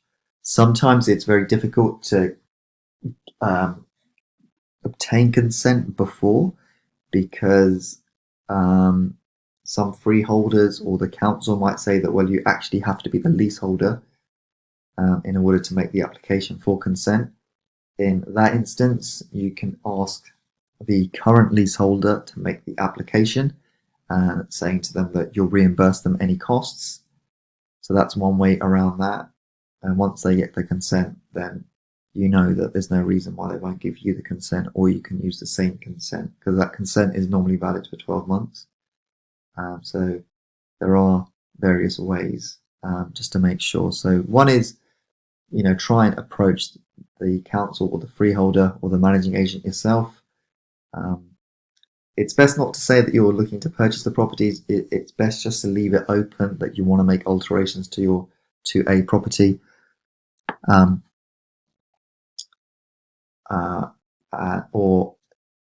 if they say, well, you need to be the owner, or they raise that question, then you can ask the current owners if they can make the application on your behalf, which again, you can send them all the information and, you know, the kind of minimal fee that they need to make the application. So I just wanted to re-emphasize the consent application tips. So generally, freeholders, managing agents, councils are happy with non-structural works. The process is far more straightforward. We want to create before and after floor plans. The before floor plans you can obtain straight from Rightmove. They're just the floor plans that are available for that particular property. And the after floor plans you can create using a website called Smart Draw. So using Smart Draw, you can create floor plans that just shows how the layout's going to change. I'll show you an example of that shortly as well. Don't mention you're not the leaseholder. So as mentioned earlier, it's better not to say that you don't own the property. It's better just to leave it open. So we always say that we are looking to make changes to this property, rather than saying that we're looking to buy this property and make changes, because they'll never give you indicative decisions. So it's better just to leave it open. And if they do come back and say, well, actually, you need to be the leaseholder, please can you provide your name and address and council reference number, for example, and you don't have that, then you can always ask the current owner to make the application on your behalf. Explain that you'd like to add space, and confirm no structural works will take place, and that you'll be using competent trades people, so fully qualified electricians and plumbers. And one of the other things that we always do is we get building control sign-off. So we get a London Building Control to issue a sign-off certificate, and this basically shows to the council that the works have been done in line with building regulations. So building control sign-off by London Building Control, it's not needed, it's not necessary. However, it does help in obtaining that kind of assurance that you're hiring a third-party firm to make sure that the works have been done in line with the regulations. So I just wanted to give you a quick overview of the before and after drawings. So this is the email that we sent to the managing agent. So this is the floor plan from Rightmove. You can see that the kitchen is here, and we basically said that we wanted to relocate the kitchen to the opposite wall here. So yeah, if you can provide them with the before floor plans, and this is the after floor plans that were used, showing that this kitchen is no longer and it'll be turned into a bedroom, and the kitchen will go along this wall here. So again, no structural works, this wall remains intact, and this apartment now goes from being a 1-bedroom apartment to 2 bedrooms. And that's Smart Draw. So I'm just going to show you a quick video of Smart Draw. You can find this if you just Google Smart Draw, but it's a quick video that shows how to create the floor plans that you need.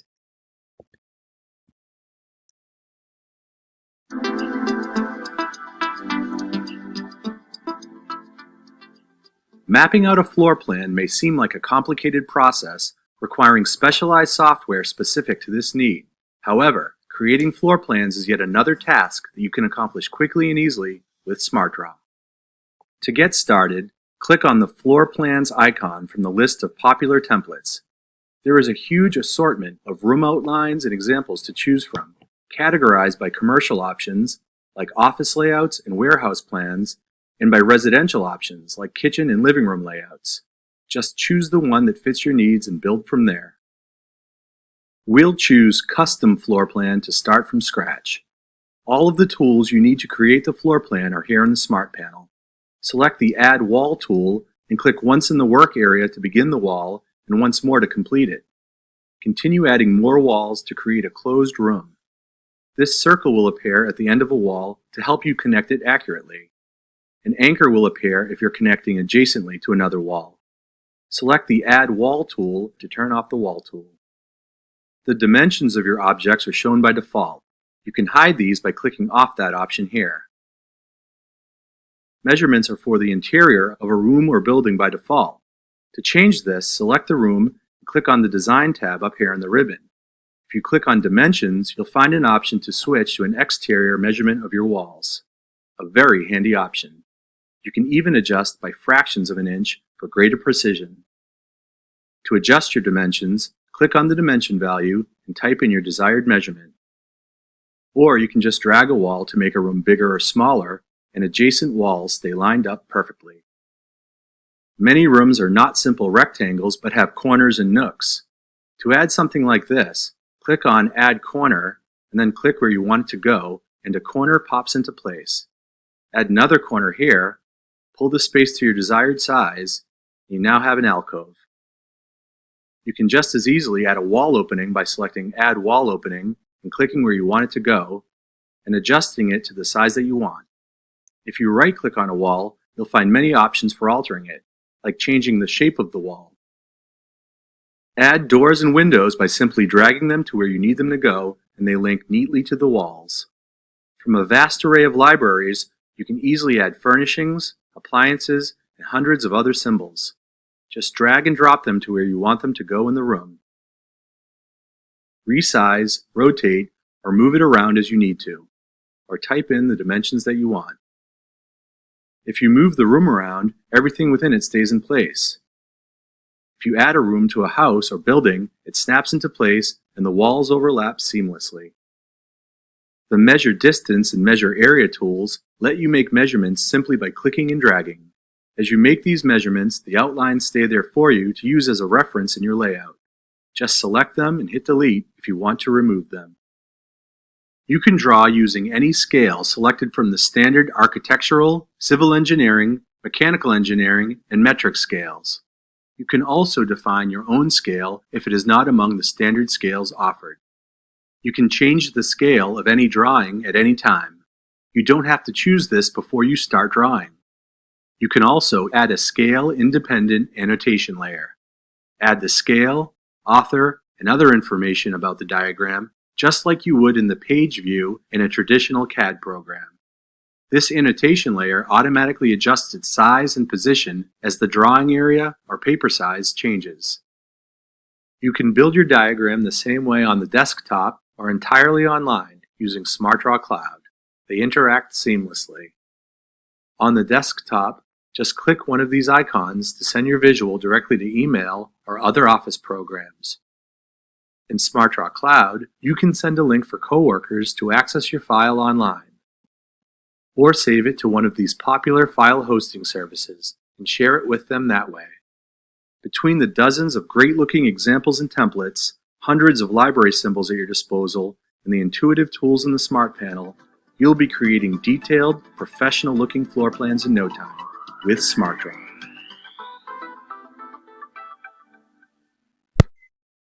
Building control sign-off. So in this section, we're going to have a look at what is building control, why is building control required, and London building control that we use. Their cost is £500 plus VAT, and they check the builder's work. So we usually get London Building Control to sign off on any works that we do. They're a third-party company, and so any certificate that they can issue, you can only help when it comes to getting consent from the council or private managing agent.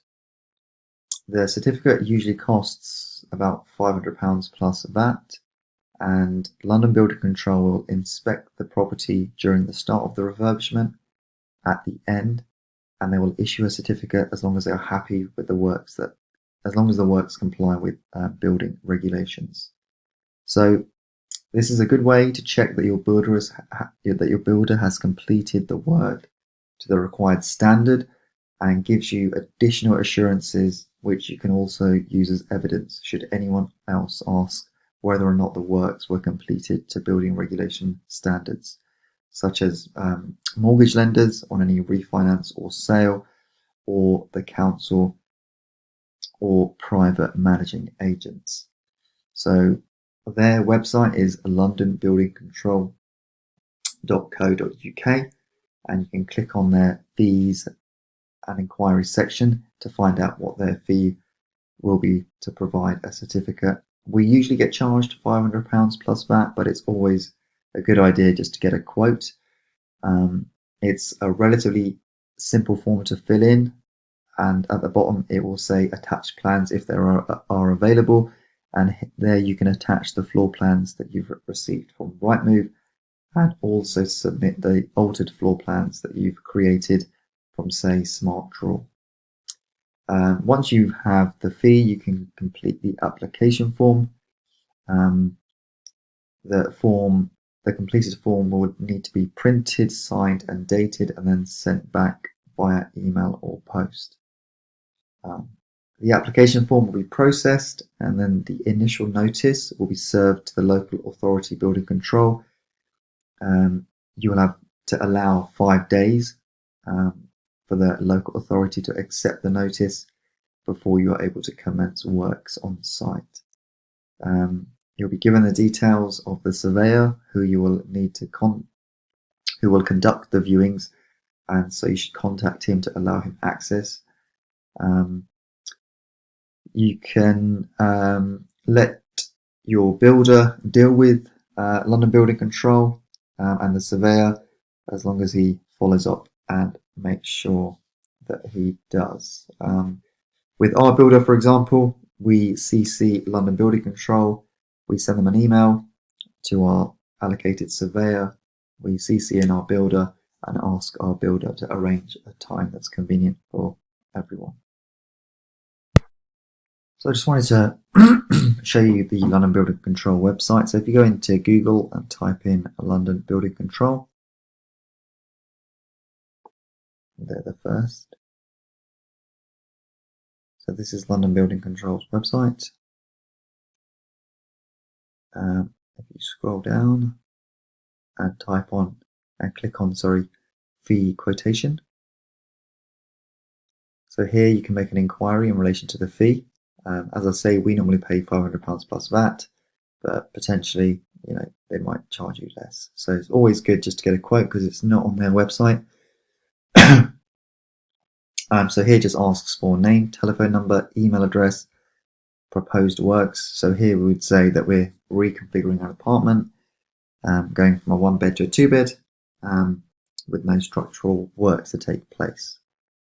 The property address, estimated cost of the building works.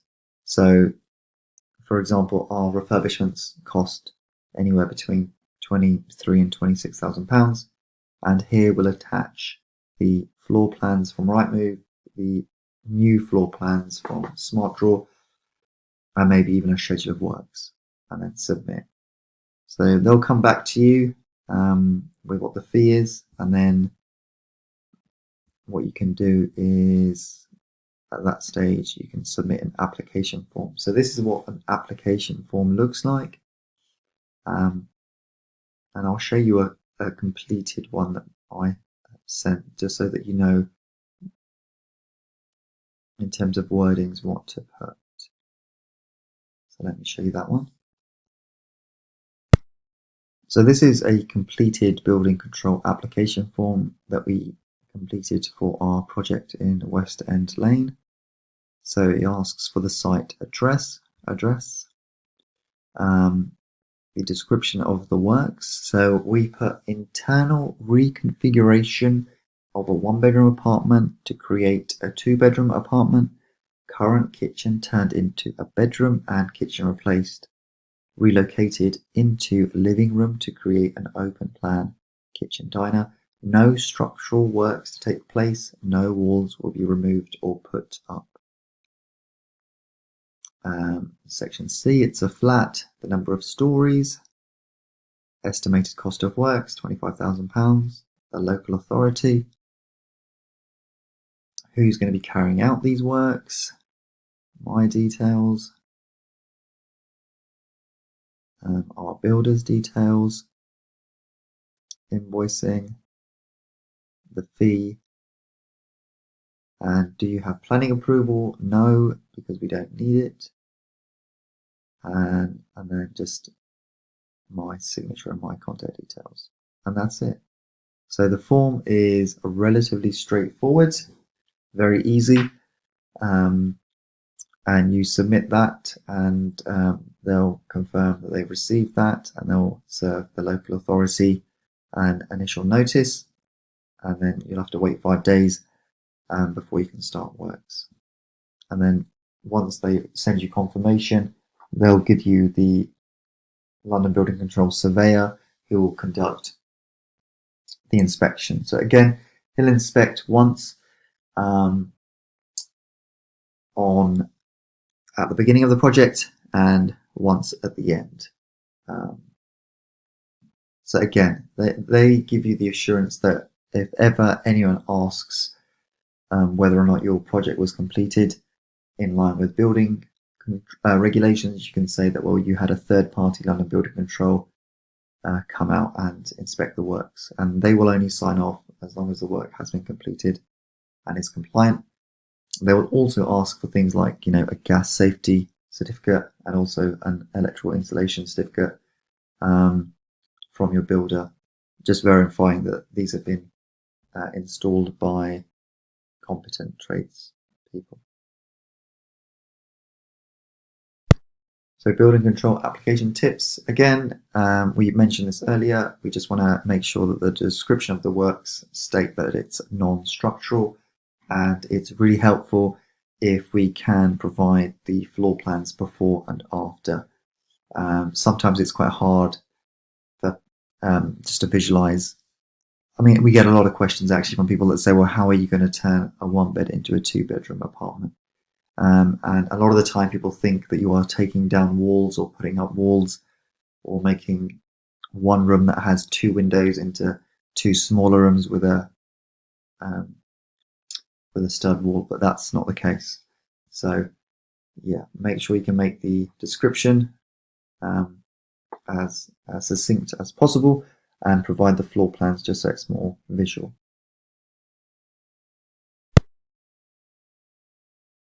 Lease extensions, lease length considerations and lease extensions.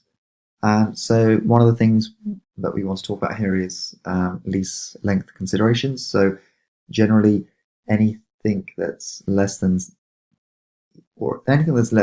80 years is considered a lowish lease, and the lower the lease term becomes, the more expensive it will become in order to extend that lease. So a lot of the time you'll have lease whole property and the lease will have a good term. So sometimes they start off at 125 or 999, depending on whether it's council or private. But over time, obviously, the lease term reduces.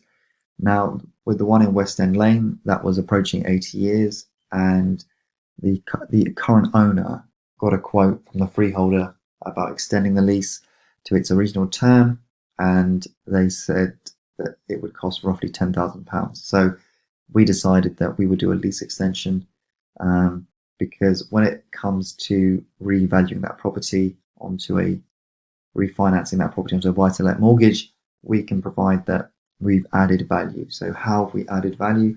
We've added a bedroom, we've undertaken a refurbishment program, and also we've done a lease extension.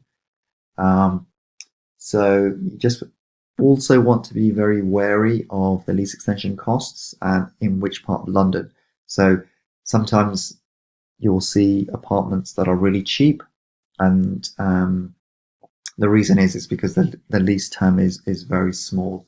So we've seen apartments in Kensington, in Knightsbridge, where the lease extension costs could be £200,000, £300,000, £400,000, £500,000 because the lease is nearing its end term. And also we've seen apartments whereby you can extend the lease, but you can only extend it to a maximum of 90 years. So just be wary of that. So when it comes to lease extensions, a lot of the time you can only extend to the original lease length. So if the original lease was 90 years and now it's down to 70, and you think that by doing a lease extension you can add value, you might be able to. However, you'll only be able to increase the length of the lease from, say, 70 years to 90. So you can only extend the lease to what it was originally. So just bear that in mind. There are opportunities here with lease extensions because a lot of the time first-time buyers, owner-occupiers generally don't want to pay the added costs of these extensions. But however, from an investor perspective, it gives you the opportunity to look at properties that have got these shorter leases that are less desired by owner-occupiers, first-time buyers, just because there's a lot more money to put up. So in terms of West Hampstead, the West End Lane, the lease extension costs there are going to be roughly about £10,000. So just to bear in mind that obviously with the lease extension costs, you're going to have the cost of your own solicitor, but also the cost of the freeholder's solicitor and surveyor. So you'll have to send out a surveyor. The council might send out their own surveyor.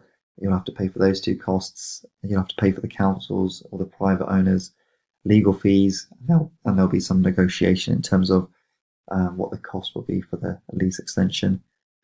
Again, there can be some good opportunities here, but just be mindful of the fact that there will be added costs, and these monies, the lease extension cost, you won't be able to finance. For example, refurbishment costs you can potentially finance from the bridging company, but they won't finance any lease extension costs.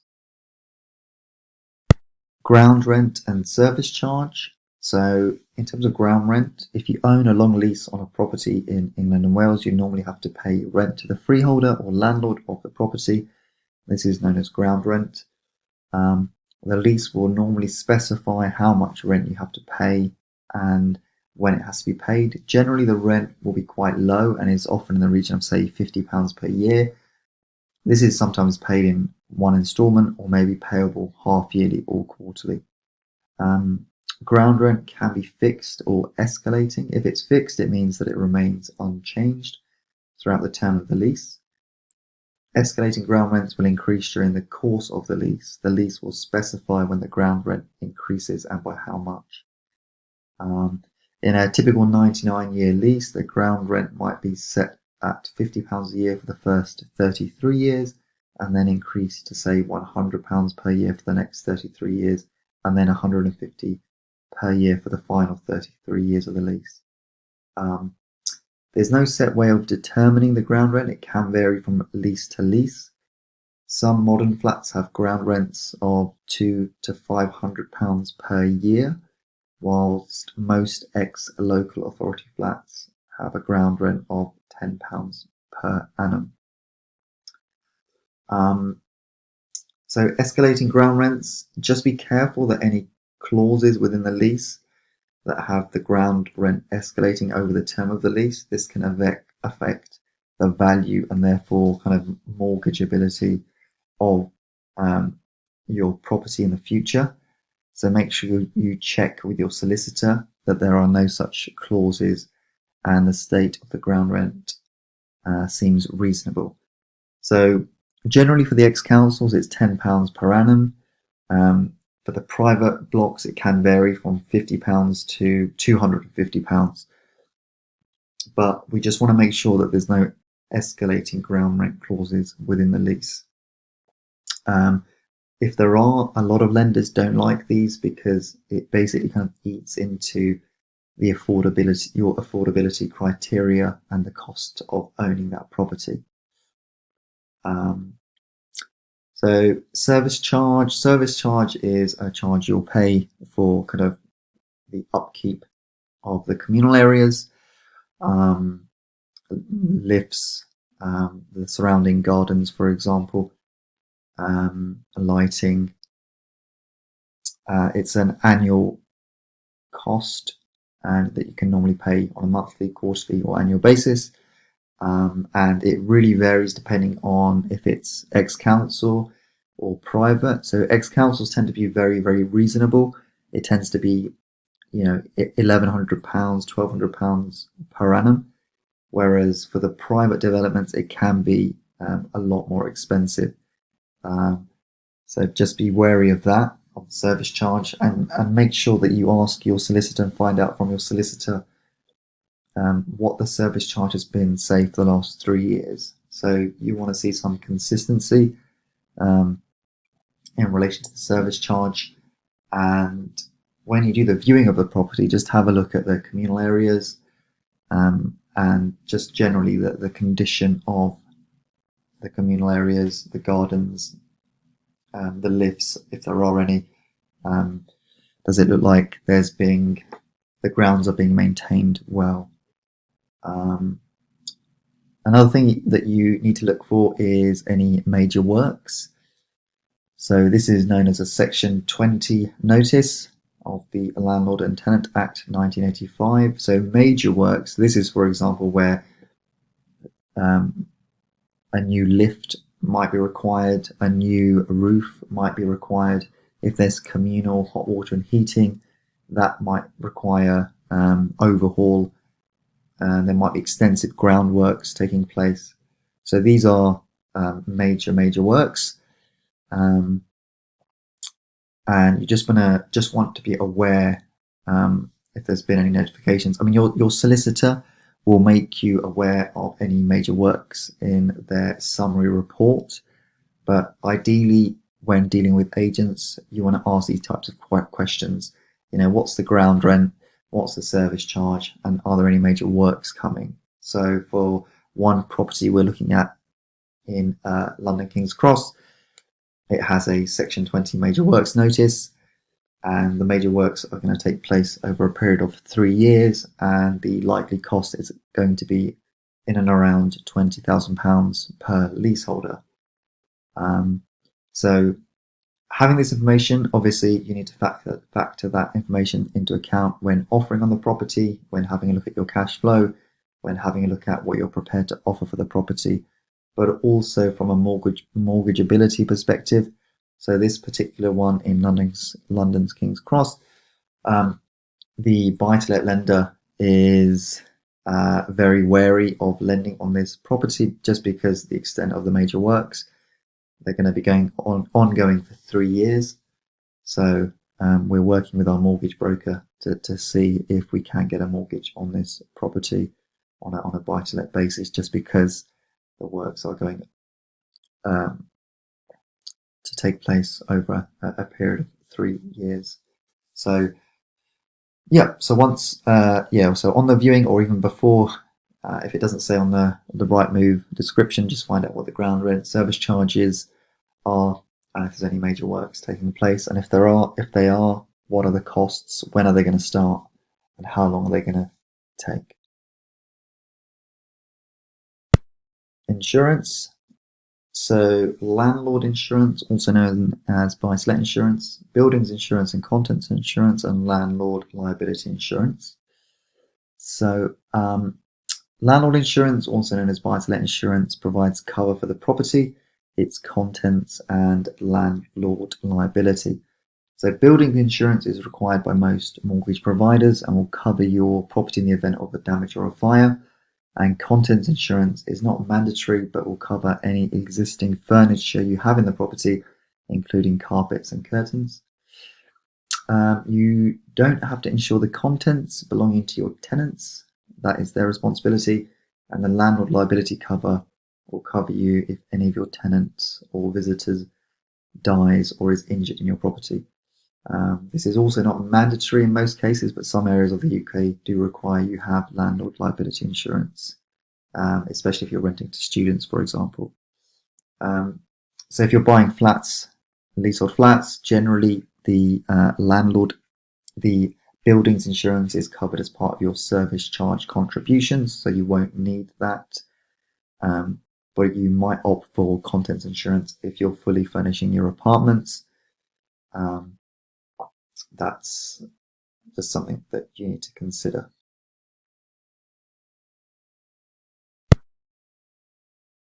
Surveyor pack. So what is a surveyor pack and why is a surveyor pack needed? So we use a website called beautiful.ai. It's an AI-powered presentation software that makes it fast and easy for anyone to build clean, modern, and professionally designed slides. It looks very professional and it's really quick and easy to use.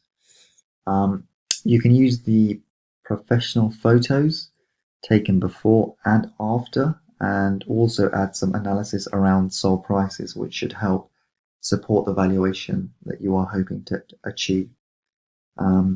The reason we put these surveyor packs together and the reason we meet the surveyor at the property is that we want to show the property in its best light. We want to try and obtain the valuation in terms of what we think the property is worth. So if we can put a pack together that shows the before photos, the after photos, and all the work that we've done to the property to increase the value, we're more likely that the surveyor is going to agree with our end valuation. So the surveyor most likely will have numerous appointments on that day. So if you can make their life easier and show them that you have done some research and support the valuation figures, it will be much easier for the surveyor to reach a similar or same conclusion, hopefully, in terms of the value. You can show the surveyor the condition of the property that it was in before and the refurbishment works that you have undertaken to add value. So I'm just going to show you through an example of the surveyor pack that we put together for a property that we purchased in Vauxhall. So this was 10 Simpson House in St Oswald's Place in London, which is in Vauxhall. So we have a schedule of works.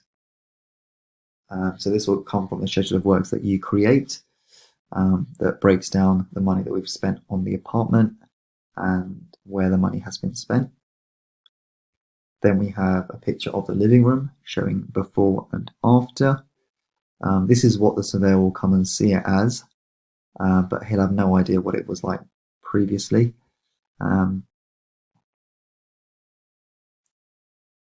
This was the main bedroom, and this is obviously what it looked like once the works were complete. So this main bedroom had a wardrobe in this area, and we actually managed to squeeze in an ensuite, well, a shower and a sink. We didn't manage to get in a toilet. This was the kitchen converted into a second bedroom. So the kitchen was fairly tired, dated, it needed updating. And this is what the bedroom looked like afterwards. So pretty nice. This was the bathroom. So we added so in this particular flat, the toilet was separate to the bathroom. So we changed this bathroom and added a macerated toilet and incorporated a shower and a sink. So in this particular flat, you could say it's a 2-bed, 2-bath. So we went from being a 1-bedroom apartment to a 2-bedroom, 2-bathroom apartment. So this is a before picture of the kitchen. So as you can see, the kitchen was pretty tired and dated, and this was the kitchen that we relocated into the living room. So we include sold comparables. So again, we'll have a strict criteria looking at sold comparables within a quarter of a mile. We're looking for like properties, so ex-council, 2-bedroom apartments, the date sold, and the price. So again, if you can't find anything within a quarter of a mile, you can extend that to half a mile, but make sure you're looking at like for like. So for example, this particular property was ex-council, so when comparing the sold comparables, we were only interested in 2-bedroom comparables. As you can see, the sold prices were 412, 350, 390, and 400, and we purchased this property at 290. We went for a valuation of I think it was 390, and we received that. It could have been higher actually, but so yeah. So this property, it's one of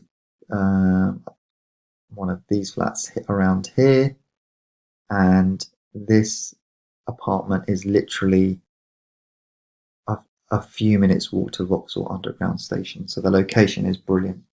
It's just off the main road. So yeah, so that's the reason we put together a surveyor pack, so that he can take it away with him, have a look at it. I mean, they will walk around, take photos of the apartment as it is, measure the rooms for their own purposes. They'll probably ask you questions about, do you know the length of the lease? Do you know the service charge? Do you know the ground rent? So it's good to have that information to hand as well, because it just saves time, rather than having to find that out afterwards. And generally, if you can just show them how you've added value, then it makes the whole process a lot easier.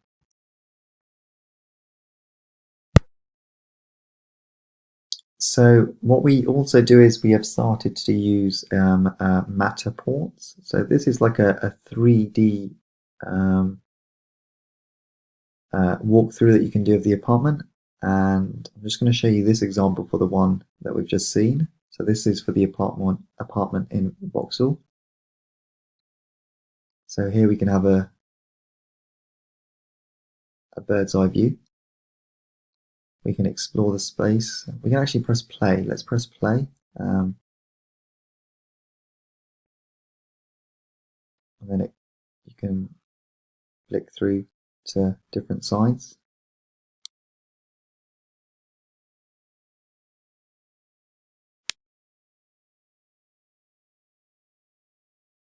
And it'll take you into each of the rooms.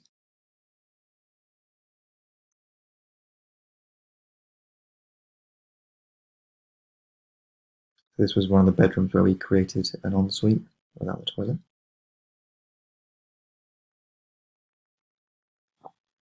This was the kitchen, we changed into a bedroom. And this was the open plan kitchen diner.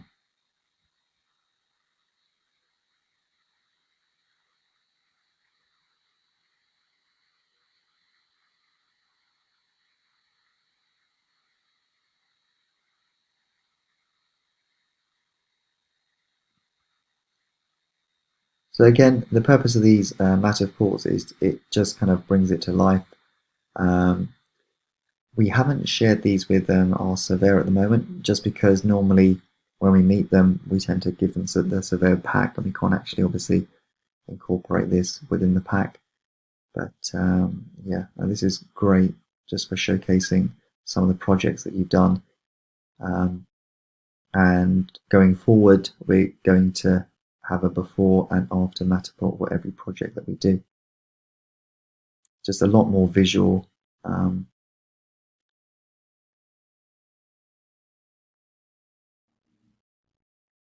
In this section, we're going to talk about project management. So the aspects of project management that we're going to look at are schedule of works, interior design and staging. We're going to look at a company called Home Wings that we use.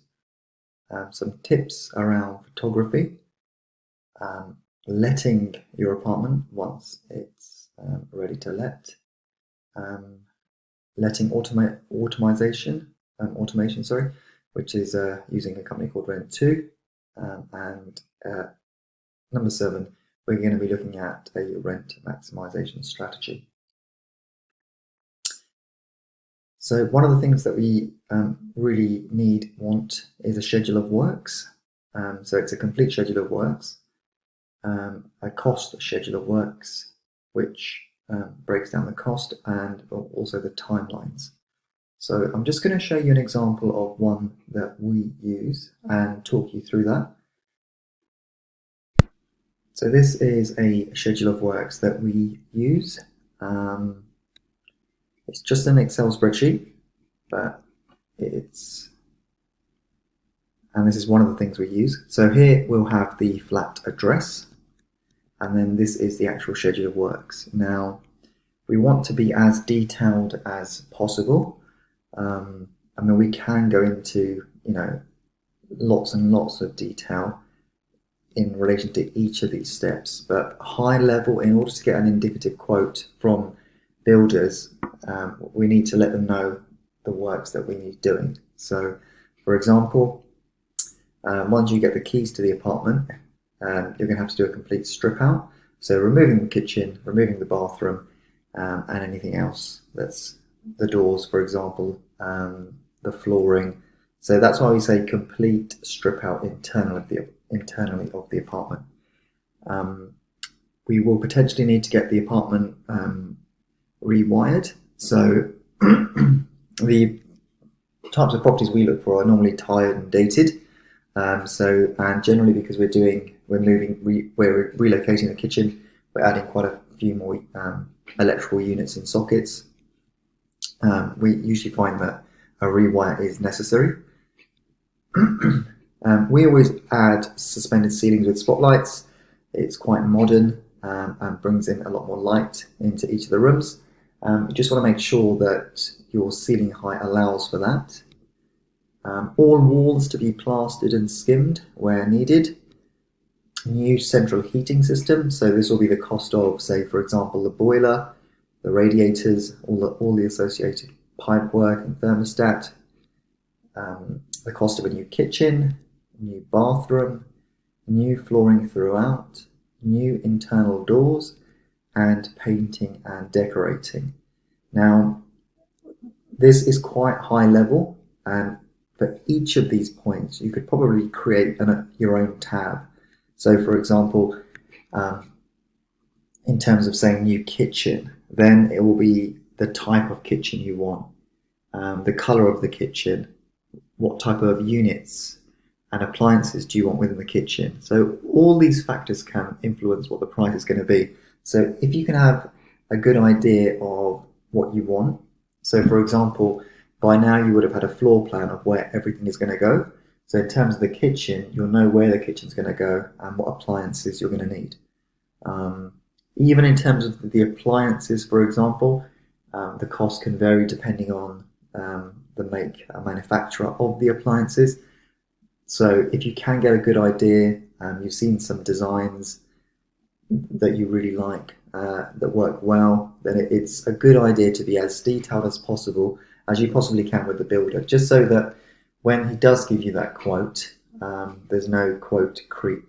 So, the last thing we want to do is that the builder quotes, say, £25,000, and by the end of the project, it's actually come closer to, say, £35,000. So we just want to be clear, concise, and if the builder is unsure, because you're unsure, you can always make that decision and then go back to him in order to get a revised quote. So these are all the elements. As well as these elements, meeting the builder and getting a quote, we recommend getting at least 3 separate quotes so that you can actually make a good comparison. So we are interested in overall what the cost is going to be. That's important, obviously, but we also are interested in these other questions that we tend to ask. So, for example, when can they start is quite a key question. And that depends on when you get the keys to the property. So you just want to foresee when you might be getting the keys so that you can potentially see that if that builder has time to start when you need him to start. How long will the refurbishment take? That's quite key as well. What is their payment terms? We really want to ensure that they accept staged payments, and the final payment at the end will be once all snagging has been complete. So, we never want to pay anyone upfront all of the money or even a large chunk of the money. So, we really want to make sure that we pay the builder in stages and he's happy for that. Any good builder should be, there should be no dispute on the payment size, payment timing and stages. So they won't request all the payment up front. Then it should be in stages depending on how the work is progressing. So we want to make sure that they will be responsible for the works and any snagging. So a lot of times the builder is responsible for the project. However, a lot of the work is subcontracted out. Not always, but it can be the case. So in terms of the electrics, for example, in terms of the plumbing, he might use someone that's not within his team, but as long as that person is competent and registered, a gas safe engineer or an electrician that's qualified, then it's not really an issue. As long as the builder himself is responsible for the overall project, and if there's anything that needs fixing, he'll put right.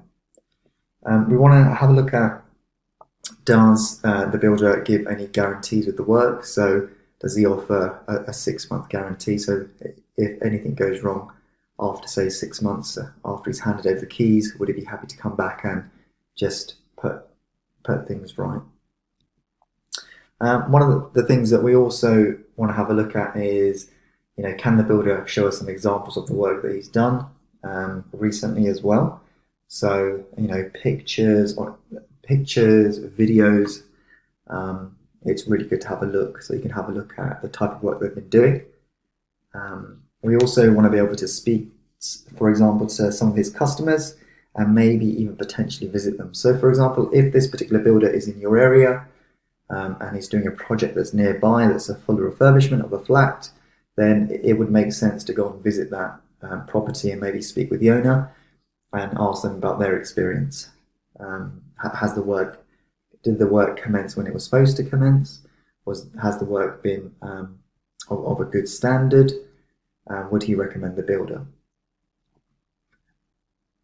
So we want to make sure, as mentioned previously, that the gas engineers are gas safe registered, and also the electricians are registered and qualified to do so. Because at the end, we want to be provided with a gas safety certificate and an electrical installation certificate on the completion of his works. One of the good things you can do also is let the builder know that you'll be using London Building Control to sign off on the works, so that they will need the above certificates, and also they will make sure that any of the work is in line with building regulation and guidelines.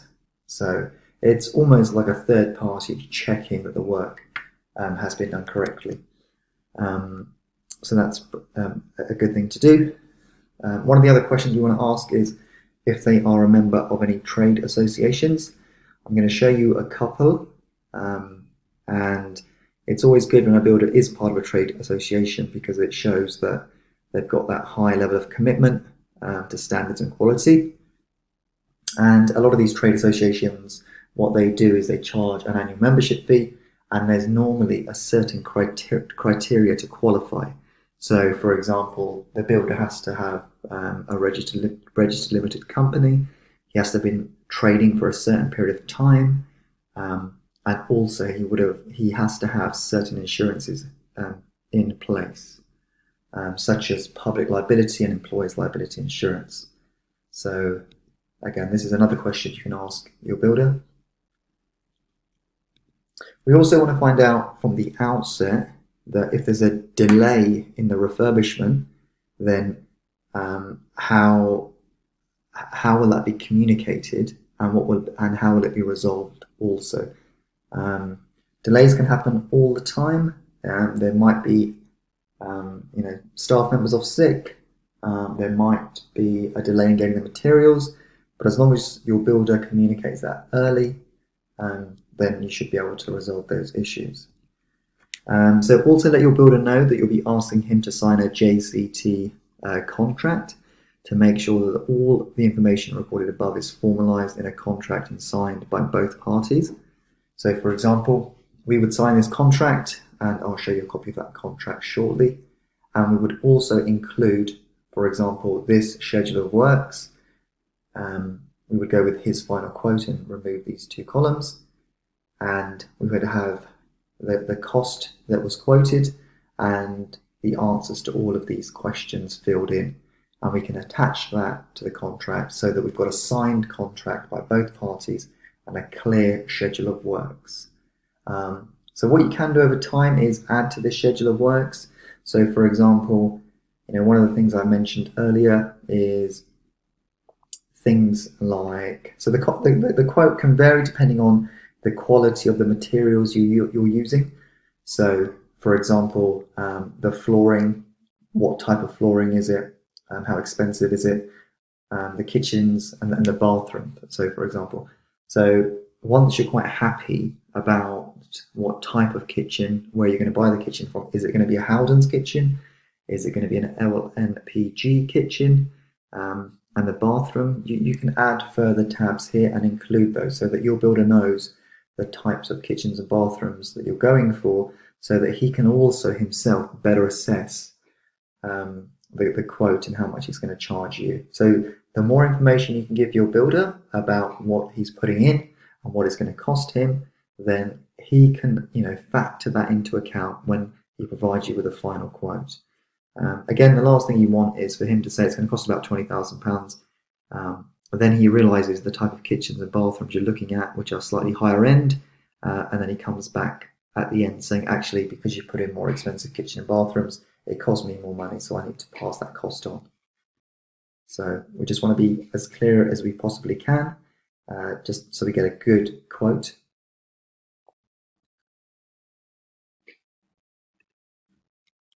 So again, we want to obtain a quote using the schedule of works provided above, giving him the quantitative and qualitative questions that we've got. It's very important just to kind of reiterate again that it's not just about the price.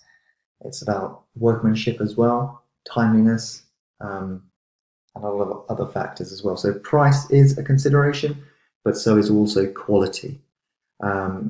You want to be able to build that relationship so that you can work with the same builder again without having to go through this process of every time you find a property, you're having to meet 3 to 5 builders every time, provide them with a schedule of works, meet them at the property. So if you can do this once in a particular area, then you can quite easily scale your business, find more apartments, and you won't have to worry about finding another builder because you've already done the initial groundwork about finding that builder who you trust. Again, make sure you obtain at least 3 separate quotes, and make sure you meet the builder in person. There are lots of websites such as mybuilder.co.uk and Trusted Trader, where you can actually upload a schedule of works, add some photos and floor plans, and people will contact you and give you a price over the phone. But really, I think still you want to make sure that you meet with the builder at the property, meet with them in person, see do they inspire confidence, have a look at the type of questions they're asking you, and just try and judge the builder's character. You want to also make sure that you read any reviews if they are part of, say, My Builder or Trusted Trader. If they say they are, then it's well worth going on those websites and having a look at their reviews and ratings. So I'm just going to show you a contract that you can use. So this is the schedule of work. So you'll meet your builder, you'll go through the schedule of works, and you can add to this, as I say, the details around the kitchen, the bathrooms, and where they're going to come from, where he's going to source them from. And if it's a good builder, he'll be able to tell you, he'll probably ask you the question, what level are you looking for? Are you looking for a budget kitchen, a high-end kitchen, or something that's medium range? And he'll probably suggest, places that he can get those. Most builders tend to get the kitchens and bathrooms from, say, Howdens or LMPG. So they should be members of those companies as well. So I'm just going to show you the contract as well that we use, which is definitely helpful. So this is a contract. This is a JCT contract, a home repair and maintenance contract.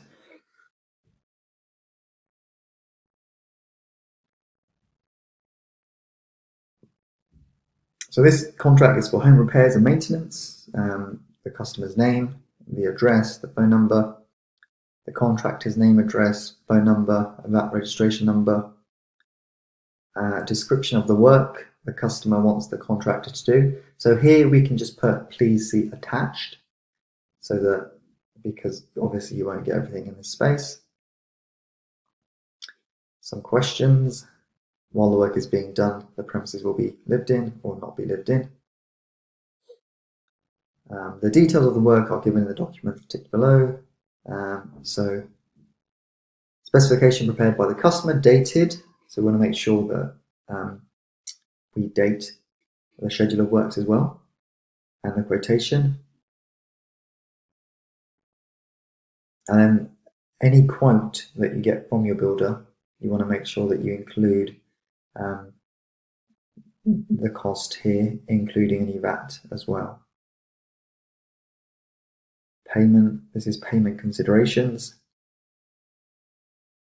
Insurances, starting and finishing the work. So the work will start on, he will finish within, and the customer will allow the contractor to work from normally 9 AM to 5 PM.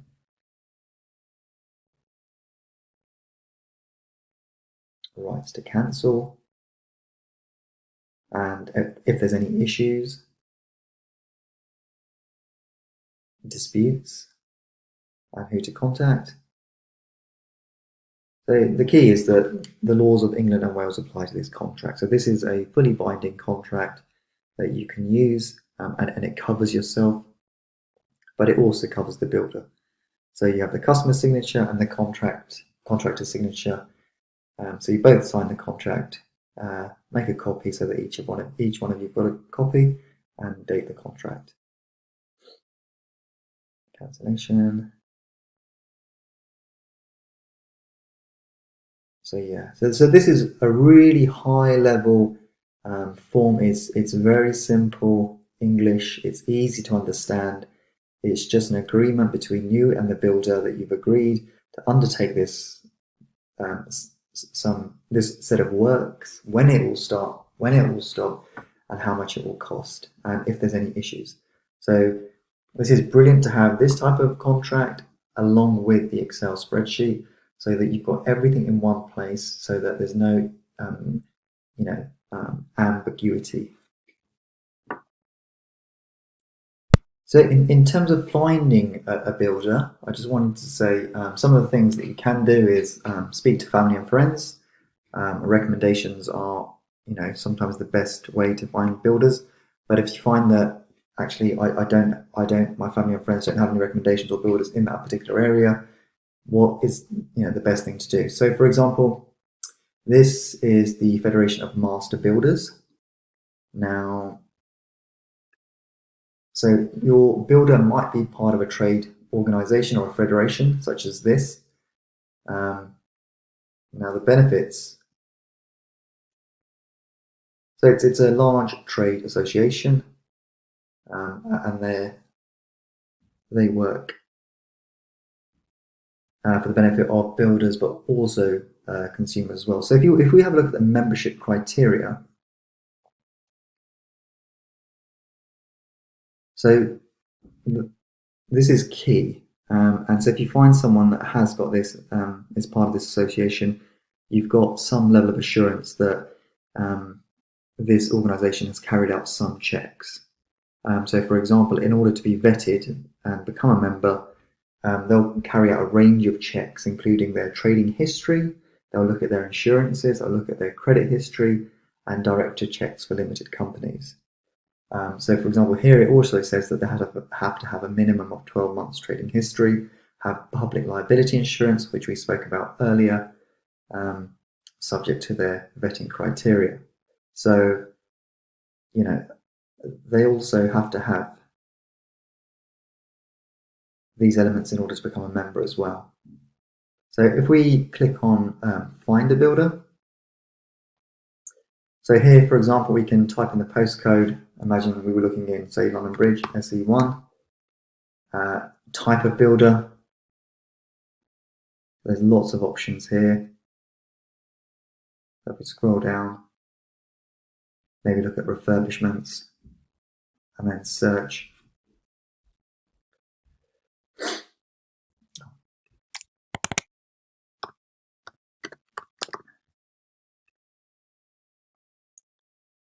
So again, a list of builders will come up, and then you can just contact them and ask them if they can help. So there's 4 pages worth of builders. You can contact them and ask if they can help with a flat refurbishment that you're doing. So really you want to target someone that that's what they do. They do full refurbishments. One of the things you can do is you can project manage the entire renovation yourself, which will save on costs. However, although it saves on cost, it will mean that you will be more involved in the project. So for example, if you might be happy to find your own electrician, your own plumber, your own plasterer, your own painter, someone to do the carpentry. However, now you're in a situation whereby you'll have to, kind of project manage those people. So you have to make sure that the electrician goes in when it's ready, when the apartment's ready for him to go in. And once he's finished, for example, if now someone comes to fit the kitchen, but the electrical sockets aren't exactly where they should be, now you're going to have to call the electrician back out. Will the electrician be available to come back out at short notice? Maybe, maybe not. So these are some of the issues that you have to kind of think about. Do you want to get involved? You can learn a lot more about each of the trades if you do that.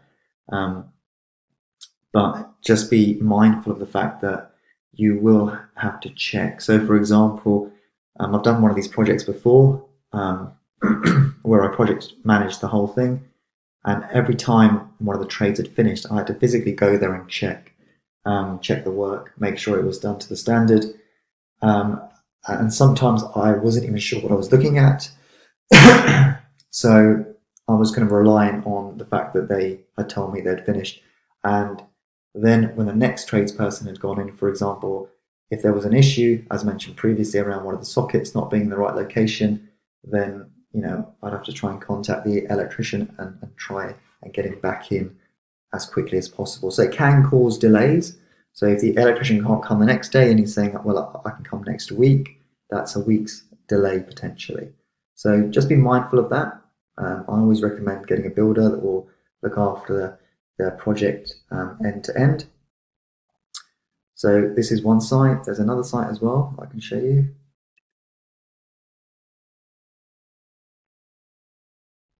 This is not it.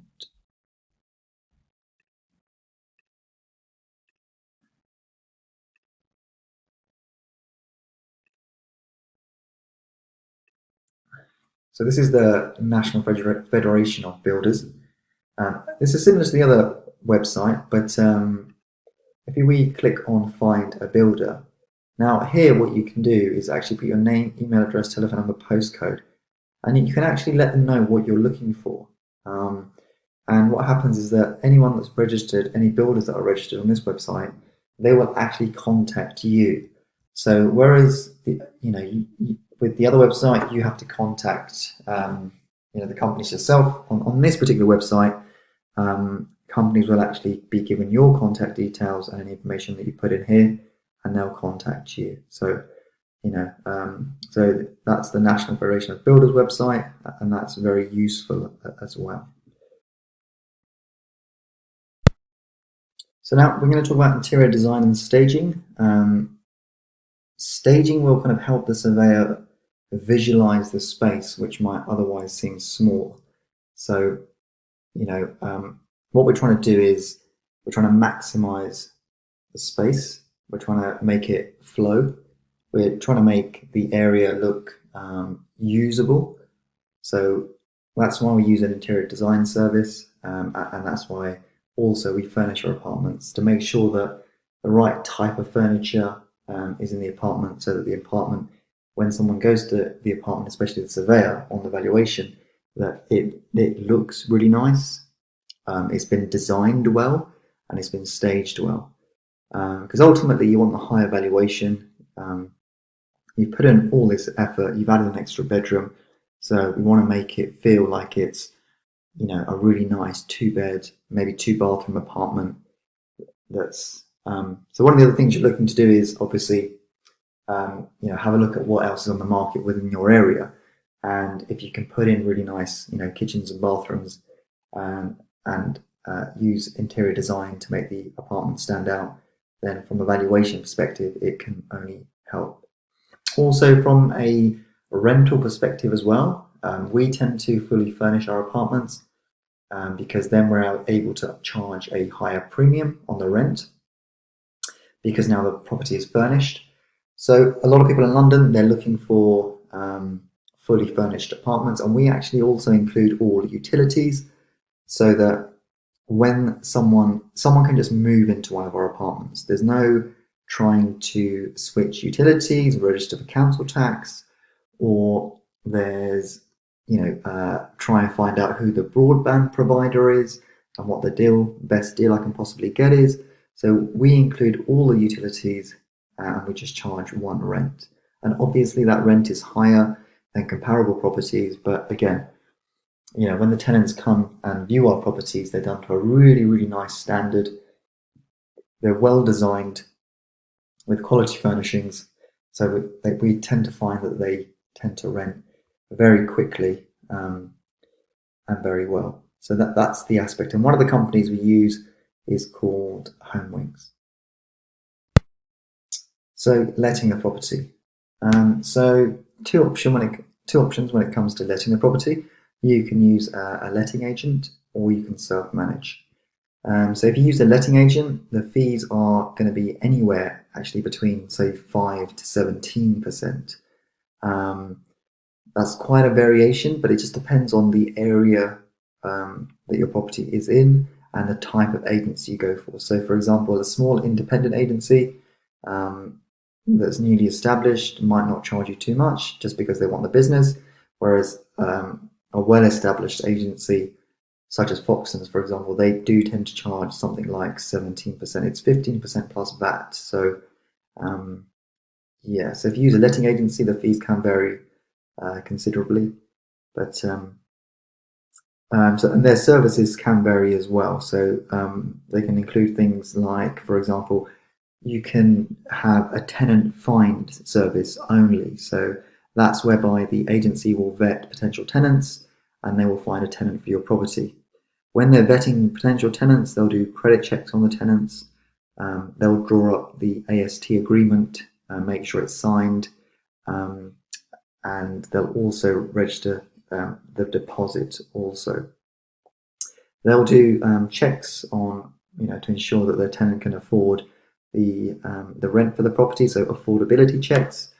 So, and they'll also do things like viewings as well. So they'll, in essence, what they'll do is they'll find you a tenant for your property, and that's their tenant find service. And they normally charge around a month's worth of rent for that. So it's quite expensive.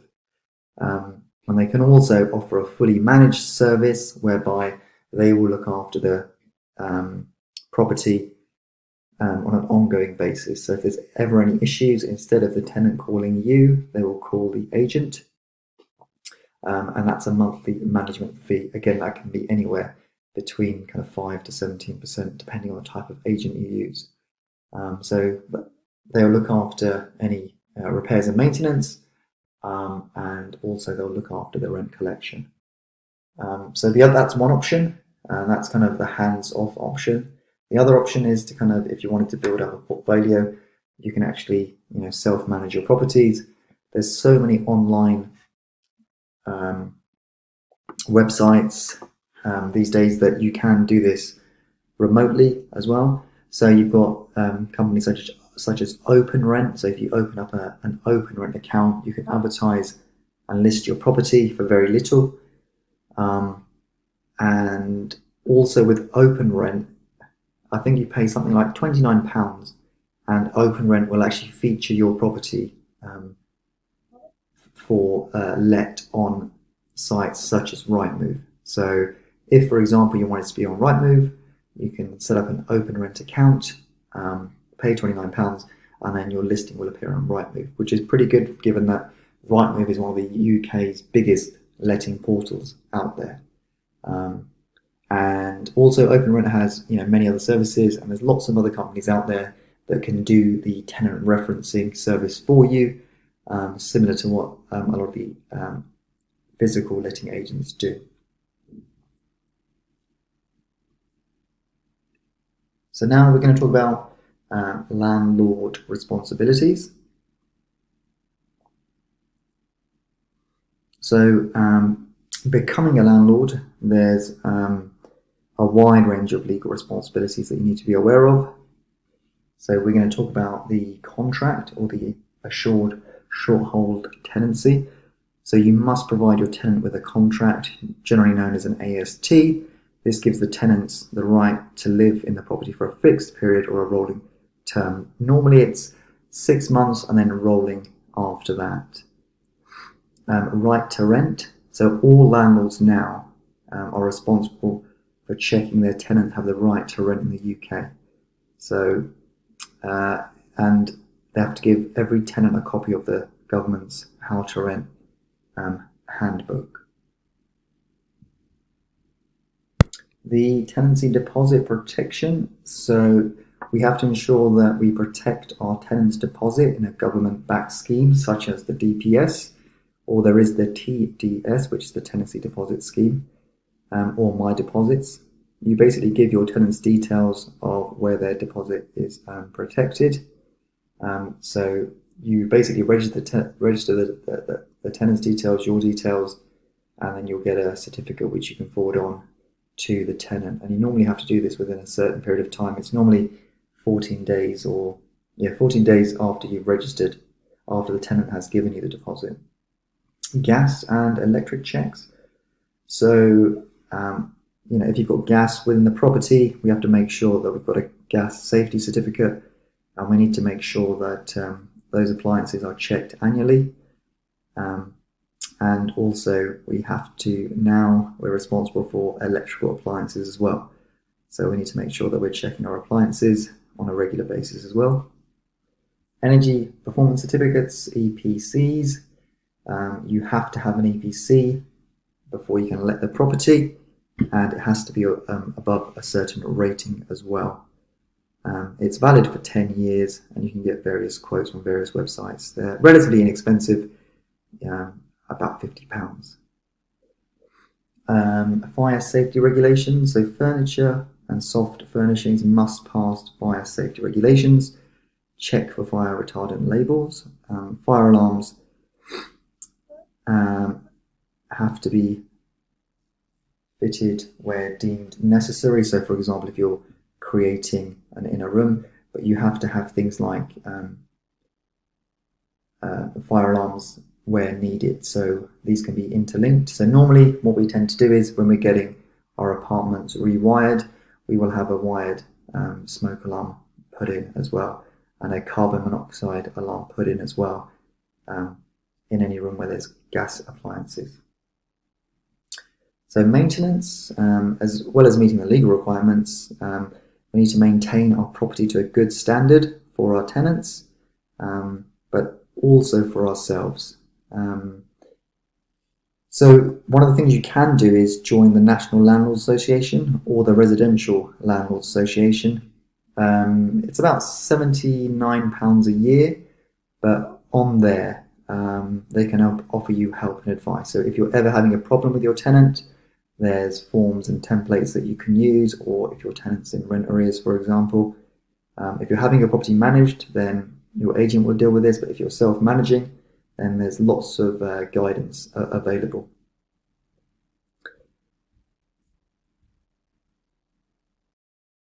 In this section, we're going to be talking about the systems you need in order to build your property business.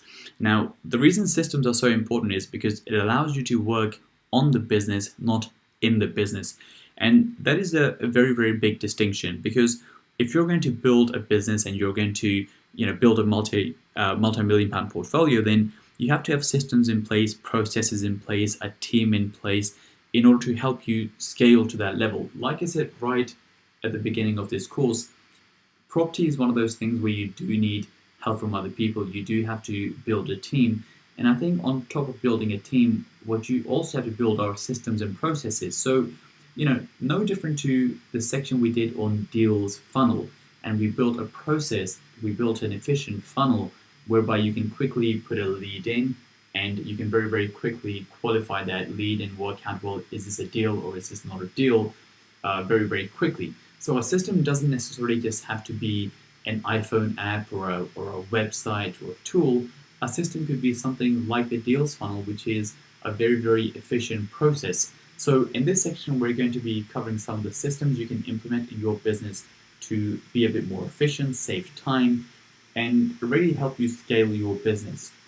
So the main things we're going to be covering is, well, why are systems required, some of the different apps you can use, and some of the different systems you can use, which are in applications. So this might be on your iPhone, this might be on your laptop. And the last session on this section will be about building your team, some of the people you need in your team in order to help you build up your property business. So that is what we're going to cover in the systems section. So the first part of this is, well, why are systems required? And I think the single biggest reason is because the goal here should be for you to be working on the business, not in the business. And that is a big, big distinction. I think what happens a lot of times is a lot of people, they spend all their time working in the business, they're running around, they're doing everything themselves. And because you're doing everything yourself, it's hard to grow that business. Whereas if you have a team of people who have different roles, different people are doing different things, and you sort of only do the main important things, you can spend more of your time improving the business, or you can spend more of your time doing the key, important roles. What I call, what is called the vital few roles, which we will talk about shortly. But the goal really should be for everyone to be working on the business, so continually thinking about, well, how can I improve the business? How can I build the business? How can I raise more money? How can I make my projects a bit more efficient? How can I make my processes more efficient?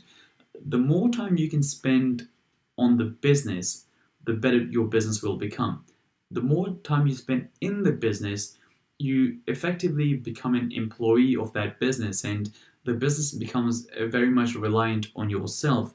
And if you aren't there at some stage, then it kind of collapses because, well, you have to be there at all times in order to run this business.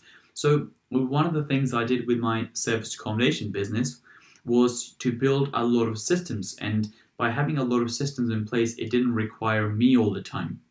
So that should be everyone's goal. Everyone's goal should be spending most of the time improving the business rather than doing all the day-to-day. So what I narrow it down to is what I call the 3-step process.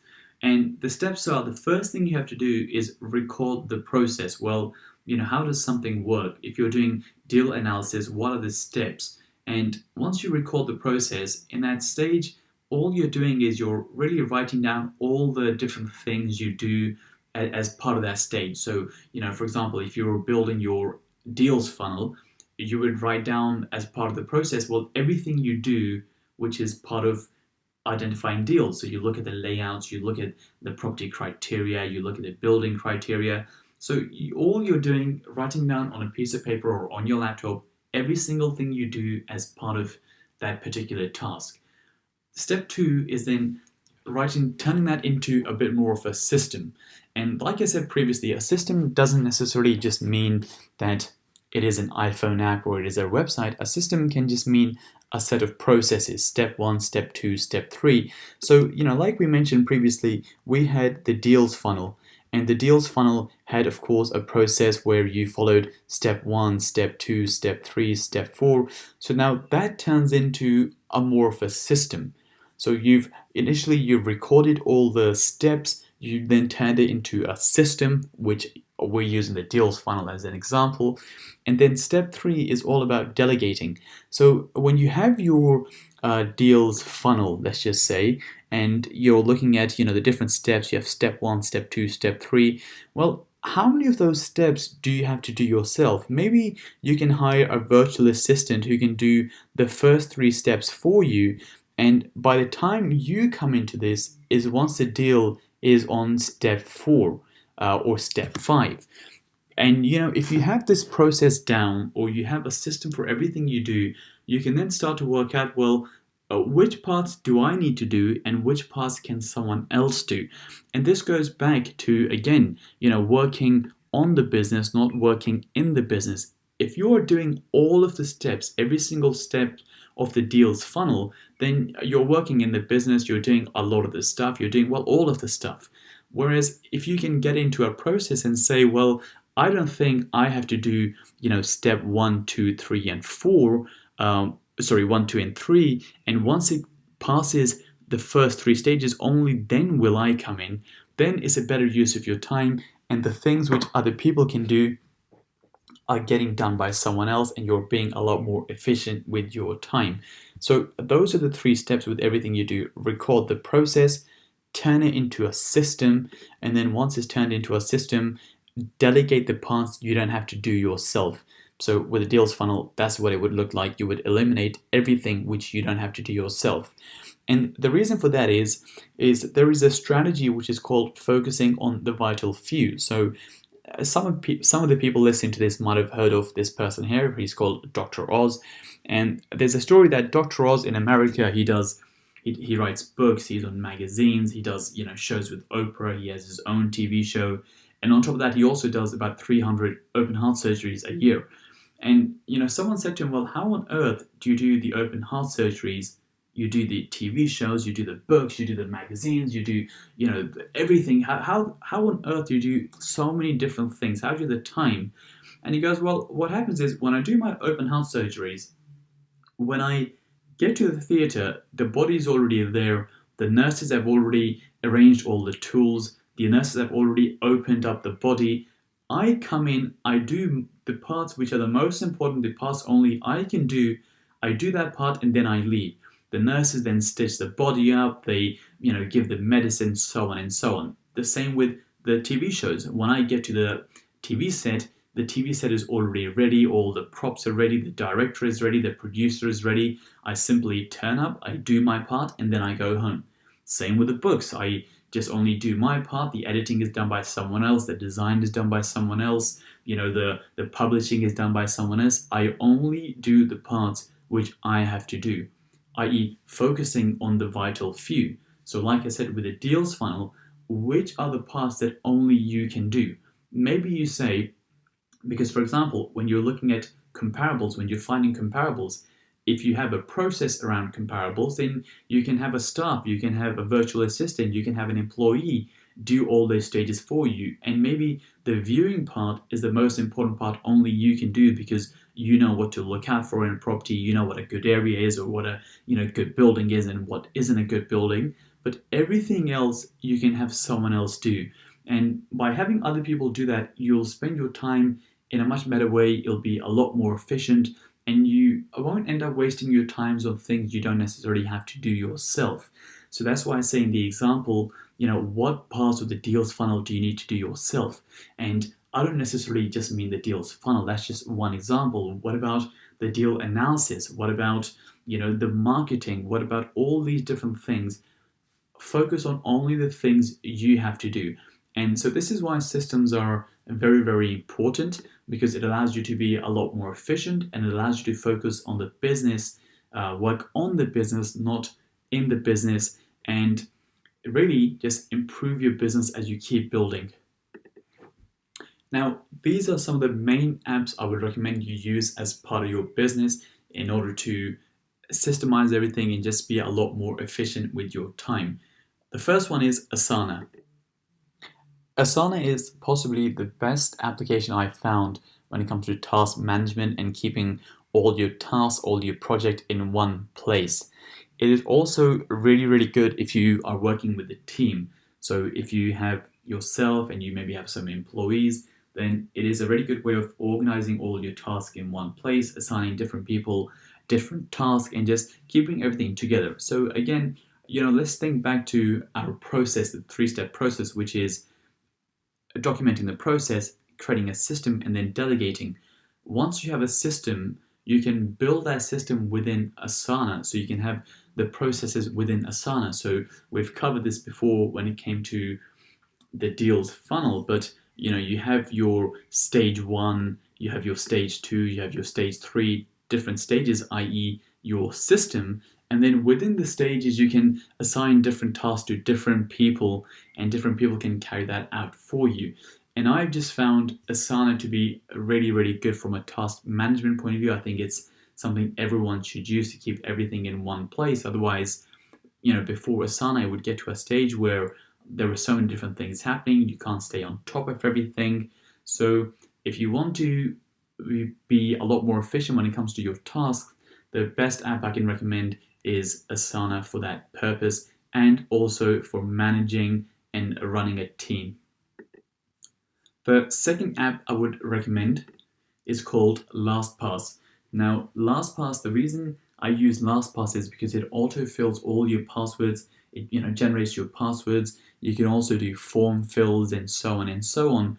And the reason this is important is because once you start investing in property and you're using a lot of different softwares, you're using a lot of different tools. So maybe you have a Rightmove account, you have a Smart Draw account, you have a Rent2 account, you have a HomeWings account, and the list goes on and on and on. What LastPass does is it allows you to keep all your passwords in one place, and it also syncs all your devices. So your iPhone, your Mac, or if you have an Android and a Windows, it syncs everything. So all you have to do is simply sign into LastPass on whichever device you're on, and when you go in to open a particular website or a particular application, it automatically fills your password. And that is far, far better than spending all your time resetting passwords, clicking forgot my password, so on and so on.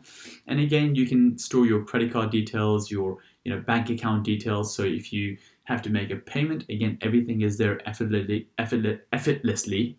Struggle with that word. So you don't have to spend all your time, thinking of what the details were, forgetting passwords, so on and so on. The next app is called Crisp. The reason I use Crisp is it is amazing for storing templates. So for example, maybe you say the same thing again and again. And I'll give you an example. Maybe you have your top 5 agents, and your top 5 agents, maybe send you a deal which doesn't really meet your criteria. And every time they send you a deal which doesn't meet your criteria, you then have to reply to them, but you have to, write a full reply saying, hey John, thank you for sending me this deal, but it doesn't quite meet the criteria. happy to look at more deals that you send across, thank you, blah, blah, blah. And sign off with your name. But then rather than writing that every single time, what you can do is you can just store templates on your iPhone, and with a click of a button that can shoot off that template which says, "Hi John, thank you for sending me this deal," so on and so on. And you can have 5 or 6 different templates, and based on the situation you can simply just send that template rather than completely writing the message out again and again. And that will save you a lot of time depending on how many leads you're getting through. But this is one of those systems that it comes in very, very handy once you're looking at quite a few properties. If you're only looking at 1 or 2, maybe you don't require it as much. But the reason I'm giving you this app is because if you're going to build a business and you're going to start scaling and you're looking at, you're speaking to a lot of investors, you're speaking to a lot of agents, you're speaking to a lot of letting agents, a lot of the conversations and the questions are the same again and again. You might be working with a lot of investors and they might ask you your typical FAQs, your frequently asked questions. They might ask you, well, what returns do you offer, and so on and so on. And rather than writing that message every single time and taking forever, all you do is you press 2 buttons and it will send them that template. So I would definitely recommend Crisp. Especially once you start to build some momentum and you're speaking to a lot of different people. Number 4 is Dropbox. I think it goes without saying that in the world of property, there is a lot of paperwork. There is so much paperwork from your brokers, from your solicitors, from building regulations, from finances, and the letting agents, the estate agents. The list goes on and on and on. And I think you need a central place where you keep all your information in the cloud. So wherever you are, if you're in a different country, if you're not at home, wherever you are, you can access any information you need. You can access any paperwork you need. You can quickly pull up your files when it comes to financing, your legals, your solicitor's files, your title plans. And you need a place where you can store everything on the cloud. So it doesn't matter where you are, you still have access to everything. And the best tool I've found, there's 2. One is Dropbox, or if you already have a Google account, you can use Google Drive. They both do exactly the same thing, but it is a really, really good tool when it comes to keeping all your information in one place, all your documents, all your pictures, all your files. So wherever you are, you can easily access it.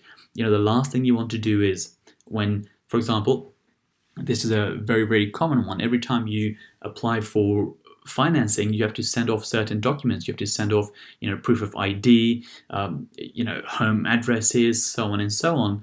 But if you have a folder in your Dropbox with, the latest picture of your ID, bank account, bank details, your home address verification, every time a mortgage broker says to you, can you send me these details, with one click you can copy and paste and send all that information, rather than running around your house trying to find your passport, trying to find your driving license, trying to find your proof of address, trying to find all those bits of paper. So that is my recommendation.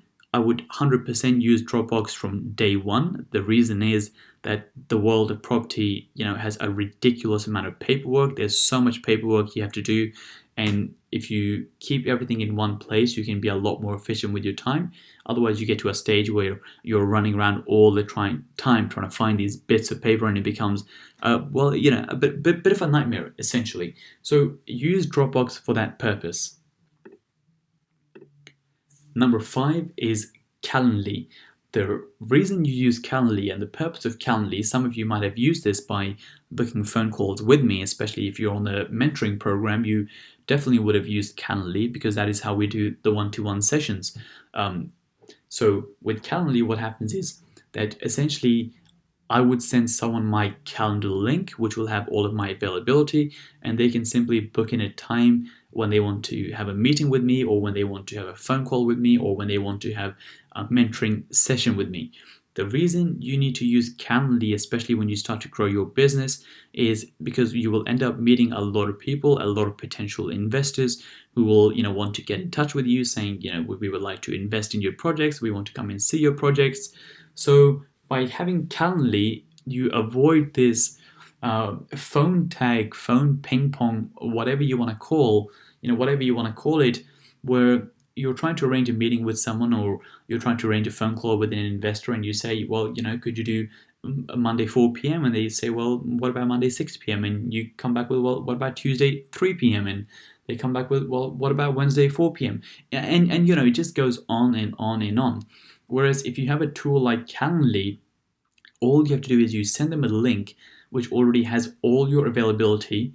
They get a link to your availability and they just simply book in a time which works for them. And obviously it works for you since your availability is already uploaded onto the app. And with just one click of a button, you've arranged a time and you're not wasting time going back and forth. Now, again, you might think, well, why would I need this? But I'm coming to you from a point of view that once you start building your business, you're meeting a lot of investors, you're having a lot of investor calls, there are other people who want to get in touch with you. So rather than spending all your time, spending hours and hours trying to arrange phone calls and arrange meetings and it taking up so much mind space by reshuffling stuff, all you have to do is send someone a calendar link and they simply just book it in, and it takes a lot of the hassle away. So now let's talk about building a team, the people you need in your team in order to help you build your property business and build your property portfolio. The first set of people, not necessarily in order, but one of the people you need is a handyman. The reason you need a handyman is to do any sort of small tasks when it comes to maintenance. So there might be a leaky tap, there might be small issues your tenants might be telling you about, and if you have a handyman, they can simply address those issues rather than you going to the property every single time to fix those problems. And the other thing a handyman can do, and this is something we do a lot of, by the way, they furnish all of our properties. They even go to IKEA to pick up the furniture. They even go to the estate agents to pick up the keys once we've purchased a property. So typically what the process looks like with our handymen, and if you're in London, we can recommend them for sure, is we purchase the property. So for example, if I build a bit of a timeline, we purchase a property, let's say here. Our handyman will go to the agents and pick up the keys, the next day. And what they then do is they put a lockbox at the property. Once they've got the keys, they then put a lockbox at the property, which I mentioned here. The reason they put the lockbox is if anyone else that needs to access the property, so my builders or the refurb team or the plumbers, there's a lockbox there and they can just go access the property whenever they want, and I don't have to be there, the handymen don't have to be there. The refurb then goes on. Once the refurb has happened, the handymen then also go to IKEA for us. They furnish the property, they build all the furniture. The lockbox is in position. When the photographer goes in, he simply just goes in himself rather than us being there. So I think handymen are very, very crucial in running this business. But what's also very crucial is having a lockbox. I can't stress enough how much time you will save by having a lockbox, because you will have to send your handyman in there, you will have to send your builders in there, you'll have to send plumbers in there, you'll have to send photographers in there. If you're doing the Matterport photography, again, there's another set of photographers in there. And every now and then when the handyman needs to go in for a small issue here or there, again, the lockbox is very helpful. So I think a lockbox really is part of the team for me. I mean, I know it's a system, but it's just so crucial. So have a good handyman in place. The second one is, of course, brokers. Brokers will typically get you your bridging finance. They will also get you your mortgage finance, and is far better use of your time by engaging a good broker who does all of that for you rather than trying to do it yourself. They will go out there, they will find the best deals in the market, and they will get back to you. They will make sure everything is in place, everything, it ticks all the boxes, the lenders are happy with everything. And, I can't stress enough the value of having, one, a good broker, and also second, having a good solicitor. Now, of course, you require a solicitor because you can't do the conveyancing yourself. You have to have a solicitor in place. But again, I can't stress how important it is to have a good solicitor in place who can do everything very, very efficiently, who doesn't waste a lot of time. They keep you updated with everything. They highlight any potential issues. brokers, solicitors, possibly two of the most important people on your team. Then you have the builders. Now, of course, having a good building team is very, very important because, well, one, the standard of the work has to be good. It has to be, within your budget. There's no point hiring someone who charges you a ridiculous amount of money because, you have to keep control of the cost because we have to refinance and we are trying to recycle as much money as possible. So having amazing builders is very important. The other reason having good builders is very, very important is because if I take you back to my first project in Battersea Park, it took us a lot of time to do all of the interior design, to find, well, what color should the kitchen cabinet should be? Well, what color should the countertop should be? What color should the bathroom tiles be? The paint and so on and so on. And you sort of have to work with your builder. You have to go see some kitchens and some bathrooms with your builder to get an idea of the design. But now, once you have a good building team and you've spent a lot of time on your first property, when it came to our second property, we didn't have to do any of that because the builder already knew the kitchen we wanted, the tiles we wanted, the flooring we wanted, the countertops we wanted. So ideally what you want to do is have an amazing building team, not just for that first project, but a team which you can use again and again and again because it will save you so much time. If you find a building team who isn't that good, well, one, your initial project won't be that good because, of course, the team isn't that good. But second, if you then switch builders and you go on to new builders, you now then have to go through that whole explanation process again where you explain to them, well, this is the kitchen we want, this is the flooring we want, and then there might be a few snagging issues here and there. So I think builders are very, very important for two reasons. The first one is quality and the cost, and the second most important reason is efficiency when it comes to doing future projects.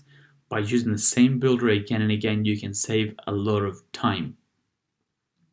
The last piece of the puzzle, I suppose, is staff, or what you call virtual staff, virtual assistants, VAs, that is how you commonly refer to them. So you can either hire employees, i.e. normal staff, or you can hire virtual employees. Now, up to this point, I've only ever hired virtual employees as opposed to, employees in an office in this country where I have to physically see them. And some of the reasons I prefer hiring virtual employees is, the main one is the cost. It is much, much cheaper to hire virtual employees than hiring real employees. So with virtual employees, they don't necessarily have to be abroad. They can be within this country. They can be in the UK. But of course, if you hire virtual employees abroad, they are far, far cheaper. The reason for that is because, the pound as a currency is very, very strong. So when you pay someone in a different country in pounds, in their country, that could be a lot of money, but you yourself are saving a lot of money compared to how much you would pay for staff in the UK. So for example, let me go on to the next slide. When it comes to hiring VAs, the typical salary for a VA is about £90 per week, and that is for a 40-hour week. A £90 per week salary equates to £4,680 per year salary for someone who is working full-time. Now, if you compare that to the minimum wage in the UK or the average salary in London, the average salary in London is about 21,000. I think if you're on minimum wage, it has to be about 18,000. So it's about 4 times or 5 times as much as you would pay for a virtual staff. So that is the huge advantage of having virtual employees as opposed to employees in this country. So it is considerably cheaper hiring virtual staff as opposed to actual staff in this country. And like I said, that's one of the big benefits. Now, the virtual staff I tend to hire, they tend to be from the Philippines, and the best way to hire them is through a website called onlinejobs.ph. And on that website, what you're doing is you're putting up a role, which is an admin-based role, essentially. You don't need someone who's particularly skilled in one role. You simply need someone who's able to do admin work, and that is the role you're going to be advertising for. Now, as part of the mentoring process, this is something we can help you with. We can help you hire VAs, since we already have the process, and we can already, what I can do is I can speak to my current VAs and I can see if they know other people who are also looking for similar jobs, or even help you just put out the ads on onlinejobs.ph and help you get that process done. Now, one question which I tend to get all the time is, at what stage should I hire a virtual assistant?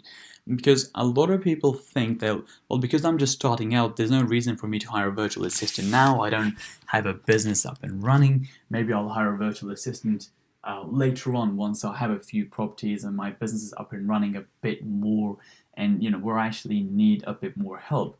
I think that is possibly the wrong way of looking at this. I think people should hire a virtual assistant as soon as they can afford to do so. And that might mean, as of right now, like literally as of today. And the reason for that is that we spoke earlier in the systems section about recording a process, having systems, and then delegating. So I work with a lot of people, and I see people all the time who are in full-time jobs. They want to build a property business, and they always say to me, well, I don't have the time. I want to be analyzing more deals. I want to see more property. I want to, build my property business, but I just don't have the time. And I always say to them, well, why don't you hire a virtual assistant? Why don't you hire someone? It's only going to cost you about £380 per month. And they say, well, I'm not really at that stage. I'll hire a virtual assistant when my business is, built up a bit more and when I actually need the help. And I always say to them, well, if you had a virtual assistant right now and they were spending 40 hours a week on your business plus the time you're spending, you can get to that stage much, much faster where you actually have a business. Whereas if you're in a full-time job and you don't have the time to spend on your business, then it's going to take you forever to even get to that stage. So if you can afford to spend £380 a month, from today, I would recommend you start hiring at least one virtual assistant from today. So again, when it comes to your deals funnel, someone else is doing most of the work for you. So imagine you work a 9-to-5 job. You go to your 9-to-5 job. By the time you come back at 5 p.m. in the evening, your virtual assistant has already qualified 10 deals from that day by scouring Rightmove, going through the first 4 stages of the deals funnel, and by the time you get back home, you already have 5 properties which are qualified. Or they can even phone and get viewings booked in for you and update them in your calendar. So by the time you get home, you already have 5 viewings booked in your calendar by your VA. So if you're struggling for time, but you're not sure about hiring a VA because you think, well, my business isn't there, I would say if you want your business to be there, the best way you can get your business to be there is by having, another person helping you by spending 40 hours a week on your business. And this goes back to the first slide I showed you earlier, which is, spend your time working on the business, not in the business. If you're already working 9 to 5 and you don't have that much time, you should be spending all your time on the processes and on the delegation. You shouldn't be spending all your time on actually running the business, because it will take you months and months and months to get to the stage you want to be at. Whereas if you invest a tiny bit of money, £380 per month, the stage you want to get to, you can get to much, much faster. Because by having an employee, by having a virtual staff, it will allow you to focus on the vital few tasks. So if we just carry on with the example of the deals funnel, maybe the vital few tasks are you doing the viewing. Even the deal analysis, when it comes to finding comparables, that is a process you can build, and your virtual assistant can go in onto the different portals and find the comparables for you. So when it comes to your deals funnel, maybe you have to do the viewing stage yourself, and maybe you have to do the last analysis, a full analysis yourself, just so you can see the complete picture. But all the other stages can be delegated to someone else. So that is my recommendation with virtual staff. I would recommend you hire one as soon as you can afford to do so, because the quicker you hire one and the quicker you start delegating your tasks, the faster you will build your business, the faster you will start doing your deals. So how you get a virtual assistant is using onlinejobs.ph, but like I said before, as part of the mentoring process, that is something we can help you with, and we can help you get a virtual staff so you can start growing your business. In this module, we're going to be talking about how you can scale your property business. Now, this is very, very important because from the start, you need to have a model in place which allows you to do more and more and more property deals. Because one thing we know with property is that regardless of how much money you currently have, so if you're listening to this and you have £20,000, or if you're listening to this and you have £200,000, eventually you will run out of that money because investing in property is not cheap. It's a very, very expensive business. So you need to have a strategy, you need to have a model in place which allows you to do more and more projects. And that typically means raising money, involving other people into your projects, whether they're investors, whether they are business partners. But in any case, you need to have a very, very sound model which allows you to do more and more projects. Now, most people who invest in property, they don't typically have a model. What they're normally doing is they're working in their day job, they're saving their money, and every time they save a bunch of money, they invest in a property project. And well, I suppose that is their model, which is every 5 years they buy a new property using their deposits. But of course, if you're starting a property business, that isn't an ideal model because that is a very, very slow way of building a business. If you're buying one property every 5 years or every 3 years or every 7 years, whatever that number is based on your salary. So this is what we're going to cover in this module. The first one is joint ventures. How can you build your business and scale your business using joint ventures? The number 2 is loan agreements. How can you use loans in order to build your property business? Number 3 is called a combination strategy, which we're going to cover in a lot of detail, and how you can use a combination strategy in order to scale your business organically. And last but not least, what is the optimal strategy based on the different market conditions? So as we know, the economy goes through growth periods, it goes through recessions. So based on the economic climate, what is the best possible strategy for you at that given time? And by going through all these different strategies, by the end of it, you will be able to pick the optimal strategy for you based on your situation, based on your conditions, and based on what you are trying to achieve. And that will help you build a scalable property business where you can continue adding more and more properties to your portfolio and where you can keep making more money as opposed to doing a one-off deal here and there. Now, the first way you can scale your business is through joint ventures. Now, this model is possibly the easiest model to explain. In its most common and in its simplest way, what happens in a joint venture is you have two parties. You have the investor and you also have yourself. So you have the investor and yourself, and what typically happens is the investor would put up all the capital which is required and you would carry out all the work which is required. So for example, once you have been through this course, you understand how to find these deals, how to do these deals, how to add a lot of value. And someone who's a passive investor, think of maybe people within your family, some of your friends who have day jobs and they're not too interested in getting involved with projects. They don't want to, go and see property. They don't want to do refurbs. They maybe not, they might not be that much interested in the world of property or in the world of investing, but they do understand that they have a substantial saving in their bank account, which is eroding. The Bank of England isn't exactly paying very, very high interest rates, and that sort of passes on to the commercial banks. And so you might have a lot of friends, a lot of family, even people, in your workplace who have a lot of money, but they aren't entirely sure how to invest it, what to invest it in, and they don't have those expertise. So in this model, what you're saying to them is, well, I have a way of making money from property.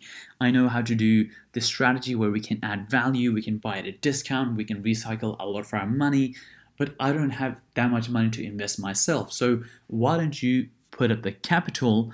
I will find the deals, I will do all of the work, and after that we will split the profits 50-50. Now that is the simplest way of explaining what a joint venture is. Now, in reality, the situation could be that the investor puts up the money and they have 75% of the profits and you only have 25% of the profits.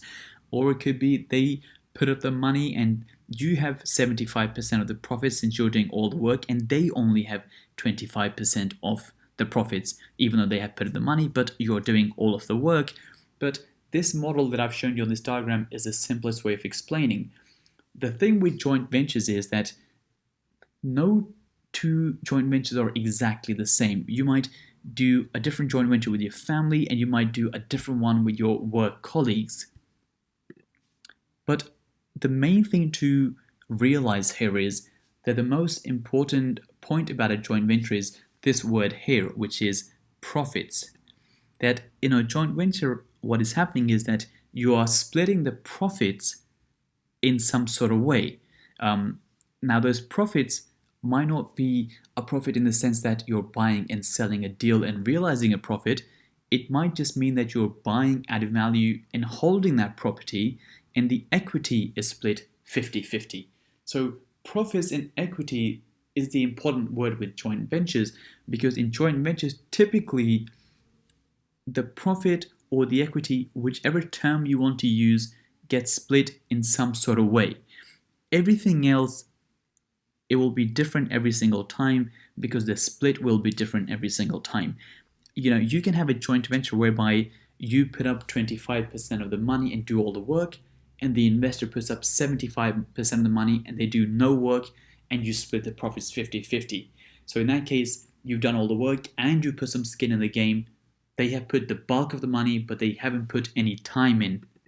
So that is why every situation is different. Every investor wants something different. Everyone wants something different. But the main principle of joint ventures is the fact that you are splitting your profits with them, or you're splitting your equity and your ownership with them. So what are the advantages and disadvantages of doing joint ventures? So if we talk about advantages first, the one big one is the fact that there is no capital required. If you have an investor who's willing to put up all of the money, then in that case, you don't have to put any of your own money up in order to do the deal. And like I said previously, whether you have £20,000 right now or £200,000, at some stage, you will run out of money because property is an expensive business. So you have to start thinking about, well, how do I grow my business beyond that? Once I have no more capital left, how do I grow my business? And so if you have £200,000 right now, you might be able to do, let's say, 2 deals, 3 deals, 4 deals, 5 deals, however many deals depending on your area. But then you end up with no money, no capital left. Whereas if you are in a situation where you have other investors putting up the money, then there's no limitation to how many deals you can carry on doing. You can do 10, 20, 30 deals as opposed to 3, 4, or 5 deals. So that is one huge advantage of doing joint ventures, which is the ability to scale your business and the ability that you don't have to put up any of the money. The second big advantage of joint ventures is the fact that you have shared risk. What that means is, since you are splitting profits, let's just say 50-50, if the deal didn't go to plan and you ended up making no profit, then you're not liable to pay the investors any money, since the profit, which is now £0, is split 50-50, which is 0 and 0. So there's no risk. There is risk, but the risk is shared between you and the joint venture partner. Whereas if you had an agreement whereby you had to pay them a certain amount of money, maybe because they had lent you the money as a loan, then if you made no money on that particular project, if you made no profit, you still have to pay them their portion, because you still have to pay them their return, the return you guaranteed them when you borrowed the money. But if you're doing a joint venture, since they are your business partner, you're not liable because, well, of course, you're splitting the profits, and if there aren't any profits, then you would split essentially £0. And the big benefit of that is the fact that you end up sharing the risk between two parties, and you're not liable for the entire risk of the project. Now, if that point doesn't make too much sense to you, just watch the next video on loan agreements, and that will clarify what I mean, where you have in loan agreements all the risk. In this situation, you have shared risk. The last advantage for joint ventures is that there is less pressure to repay investors in a given timeline. So again, if you don't understand this point completely right now, watch the loan agreements video and come back to this and it will make more sense. The reason you have less pressure is because if you're raising money through loans, so for example, let's say your family friends loans you £100,000 for 12 months, then you know at the end of 12 months you have to repay that money. You have to repay those investors. Whereas if you're in a joint venture and your family friend had put up £100,000, well then you don't have the pressure to repay them, because you will repay them.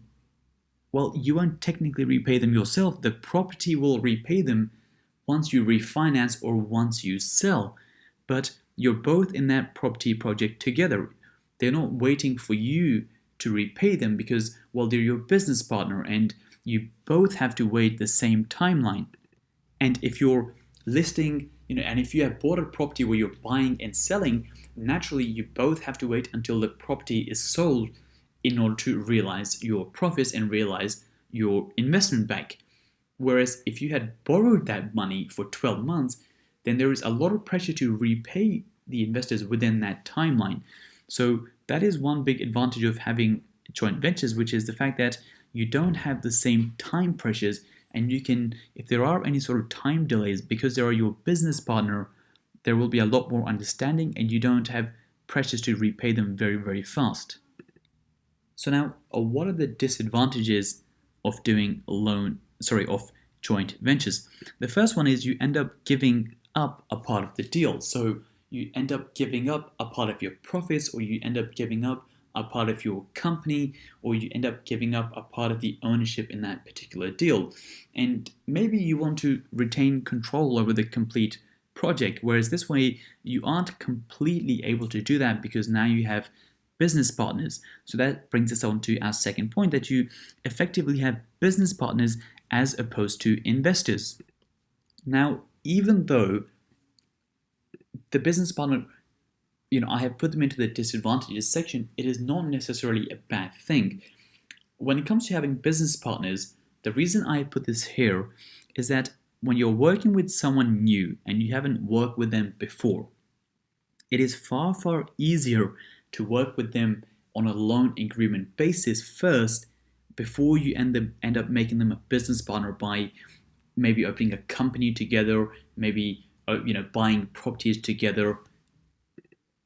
Because when you have loan agreements, you're not tied to them as closely are when you're now, because I have put business partners in the disadvantaged section, I don't necessarily mean having business partners is a bad thing. That is not the point I'm trying to make. The point I'm trying to make is that when you haven't worked with someone previously, it is far easier to first work with them on a loan agreement basis, because you're not tied as much as compared to when you effectively become business partners. Because when you become business partners, you have to open up a limited company together, you end up buying a property together, you go on the mortgage together, your credit histories become linked, and there's a lot of those things which happen when you become business partners. But when you have a loan agreement, you don't have the same tie-in as you do with a business partner. So now, this is why I always recommend, and this will again make a bit more sense once you've seen the loan agreement section, that when you're working with new people, it is firstly much, much easier to work with them on a loan agreement basis, see what they're like, they can see what you're like, you can see if your interests are aligned, if you can work together, and if you can work together, then and both of you think you guys are a good fit for each other, then you can move on to this and become business partners in future deals. And now this is something I do a lot of. With most of the people I work with, I first work with them as a loan agreement basis because, we haven't worked together previously. I want to see if I can work with them. They want to see if they can work with me. And if we can build up a good relationship and then go into a business partnership, it is even better. And then there are huge advantages of becoming business partners. And in that case, this would almost move into an advantage because you have a bigger team, there's more people you can work with. But when it comes to building a scalable business and you haven't worked with people previously, it is far easier first to work with them on a basis where you don't have the same tie-in, you don't have all those issues. But once you have worked with them once on a small scale, on a loan agreement basis, you think you can work well together, then you can become business partners. And the reason that turns into an advantage is because, well, you now have a bigger team, you can do bigger projects, you can pool your money together into doing bigger and bigger and bigger things, and that becomes a huge advantage. But I would recommend to everyone that you start off with projects and ways of scaling through loan agreements where you don't have the same tie-in, and then slowly move into business partnerships, and then that would become a huge advantage for you. So in summary, a joint venture is essentially anything where profits are being split in some fashion, or equity is being split in some fashion, or the ownership is being split in some fashion. And typically a joint venture normally means that you end up becoming business partners on that particular deal. How you do the split is completely up to you, and no two investors are the same. So that is something you will have to work out with your investors, with your business partners. What is the best way to structure this? Who is putting up the money? Who is doing all of the work? And based on that, you will come up with an agreement which is beneficial for both parties. Now, the second way you can scale your business is through loan agreements. And now let me present this very simplistic model to you, which might make a bit more sense of how this works. So now let's say you're purchasing a property, and for that property you take out a bridge loan for £200,000. You have £50,000 yourself, but you're £50,000 short for the total investment. So, maybe the stamp duty or maybe the refurb you don't have the money for.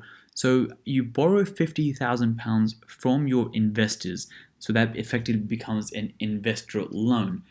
And therefore, your total investment is £300,000.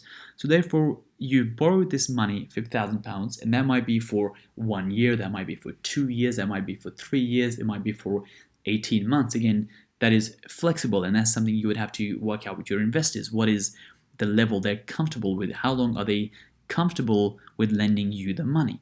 So in this case, £300,000 is a total investment, and you have borrowed £50,000 from your investors. So how do you now repay that money? How do you make enough money to repay them within that given timeline? So let's say the property, the total cost was £300,000, and now you have done the property up, you've converted it into a 2-bedroom, and now the total value is worth £400,000. So you've substantially increased the price. Maybe you bought it for £250,000 and now it's gone to £400,000. So you've added a huge amount of value. And the reason I've chosen these numbers is just to keep everything very simple. So you have a GDV of £400,000, and then you apply for the remortgage. When you apply for the remortgage, typically at 75% loan to value, the bank will say, yep, that's fine, we will give you a 75% mortgage on this property, but you therefore have to keep 25% of the equity as a deposit. So the bank will say to you, you have to keep £100,000 worth of equity in the property, and they will give you the remaining amount. So the bank will give you £300,000, anything below this, and £100,000 will now represent the deposit once you go for the remortgage. So now imagine, going back to this slide, that you had spent £300,000 on the property. The bank says, yep, it's worth £400,000, 25% is your deposit, and you can have £300,000 as the mortgage, as the bank will give you £300,000. Now, using that £300,000, you would repay the bridge loan, which was £200,000. You would then repay your investors, and in this case, you can also pull out all of your funds as well. And so by getting a higher valuation and by being able to release your funds, you're able to release the funds the investors had given you and you can repay them with their interest. Now, of course, in this example here, we've used £50,000 and there isn't any interest here, but let's say the interest was £10,000. So the money you borrow from investors, you owe them £10,000. In that case, what would happen is that the last £50,000, which currently says your own funds, you would give the investors £10,000 worth of interest, and you would release £40,000 for yourself, and that means at the end of the day you had £10,000 left in the deal. So essentially with this model, what you're doing is that you're borrowing money from investors at this stage. You're borrowing money in order to purchase the property and renovate the property and add value, and once you've added value, you're refinancing, and once you're refinancing at the higher amount, because you're getting a lot of your capital back, the money you get back, you're using that to repay your investors. Now, of course, with this model, you can go into so many variations. Well, how long are they investing for? What is the interest rate? How much money they've given you, and so on and so on. But that is in the simplest way how the model will typically work when it comes to loan agreements and how you can repay them upon the refinance. Carrying the example forward, so assuming the same numbers still apply, £200,000, £50,000, you borrow £50,000, your total cost is £300,000. Now, let's say your strategy is you're going to be buying and selling property, so you're going to be flipping property. In that case, now let's say the value is, again, £400,000 because you've added a lot of value. You go to sell the property, and once you sell the property, you have to repay the bridging loan, which is £200,000. You repay the investors, which is £50,000, and you're left with £150,000. Now, the profit actually shouldn't say 150 because you put in £50,000 yourself, so the profit would be £100,000 as opposed to £150,000. But you understand how the model would work in terms of you're borrowing money and you're repaying them once the property is sold because you have made enough of a profit to be able to do so. So those are the two typical ways you would end up repaying your investors if you are on loan agreements. So what are the advantages and disadvantages of loan agreements? The first advantage is the fact that you retain the full ownership of the project. Like we discussed in the previous case with joint ventures, when you're doing a joint venture, you effectively have to give up a part of the ownership in that property deal. In the loan agreements case, you do not have to give up part of the ownership, you retain full ownership, but rather you pay your investors a fixed return on their investment. The fixed return could be anywhere from 3% per year to 10% per year. Different people offer different interest rates based on the risk of the project, the length of the project, how much money people are investing, and all those factors. So essentially, that is one of the advantages. The second advantage is, like we mentioned previously, you're not creating business partners, but rather you're testing people before you get into them with bigger projects as business partners. So it's a very, very good strategy which allows you to build a bigger database, build a bigger connection base, and essentially allow you to work with a lot of people and then see if they're right for you, and they can see if you're right for them. And if you're a good fit, like we mentioned previously, then you can turn into a business partnership and use the advantage of having business partners. So that is a huge benefit for loan agreements, which is you're able to build those relationships without taking huge risks. One of the things I love about the fact that you're able to do this without taking huge risk is that when you have investors, especially when you're starting out, when you have investors with loan agreements, you can say to them, well, this is a fixed term loan, this is how much money you're going to make, this is the timeline, and if you have done your numbers properly, you will always achieve those numbers because you've done your numbers on a very, very conservative basis, so you're safe. Whereas when you have a project which is a joint venture project and there might be profits involved, and if it doesn't go entirely like you planned, it's hard to say to investors, we're definitely going to make this much money. Because if that project comes up short, then you're not going to make that much money and your profits are going to be affected. And therefore, whatever the expectations of the investors was, that might not necessarily match. Whereas with a loan agreement, if you have your numbers which are very, very conservative, even if they take a bit of a hit, so for example, we've done a project recently where even if the project takes a 10% hit, we can still repay our investors the exact amount we said to them we will repay them. So I personally am very, very favorable to that model because I don't like to guarantee things to people which I possibly can't deliver on. Whereas with the loan agreement model, I'm very, very sure I can deliver those numbers and I'm very, very confident. So that means, that is a very good way of building relationships because the product you're offering to investors, you can achieve that product, and whatever their expectations are, you can match those. And therefore, if you can build a good relationships, it gives you a huge potential to turn that into a business partnership later on and do even bigger projects down the line. So now, what is the disadvantage of having loan agreements? The main, and I suppose one of the only big ones, is the fact that there is pressure to repay investors. Like I mentioned previously, if you have investors who have signed up with you for 12 months or maybe 18 months or 2 years, then at that 12-month period, you have to repay them their money.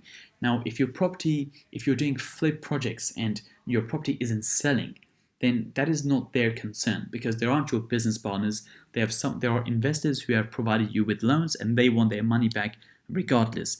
Or if you have any other issues, if you have delays on the project, maybe the builders took longer than expected, maybe the work didn't go to plan, maybe you didn't achieve the valuation that you were expected to achieve, and therefore you had a lower valuation. So, for example, let's say you thought the property as a 2-bedroom property will be worth £500,000 and it's only worth £400,000, and therefore you can't release enough money in order to pay someone back. So that is not their issue in that situation. That is your problem, and you still have to stick to the timelines that you provided them, that in 12 months I'm going to repay you. So that puts a lot more pressure on you in order to repay your investors within a given timeline. And that is a pressure you don't have with joint ventures. Because, for example, if the same project applied where you thought something was going to be worth £500,000 and now it's only worth £450,000, whether you're trying to sell it or whether you're trying to refinance, then yes, of course, you haven't done your numbers properly and your business partner might not be that happy with it, but at the end of the day, you guys are in it together. You have a business partnership and you're both affected. Whereas with a loan agreement, that is not true. They aren't your business partners, they are investors who have to be repaid at that particular cutoff time, no different to how your bridge lender has to be repaid at a given time. So the disadvantage of having loan agreements is the fact that it puts a lot more pressure on you when it comes to repaying investors. So those are the advantages and the disadvantages of having loan agreements. Now, what is the return you should have for a loan? Well, that again depends on different factors and what you can come up with and what you can agree with your investors. And similar to joint ventures, there isn't a market rate or there isn't a standard practice. Every situation is very, very different. And that will depend on how, the rate you offer will depend on how long how much money the people are investing with you, how long they're happy to leave the money in, and all those different factors that will determine what rate you should offer. But the most important thing when it comes to this is whatever rate you offer and however much money you raise, you need to be certain that you can repay that money within the given time frame that you have promised, and you can repay that money with the given interest. You shouldn't offer investors a return which you can't meet, and you shouldn't offer investors a timeline which you also can't adhere to. So keep those two things in mind when it comes to offering loan agreements, but it can be a very, very good strategy to work with people initially, build those relationships when it's very, very low risk and you aren't tied together like business partners, and use it as a strategy potentially to, like I said, build more relationships. And once you find the people you can work with, the people you can develop a relationship with, then go into joint ventures and really start to scale from a joint ventures point of view as well. The third way you can scale your property business is what is known as a combination strategy. So essentially what you're doing here is you're using a combination of the flip strategy and a combination of the hold strategy in order to grow your business. And now the big benefit of using a combination strategy is the fact that it is a very, very organic strategy which doesn't rely on external investors. Now this strategy can be slightly slower than other strategies, but the added benefit is the fact that you can do this yourself. You don't have to raise money. You don't have to work with anyone else. Maybe you work with a couple of your family members, a couple of your friends, but it's a strategy which doesn't really, where you don't necessarily have to work with a lot of other people, and you can organically start to grow your portfolio. So this is how it would work. Let's say that you start off with a small amount of money. So you have enough money in order to do your first deal. By the way, this strategy does rely on you being able to at least do one deal with funds you have yourself or funds from an investor. So the strategy does have this condition that you can at least do one deal right from the start. So now let's say you have the money for one deal, and you can do two types of deals. The first type of deal you can do is where you make £50,000 profit, and the second type of deal you can do is you can buy, add value, refinance a property, but that might mean there's £50,000 left in. So if I go back to the Vauxhall example, which we saw right at the start of the course, then in this property project, it cost £290,000 in order to purchase this property. We then went on to add a lot of value. It was subsequently revalued at £390,000. We then took out an 80% mortgage, and that meant we had £40,000 left in the deal. So now let's say you have a bit of money to do your first property deal. So if you did a project like this, you would now have £40,000 left in the deal, and whichever pot of money you had, now you have slightly less. So if you start off with £100,000, now you only have £59,000. Now with £59,000, there's not that much you can do with your £59,000. Whereas, let's say rather than holding this deal, you went and you tried to sell this property. So the value of the property is £390,000. Your total cost was £353,000. So now, let's just say for argument's sake, you went to sell this property, you had a first-time buyer who was happy to pay you on this property £394,000. So that is how much they agreed to pay you. They paid you $394,000, your cost was $353,000, and therefore you made a profit of, well, in that case, £41,000. So you made £41,000 profit. So therefore, if you had £100,000 and that is all the money you had, with a combination strategy, what you could do is the first project you could do as a flip and make £41,000. The next project you could do as a hold and then leave in £41,000. So you bought one, sold it, and the next one you hold. And then again, you do another flip where you make £41,000, which gives you the money, which gives you the capital to then hold another one for £41,000. So the combination strategy essentially suggests that you flip one, hold one, flip one, hold one, flip one, hold one. And by doing this again and again, you don't require any more investors because you're essentially using your own funds to make a bit of money. So in the example we had £41,000. You're making £41,000 profit, and K, and then you're using that £41,000 to hold the next one where maybe you have £41,000 left in the deal. And since you're making £41,000 every single time and you continue to do that, you can continue to hold more and more and more properties, and you can essentially just keep repeating this cycle of flipping one, holding one, flipping one, and holding one. Now, the benefit of this strategy, like I mentioned, is it is an organic strategy whereby you don't rely on any other investors. So if you don't want to work with other people, you don't like the idea of raising money, you don't want to, have more business partners, you sort of want to do everything yourself, then that is the easiest way of doing it.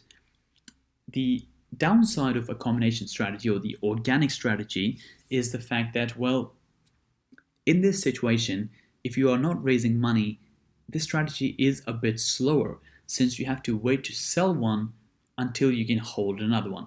And then you have to wait to sell one again until you can hold another one. And that typically means that if you have limited funds, you can really only do one project at one time.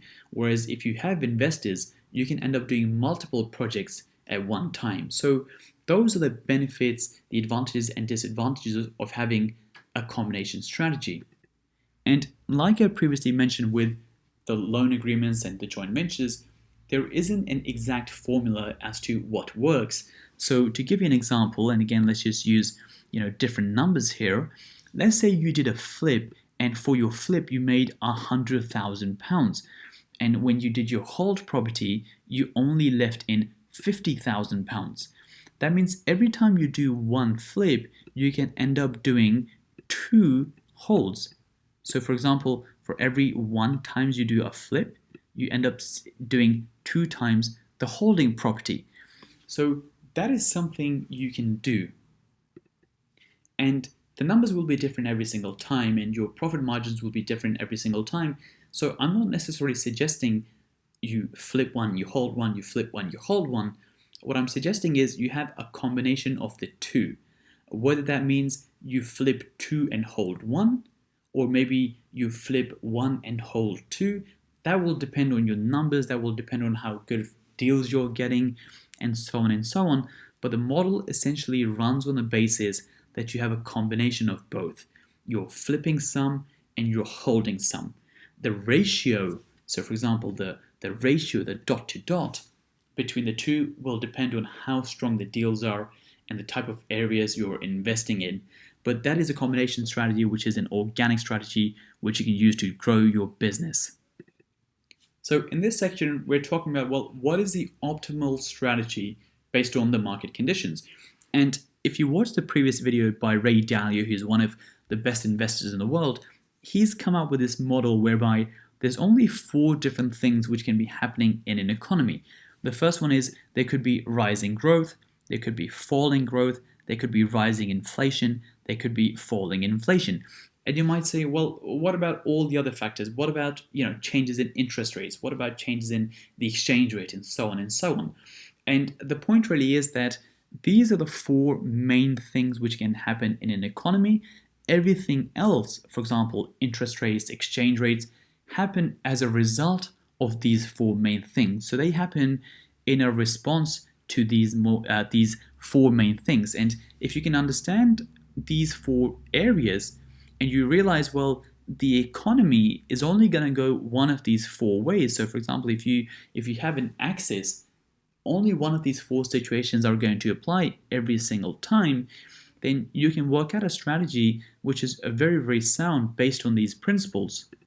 So now let's go through these principles one at a time, these quadrants one at a time. If there is rising growth in the economy, so for example, growth is increasing, that typically means that people's incomes are rising. And if incomes are rising, people typically buy more assets. And when they're buying more assets like property prices tend to increase. Whereas the opposite is true when the growth is falling. When the growth in the economy is falling, so when you're going into a recession, typically the spending in the economy falls. And when spending falls, people's incomes also start to fall, and as a result of income falling, people buy less assets, and when there is less demand for assets like property, the property prices generally decrease. Now, this is very, very simplistic, which is that in a recession, i.e. falling growth, you have a decrease in property prices, and in a boom, when there is rising growth, you have an increase in property pricing. Now, let's look on the other side of the equation, on the other 2 quadrants. Well, in the first one, we have rising inflation. When inflation is increasing, the price of assets typically increases. So as price of everything else in the economy starts to increase because of inflation, the prices of assets goes up as well. And because the asset prices are increasing, so for example, when house prices are increasing, everyone jumps on the bandwagon and more people start buying assets, which then pushes the prices up even more. So in this case, once again, the property prices are rising. Now, again, the opposite is true when it comes to falling inflation. Now, when inflation has become very, very high and is above the government target, what happens is that the central bank will start to increase the interest rates in order to control the inflation levels. And when they increase the interest rates, the reason they do that is because they want to limit the amount of spending. And so as the interest rates increase, what happens is that the mortgages people have, they start to become very, very expensive. And as mortgages become expensive, so the debt you have on the property, the cost of the debt starts to rise, people start buying less assets because to buy a property now it is more expensive. The monthly mortgage cost has gone up. Some people might not be able to afford it. They might not be buying houses as much because they can't pay the monthly mortgages. And therefore, because there is less demand for these assets, since the interest rates are higher and since the cost of borrowing has gone up, the house prices start to decrease. So put very, very simply, if you look at this model and you look at this intersection, if you are above this line, house prices are generally going up. So when there is high growth, house prices are increasing. When there is high inflation, house prices are increasing. Now, on the flip side, when there is falling growth, so when we are in a recession or when there is falling inflation, when the interest rates are higher, the house prices typically tend to decrease. So above this, prices are increasing. Below this, prices are decreasing. And these are the only four things which can happen in an economy. Prices going up or prices going down based on one of these quadrants. So how does knowing that help you pick the optimal strategy based on the market conditions? Well, like we said previously, this is the same diagram as before. When we are in this section, prices are increasing, and we are in this section, the prices are decreasing typically. So when prices are increasing, joint ventures is a good strategy because you're getting into the property, you're adding a lot of value, and by the time you refinance, because the market is increasing, the prices are increasing, you might get a higher valuation, or if you're flipping, you might achieve an even better price. When prices are going up, loan agreements are also a good idea because if you have investors where you're offering them maybe 6% a year, 7% a year, 8% a year, by the time you buy and refinance the property, the value has possibly increased even more because once again, the property prices are going up and you can easily repay your investors because if you've offered them, let's say a 10% return based on the valuation of £450,000, well then by the time you go and refinance the property, maybe it's worth 470,000, 480,000 because prices as a whole are increasing in that particular timeline, in those particular quadrants. But now let's look at the areas, the quadrants when the prices are decreasing. Well, if the prices are decreasing and you're offering investors loan agreements and you're saying to them, well, I would like to borrow money for 12 months time, I'm going to add a lot of value, I'm going to refinance my money. So what's happening is if prices are decreasing, you might think, well, I will get a valuation of £450,000, but because prices are going down, maybe by the time you come to refinance, it's only worth £400,000, not £450,000. And therefore, maybe you don't have enough money to repay your investors because you've borrowed a bit too much money, you've offered them maybe very, very high interest rates, and you don't have enough of a margin. So that will become a bit of an issue when prices are going down. And same with if you were doing flips. If you were doing flips and you have borrowed money on loan agreements and you said to your investors, well, I will pay you 10% in 12 months' time. But now the market is going down, prices are going down. You thought you were going to sell it for £450,000, but the only offers you have on the table are £400,000. And you can't make enough money to repay your investors, or worse yet, you don't have enough buyers in the market because prices are going down. People are waiting for even lower prices before they come into the market, and once again, you can't sell the property. So loan agreements when prices are falling or in bad times is a bad idea typically, unless you have a good deal, or unless you have a very, very good margin, or unless you've borrowed money at lower interest rates which you are sure you can still repay. But joint ventures can be a very, very safe strategy when that is the case, because, for example, let's say you have gone into a business partnership with a joint venture partner and you both assumed that the property will be worth £450,000. By the time you come to refinance or sell the property, let's say the prices have gone down and now it's only worth £400,000. But because you are in a joint venture, you're both in that agreement together, you're business partners, and you both come to an agreement that, well, let's sell it for £400,000. We both take a bit of a hit, but that is part of the game. Sometimes prices go up, sometimes prices go down, but you have less pressure on yourself because you have business partners. Whereas when you have loan agreements in an environment where prices are going down, like you mentioned previously, with one of the disadvantages of having loan agreements, that you still have to repay your investors within that given time frame, and you still have to repay them their interest. So if prices are going down and you're not getting the valuations you expected, you have a lot of pressure to also repay your bridge lenders, all your other costs, and your investors. But by having business partnerships, by having joint ventures, of course, you don't want to anticipate that the project has gone bad. You don't want to be in a situation where you've miscalculated your values.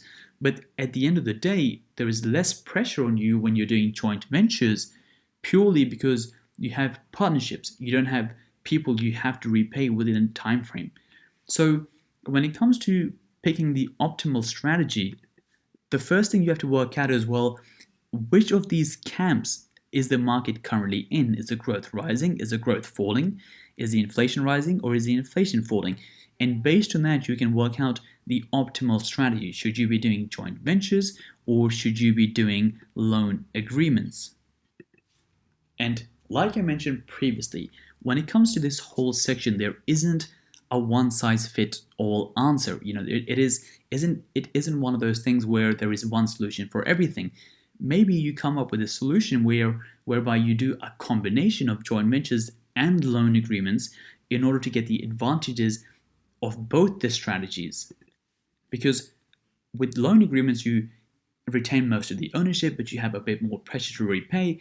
With joint ventures, you give up some ownership, but you don't have the same pressure. So maybe you do a combination of some joint venture deals and you do a combination of some loan agreement deals. But overall, it's very, very helpful to know why you're doing those deals based on the current economic climate that you're in. So use this section overall to gather all your ideas and gather ideas about what are the advantages, what are the disadvantages of the different models, what are the advantages of flipping, of selling, holding, the advantages of loan agreements, of joint ventures, of the combination strategy. And you really have to use all those different pieces to come up with the strategy which works best for you. And this is something which we're going to be doing in the mentoring sessions, because based on your situation, based on your goals, based on what you're trying to achieve, we can together work out the best strategy for you. There isn't one size fits all answer. Every situation is different. Whoever is listening to this currently, the two people listening to this currently will be in a completely different situation. One person might have £20,000 to start off with. One person might have £200,000 to start off with. So since every situation is different, the best thing we can do is lay out all the pieces, and then in the mentoring sessions, we will work out what your situation is, your goals are, and start to put this jigsaw puzzle back together. But what's important to note in this module as a whole is just the realization that whatever situation you're in, you have strategies in order to scale your business. Whether you want to raise money and scale your business, whether you want to do this organically, there are so many different solutions, and all we have to do is find the best one for you, and we start to implement that model, that solution, that jigsaw puzzle, so you can start to build your business and you can start to do multiple deals at one time, as opposed to very, very slowly building your business. Well, unless that is something you want to do organically, that is also something you can do. So